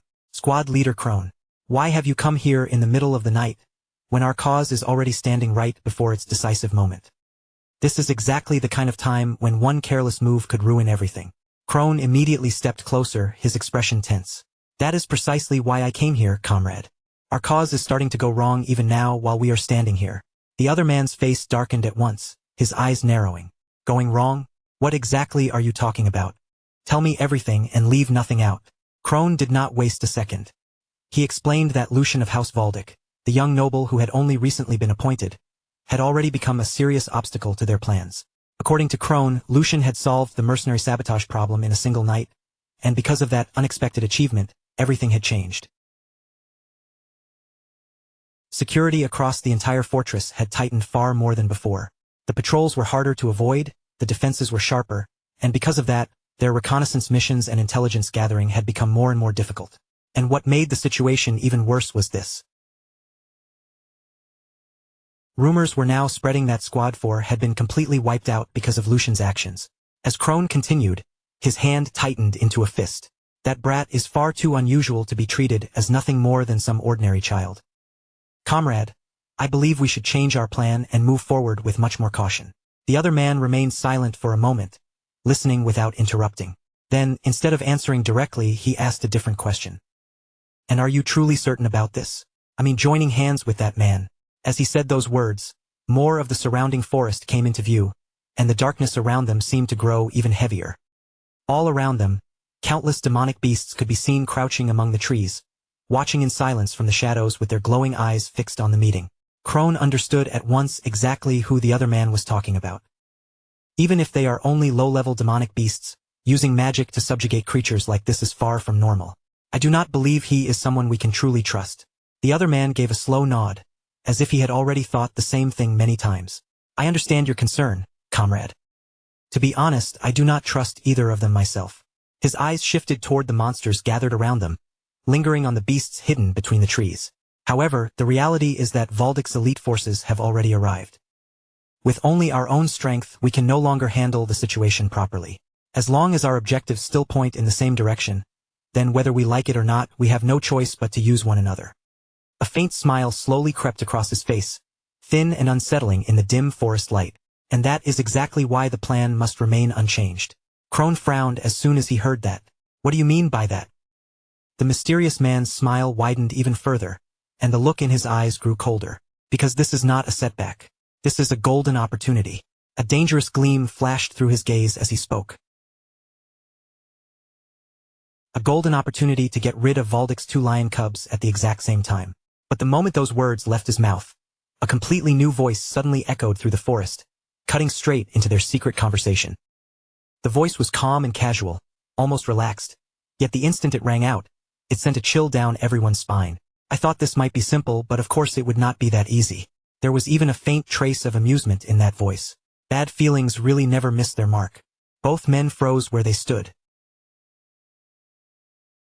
Crone's eyes shot wide open in shock, and he spun toward the direction of the voice almost immediately. How in the world did someone get here? Panic spread across Crone's face as he looked around the dark forest. I was extremely careful to make sure no one followed me.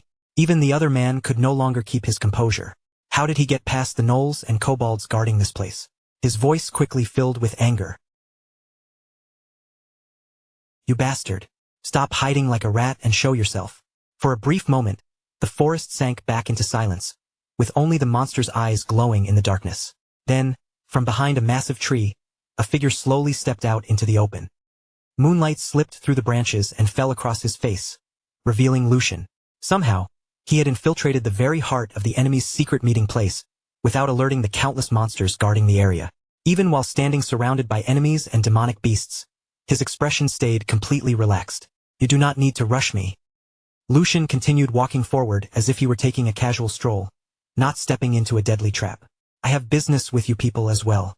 His eyes moved across the 2 men standing before him, calm but sharp, though I suppose there is no need to waste time talking to both of you. A cold smile touched his face. First come, first served. One person should be enough. At that exact moment, an intense aura began pouring out from Lucian's body. The energy gathered and took the shape of a wolf around him, looming with a terrifying pressure that made the air itself feel heavier. At the same time, Lucian lifted his arm and pointed his dagger straight ahead. At the very same moment, he slowly raised his dagger and pointed the sharp blade straight ahead, his posture steady and completely fearless. By then, The fight between Lucian and the squad leader had already erupted into full force, the atmosphere around them instantly turning tense and violent. Right from the opening exchange, Lucian kept giving ground step by step, sliding backward while the squad leader aggressively pushed toward him with one brutal attack after another. Even so, every single strike the squad leader threw out was intercepted flawlessly by Lucian, who mirrored his movements with astonishing accuracy and composure. As the battle dragged on, the pressure between the two fighters intensified rapidly, neither side willing to yield even a single step. Their weapons crashed against each other again and again, sharp sparks bursting through the air with every collision, while the squad leader continued pressing forward relentlessly. Before long, however, the squad leader began paying the price for underestimating Lucian, as small wounds slowly started appearing across his body. Thin cuts opened around his neck and along different parts of his body. None of them were fatal, but they were more than enough to infuriate him. The moment he noticed his own blood dripping down, the expression on his face immediately darkened with rage and humiliation.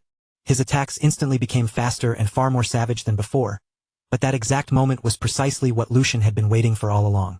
The instant the squad leader pushed himself too far and overextended during his assault, Lucian's eyes flashed sharply. In a blur of movement, Lucian shot forward like lightning itself, so fast it was nearly impossible to follow with the naked eye. Then, in one devastating motion, he unleashed a deadly strike without the slightest hesitation. The blade flashed through the air and severed the squad leader's hands instantly. Agonizing pain exploded through the man as a loud scream escaped his mouth, and for a brief second he completely lost his composure. Lucian had no intention of wasting that opening. The moment the squad leader faltered, he surged forward immediately without slowing down. Before the man could recover even slightly, Lucian followed with another attack. Within mere seconds, the battle ended completely as the squad leader collapsed lifelessly onto the ground. Not far away, Karen watched the entire fight unfold with his own eyes, and disbelief spread across his face. Squad leader 1, one of their strongest fighters, had been utterly overwhelmed from start to finish. This makes no sense. Who exactly is this man? Karen stared at Lucian in shock while Lucian himself remained perfectly calm. Deep inside, Lucian knew everyone would panic if they discovered he had come here alone, but this was something he considered absolutely necessary. There was no better way to sharpen one's senses than true combat fought on the edge of death. And considering the danger that was approaching, he knew this was not something that could be handled while pretending to be noble and cautious. The threat ahead was far too serious to brush aside lightly, and Lucian understood that hesitation would only lead to disaster. After hearing those words, Karen fixed his eyes directly on Lucian and spoke with a cold voice. So you're just a hunting dog raised by House Valdic. But do you honestly think you can stop the cause with this alone? You'll never get anything out of me. His tone was stubborn, filled with defiance despite the situation. Lucian let out a faint laugh at those words, almost as if he found them absurd. The cause? He muttered coldly. You fools have no idea how that so-called noble cause of yours is going to swallow this land whole. The confidence in Lucian's voice sent a chill crawling down Karen's spine. His expression trembled slightly as he stared at him and asked in an uneasy, shaken voice, "What exactly do you mean by that?" Lucian's eyes immediately turned ice-cold as he answered him. What is about to happen in Bornholm from this point onward is nothing less than hell itself. The moment the imperial family discovers the existence of the mages, the imperial army will move without hesitation. Under the excuse of eliminating the source of chaos, they'll erase an entire city from existence. Lucian kept staring directly at Karen as he continued speaking, his voice remaining steady the entire time. Every word carried crushing weight despite his calm tone. The Empire's hatred toward mages goes far beyond anything you can imagine. Even if by some miracle your plan succeeds, it still won't change the ending. It'll be no different from walking straight off a cliff. The collaborator hiding behind all of you as a shield only cares about achieving their true objective. And once that black mage gets what they want, every single one of you will disappear without leaving behind even a trace. Those are beings feared even by other mages. Do you really think a monster like that is truly cooperating with you? Lucian's voice grew colder. To them, you're nothing more than prey waiting to be devoured. After those words, the surrounding air itself seemed to grow unbearably heavy, yet Karen still refused to retreat. Karen glared fiercely at Lucian while clenching his fist tightly. You're trying to deceive me with smooth words, he shot back. I'll admit I'm surprised you even discovered the existence of the mage. But we're nothing like your empire. We only joined hands with a mage for the sake of liberation. We haven't fallen so low that we'd rely on something as disgusting as a black mage. Even while saying those words, however, A trace of hesitation quietly hid beneath Karen's confidence. Lucian noticed it immediately the moment it surfaced. Lucian slowly stepped forward, his cold gaze locking directly onto Karen's eyes. "Stop looking away and face reality," he said sharply, his voice cutting through the silence like a blade. "Those totem magic circles. Do you honestly believe methods like that are enough to control demonic beasts on such a massive scale? Magic is not omnipotent. Every miracle, every mystery, every impossible power comes with a price. And when that power is connected to life itself," Lucian's expression darkened further. "The cost becomes unimaginably enormous." He continued speaking without pause, his eyes fixed firmly on Karen. "If you still can't believe it, then think carefully. If such an easy solution truly existed, why did all of you have to suffer and spill so much blood until now? Why struggle for so many years? Why sacrifice so much? If finding a single mage could solve everything so easily, then none of this would have been necessary from the very beginning." Those questions struck Karen heavily. The words pierced through him like invisible arrows, forcing him to confront doubts he had desperately tried to bury deep inside his mind. Lucian continued relentlessly. "I can guarantee it. That bastard approached you first. They came claiming your goals aligned with theirs. They offered you power. They whispered exactly the things you wanted most to hear. They promised you the strength needed to achieve your dreams." For the first time, Karen's confidence visibly shook. Lucian narrowed his eyes and delivered the final blow to his beliefs. "That bastard didn't choose you because they respected you, and they certainly didn't choose you because they believed in your cause. They chose you because you were useful." Lucian's voice became mercilessly cold. "You were nothing more than pawns incapable of refusing their offer, tools that could be manipulated whenever necessary, and discarded the moment you stopped being useful." A suffocating silence filled the area after those words. It simply happened to be your turn this time. The crushing weight behind Lucian's words finally shattered the last resistance remaining inside Karen. As the horrifying truth sank deeper into his mind, the strength gradually left Karen's hand. His grip loosened until his sword slipped free completely and dropped downward. The weapon hit the ground with a heavy metallic sound that echoed through the tense silence surrounding them. Karen's face had already turned pale with disbelief as he stared blankly at Lucian. "So, we were being manipulated from the very beginning. What exactly are you trying to do here?" Karen asked in confusion and frustration. "Why are you telling me all of this when I'm supposed to be your enemy? If things keep going like this, then we're doomed to destruction either way." Lucian remained silent for a brief moment. Then, without rushing, he slowly revealed his face before Karen. The instant Karen saw him clearly, his eyes widened violently in complete shock. His entire expression froze as though he could not believe what was standing in front of him. That revelation struck him even harder than every argument Lucian had made until now. Looking directly at Karen, Lucian spoke again in a calm yet unwavering voice. "Because that isn't the ending I want." Lucian's voice remained firm. "Now make your choice. Will you continue being used until you disappear in misery? Or will you work with me and stop the disaster that's about to engulf Bornholm?" The question lingered heavily between them, leaving Karen completely speechless. While he stood there struggling to process everything he had just learned, the scene abruptly shifted elsewhere. A moment later, the story moved away from the battlefield entirely and transitioned to a completely different location. Inside a massive building, Lucian stood quietly in place. Lucian stood quietly beside the window, the scenery outside stretching far into the distance beneath the dim light. Several sheets of paper rested tightly in his hand, each one filled with the information he had painstakingly gathered piece by piece. His eyes remained fixed beyond the glass, but his mind was racing endlessly as every clue, every report, and every strange incident began linking together inside his head. The silence around him only made his concentration feel heavier. As he stared into the distance, countless thoughts continued connecting one after another, weaving together into a single conclusion. All the scattered fragments that once seemed unrelated had finally aligned perfectly, forming a complete picture at last. At that moment, Lucian finally understood everything. The truth behind this entire incident had revealed itself to him completely. His eyes narrowed sharply as his grip tightened around the papers in his hand. "I figured it out," he said in a cold voice. "The true enemy hiding behind the Empire Liberation Alliance." A dangerous intensity filled his gaze as the realization settled in. "We're going to catch that bastard." The instant those words left Lucian's mouth, the members of the Black Lions standing nearby reacted immediately. The mood inside the room shifted all at once. Their leader stepped forward with a grave expression, clearly shaken by the weight behind Lucian's declaration. "Third young master, could you explain what you mean?" he asked carefully. "What exactly do you mean by the real enemy?" Before Lucian could answer, Hugo suddenly froze as an old memory resurfaced in his mind from a conversation they had some time ago. Back then, Lucian had made a strange request that hadn't made much sense at the time. "Could you get me some relics that can ward off kobolds and gnolls?" The memory flashed vividly through Hugo's head, and his eyes widened the moment the pieces connected together. "Young master, don't tell me," Hugo muttered in disbelief. "That request for those relics.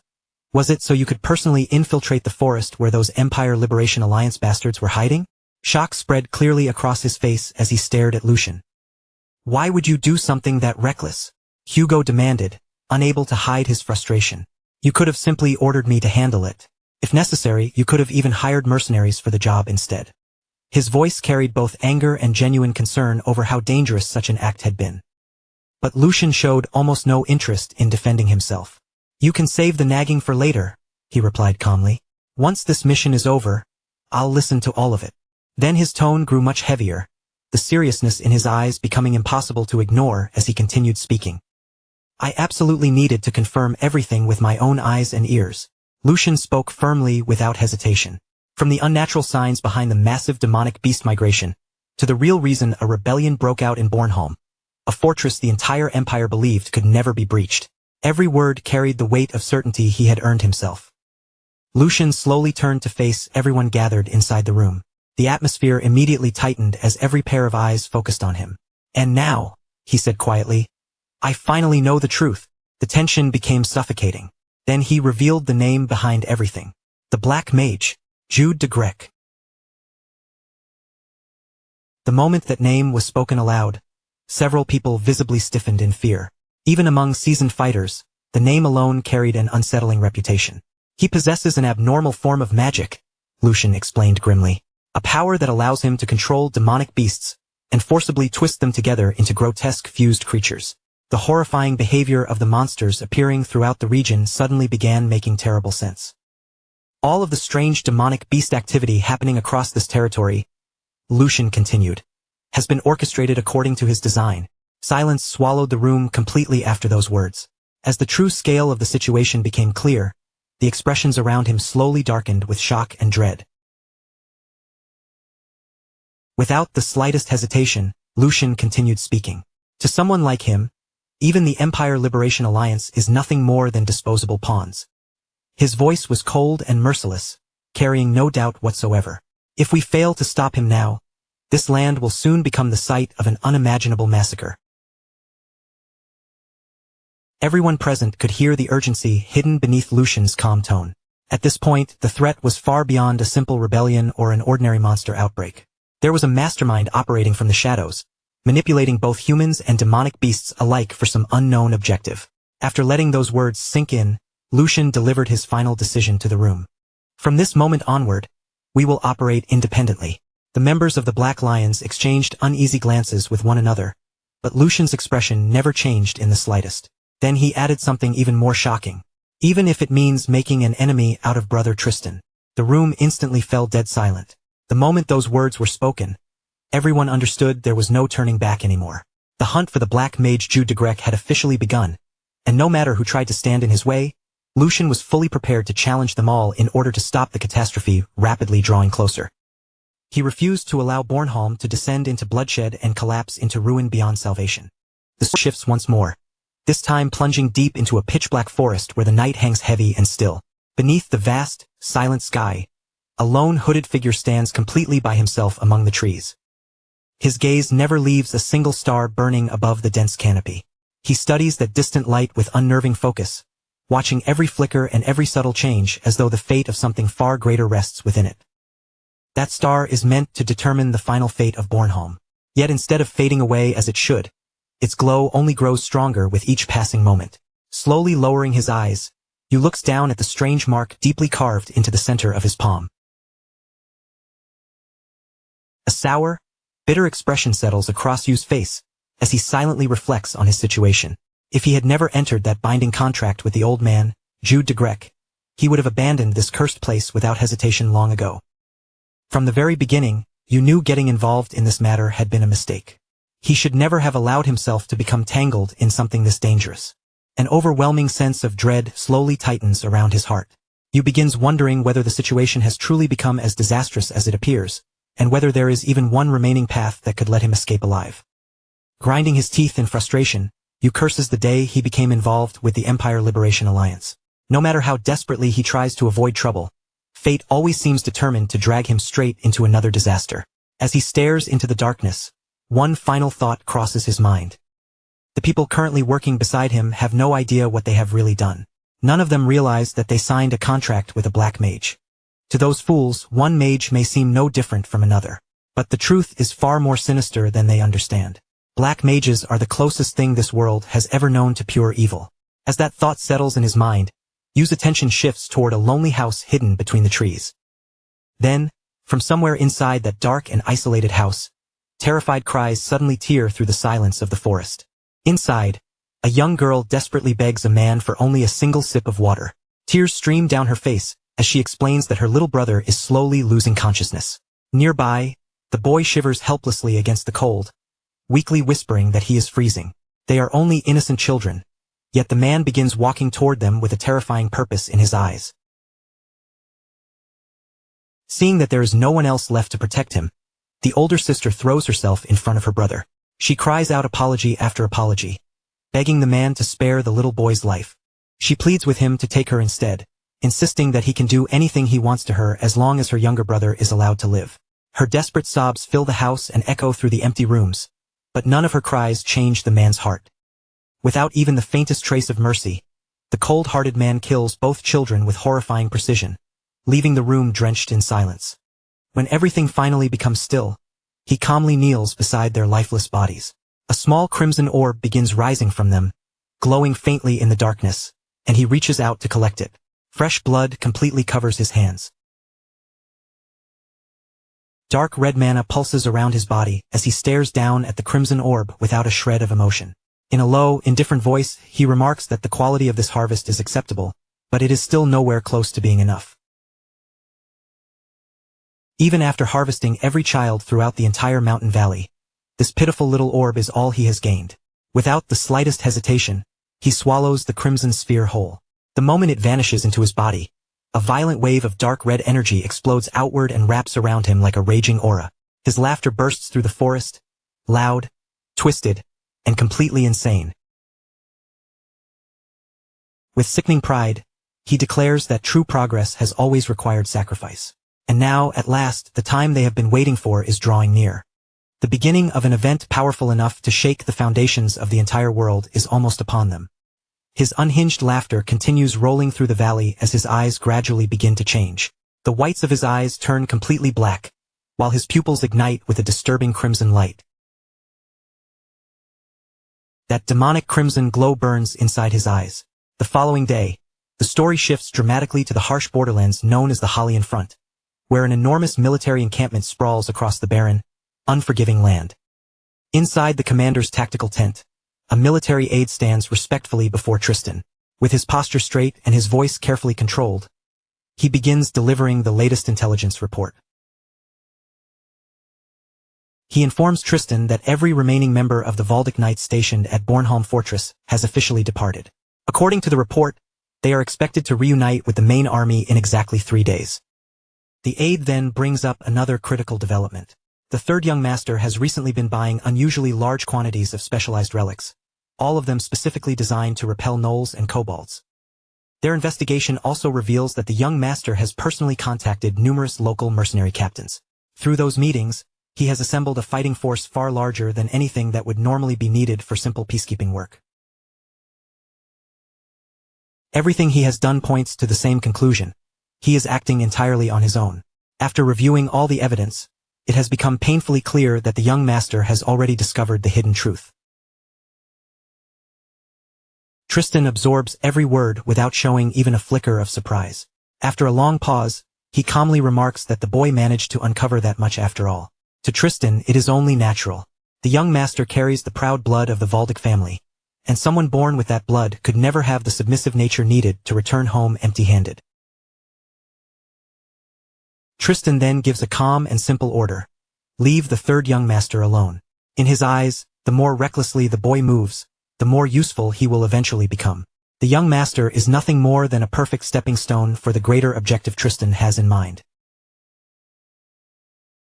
Hearing that, the aide respectfully lowers his head in understanding. But Tristan soon turns his sharp eyes back toward him and quietly asks whether he still has any doubts lingering in his mind about the entire operation. The aide hesitates for a brief moment before honestly admitting that he still cannot fully grasp Tristan's true intentions. He carefully lays out his concerns, explaining that a rebellion on such an enormous scale is far beyond anything the Empire Liberation Alliance could accomplish through its own strength alone. Their investigation has already uncovered deeply abnormal movements among both the gnolls and the kobolds. Entire tribes are behaving in ways that completely ignore the long-established balance of power across the region, strongly suggesting that a massive war is about to erupt. Every clue they have gathered points toward the direct involvement of powerful mages. The aide continues, explaining that the Empire Liberation Alliance has clearly joined hands with those dangerous mages, and is now preparing to strike the main castle while it remains unprotected. Yet even with all of that information in hand, Tristan never ordered troops to defend the castle. Instead, he commanded the entire army to launch an all-out offensive against the rebellion's central force. The aide admits that eliminating the rebel leaders is important, but warns that leaving the castle exposed under these conditions will almost certainly turn it into a living hell. The moment those final words leave his mouth, Tristan's expression turns cold as ice. He looks directly at his subordinate and calmly calls him by name, Edwin. Then, with his face giving away nothing at all, Tristan asks him a single quiet question. Tristan fixes his eyes on Edwin and asks, in a calm and emotionless voice, why any of those concerns should matter in the first place. The coldness behind those words sends an immediate chill through the entire tent. Edwin instantly catches the terrifying flash in his commander's eyes. Before Edwin can even organize another thought, Tristan slowly rises from his chair. The pressure radiating from him becomes almost unbearable, crushing the air inside the tent. Edwin instinctively drops into a deep bow, his entire body trembling as he hurriedly apologizes for speaking beyond his place. He desperately begs Tristan to forgive him, terrified that he has crossed a boundary he never should have touched. Tristan begins walking toward him without any hurry, but every step carries an invisible weight that makes the silence inside the tent even more suffocating. When Tristan finally stops in front of his subordinate, he calmly admits that Edwin's strategic assessment is completely reasonable. His concerns are logical, well-founded, and not wrong in the slightest. But then Tristan's expression grows colder than before. He quietly adds that every one of Edwin's arguments would only matter if the current Bornholm still possessed any value worth protecting. Without softening his tone, he begins explaining the brutal political reality. Bornholm is blessed with vast natural resources, hugely profitable sea routes that support international trade, and an extremely valuable strategic position. It stands as one of the Empire's most important border regions, a place whose location alone gives it enormous military and political significance. Because Bornholm holds such importance, the Empire poured endless wealth, military strength, and constant support into the region for countless years. Every bit of that investment was made with one expectation in mind. Bornholm would stand as an unbreakable shield against hostile foreign nations. Instead of protecting the Empire's interests, the local lords betrayed the trust placed in them. Behind closed doors, they joined hands with one another and used every piece of imperial support only to strengthen their own position. They used that support to expand their influence and feed their endless greed. According to Tristan, peace has lasted for far too long. When peace continues without resistance, corruption inevitably spreads, and collusion eventually gives birth to dreams of independence. Those greedy nobles have become no different from the rebels themselves. While the rebel army attacks from beyond the borders, these selfish lords have been slowly devouring the empire from within. That is why Tristan declares that the time has finally come for a complete and merciless purge. Once their lands are devastated and their people are driven into unbearable suffering, those arrogant nobles will lose every scrap of political power they possess. Then they will have no choice but to accept whatever chains the imperial throne decides to place around them. Tristan openly admits that countless innocent people will die, but to him, those lives are simply the unavoidable cost of reaching a far greater goal. With absolute conviction in his eyes, Tristan gives this ruthless strategy one chilling name: total purification. The story suddenly shifts away from the military camp and moves to an entirely different place. High above a magnificent coastal city, a lone man stands silently on top of a windswept hill. Far below him, endless green forests and wide open fields stretch toward the sparkling sea, creating a breathtaking view across the distant horizon. Strong winds sweep over the hill as the man watches the city without saying a word. A few moments later, several hooded figures quietly emerge behind him, moving so silently through the grass that they seem more like shadows than people. They stop a short distance behind the lone man. Then one of the hooded figures respectfully steps forward, preparing to deliver an important report. He reports that the mission assigned to them has been brought to a successful close, and most importantly, every single member of the group has made it back safely.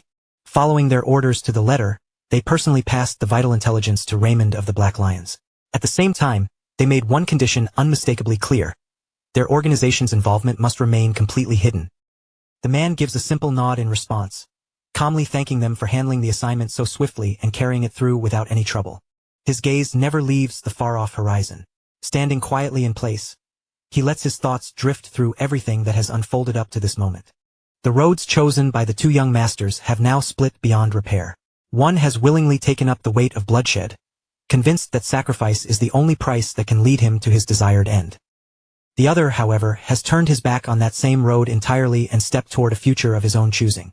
Silence lingers between those thoughts for a long moment. Then he reminds all of his subordinates of the sacred responsibility they have carried from the very beginning. They are His Grace's eyes and ears, hidden in the darkness and existing only to watch. Above all else, they must never directly interfere in the personal conflict unfolding between the two rival sons. Even so, there is one small thing he believes they can still allow themselves to do. From the shadows, without ever revealing their presence, they can quietly wish both young masters well as each continues down his own path toward destiny. At last, the mysterious man's identity comes to light. He is Edwin, the legendary head of the Valdic intelligence organization, a figure feared throughout the world by the name Golden Eye. Edwin was the legendary chief of the Valdic intelligence organization, a man whose name inspired fear across the world. To allies and enemies alike, he was known by one unforgettable title, the Golden Eye. Several days before Lucian was officially dispatched to Bornholm, Edwin arranged one final private meeting with Sigmund, hoping to settle the matter before the operation was set in motion. With his gaze fixed on Sigmund, Edwin quietly admitted that the situation had developed exactly as the older man had predicted, without the slightest deviation from his expectations. Just as Sigmund had foreseen, Lucian had been chosen to command the mission to Bornholm. Yet when Edwin delivered the news, Sigmund's expression remained completely unchanged, as though the outcome had never been in doubt. Still perfectly composed, Sigmund explained that neither the second nor the fourth son stood to gain anything meaningful from the current crisis. Because of that, neither of them had much reason to involve themselves or interfere with the mission. The third son, however, faced an entirely different situation. His influence was expanding at a remarkable pace, and with that momentum carrying him forward, he would naturally seize this opportunity to increase his power, strengthen his position, and secure a firmer place in the struggle for succession. Edwin listened without interrupting, then raised another possibility. What if the third son's ambition caused him to destroy himself instead? There was, after all, a hidden truth buried beneath the entire operation, a truth known by almost no one. Edwin could not rid himself of the uneasy feeling that the crisis was far more dangerous than anyone realized. Controlling the mercenaries was merely one small fragment of a much larger scheme.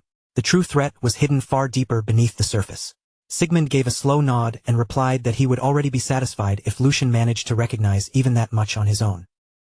If Lucian followed every command without ever questioning its purpose, he would become nothing more than Tristan's obedient puppet. Once that happened, his chances in the succession race would vanish completely. He would remain another man's tool forever, never developing the will to stand on his own. After a thoughtful silence, Sigmund spoke of the principle by which he had always raised his children. Sigmund explained that he had never placed only sweet and tempting fruit before them. Every road he prepared contained both opportunity and suffering, because children could not truly mature unless they faced painful choices and found the strength to overcome them. If Lucian could read the direction of events, uncover what was truly happening, and willingly choose a path different from Tristan's, then Edwin was to ensure that no person and no obstacle prevented him from moving forward. When Sigmund finished, both men turned in silence toward the portrait hanging nearby. It depicted Lucian's late mother, and the moment their eyes settled upon her face, the entire room seemed to grow still. Gazing at the portrait, Sigmund softly asked Edwin to fulfill this request not as a subordinate obeying his ruler, but as an old friend paying respect to a woman they had both once treasured and admired. The history shared between the three of them required no further words. Edwin understood immediately. He lowered his head with solemn respect, then accepted the responsibility in a firm voice, confirming that Sigmund's orders had been received and would be carried out. When dawn finally broke across the horizon, the massive gates of the city slowly groaned open, revealing the pale morning road beyond the walls. The soldiers soon began to march out in long, disciplined columns.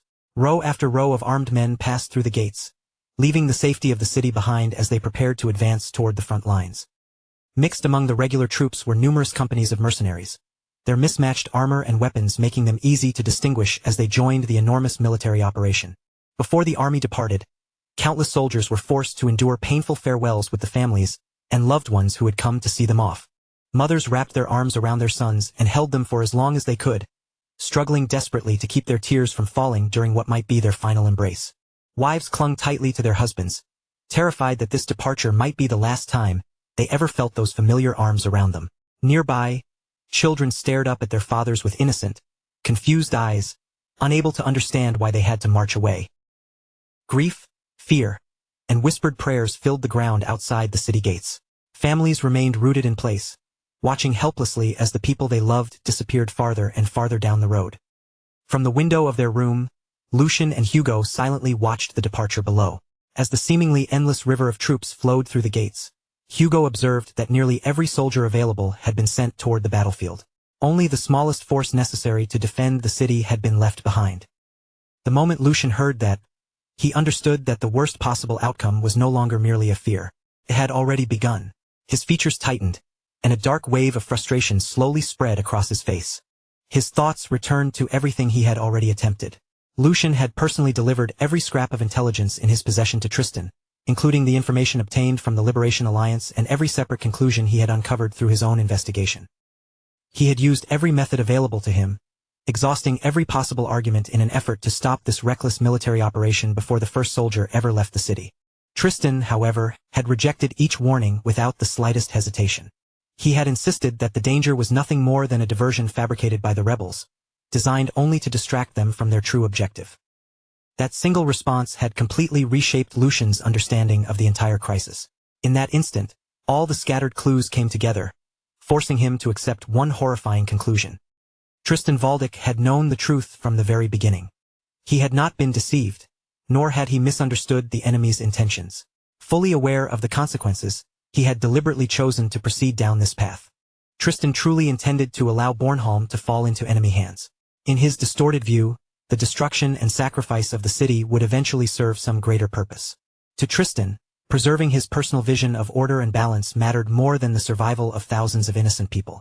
Even if Bornholm burned to the ground and entire families were massacred, he would regard their deaths as an acceptable price for the ideal world he wished to create. Lucian reflected on that truth with deep bitterness. Despite all the cruelty and violence he had witnessed throughout his life, he had never imagined that a person could coldly accept slaughter on such an enormous scale. To those who stood at the very summit of power, thousands of living people had become nothing more than figures written across a report. Their fears, families, and futures carried no weight whatsoever. Once Lucian reached that conclusion, the final traces of hesitation vanished from within him. There was no longer any reason to restrain himself. Hugo, standing quietly at his side, gave a small nod of agreement. At that same moment, several familiar figures entered the room behind them. The newcomers were the same informants who had once operated under Edwin, secretly moving through the shadows while gathering valuable intelligence on his behalf. Lucian turned toward them, his eyes cold and his resolve unshaken. After studying each man in silence, he calmly issued his command. They would proceed tonight exactly as planned. There would be no postponement and no alteration to the strategy. Their purpose was clear: before the night ended, they would hunt beasts. Deep within the vast forest, an enormous tower rose far above the surrounding treetops. A suffocating darkness poured from the structure, spreading an oppressive aura through the woods, as though the tower itself were poisoning everything nearby. Even the forest beneath its shadow had fallen into an unnatural silence. Around the outer perimeter of the tower, guards patrolled continuously in pairs, scanning the trees and thick undergrowth for the slightest sign of an intruder. As two guards followed one of the narrow paths through the woods, one of them released a long, exhausted sigh and began complaining to the companion walking beside him. He muttered that only a few more miserable days remained before he could finally leave this wretched hellhole behind and never have to look at the place again. Of all the assignments he could have received, he had somehow been chosen to guard that cursed mage. The terrifying screams leaking from inside the tower never seemed to stop, no matter how many hours passed. The cries continued through both day and night, while no one stationed outside had any idea what kind of gruesome experiments the old mage was performing behind those walls. Worse still, his requests for rare and outrageously expensive materials arrived without end. No matter how many supplies were delivered, the old man always demanded more. The guard spat bitterly onto the forest floor, then covered his nose with a disgusted expression. Even so, he claimed that the endless requests were not the worst part of serving there. The true horror was the thick stench of blood that permanently surrounded the tower. It was so strong that anyone passing nearby could tell the mage must have slaughtered hundreds of people inside. His bald companion gave him a light pat on the shoulder, then quietly urged him to watch what he said. The bald guard admitted that he understood the frustration. Everyone assigned to the tower felt the same revulsion and unease. Still, regardless of how horrifying the place was, they could not risk speaking recklessly, because the success of the entire operation depended upon those mages. Until the operation was complete, they had no choice but to endure the screams, the smell, and the endless demands while continuing to perform their duty. With that, the two guards moved deeper along their patrol route through the dark and deeply unsettling forest. As they pushed farther through the brush, the bald guard explained the larger plan. While their main forces occupied the allied army, the mages were expected to break through the castle with their magic and capture its lord, giving them their only bargaining chip against the Empire. For the mission to succeed, the tower had to remain perfectly protected. He then reminded his partner that he had personally witnessed the mage's terrifying power. They had both seen the old mage commanding those grotesque monsters, as well as the younger mage who could drag a meteor down from the sky. The bald guard admitted that he despised them just as much as anyone else did, but for the sake of their greater cause, they had no choice except to endure it. However, as the bald guard continued several steps ahead, the companion following behind him was suddenly seized from the shadows. Before he could make a sound, Lucian's hidden men dragged him silently into the darkness. Completely unaware of what had happened behind him, the bald guard continued speaking and finished his sentence. At that very moment, Edwin's soldiers looped a rope around his companion's neck and pulled it tight before he could cry out. With one swift motion, they hauled the captured guard high above the forest floor. His legs kicked soundlessly in the darkness as the rope crushed his throat, allowing Lucian's men to suffocate him without alerting anyone near the tower. The bald guard suddenly comes to a halt when he realizes the man behind him has stopped answering. Unease flickers across his face as he slowly turns around and demands to know what that strange noise was. Before the bald guard can even understand what is happening, one of Edwin's soldiers slips silently out of the darkness behind him. In a single smooth movement, the soldier presses the razor-sharp edge of a dagger firmly against the man's exposed throat. Panicking, the bald man reaches desperately for the sword at his waist, but he is already far too late. Edwin's soldier moves without hesitation, dragging the blade cleanly across his throat before the weapon can ever leave its sheath. The sudden burst of violence sends a flock of nearby crows exploding from the trees. Their wings beat wildly through the air as their harsh cries fill the forest with a loud and chaotic racket. At that very moment, attention shifts to another pair of guards making their usual patrol through a nearby section of the perimeter. One of the guards glances toward the trees and complains that those damn crows are making far more noise than usual today. His partner tells him they should finish checking the perimeter as quickly as possible, then head back down before anything else happens. But the instant those words leave his mouth, a blade flashes through the darkness. Before either guard can react, both of their severed heads are sent spinning through the air. As the crows erupt into another wave of shrill screeching above the blood-soaked ground, two lifeless bodies collapse beneath the canopy.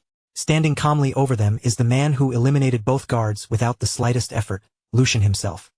Meanwhile, the Liberation Alliance's main army remains trapped in a tense standoff against the combined forces of Valdic and Bornholm along the front lines. Behind that confrontation lies a plan that is simple in theory, yet unbelievably dangerous to carry out. Their first goal is to draw the kingdom's strongest troops away from the castle, forcing every soldier and commander to concentrate on the battle unfolding ahead. Then, once the fortress has been weakened and left exposed, the Alliance's mages will unleash enough destructive magic to bring the castle crashing to the ground. Tristan understands exactly what the Liberation Alliance is attempting. He has already seen through every part of their strategy. Yet rather than crushing the plan immediately, he is deliberately allowing it to continue, because the unfolding chaos also happens to serve his own hidden purpose. That has created an incredibly fragile balance between the two sides, with each faction quietly taking advantage of the other while carefully concealing what it truly intends to accomplish. Even so, whether Tristan has uncovered their strategy or remains unaware of it does not change one crucial fact about the coming attack. Bringing down a fortified castle is never an easy undertaking.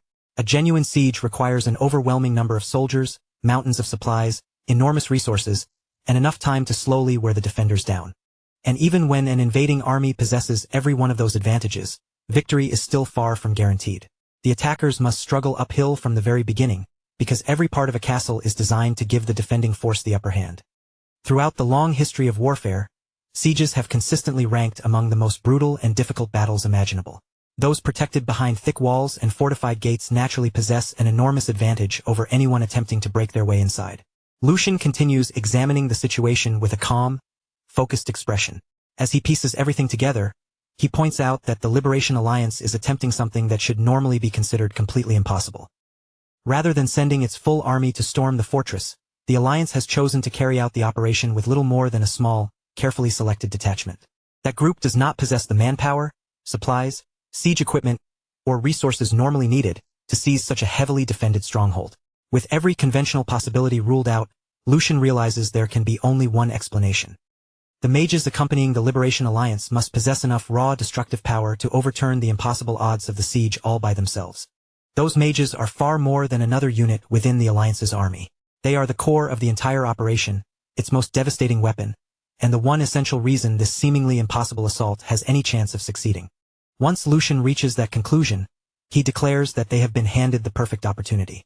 While everyone's attention remains locked on Tristan and the battle raging along the front, Lucian's group will avoid confronting the enemy army directly. Instead, they will strike unseen from the shadows and eliminate the mages themselves. The moment those mages are taken out, the Liberation Alliance's entire strategy will crumble around them. The war can be stopped before it ever has the chance to truly begin. Lucian and his squad are not merely preparing to win a single battle, they are about to flip the entire board with one decisive move. Not far away, hidden from the outside world, lies a secluded cave swallowed almost entirely by darkness. The only light inside comes from the faint and unnatural glow of a magical artifact. Within the cave, a young man paces frantically from one side to the other, unable to remain still for even a moment. He repeatedly rakes his fingers through his hair, bites anxiously at his nails, and mutters that the entire situation is complete madness. Nothing about it makes any sense to him. In his mind, the person who created this plan can only be a complete psychopath, someone willing to throw away every trace of logic and common sense. His thoughts spiral out of control as he desperately tries to identify the exact moment everything went wrong. Was it when the Liberation Alliance claimed they had rescued him from the Imperial Army? Or had the real mistake come when he accepted their irresistible offer without stopping to question it? The more he remembers, the more furiously he curses Jude, the old man who manipulated him with almost insulting ease. That cunning old fox had been playing him from the very start. From the beginning, Jude had deceived him without showing even the slightest hesitation.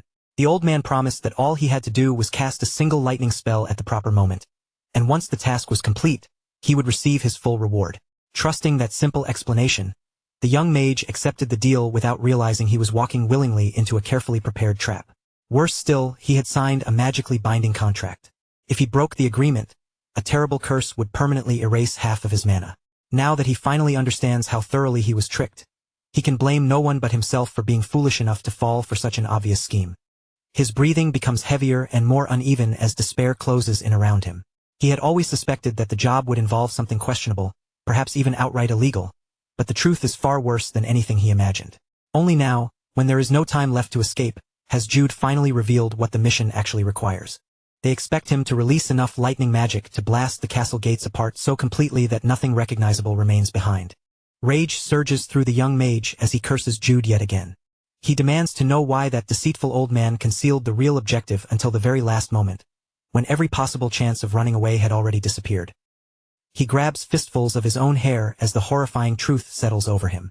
Because of the binding contract, he has no freedom left at all. No matter how terrified or unwilling he may be, he must obey every order exactly as he was instructed. Jude has spent months preparing for this operation, patiently positioning every person and every resource with extraordinary care.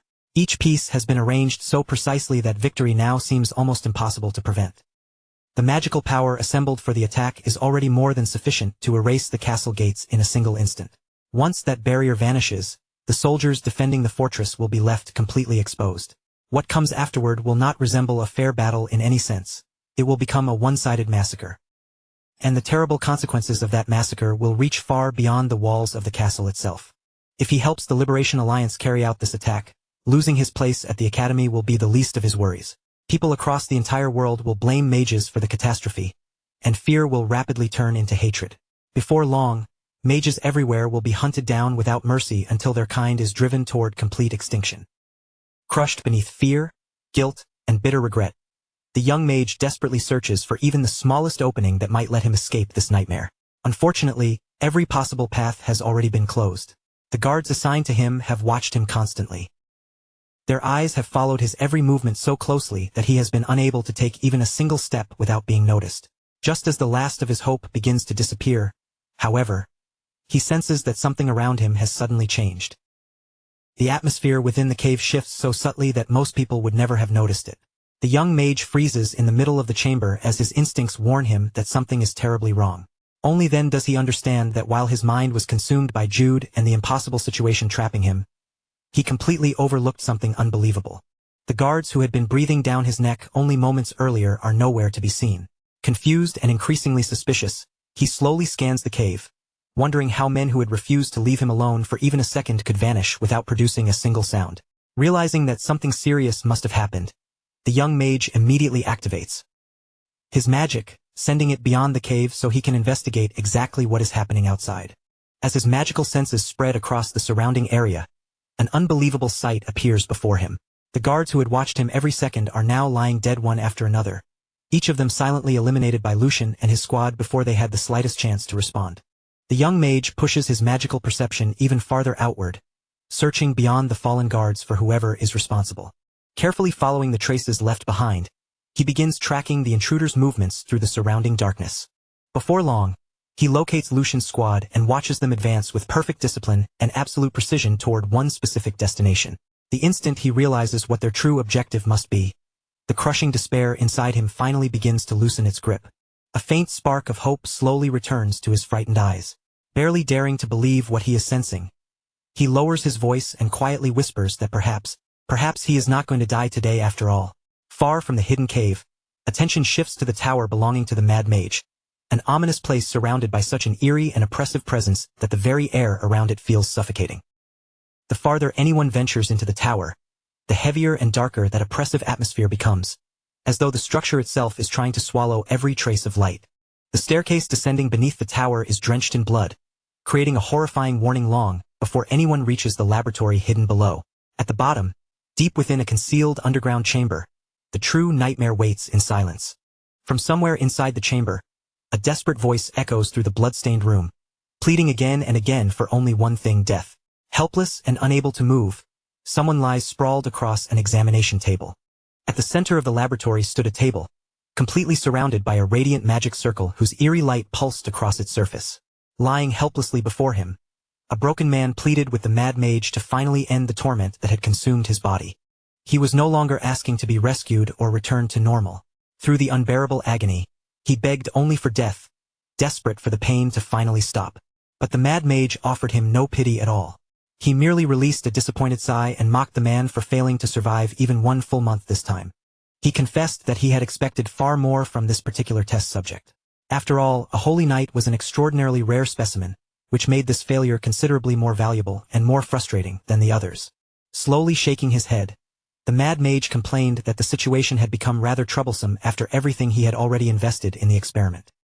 He had poured an enormous amount of time and effort into the procedure, yet the knight was now almost impossible to recognize. His head had warped into that of a massive lizard, while grotesque reptilian flesh covered large sections of his mutated body. As the Mad Mage stepped closer, he calmly reminded the knight of the fearless words he had once spoken. Had this not been the very man who proudly declared that he would stop such evil and defend justice? Gazing down at the knight's monstrous condition, the mage coldly asked whether this miserable form was truly the justice he had once boasted about. With deliberate cruelty, he pointed out that the knight could no longer protect even his own ruined body. Upholding justice or taking revenge for the comrades who had died beside him was now completely beyond his reach. Then an empty, emotionless smile spread across the mage's face. He told the knight to endure the suffering for just a little longer, because when this journey finally ended, he would be nothing more than another slab of lifeless meat dangling from a hook. And this horrifying procedure was not some isolated act of madness. The nightmare unfolding inside the laboratory had happened many times before. The Mad Mage had already carried out countless inhuman experiments on victim after victim, casually treating every human life that entered his hands as disposable material to be used and thrown away. As the knight fought desperately to remain conscious, waves of painful memories suddenly surged through his fading mind. He remembered the day he and his fellow holy knights marched into this tower, determined to capture the Mad Mage and put an end to his atrocities. They had expected a glorious confrontation, but instead, every one of them walked directly into a living nightmare. Their mission collapsed almost immediately into a savage, one-sided massacre. Terrifying chimeras descended upon the holy knights, slaughtering his comrades one after another without hesitation or mercy. Just moments before one of his closest companions was brutally torn apart, the man used his final strength to scream for the knight to escape, calling out to him one last time as Sir Knight. That heartbreaking memory slowly dissolved, and the cruelty of the present flooded back into his mind. Grief, guilt, and the unbearable shame of failing to save his companions crushed what little strength he still possessed. At last, the knight's tortured body reached its absolute limit. Unable to endure even another moment of suffering, he released one final, quiet breath and died upon the table. The Mad Mage watched without emotion as the final trace of life disappeared from his newest subject. Clicking his tongue in irritation, he realized that yet another failed experiment would now have to be disposed of. Still, he quickly decided that the entire attempt had not been worthless.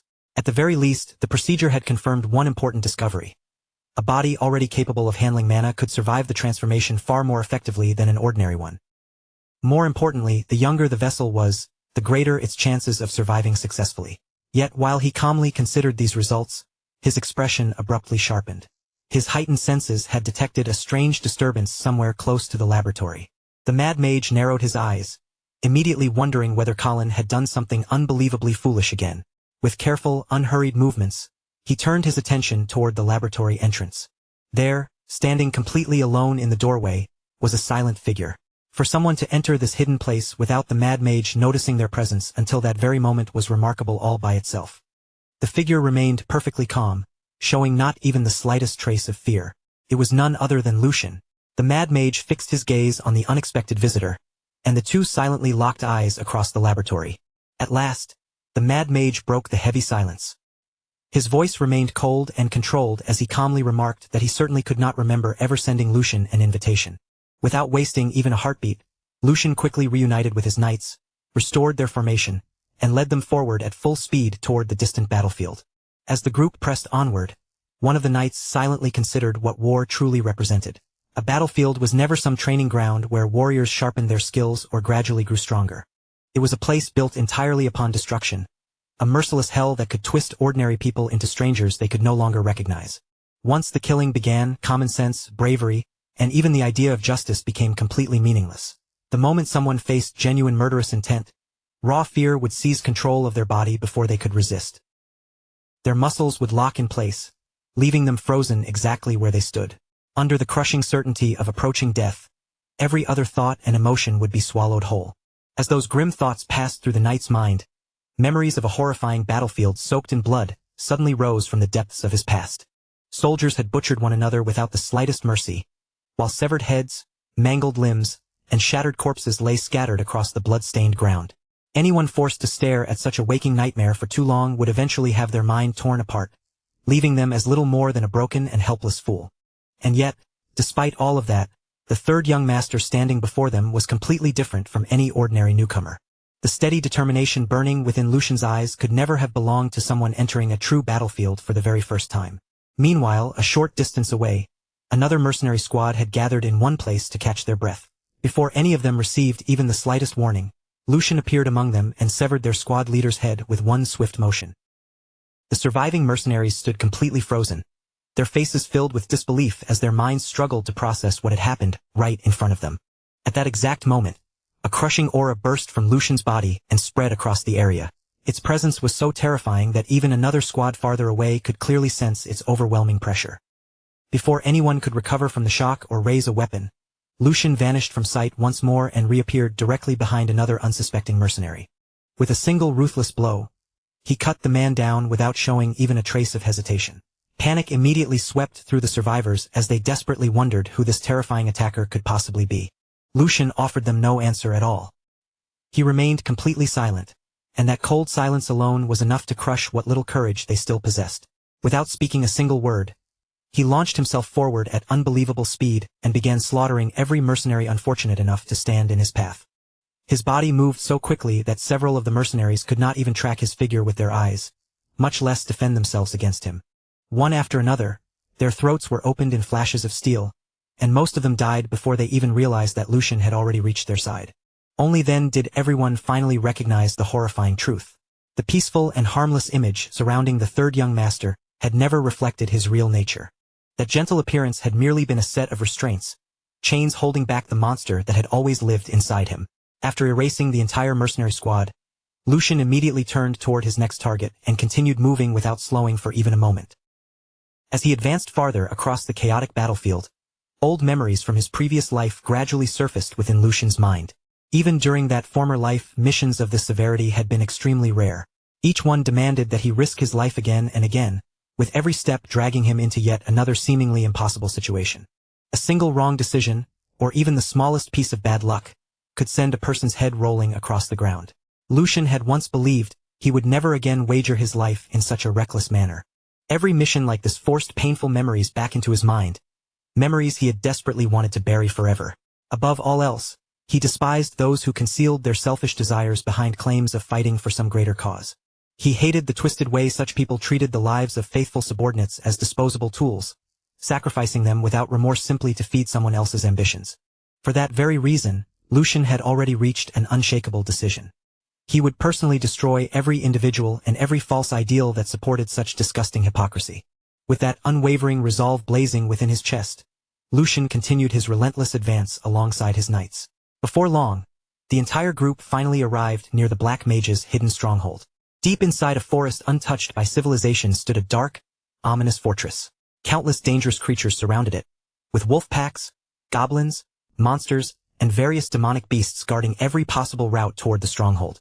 The instant the fortress came into view, one of the knights understood that they had finally reached their destination. At the same time, he remembered that their mission had to be completed before dawn, especially since the enemy had likely noticed by now that its scouting parties had disappeared. Fortunately, Hugo and the Mercenary Corps were still buying them precious time by keeping the enemy's forces occupied elsewhere. However, that temporary advantage could not last indefinitely. Strangely enough, the knight felt no anxiety beneath the mounting pressure. Instead, he welcomed it, believing this was exactly the kind of tension such a dangerous mission required. Everything he had witnessed only deepened his faith in Lucian's judgment and in every decision that had led them this far. Then, with perfect calm, Lucian announced that he would confront the Black Mage personally, while the remaining knights carried out a different responsibility. Their sole assignment was to carve open a path through the fortress defenses and stop anyone or anything from interfering with Lucian's confrontation. After hearing those orders, one of the knights could not conceal the confusion spreading across his face. Lucian noticed his doubtful expression and calmly began explaining the reasoning behind the plan. As unbelievable as it might have sounded, the real problem was that the knights themselves were far too powerful. Meanwhile, the Black Mage was nothing less than evil given human form. He was someone willing to use absolutely any method to preserve his life and accomplish his ambitions. A man that cunning would never voluntarily confront several overwhelmingly powerful opponents in a direct battle. Instead, the Black Mage would flee the moment an opportunity appeared, or deliberately unleash some unpredictable catastrophe to create enough confusion for his escape.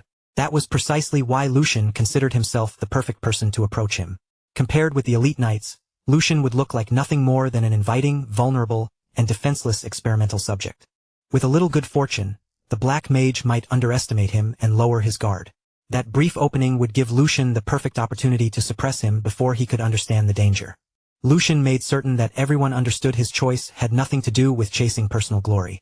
It was not the result of reckless confidence, nor was it based on blind and foolish optimism. Every detail of the plan had been formed through careful judgment and cold, practical logic. Lucian also reminded the knights that everything he had accomplished so far should already serve as more than enough proof that his decisions deserved their trust. Those words caused the elderly knight to remember something the young blonde knight had once told him. Even after all this time, the phrase remained clear in his mind. Extraordinary times demanded extraordinary choices. As the old memory returned, the elderly knight unconsciously began comparing Lucian with the former blonde young master. There was an unmistakable similarity in the way both of them inspired confidence in everyone around them. Even while standing in the middle of an extremely dangerous situation, Lucian faced his companions directly and assured them that they could safely place their faith in him. With complete confidence in his voice, He promised that he would return alive and that, once everything had ended, they would all celebrate their victory together. The moment they heard that promise, every subordinate accepted the third young master's orders without the slightest hesitation. All lingering doubt vanished from their faces, replaced by firm and unwavering determination. Without wasting another precious second, Lucian launched himself forward and leaped directly toward the enormous horde of monsters and demonic beasts guarding the fortress. The creatures immediately stiffened and froze in place as they sensed the suffocating aura pouring outward from Lucian's body. Before any of the monsters could recover or even begin to react, Lucian charged straight into their ranks and started cutting them down one after another. Wolves, goblins, and every other beast that dared block Lucian's path were cut down without mercy. As he tore deeper through the horde, bodies collapsed one after another, soon covering the forest floor in a gruesome trail of destruction. Not a single monster possessed the strength to halt his relentless advance. No matter how fiercely they rushed him, Lucian kept moving forward, leaving only shattered bodies and devastation behind him. Without slowing his pace for even an instant, Lucian continued straight toward the hidden fortress. As the bloody trail behind him grew longer, the scene returned to the present, where the Black Mage finally sensed that Lucian had arrived. The Black Mage turned his gaze toward the approaching night, and his expression immediately tightened. With clear displeasure, he admitted that Lucian's sudden appearance had made the situation far more troublesome than he had anticipated. He remembered Lucian's earlier declaration, that he would put an end to these evil deeds and deliver justice himself. Even so, the Black Mage calmly acknowledged that this unexpected confrontation might still prove useful to him. His eyes soon drifted toward Colin, and suspicion began forming in his mind. The Black Mage wondered whether Colin had secretly arranged something behind the scenes, because he simply could not believe Lucian had located the hideout and reached it alone, without anyone noticing his approach. At last, Lucian stood face to face with the demonic priest. The moment he witnessed the priest's twisted work with his own eyes, a fierce wave of anger surged through him, burning hotter with every horrifying detail he saw. Despite that rage, Lucian remained completely silent. Seeing no response, the demonic priest sneered and mocked him for apparently having nothing to say. Then, with an indifferent shrug, he added that words were never truly important anyway. What interested him far more was the reason Lucian had traveled all the way to this hidden place. The priest admitted that he had wanted to meet Lucian for quite some time, his unsettling gaze slowly traveling over the young man from head to toe.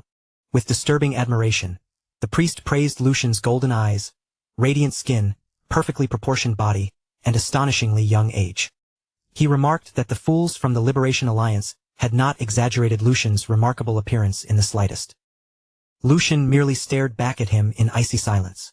His face remained completely still, refusing to give the priest even the smallest reaction or hint of emotion. The priest continued, comparing Lucian to one of his earlier specimens. That previous subject had already been an extraordinarily rare case, even possessing the ability to learn swordsmanship, yet the priest claimed that placing it beside Lucian would be nothing short of an insult.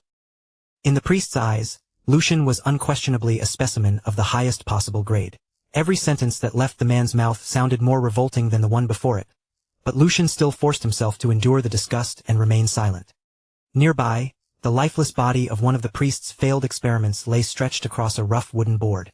Its motionless presence made the already horrifying laboratory feel even colder and more grotesque. Noticing where Lucian was looking, the demonic priest proudly turned toward the corpse.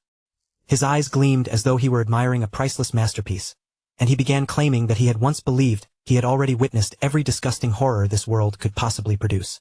But Lucian, he continued, was an exceptionally rare son of a... That final stream of meaningless insults shattered what little restraint Lucian had left, pushing his anger beyond the point of control. Lucian's patience finally broke apart completely. In a cold, deadly voice, he told the priest to abandon any hope of receiving a painless death, swearing that before this ended, the man would fully understand the crushing weight of every crime he had committed. Rather than taking offense, the demonic priest responded with a calm, amused smile. Tilting his head slightly, he remarked that Lucian possessed an unexpectedly foul mouth for someone raised as a noble young master. The priest admitted that he had never expected Lucian to understand his work.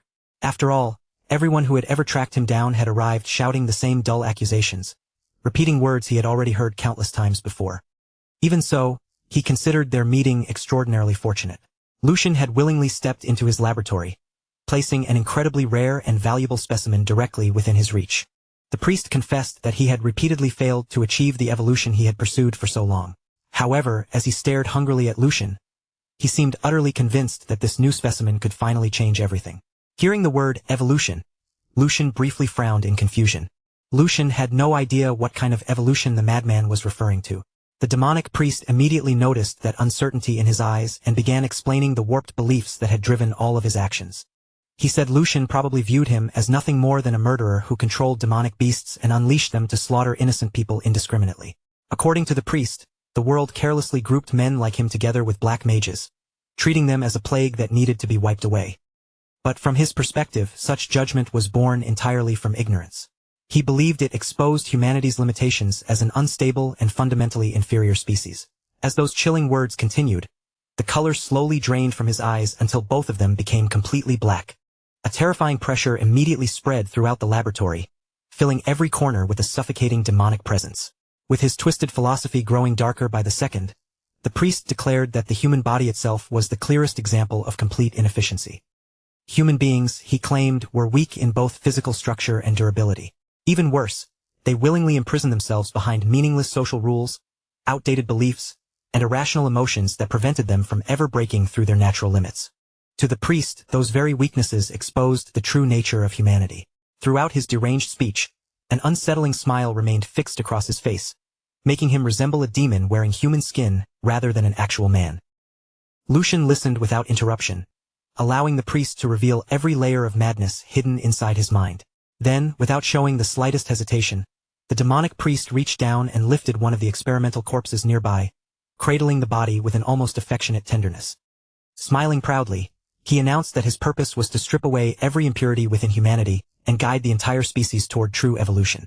The instant those words left his mouth, his hand tightened around the corpse's face and crushed it effortlessly. The bones gave way with a sickening crack. Blood burst outward in every direction, splattering across the floor, the walls, and everything else surrounding the priest. Even Lucian, who had already witnessed countless horrors, was genuinely shaken by the madness unfolding directly before his eyes. For a brief instant, shock broke through his otherwise controlled expression. The demonic priest threw back his head and released a chilling laugh. Then he demanded that Lucian show him proper respect and willingly offer himself as tribute to the priest's great purpose. In return for that obedience, he promised that Lucian would not be treated like some mindless experimental object. Instead, the priest claimed he would handle him as a precious specimen, one fully aware of what was happening to him. Lucian answered immediately, his voice colder than ice.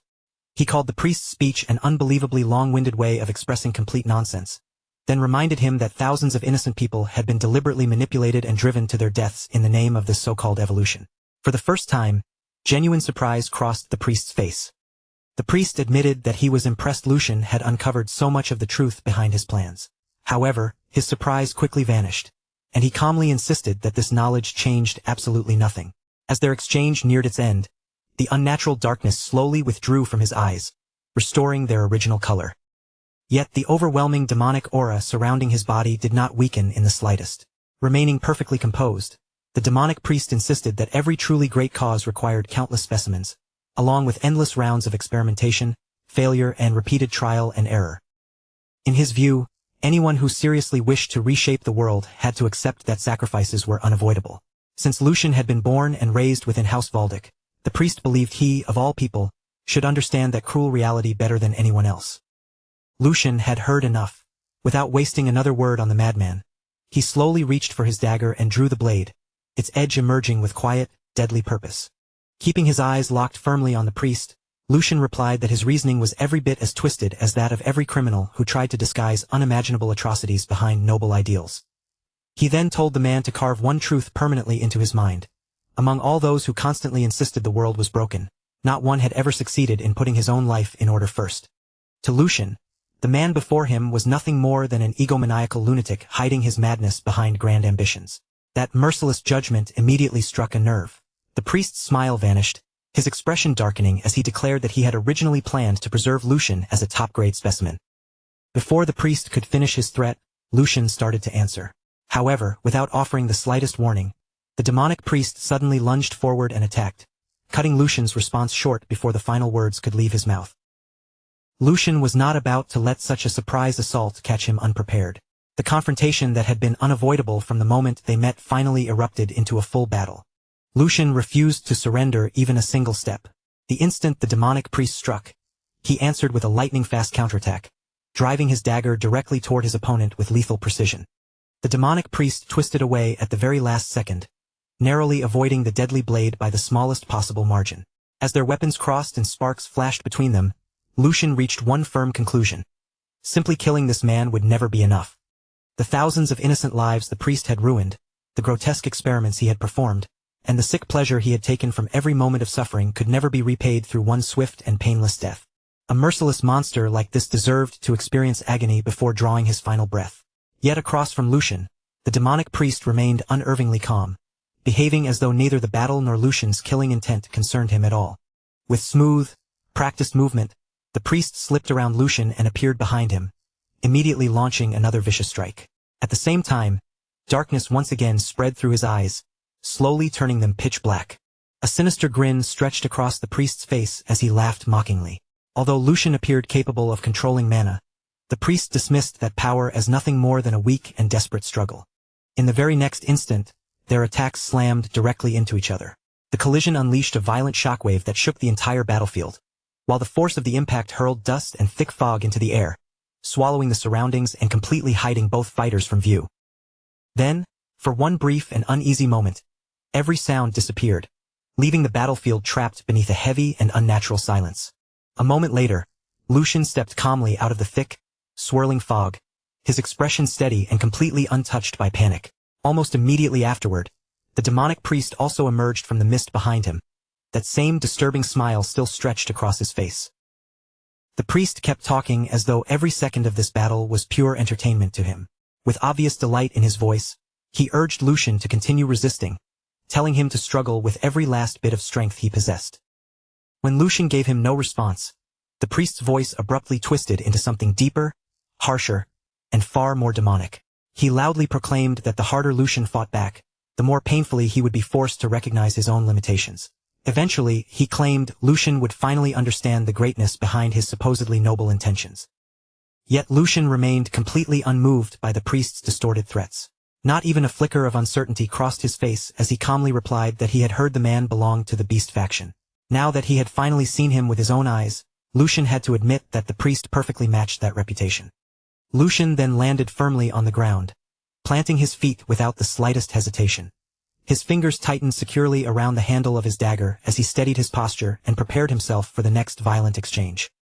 With an icy look fixed on his opponent, Lucian told the priest to keep barking for as long as he pleased. No matter how many empty threats came pouring from his mouth, those meaningless words would never be enough to shake Lucian's determination. Then, speaking with absolute certainty, Lucian warned the priest that very little time remained before he would be slaughtered. Rather than taking the threat seriously, the demonic priest threw back his head and answered with a loud, mocking laugh. The priest dismissed Lucian's confidence as nothing more than the desperate bravado of a cornered man.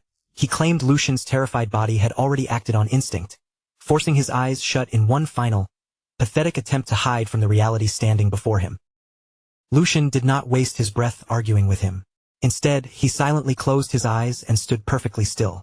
In the next instant, a powerful crimson aura began surging from his body, steadily expanding around him until his presence became almost suffocating. As he watched that crimson energy gather around Lucian, the demonic priest's smile only widened. Still overflowing with confidence, he casually assured Lucian that there was absolutely no reason for him to be afraid. According to the priest, the next time Lucian opened his eyes, he would be looking upon a newly awakened version of himself. Hearing such arrogant nonsense, Lucian did not grow angry or alarmed. Instead, a faint and knowing smile appeared on his face. Without opening his eyes, Lucian calmly replied that only one person would truly lose his sight today, and that person was the demonic priest. Before the priest could fully understand the meaning hidden behind those words, Lucian suddenly flicked a tiny blue stone toward him with nothing more than a casual snap of his fingers. Even while standing before a creature who looked far more like a demon than any ordinary human, Lucian never once opened his eyes. The instant the demonic priest spotted the small blue stone cutting through the air toward him, his entire expression changed. His smug confidence vanished on the spot as recognition struck him with terrifying clarity. It was a flash stone. For the first time, genuine shock spread across the priest's face, his eyes widening as he realized what Lucian had planned. But by the time he understood the danger, it was already far too late to avoid it. The flash stone erupted with a violent burst of brilliant white light. In a single blinding instant, the explosion flooded the entire battlefield, washing away every shadow and swallowing the surroundings in unbearable brightness. That overwhelming flash consumed everything within sight. Unable to endure the sudden intensity, the demonic priest reacted purely on instinct, jerking both hands upward and desperately covering his eyes against the scorching brilliance. A scream of raw pain tore from the priest's mouth as the blinding light completely overwhelmed his vision. With his sight stolen and his senses thrown into chaos, he staggered in place, disoriented, exposed, and completely vulnerable. And this was the exact opening Lucian had been waiting for from the very beginning. The moment the priest lost his vision, Lucian acted without wasting even the smallest fraction of a second. He exploded forward with astonishing speed, crossing the distance before the priest could recover. The dagger in his hand flashed through the air like a streak of lightning, its sharp edge already racing toward its helpless target. The first slash was followed instantly by a second. 2 strikes became 10, and 10 quickly blurred into countless attacks as Lucian unleashed a relentless barrage that gave the blinded priest no chance to defend himself. Lucian's dagger carved across the priest's neck, arms, shoulders, and head, then continued tearing into every exposed opening he could reach. Every movement was controlled, rapid, and delivered with terrifying precision. Each clean strike opened another bloody wound across the priest's body. Within only a few moments, fresh crimson droplets were spraying through the air, scattering across the battlefield in every direction with each swing of Lucian's blade. The demonic priest screamed in unbearable agony as deep cuts rapidly spread across nearly every part of his body. Blood poured freely from wound after wound, draining his strength until his trembling legs could no longer support his weight or keep him standing. At last, the demonic priest collapsed heavily onto his knees directly in front of Lucian. The arrogant smile he had worn throughout the entire battle was now completely gone, erased along with every trace of his former confidence. In its place remained only unbearable pain and stunned disbelief. Lucian slowly straightened above the broken priest, his dagger still dripping with fresh blood. The countless strikes had sent crimson splashing across Lucian's own face, making his already cold expression appear even more ruthless and intimidating. Lucian looked down at the man who, only moments earlier, had spoken so proudly about evolution. In a calm, cutting voice, he asked the priest one final question. Was this miserable state the so-called evolution he had been preaching about all along? The demonic priest could only stare up at Lucian in complete disbelief, unable to understand how the specimen he had planned to capture had instead reduced him to his knees.